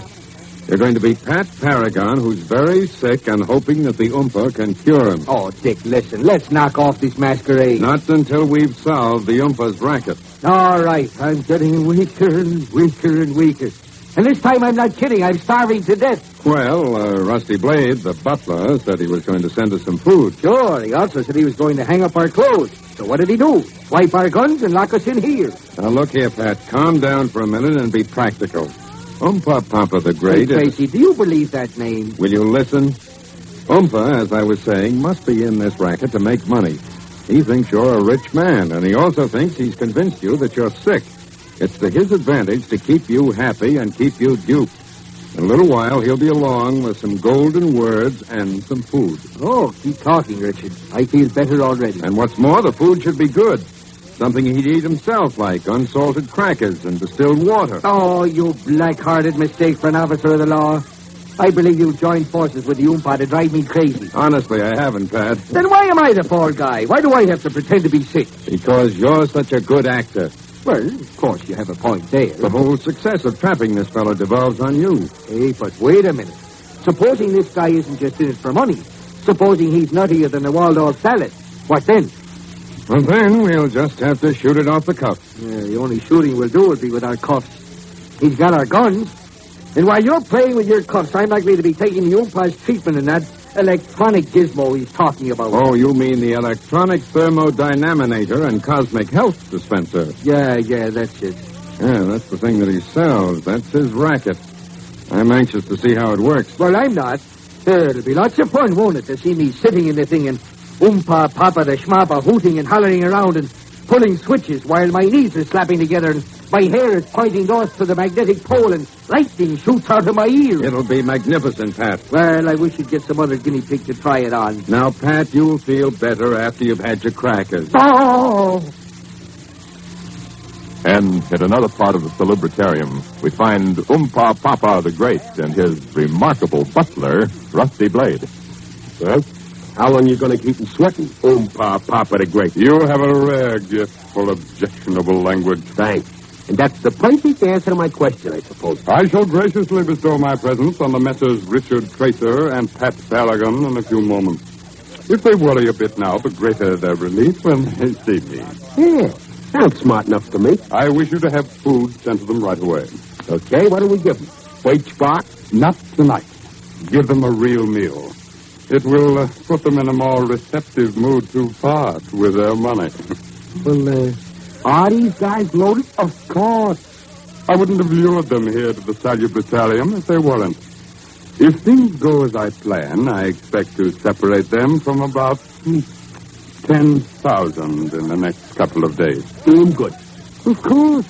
10,000 is cheap enough for a person to pay to regain his health. Hey, is that Irish one really sick? I have persuaded him that he is. I've played enough suckers to know the words they want to hear. Yeah, I know. Oompa Papa the Great knows everything. Oh, forgive me. Every once in a while I forget. Yes, you do. What's that? Search me. Who's guarding the gate? Fritz. If someone has broken in, I'll have Fritz flayed alive. Quick, hide behind that curtain. We'll see who comes. If I signal you, grab him. I got you. Who's there? It's me, Harris. Oompa Papa the fake. Mr. Harris, what is the meaning of this intrusion? I just thought I'd drop in to see you. I thought you might be interested in knowing how I was. You hardly seem in a condition to call on anyone, Harris. Really? Isn't that too bad? How did you get in here? I walked in. Your guard down at the gate seemed quite willing to let me pass. I don't believe you. Anyway, I shall have him investigated. Yes, why don't you do that, Alice, I actually think you are ill.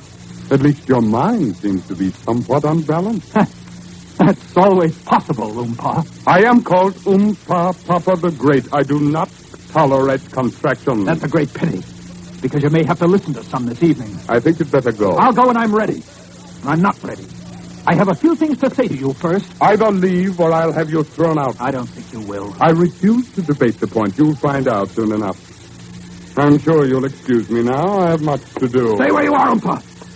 I'm in no mood to humor you. Oh, so now we are going to play with guns, are we, Mr. Harris? Yes, we are. And I'm an excellent shot.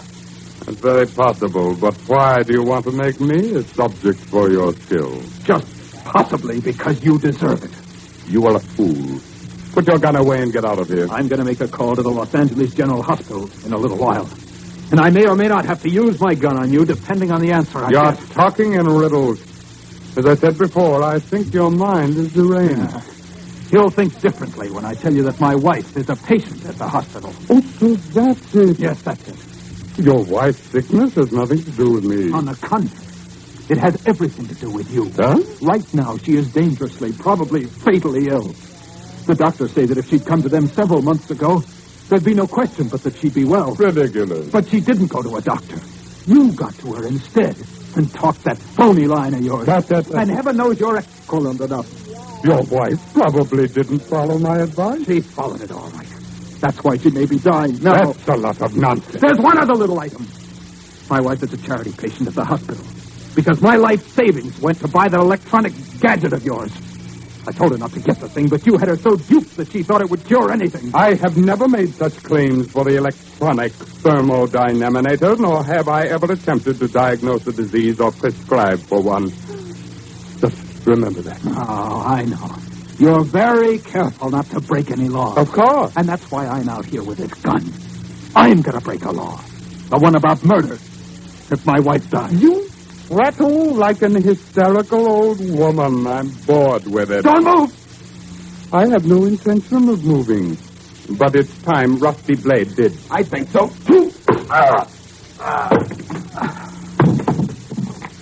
Thank you, Rusty. Take the gun out of the way. He's trying to reach it. Everything's under control, Papa. Don't make a move, Harris, or I'll slice you like a salami. They don't call me Rusty Blade just because of me hair. Well, this makes my record for failure 100% perfect. I'm going up to the West Wing to see our guests. More suckers on the hook, eh? Rusty, you will come up as soon as you can and bring their dinner. The chef will have it hot in the oven. What'll I do with Harris here? Take him outside and push him down the mountain. Oh, great heavens, no. I can't afford to let him loose now. He can't touch me legally, but he can make a lot of unpleasant publicity. We'll keep him until tomorrow anyway. Maybe forever.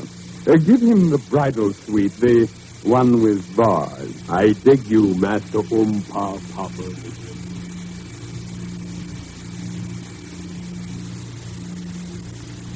You know, I've heard of starving explorers eating their shoes, Richard. I wonder what they taste like. I don't know, Pat. Well, we'll find out in a minute, because I've reached the point where a boot looks very tasty. If the shoe fits, put it in. Oh, even your bad puns can't distract me. You know something? I'm hungry. Whoever that is, I'm going to eat them. Good evening, gentlemen. Welcome to the Salutatorium. Greetings, Oompa Papa the Great. And how are you feeling, Mr. Paragon? Me? Oh, I'm getting weaker and weaker. We greatly appreciate your hospitality, but the truth of the matter is that, well, neither of us had a chance to eat before we came up here, and we're both quite hungry. Well, I had anticipated that, and I have ordered an excellent dinner for you.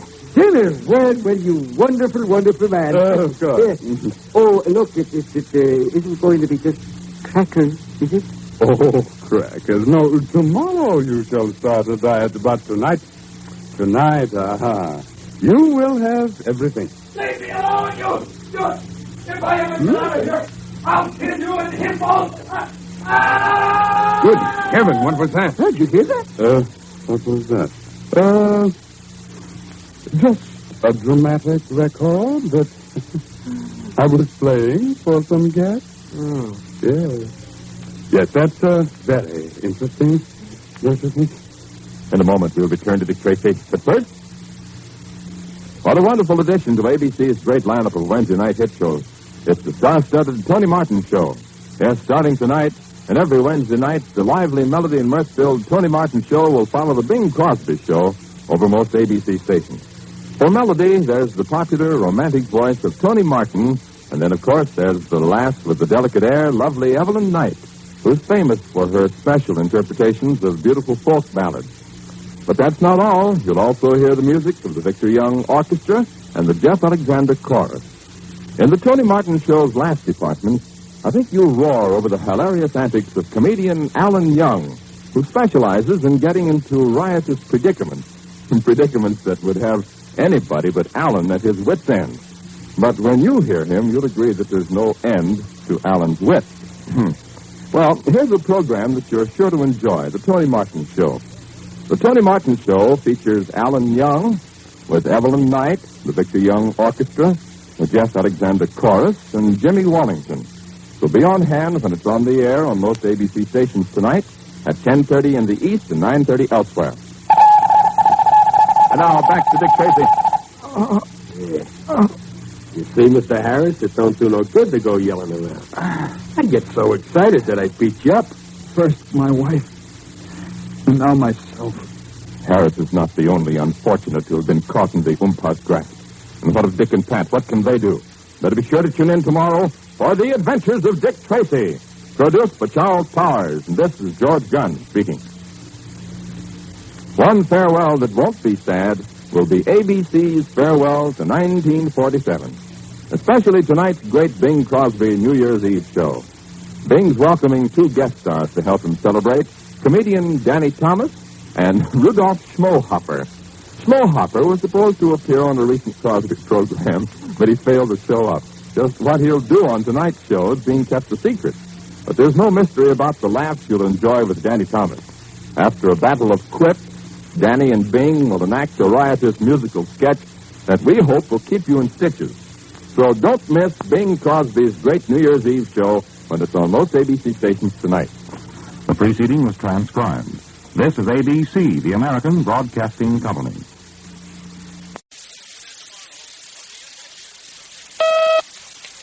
And now, Dick Tracy.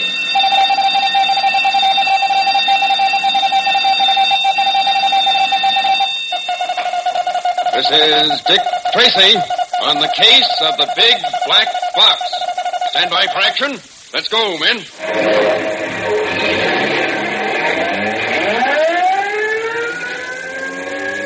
Yes, it's Dick Tracy, protector of law and order. Today is the anniversary of an event that took place in the life of Andrew Jackson, whose father died before Andrew was born. When Jackson was still a small boy, his mother died, and to top off his misfortunes, his two brothers were killed in war. And yet, this man who started life alone in the world became later the 7th president of the United States. The event that meant so much to Jackson's career was a battle fought after the end of a war, the War of 1812. In those days, there was no fast means of communication, no telephone, telegraph, or radio, of course, so people in America didn't know that peace had been signed in Europe until long afterward. But about the time of the signing of the treaty, 7,000 British soldiers landed near New Orleans, and General Jackson, known as Old Hickory, attacked them but was driven back. He had his men set up fortifications. On January 8, 1814, 134 years ago today, the British assaulted the American position. But within a half hour, they lost 2,000 men and were thrown back. This amazing victory made Andrew Jackson a national hero, and it laid the foundation for political strength, which later made Jackson president. And now, Dick Tracy. Yesterday, Dick Tracy and Pat Patton under the assumed names of Dick Tracer and Pat Paragon, began in earnest their investigation of Oompa Papa's activities. With an armed guard outside their door, they chose the window as a means of exit. Using bed sheets for ropes, they entered a room some 30 feet below, which turned out to be Oompa Papa's study. And as yesterday's episode ended, they could hear ominous footsteps slowly approaching the tapestry-laden room. You sat behind the desk, Pat? Yeah. If he comes in, make a disturbance to attract his attention, but don't be seen. I'll nail him from behind the door. Roger. What art thou that usurpest this time of night, together with that fair and warlike form? Hey, get off now. The majesty of Hey, shut up, Pat. Oh, hey, wasn't that magnificent, Dick? And all in one breath, too. I didn't know you were a Shakespearean scholar, Pat. Oh, I'm real deep, kid, real deep. Say, you certainly cooled this character, whoever he is. Did you hurt your hand? Nope. We've got to move fast now, Pat. This fellow ought to be out for a couple of minutes. We've got to go through this desk. Well, you take the desk, Dick, while I give Cutie Pie here a quick frisk. Okay. An automatic. Shall we keep saying? By all means. Yeah, that's how I feel about it. Find anything in that desk, Dick? No. Oompa Papa seems to be a cagey boy. He doesn't leave things lying around. Well, you've done well enough to get the newspaper telling us about their attempt to murder John Harris. Now all we have to do is to find out who in this macabre household is responsible. Oh, I'll have the data for you in no time. Hey, he's coming around. No, Pat. Shall I sap him again, do you think? No, it might cause a serious injury. We don't want to be responsible for that. Yeah, but he's a thug. And he'll be arrested with the rest of this gang when we get the evidence we need. I'd better tie him up, huh? No good, Pat. I don't want him to see us. For us to get anywhere at all, we've got to hope that Oompa Papa doesn't learn that we got out of our rooms. Yeah, I see what you mean. I'll just take this newspaper along. Right. I want to read the Harris story right through. Let's go, Pat. Lights out. And we'll close the door. Shall I recite some more Shakespeare? Get moving, you lug. Well, where to now? Back to the room that we broke into. Or should I say that you broke into. Then we shinny up the sheet and we're there. Oh, you make it sound so simple. Why don't we forget about that sheet and the 1,000-foot drop under it and go in the front way? We could slug the guard at our door and walk in like we own the joint. Yeah, with half a dozen Tommy gun slugs in us. And Oompa Papa finding out just what we've been up to. Now we turn down this corridor. Ah, you're a great man. How you can remember anything about this crazy house beats me. Oompa Papa, impatient when Mike didn't return with his newspaper, is now on his way with the bodyguard Rusty Blade to the study that Dick and Pat have just vacated. Apparently, I am about to witness the complete disintegration of my entire empire. I suppose I have no one but myself to blame. If I insist upon surrounding myself with submorons, I should expect them to bungle even the simplest tasks. Oh, hey, Oompa Papa. I try to do my best for you. That only makes the results more pitiful.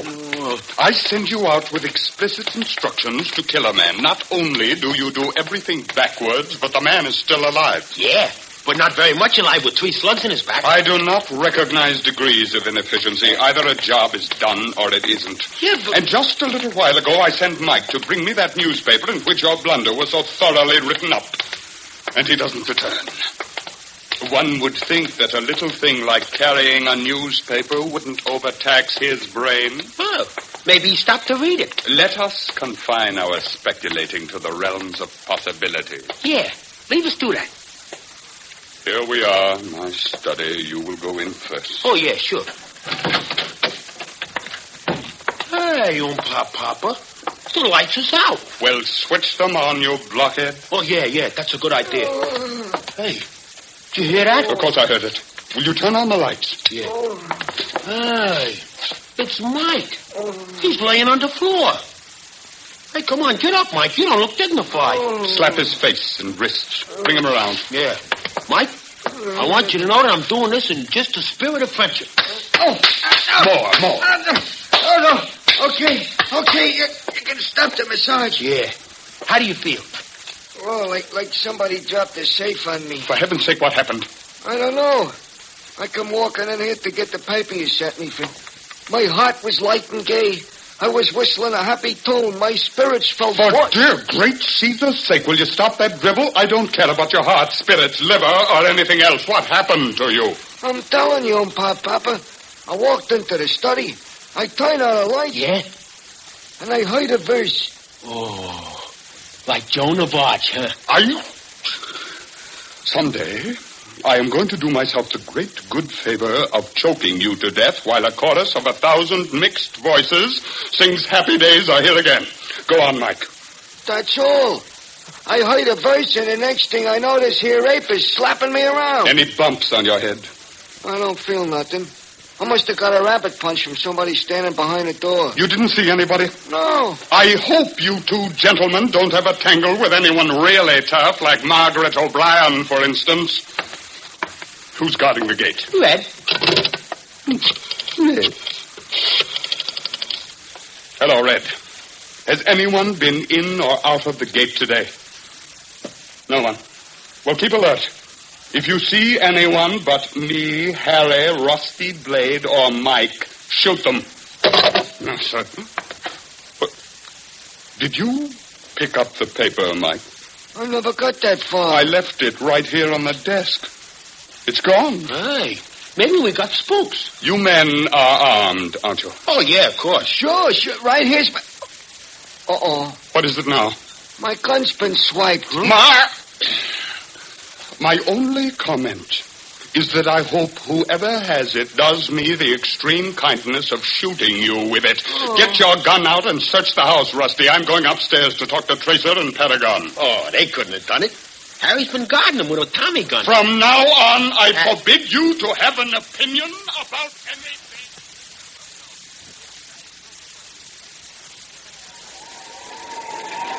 You want to go up the sheet first, or shall I, Dick? I'll go, Pat.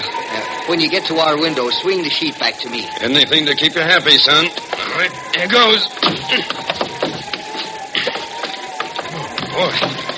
This is slippery. Have to be careful.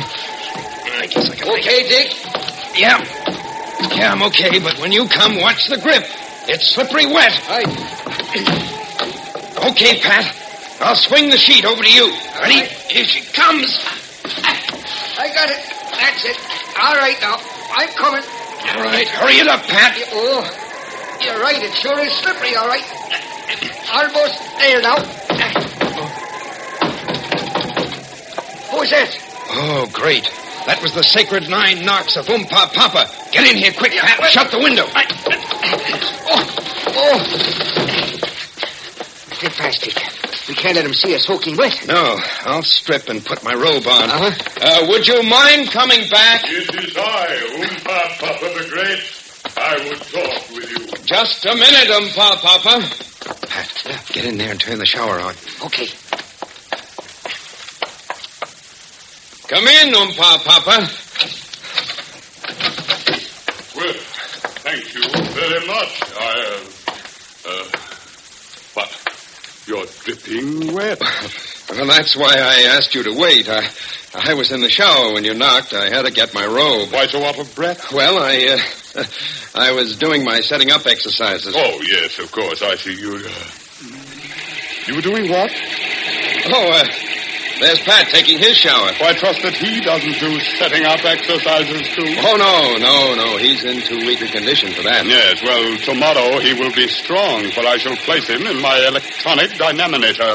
And I believe... I gotta see you, Papa. I have told you never to interrupt me. Yeah, but look, this ain't gonna wait. Now, look, just for this once, take my word and come with me. Come. I shall return, Mr. Tracer, when I see what this...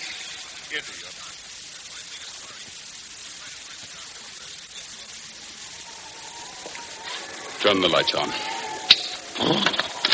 Who left the window open? Yeah. It's been busted open. That's what I wanted you to see. But there's 1,000-foot sheer drop from here. Don't tell me someone broke in here from a helicopter. I see. Yep. That lighted window up there. That's where your 2 suckers are locked in. But a very acrobatic man could tie a rope from that window up there and swing through this window here. Believe it or not, that's what I figured, too. Hey, maybe them guys ain't the suckers you think they are. Maybe, huh? Yes. I am suddenly thinking along those lines. Yeah? What do you got? Tomorrow, when I put Pat Paragon in the electronic dynaminator for his health cure, instead of a little harmless electricity, I'll hitch it up to the amplifier and give him a couple of 1,000 volts. Oh, try him, huh? On both sides. In a moment, we'll return to Dick Tracy. But first, for something entertainingly different in radio listening, don't miss Candid Microphone. Here's a Thursday night show that brings you the conversations of everyday people in every profession and every walk of life. You see, a man with a secret mic makes the round of the town, listening in to people at work and at play, and he records what they say. Of course, no recording is broadcast without permission of the person whose voice is recorded. For example, Candid Microphone, which uses no scripts or actors, might bring you the conversation of a police officer and a man who's just been given a ticket for overparking. Or it might bring you a glimpse of children at play in the park, or two people meeting accidentally on the street. You'll hear their honest reactions to many situations and to the questions the man with the secret mic puts to them.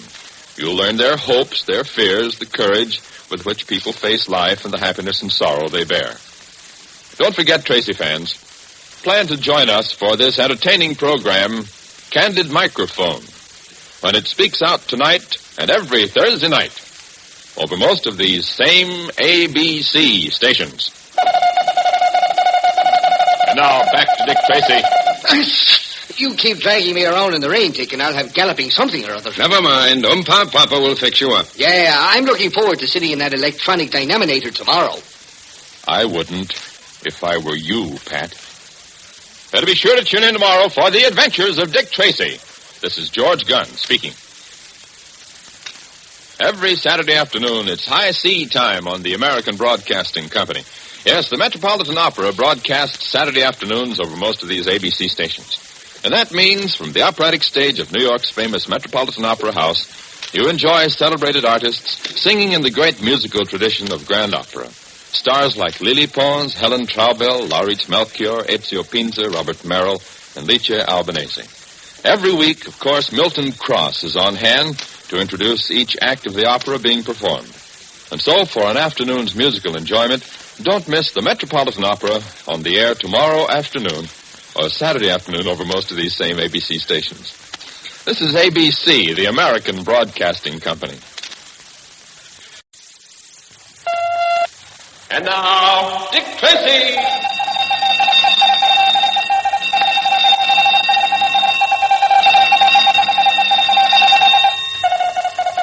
This is Dick Tracy on the case of the positive negative. Stand by for action. Let's go, men.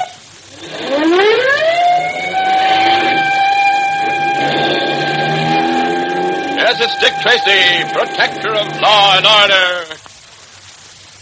On January 23rd, 211 years ago tomorrow, there was born in the English colony of Massachusetts a man whose signature is perhaps the best known in American history, John Hancock, the first person to sign the Declaration of Independence. After graduating at Harvard in 1754 at the age of 17, John Hancock entered his uncle's business, and when his uncle died 10 years later, he inherited the business and a large fortune.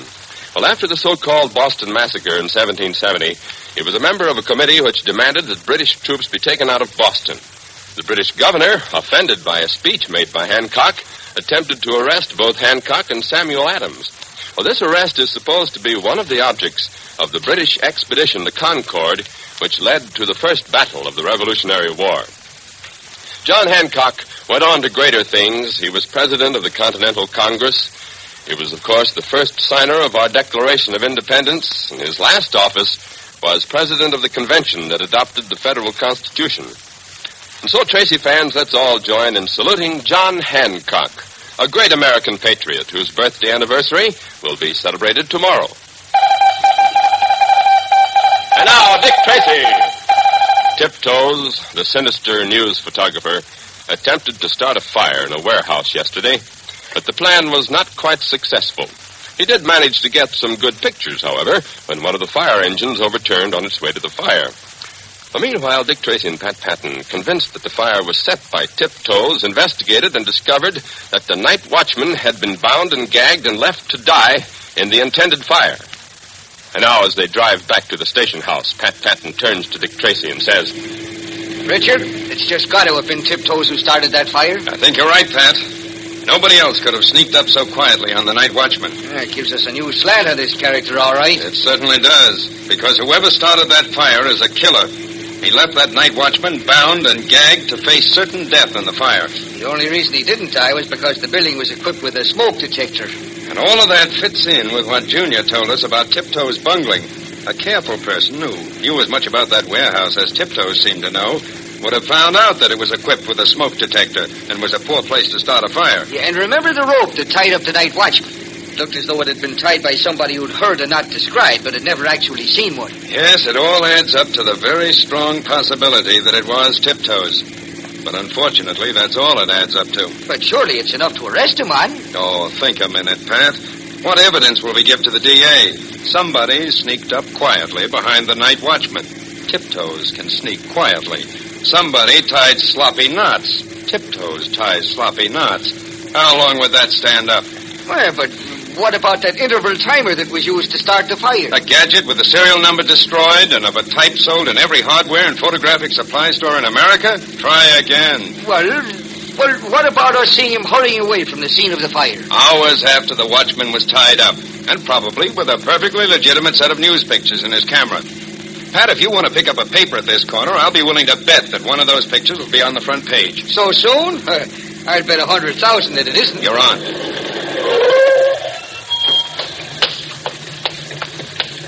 Give me a journal, please. Here you are, mister. Thank you. Well, Mr. Tracy, this is one time that you're going to... But what do you know? That makes $4,800,000 that you owe me. You'll have to settle up one of these days. Yeah, I guess I'll just have to bust open my piggy bank. Yeah, let me see the paper. Here, read it and weep.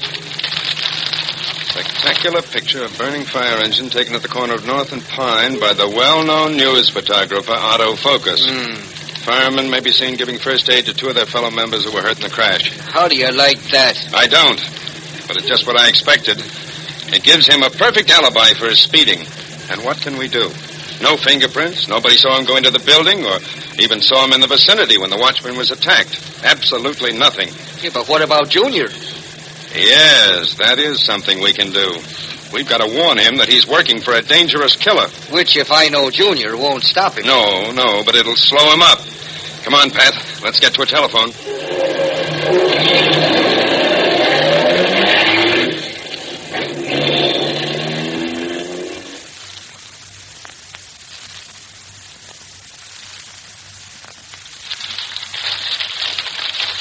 Did you see the billing I got for the fire engine picture, Anna? How could I miss it? Very gratifying, very. Spectacular picture. Otto Focus, well-known photographer. That'll just about make me Queen of the May among the spot newsboys. It's a good break, all right. A good break? It was a brilliant photographic accomplishment. Tiptoes.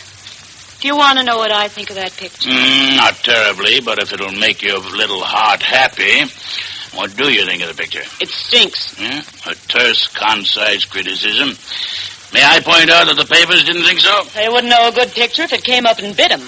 Let me tell you what's wrong with this one. I'm all ears. I've got news for you on that point, too, but we'll let it go for the moment. Thanks. First, the technical faults. As usual, you got your exposure wrong.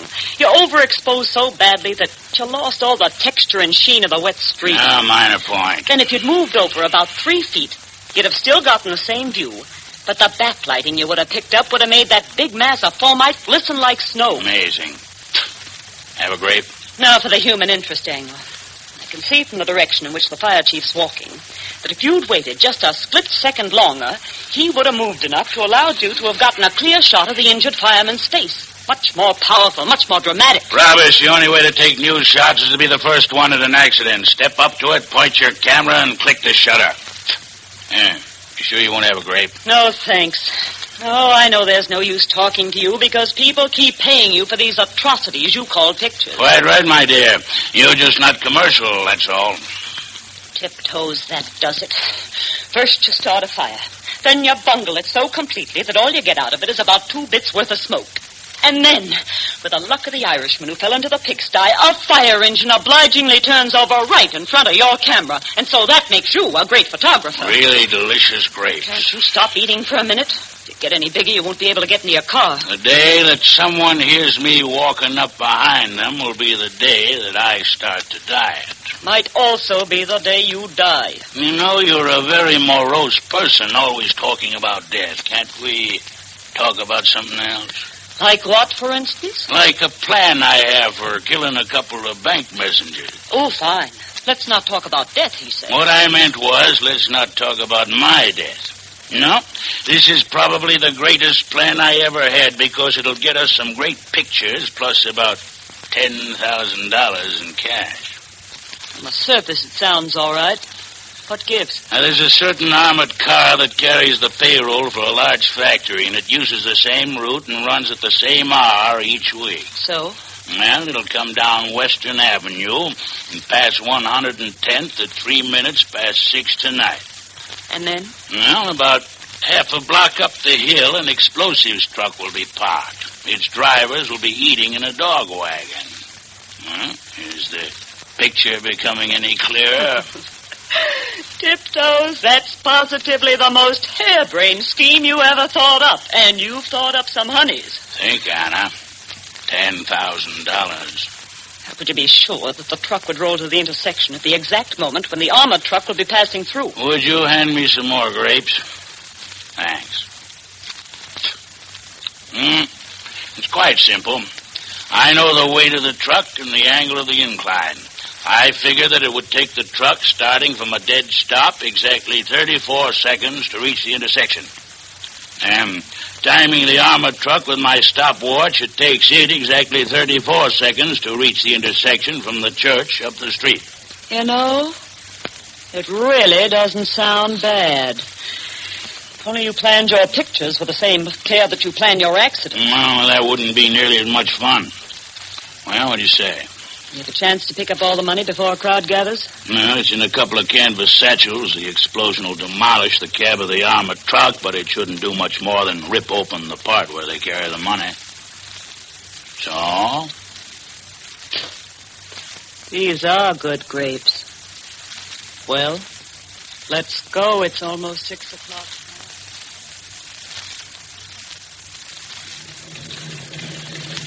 There's the dog wagon. There's the truck in front. Which one is the explosive one? The one with all the colored lights, the Christmas tree truck drivers call it.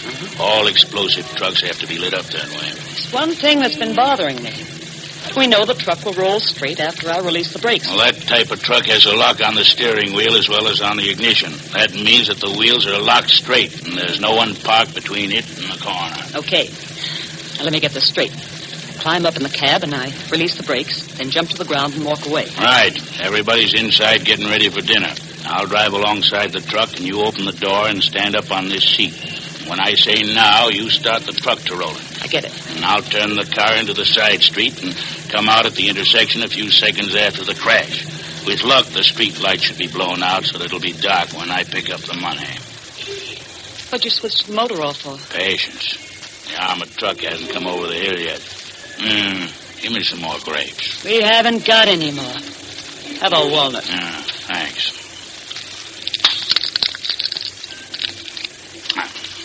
Well, if I get all the money in the truck, we should have nearly enough to get married on. The least you could do would be to stop eating while you're proposing to me. Yeah, then I might not have the strength. Well, save your strength for getting the money and the pictures. Be sure you get good ones. How can I miss? If I can spot the money quickly in the dark, I'll stash it in the car, and then I'll take some of the greatest... We're on, Kate. There's the armored car coming over the top of the hill. Are you sure we ought to do this? We might get caught. It's too late to worry now. There she is. She's all yours.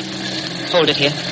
I can reach in, all right? You sure you know what to do? You only got about 7 seconds. You give the word, I'm set. All right. Now. It's off. Get lost, kid. She's rolling.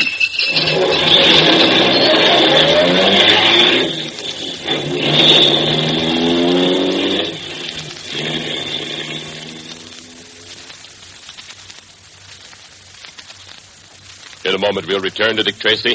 But first... Hey, kids, what does Saturday mean to you? Well, I suppose it means no school. That's the most important thing, huh? That pops up in your mind first of all. And then next, fun. Of course, everybody likes to have fun on Saturdays. Well, here's an extra special way to enjoy yourselves Saturday mornings. Just gather around that radio of yours and listen to the Abbott and Costello Kids Show. Now, here's a show that was designed just for you, just like Dick Tracy, with those famous comedians Abbott and Costello up to all sorts of hilarious goings-on. Abbott and Costello conduct a whole bunch of contests on their Saturday morning fun fest, so why not see if you can outguess the contestants? In addition to this, you'll hear from many of your favorite stars of stage, screen, and radio. Youngsters, of course, stars like, well, Butch Jenkins and Margaret O'Brien. And the biggest feature of all, each week there's a Lou Costello Award of the Week, a $500 bond, which goes to the boy or girl who has performed the outstanding deed of the week. Really sounds like a lot of excitement, and it is. Every Saturday morning, the Abbott and Costello Kids Show gets underway. Means prizes and surprises galore. So be sure to tune in to the Abbott and Costello Kids Show this Saturday morning. Now, back to Dick Tracy. My truck! She's running away! She's loaded with TNT! It's going to hit an armored truck!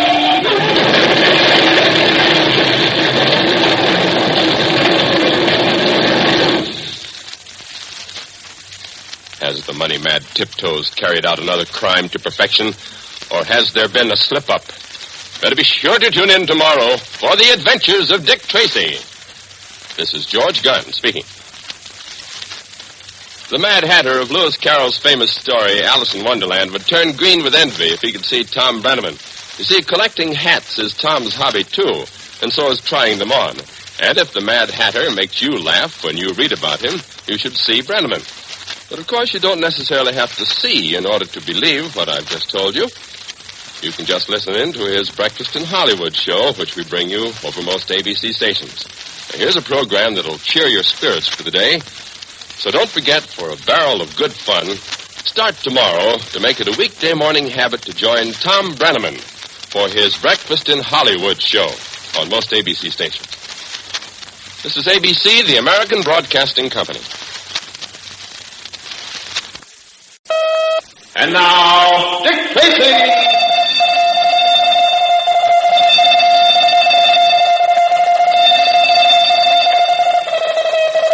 This is Dick Tracy on the case of the positive negative. Stand by for action. Let's go, men.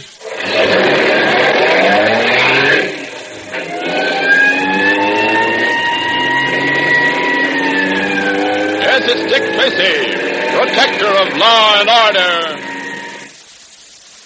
Before we hear Dick Tracy, I'd like to read you a letter I received from young Dave Lynch of Pennacook, New Hampshire. Dear Mr. Gunn, in a recent broadcast of Dick Tracy, you said that there was no explanation for the Northern Lights. Read the National Geographic magazine dated November 1947. End quote. Well, I immediately visited the library here at ABC and found the article the letter mentioned, written by Dr. Carl W. Gartline, a physicist at Cornell University. Dr. Gartline offered a really excellent explanation for the Northern Lights. I'd like to pass it on to you. First of all, as the sun rotates on its axis, it throws off gigantic streams of electrified particles which flow from the sun out into space for millions of miles. It's very much like a garden sprinkler. If you can picture the sun spinning round and round like a rotating garden sprinkler, you can see that all these particles spout in streams, just like the jets of water that flow from the sprinkler. Well, sometimes one of these streams of particles catches the Earth as it moves through space. Uh-oh, I don't have time to finish right now. I tell you what I'll do. I'll be back with the rest of the story right after today's Dick Tracy episode. And now, Dick Tracy. Yesterday, Dick Tracy and Pat Patton suddenly realized what it was that had been retouched from the negatives that Tiptoes showed them. It was the canvas money satchel that was missing from the armored truck following the explosion. Knowing that their only hope of getting conclusive proof lay in finding the original negatives, Junior disobeyed Dick Tracy and returned to Tiptoe's darkroom to search for them. So, busily engrossed in looking through the wastebasket, he is suddenly startled to hear a voice behind him say, Well, my lad, did you lose something? I didn't hear you coming in, Mr. Focus. My dear boy, nobody does. Goodness, what a mess you're making of this dark room. I can't find what I'm looking for. I rather imagine that was the case. What could it possibly be that you're looking for? Well, it dropped in this waste paper basket. That's where I was taking everything out of it. Come, what are you so nervous about? What dropped in the wastebasket? Why, the ounce weight. Yes, it dropped in while I was trying to weigh out the potassium bromide from a stigmat. Ah, yes, the ounce weight, to be sure. Well, my lad, I'll help you look for it. It's rather small. All the more reason for both of us to look. And my boy? Yes, sir. Now, let's see. We have almost everything out of the wastebasket already, but I don't see it. I don't see it at all. I could have sworn I saw it fall in. Obviously, you were mistaken. Could you also have been mistaken about what it is you were looking for? Oh, no, sir, My friend, let's stop this nonsense. You haven't been telling me the truth. Because now I lift out the last paper in the wastebasket, and it obviously conceals... I can't believe it. Oh, there it is. Oh, I knew I dropped it in there. Yeah, there it is indeed. I didn't think you were telling the truth. Well, gee, Mr. Focus, what did you think I was looking for? Nothing. It's not important. By the way, you're here rather late, aren't you? I think you'd better be running along. Well, don't you want me to finish measuring out that potassium bromide? No, I'll do it myself. You might lose the scales this time. Whatever you say, Mr. Focus. Good night. Yeah. Good night, Miss Stigmat. You leaving? Well, good night, Junior. Tiptoes, why'd you let him go home so quickly? Because I found myself in a very awkward predicament. That should have been no novelty to you. I heard you speaking angrily to Junior. Did you catch him snooping? I thought I did. He was fumbling through the wastebasket, but it turned out that he was looking for the 1 ounce weight which he dropped. In fact, I found the weight in the basket myself. It didn't occur to you that he might have planted it there in the event that you discovered him searching for the negative? Yes, it did occur to me, but what was I to do? You might have searched him to see if he found anything. And tipped our hand when he might really be unsuspecting? Why, that could have led to serious trouble. You don't seem to realize that killing 2 bank truck drivers can also lead to serious trouble. Tiptoes, we're playing for keeps now. One slip and they'll strap us into the governor's pop-up toaster. I wish you'd stop talking about the chair. You know what a phobia I have about electricity. It even gives me the creeps to change a flashbulb. You'd make a great companion during a thunderstorm. Anna, please, I don't even like to think about him. All right, then think about this. Are you sure that Junior didn't find anything in that wastebasket? There wasn't anything to find. I emptied it this morning. Thoroughly? Of course. I tossed the contents into the furnace. You're sure nothing stuck to the bottom? Stop worrying, will you? Everything's all right. I hope so, but I doubt it. How about the money from the armored truck? Put away very safely. It's hidden so well that I'll probably have trouble finding it myself. This I am sure of. By the way, in all the excitement, I never asked you. How much was there in the statue? Well, I hit it almost on the nose when I said 10,000. $9,485.18. And when are we going to spend it? You said it was all in small bills. It is, but I still think we'd better keep it out of circulation for a while. In the meantime, we can make plenty of legitimate money. That would be a novelty. How? Anna, have you ever seen a waterfront fire? Legitimate, he says. Of course, this fire's just going to happen as a result of natural causes. Of course. Plus a couple of incendiary bombs. How? When? Where? Well, as you've probably read in the paper, an unusual number of oil tankers are put in lately due to the fuel oil shortage. So? Now, they've come in faster than they can be unloaded. So several are tied up to the docks waiting for their turn, while their crews happily disport themselves around the gay spots of our fair city. Leaving the ships comparatively unguarded. Exactly. It shouldn't be too hard to stroll by, toss a couple of incendiary bombs onto the decks, and then wait for developments. Uh-huh. Unless I miss my guess, they should be rather spectacular developments, too. Well, that answers how and where. What about when? Well, I thought tonight would be as good a time as any, There's a threat of snow in the air, and flames photographed beautifully against a background of falling snow. Tiptoes, please don't try to tell me what makes a good picture. One last word of advice. Let's omit the customary blunder.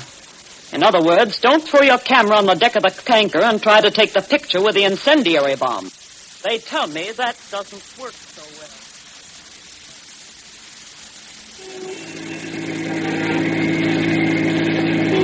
But, Dick, why did Junior want us to meet him at a soda fountain? Not just to mooch a free soda, Pat. You can be sure of that. He didn't want to talk too much on the phone, but I gathered that he'd found something pretty important.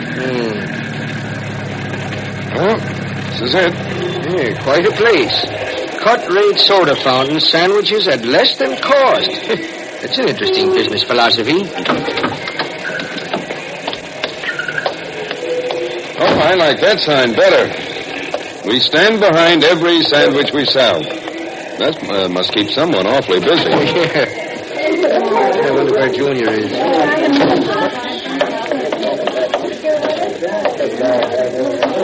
There he is, over in that booth. Don't speak to him yet, Pat. Let's walk over by him and see if it's all right to join him. Yeah. He's signaling us to come over. Well, I guess that means it's safe. All right, Junior. Okay, here we go. Well, what's up, Junior?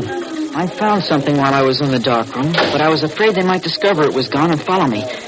That's why I came only as far as the corner and then stayed in here where there'd be plenty of witnesses if they came after me and tried to take it back. A good move. And what was it you found? Well, it was this, Dick. What you having, Jan? Oh, nothing, thanks. Look, Bob, you got a paper sitting in them seats some way. This ain't a charitable institution. Oh, well, give me a vanilla milkshake. Okay, sport. How about you, handsome? Bring me a tuna fish and whipped cream sandwich. Well done. With or without? With or without what? Pickles and cherries. Oh, with, of course. And don't stand behind it. I never do. That's Mr. Garfinkel's job. Hey, Eddie. Mr. Garfinkel. 1 number 1 sandwich, regular. All right now, Junior. What was it you found? This. That's fine, but what is it? Boy, it must be the print that Anna made up in order to make the second set of negatives. I found it sticking to the side of the wastebasket. It's so faded, it's hard to tell what it is. That's because she was in such a hurry she probably didn't rinse it at all. And the hypo just keeps on working if it isn't rinsed until it's eaten off the entire picture. I see. But look, the upper part of the picture isn't faded as bad as the rest. And you can see that the background is the same as that wreck picture he showed us. Yeah, but what's that big blob of red in the center? Well, I guess that's the new cosine that she used to paint out the valise that was stolen from the armored truck. Yes, it's exactly the shape of the money carrier, all right. Yeah, the only trouble is there isn't enough of the rest of the picture left to definitely prove that it really was the valise that was touched out. I'm afraid Pat's right. A clever lawyer could bring up charges of a frame and say that we drew that red outline on there ourselves. Then it isn't any good? I didn't say that. It proves to us that we're right. But I've got to get the original negative. Oh, they've probably been destroyed long ago. Oh, I don't think so, Pat. You know, I've got a feeling that Anna may be keeping them for her own purposes. No, in other words, it's a case of cherchez la film. You unspeakable cad. All right, come on, Junior. Let's go. Oh, well, now, wait a minute. Hey, what's the rush? Here's your sandwich. Delicious, too. Oh, it's not what I wanted. I wanted it with brown gravy and marshmallow sauce. But that's 5 cents extra. Oh, hang the expense. Here's $1. Keep the change. Thanks a lot, Bub. The bill's $1.02. Yeah, I know, but you sell sandwiches for less than cost. It says so. Come on, Richard. Hey, you gents is crazy. I wouldn't be surprised if she had something there.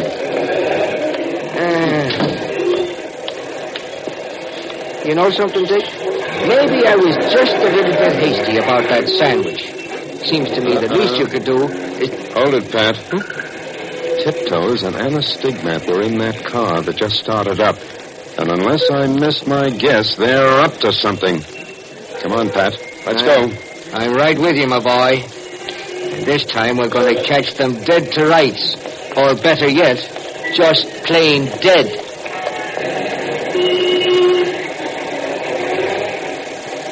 In a moment, we'll return to Dick Tracy. But first... Well, a few minutes ago, I started to tell you, Tracy fans, about Dr. Gartline's explanation for the northern lights. I explained how the sun throws off tremendous streams of electrified particles just as a rotating sprinkler throws off jets of water. Well, every once in a while, one of these streams hits the Earth as it travels through space. And when that happens, the Earth is drenched for hours or days with these particles. Of course, you know that on the Earth, the North Pole has an invisible field of magnetic force. That's a big sentence, but this magnetic force is really the thing that causes compass needles to point north. Well, this same magnetic force causes the particles that flow from the sun to go toward the North and South poles.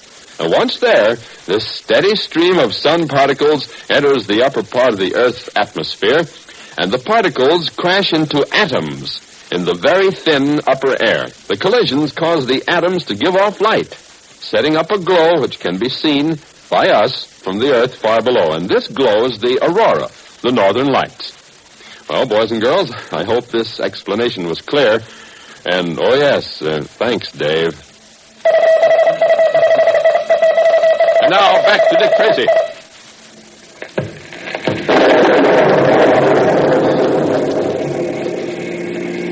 Well, how went a lightning storm? That's unusual. Yes, I heard it. You know how I feel about electricity. I'm not sure I can go through with it tonight. And which will prove stronger, Tiptoe's criminal craving for money or his craven terror of the lightning? Better be sure to tune in tomorrow for the adventures of Dick Tracy. This is George Gunn speaking. Have you Tracy fans any idea how Vox Pop MCs Parks Johnson and Warren Hull select such interesting people for their Wednesday night shows? Well, they're aided by officials of towns or festivals they intend to visit who distribute questionnaires to prospective interviewees. And then 5 days before the particular show, Vox Pop's staff narrows the field down to, 10 or 15 people. And when Johnson and Hull finally arrive on the scene, they select the final 5 or 6 for the program. And they spend quite some time with these people, finding out all about them. Vox Pop is well worth this intensive preparation, for it's one of radio's most absorbing programs. Why not listen for it on most ABC stations tomorrow night? This is ABC, the American Broadcasting Company.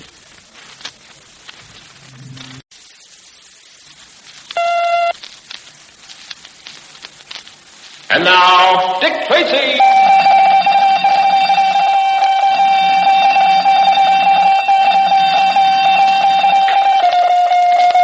This is Dick Tracy on the case of the Mermaid's mirrors. Stand by for action. Let's go, men.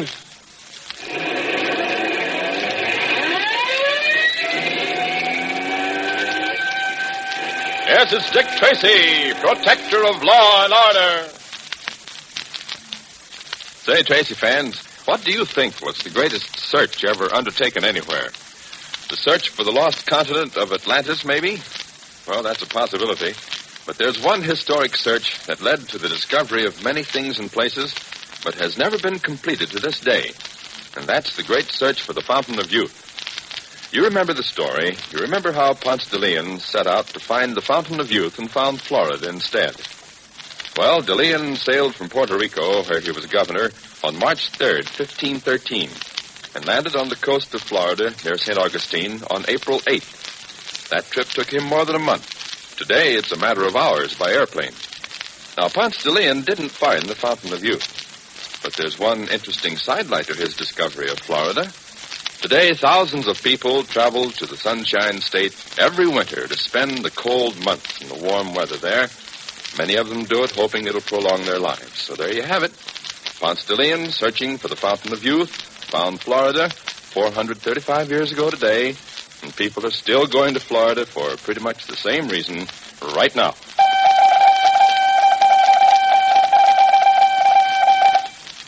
And now, here is Dick Tracy.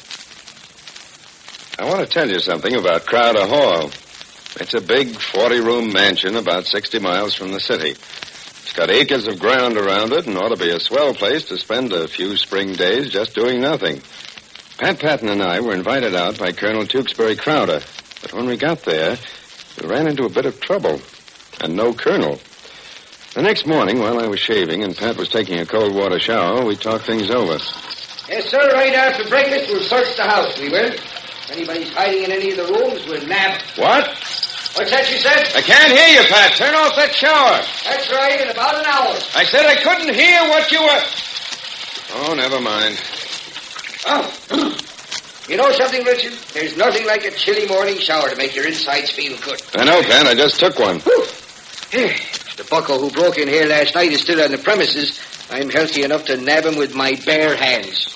Uh-huh. Say, Dick, why would anybody go into that room downstairs and smash one of those mermaid's mirrors? That's what I'd like to know. There was no other sign of disturbance. No, except that the caretaker, Mr. Ogle, got a crack on the head when he went to investigate. It's funny he didn't see who hit him. Of course, it was dark in the room. Yeah, that accounts for it. Well, it's a fine, quiet vacation, I must say. Well, we only got here last night, Pat. Yeah, I know, but first the caretaker's dog tries to get us, then the caretaker thinks we're a couple of crooks, and then instead of having a good night's sleep, we run into a mystery. Richard, when is the next train back to the peace and quiet of the city? Oh, you'll feel better with some food under your belt, Pat. And I'll be obliged to you to straighten out this Crowder Hall difficulty, and let's all enjoy the beauties of nature. Pat, put on your robe, will you, and see who that is? Just a minute, I'm coming. I say, do you mind if I come in? Good morning. How are you, Colonel? Come in, sir. Excuse my appearance, will you? I'll be dressed in a minute. Up bright and early, I see, Colonel? Yes. Dash it all up. Couldn't sleep, you know. All that trouble last night. I'd been up for an hour, searched the house thoroughly. I didn't find a thing, not a thing. Have you any theories about last night? Theories? That's what a detective deals with, Tracy. All right, sure, I have a theory. Someone came into this big house to steal something. Yes, of course, to be sure, yes. Now, you tell me what's worth stealing. Oh, everything, my dear chap, everything. I've been collecting valuable antiques for years, big and small. Yes, and a few months ago you picked up the 6 doors, part of the fittings from the smoking room of the liner Saturnia. The Mermaid doors, yes. They're not exactly antiques, you know. But I thought they'd look well in the room, make nice panels, what? Well, Colonel, as soon as I get dressed, I'm going down to the room and examine those mermaid mirrors on each of the doors. You and Pat can go on ahead, and I'll see you at the breakfast table. A few minutes later, I went downstairs. The room just below my bedroom was the room I wanted to examine again. There were the 6 beautiful doors built right into the wood paneling of the room. On each door was a beautiful painting of a mermaid. She was holding a real mirror. Last night, one of those mirrors had been removed from a door, and now it lay smashed on the floor. I started to examine one of the other mermaid mirrors when I heard a step behind me. Oh, I'm sorry. I didn't mean to startle you. You're Detective Tracy, aren't you? And, you're Miss Angela Crowder. How did you know that? Well, you just said I was a detective. Your breakfast is ready. Did you know that? Oh, yes, I could smell the bacon. It's ham. Oh. Tell me, Miss Crowder, what do you know about these mermaid doors? You weren't here at Crowder Hall during all the excitement last night, I believe. Oh, no, I drove out from the city early this morning with Joseph. Uncle Tukey, told me that somebody popped old Mr. Ogle, the caretaker, over the head and that he was right... Just a moment, Miss Crowder. Oh, call me Angela. All my uncle's older friends do. Well, all right. Angela, in the first place, who is Joseph? Oh, he's Joseph LeVar, a friend of mine. He's also very much interested in the Crowder Hall antique. And, is he also very much interested in you? Let's not go into that, Mr. Tracy. Come along and eat your breakfast before the eggs get cold. I followed Angela Crowder out to the dining room, which was in another part of the big house. Angela was about 20 and very attractive. She was the niece of Colonel Crowder, and I was interested in getting a look at her boyfriend, Joseph LeVar. But he wasn't at the table. Pat was the only one there, and he was still eating. Fresh country ham and eggs, thick cream, real butter. I don't know quite what's going to happen to my weight, Richard, but they'll have to ring a bell to stop me eating.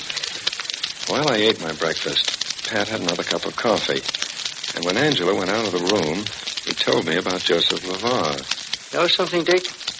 I don't like that lad. There's something about him I don't like. Like what? Oh, it isn't because he's Italian and good-looking enough to be in the movies. It isn't that. I like every nationality, every race and religion. Yeah, I even like the Irish, strangely enough. No, it's something else. I'm still listening, Pat. Well, he claims to be an expert on antiques. Yes, so Angela told me. He was telling the colonel he knew all about antique and very old furniture. He had a very great study of it. Well? Well, now I put my 2 cents in. Now listen to this. I asked him how it was possible to protect an antique chair from erythema. Yeah. He said the thing to do is to paint the chair with white varnish. Meaning what? Richard, my boy, erythema has nothing at all to do with antique chairs. Erythema happens to be the medical word for sunburn. But this Joseph LeVar didn't know it. He fell for the trick, and I knew right then and there he was a phony. Well, now, that's all right, Pat. What else did you find out? And I hate to say this, but Miss Angela doesn't always tell the truth either. She said she'd driven out from the city with LeVar, but she didn't. No? No. Take a look at this. I found it under his chair after he left the table. The New Jersey Tavern, Route 67. He was living there yesterday and the day before. That's the bill for his room and board. Yeah, made out to Joseph LeVar for 2 days' lodging. Well, Pat, you have a good reason for being suspicious of him. And the New Jersey Tavern is only a mile down the road from here. But Miss Angela said she drove him out from the city early this morning. Yes, that's what she told me, too. So it's possible that LeVar could have been in this house last night, huh? Well, if he was, I wonder what he was looking for. Of course, Pat, we have no proof that LeVar is a crook, or that he was in Crowder Hall last night, or that he knocked out the caretaker, or... Tracy, Patter! Yes? It's happened again. You better come with me quickly. What's happened again, Colonel? Oh, another accident. I'm jolly well fed up, you know. Oh, easy does it, Colonel. Take it easy. I left him for a minute in the Mermaid room. When I came back, he was lying on the floor. Who was? The young chap, young LeVar. LeVar? Come along, Pat. Let's see what this is all about.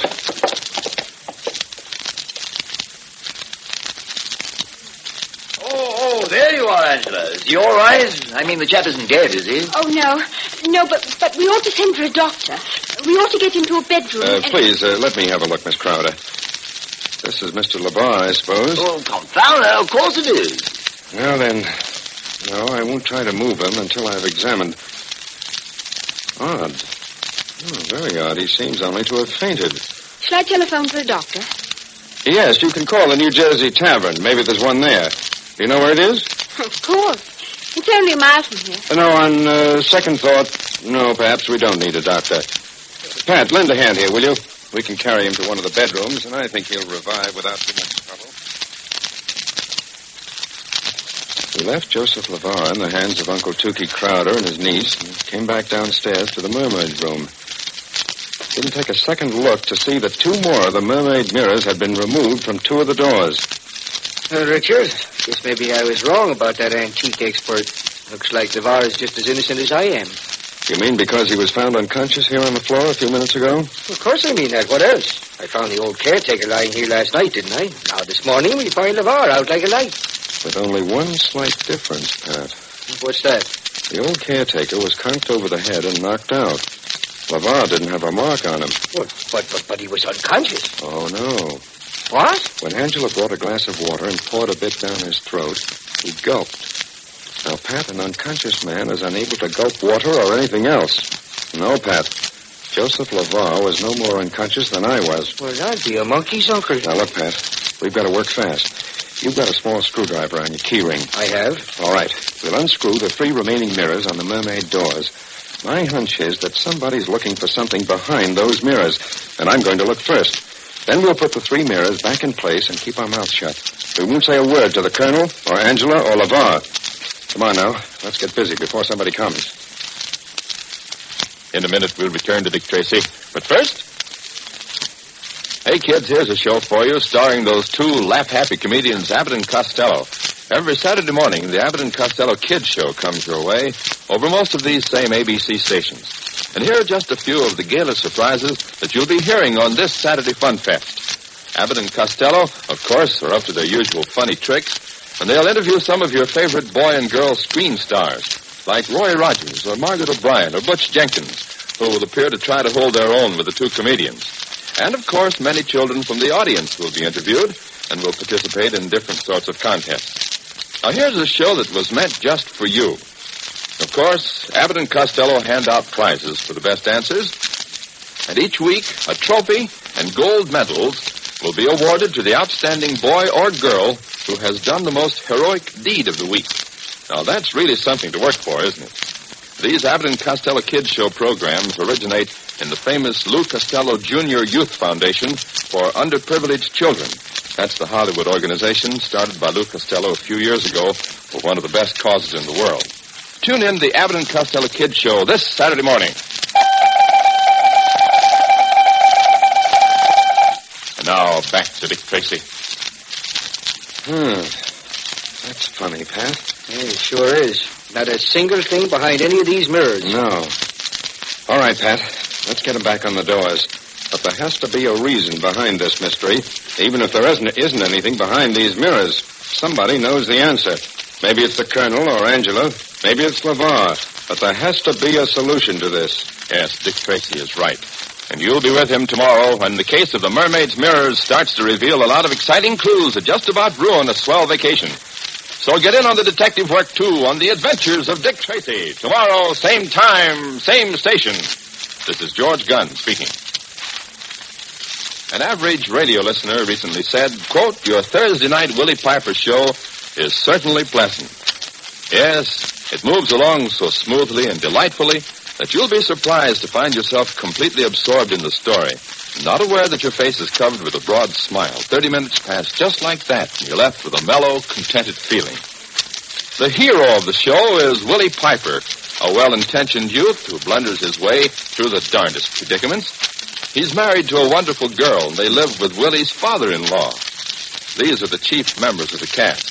For the story and for the wholesome chuckles, hear the Willie Piper Show broadcast tonight over most ABC stations. This is ABC, the American Broadcasting Company. And now, Dick Tracy.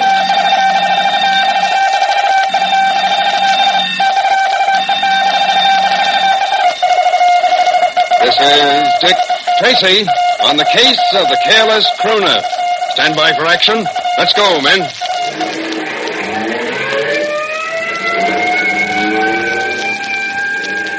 Yes, it's Dick Tracy, protector of law and order. How many of you Tracy fans know what ornithology is? Well, it's the study of birds.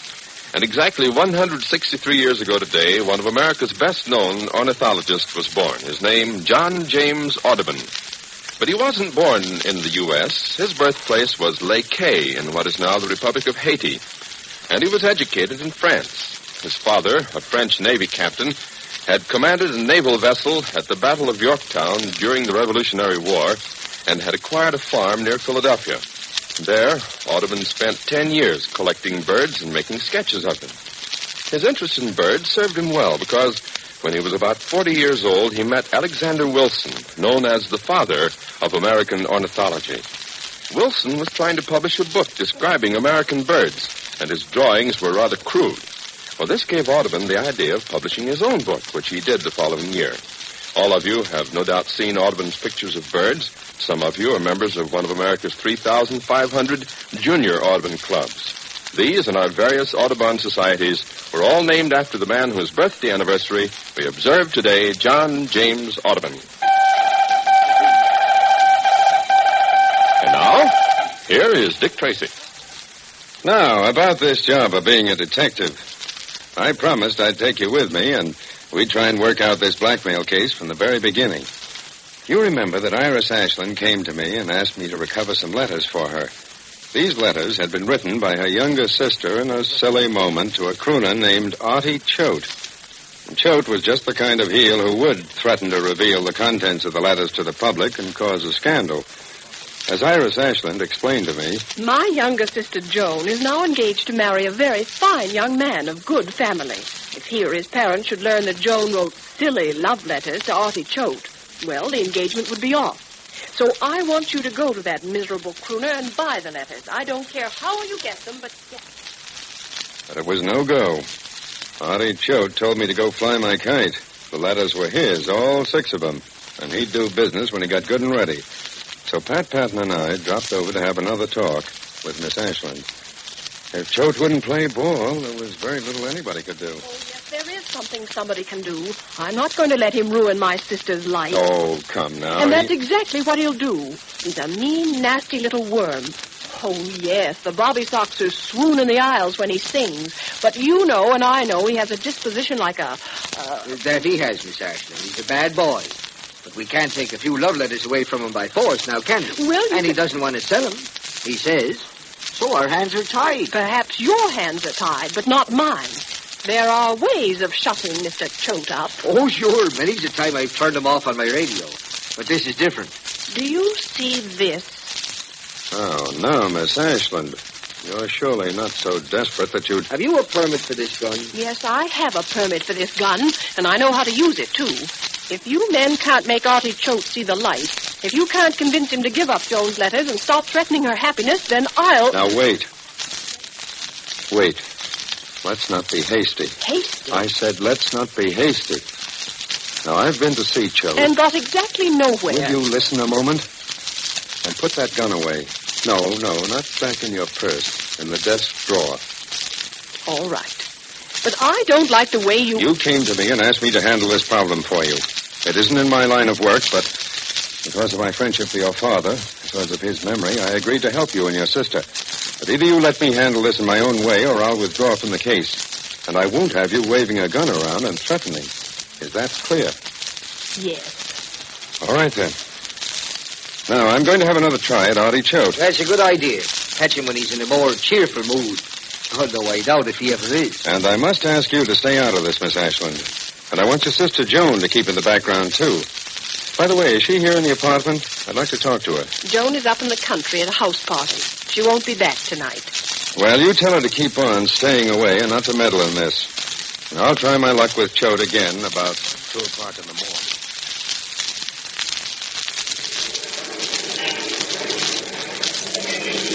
But why visit a fella like Artie the Crooner at 2 bells in the a.m.? You ought to be in bed asleep like decent people. Well, Pat, Choate and his band are playing at the Belshazzar Hotel. They don't play Home Sweet Home until 1 a.m. So I figure we can drop in at Choate's apartment about 2. Might be a good time. Well, I'm not a night owl, Richard. I like to keep regular hours. But business before pleasure, I suppose. So let's find a taxi and ride up to his place in a wee small hour.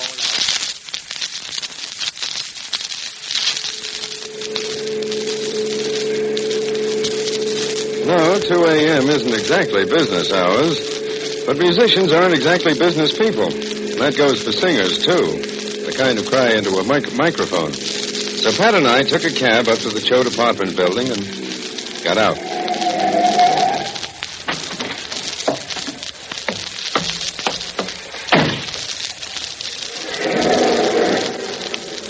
As we stood on the sidewalk under a streetlight, a fella came along with a large paper bag in his arms.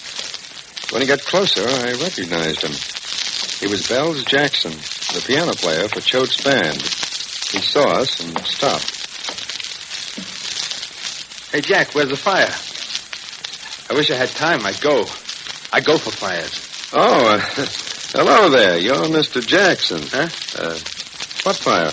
Didn't you hear the sirens just now? No, you mean just now? Yeah, sure. Clanging along down the street there. Well, I'm sorry we missed the excitement. Is your boss in? Boss? Oh, you mean Artie? Mm-hmm. Oh, yeah, he's in. You remember me, don't you? My name's Tracy, and this is Mr. Patton. You want to see Artie? Mm-hmm. He's not in a very good mood. Is he ever in a very good mood? He's hungry. Sometimes after he eats, he's like he used to be. I've been out getting some hamburgers. Well, fine. Then we'll just go up to the apartment with you. You live up there with Choate? Oh, no. But I have to look after the band's music, keep it up to date. I make the arrangements and a lot of other things. Isn't it a bit late to be fooling around with music, Mr. Jackson? Oh, this is special. Tonight was our last night. How do you mean? We finished at the Belshazzar Hotel. We have 2 weeks to lay off. Oh. Well, then Mr. Choate ought to be in a good frame of mind with 2 weeks vacation ahead of him.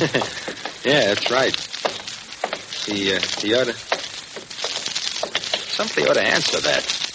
Answer what? That telephone. It's ringing someplace in this building. I don't hear any bell ringing. Do you, Dick? No, but then perhaps Mr. Jackson has keener ears than we have. Wait a minute. All right, stop now. Okay, let's go up to the 5th floor. Just push number 5 button. Okay. To me, as if you're also the handyman for Mr. Choate, playing the piano, working on music, and running out for hamburgers and stuff. I don't mind. What's Choate going to do with his 2-week holiday? I don't know. I think he's going hunting someplace. Hunting? Uh-huh. In the spring? In April? I think he was going down south someplace. Yeah, hunting. He was cleaning a revolver. Yeah, he must have been going out to kill something. You do that with a revolver, you know. What can you hunt with a revolver? I don't know all the answers, Pat, but... I remember now. You guys were up here this afternoon. That's right. Say, by the way, what's your first name? Horace. Horace Jackson. Nearly everybody calls me Bells. Bells? Why do they call you... Oh, yeah. They say I hear bells and gongs and things. They say I hear squad car sirens and... Oh, they're only fooling. I'm a good piano player. They all admit that. All of them. Oh, solid. Come on in. The door's unlocked. Just go on right in. Artie's in the front room. Oh, this way. We're going this way. I hope he won't be angry with me for bringing you up here. Steady, boys, steady. Artie, I hope you won't mind, but these men were just... Artie, you asleep? Hey, what's the matter? Stand back from there. Stand back. Artie Choate isn't asleep. Huh? He's dead. Dead, you say? Well, how could he be? I mean... Yeah. Yeah, he is. With a bullet in his head. Dead. Artie's dead? Yes, he's got himself a vacation, all right. A nice, long vacation. But even from where I stand, I can tell one thing is certain. This wasn't an accident. This is murder. It's the telephone. You can hear it, can't you? Right there on the desk. Yes, I hear it. Well, why don't you answer it? Don't let it ring. Don't let it ring. I'll answer it, but I want to use my handkerchief to cover the receiver. There may be fingerprints and... Hello? Hello?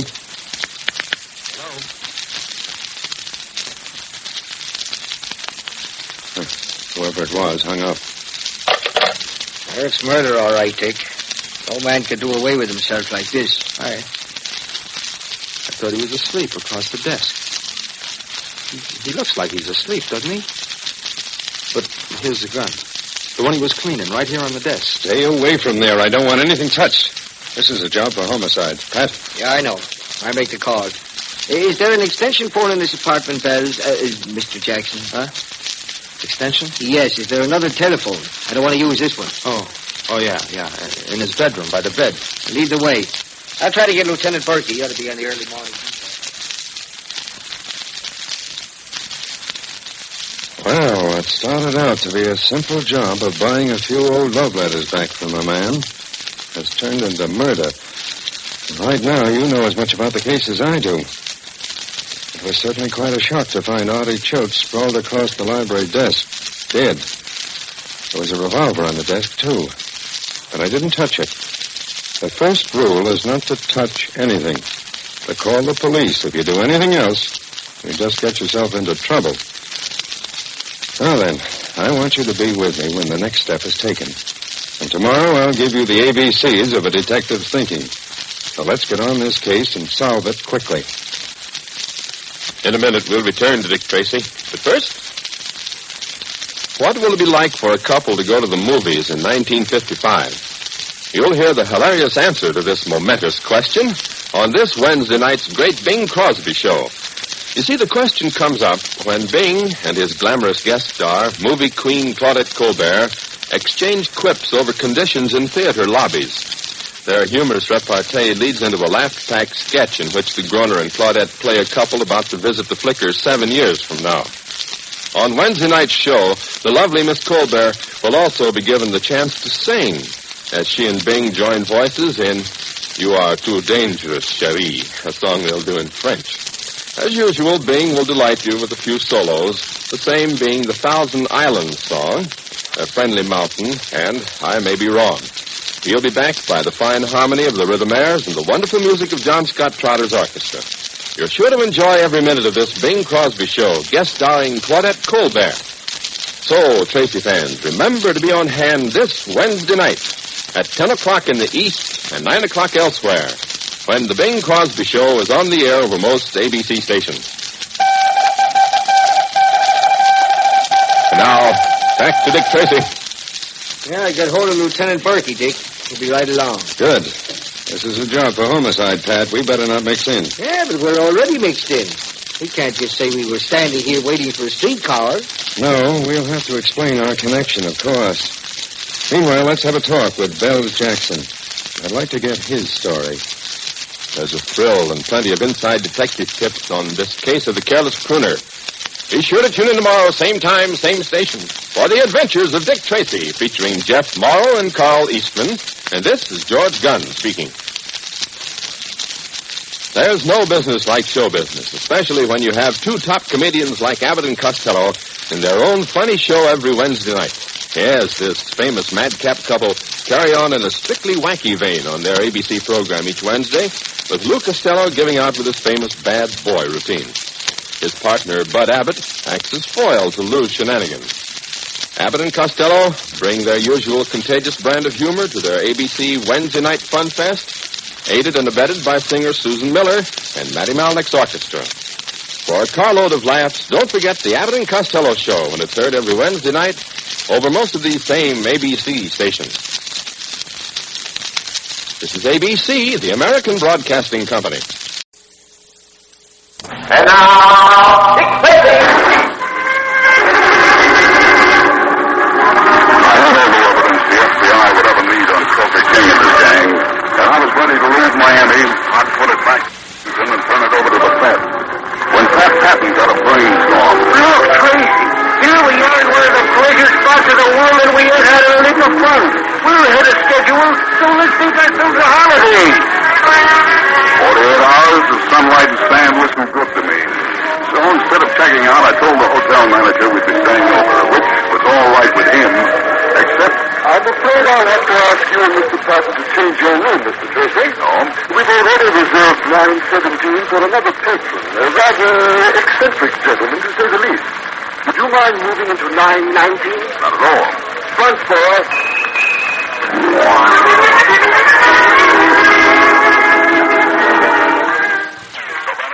Pat and I shifted our bags into the adjoining suite and went out to celebrate. It must have been about 11:30 when we got back to the hotel. We hadn't been in our room 5 minutes when things began to happen in line 17.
toughest killer we ever had to deal with.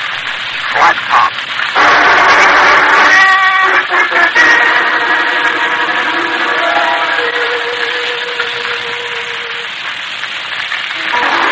It wouldn't have taken a quiz kid to know Flattop had mucked up the actor by mistake. He'd broken into 5 minutes later, Pat was on his way to headquarters to see what they had on Flattop, and I was just stepping out of the hotel. Outside, an old white-haired man was sitting in a cab beside the canopy. And before I could say a word, Fireman Flintheart, who had stuck to me like a forest blaster, was third degree. Good sir, did you happen to observe a monster in human form leaving the hotel? A repulsive-looking creature with a flat head. Now that you mention it, sir, I think maybe I did. He came out a few minutes ago and hopped the cab. He went that way. Tracy, the train grows warm. May we commandeer your cab? Certainly. Climb in. Fireman climbed in first. But as I stepped on the running board, I heard the old man tell the driver, "These gentlemen are going over to the west side. You said the other cab headed east. You're making a mistake, aren't you, sir?" "No, I'm not." "What?" "You're the one who made the mistake. What? Don't reach for that rug cover. Just take a bounce and I'm poking your back. Crawl in." "Great heavens, Tracy. We've been deceived. He's not an old man. That's the wig he's wearing." "You ought to know, pal, it's your wig. Right out of your makeup box." "Mine? Why, you wig sort of bounder. That is the wig I wore when I played King Lear." All right, Sparrow, get rolling." "Okay, Flattop." You crossed me up when you changed rooms with me in the hotel. But everything's okay now. In fact, everything's about perfect, Flattop.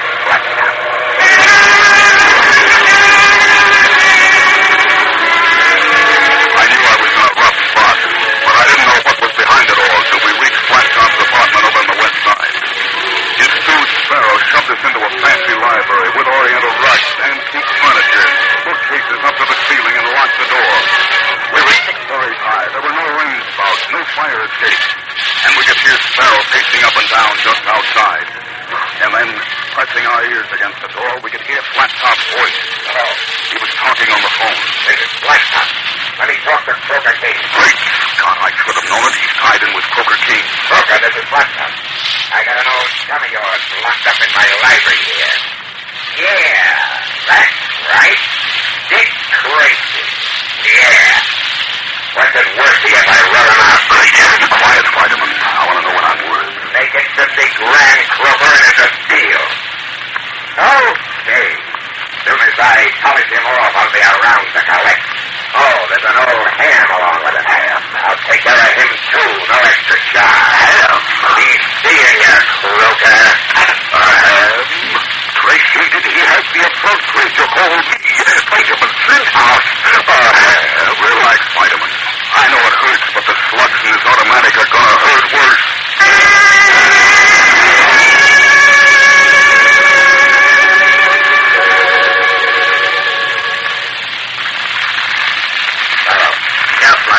Listen, he's right outside the door talking to his stooge. "Bring those two up to the soundproof room. And don't plug them unless you have to. I'll handle that job myself." "Tracy, let go." I had a gun. A gun? Maybe I can still get a gun. At least it's worth trying. Why are you closing up there? Have you lost your mind? Don't look up here on the bookcase, Fireman. You'll be coming in a second. He approaches now, Tracy. Whatever you do, don't look up. Don't get in your way. Okay, chum. This is it. We got a nice little surprise. Hey, where's Tracy? Tracy? You mean Dick Tracy, the famous detective? Come on. Where is he? Here I am, Sparrow. Hey, magnificently, Tracy. Oh, what a blow. Magnificent. Pick up his gun, Fireman. Set it there. It drops right at your feet. Oh, here you are, old chap. Sparrow will be out for a few minutes at least. Now, let's get moving. If we can only... How? Quiet, man. Where are you? Flattop's coming back. Well, I'm ready for him. Hey, Sparrow, what was all right? Okay, Flattop, wait. Wait, sorry, Flat. Get your hands up there and keep them up. Keep him covered, Tracy. I shall remove his weapon. Stay away from him, Fireman. Don't let go of him, Flattop. Sorry, pal. As long as he's in front of him. front of me, you can't flood me without flooding him. Egad, Tracy, he's right. For the love of heaven, hold your fire. Come on, Hamlet, he ain't gonna shoot. Save me, Tracy. He's taking me away. Better luck next time, Tracy. Only there ain't gonna be no next time for you.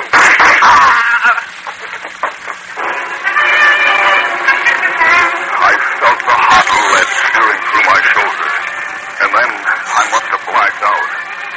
When I came to, the room was empty.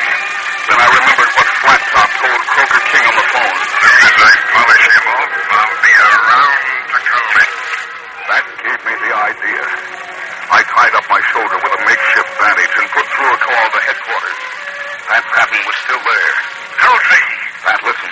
I want a newspaper extra on the streets inside a half hour. What? Don't ask questions. Just listen. The headlines must read, Dick Tracy found dead. And Pat did just that. A half hour later, the newsboys were screaming, "We are apart! Dick Tracy found dead!" Headlines going to die. My pictures splattered all over the front page. The plan was bound to work. When Flattop heard of my death, he'd go to Croker King to collect his reward. And that was where Pat Patton and I would spring our trap.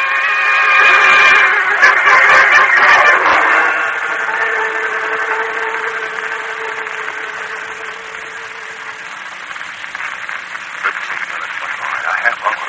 I was beginning to wonder if I'd slipped up somewhere when all of a sudden... Must be somebody coming down the alley, Tracy. You're going to Flattop or... Hold your fire, Pat. It's a patrolman. Hey, it's Tracy. Tracy. Yeah, patrolman. Tracy, the chief sent me over to you. Wait, it's a bottle. The one sent who had carried his vitamins in. Where did this come from, patrolman? It was picked up on the beach at the south end of the basin. There's a note in it. Yes, I see. With a rubber band around it. Hold your flashlight closer there. Okay, Tracy. What does it say? Oh, I have suffered. What? A brave vessel who had no doubt some noble creature in her dashed all to pieces. Shakespeare. What? Flintheart must have written it, Pat. But it don't make no sense. Might make a lot of sense. Patrolman. Yes, sir. Are there any wrecked ships drawn up in the bay? No, but there's an abandoned hulk around offshore. An abandoned hulk, huh? What do you think of Tracy? Maybe Vitamin Flintheart isn't as crazy as he seems. Come on, Pat. We're going to take a pleasure cruise around the bay.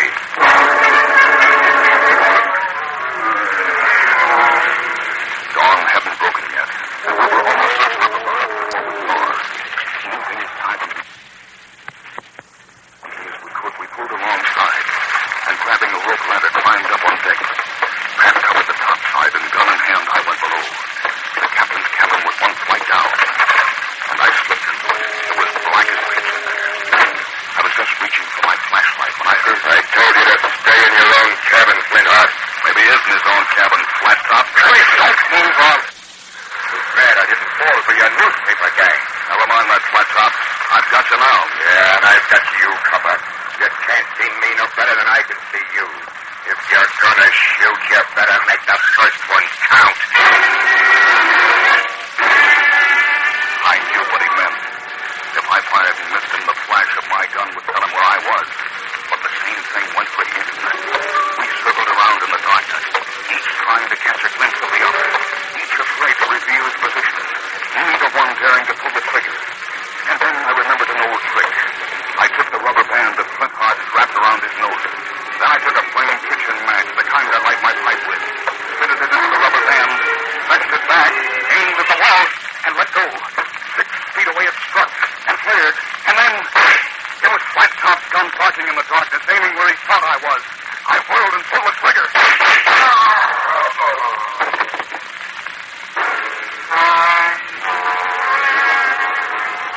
And that was curtains for Flattop. As for Croker King and his gang, ask the FBI what happened to them. And Vitamin Flintheart, well, his only comment was, serves the blackguard right. It brings to my mind the classic line which I spoke in The Return of Sherlock Holmes. What should I say? It only goes to show that crime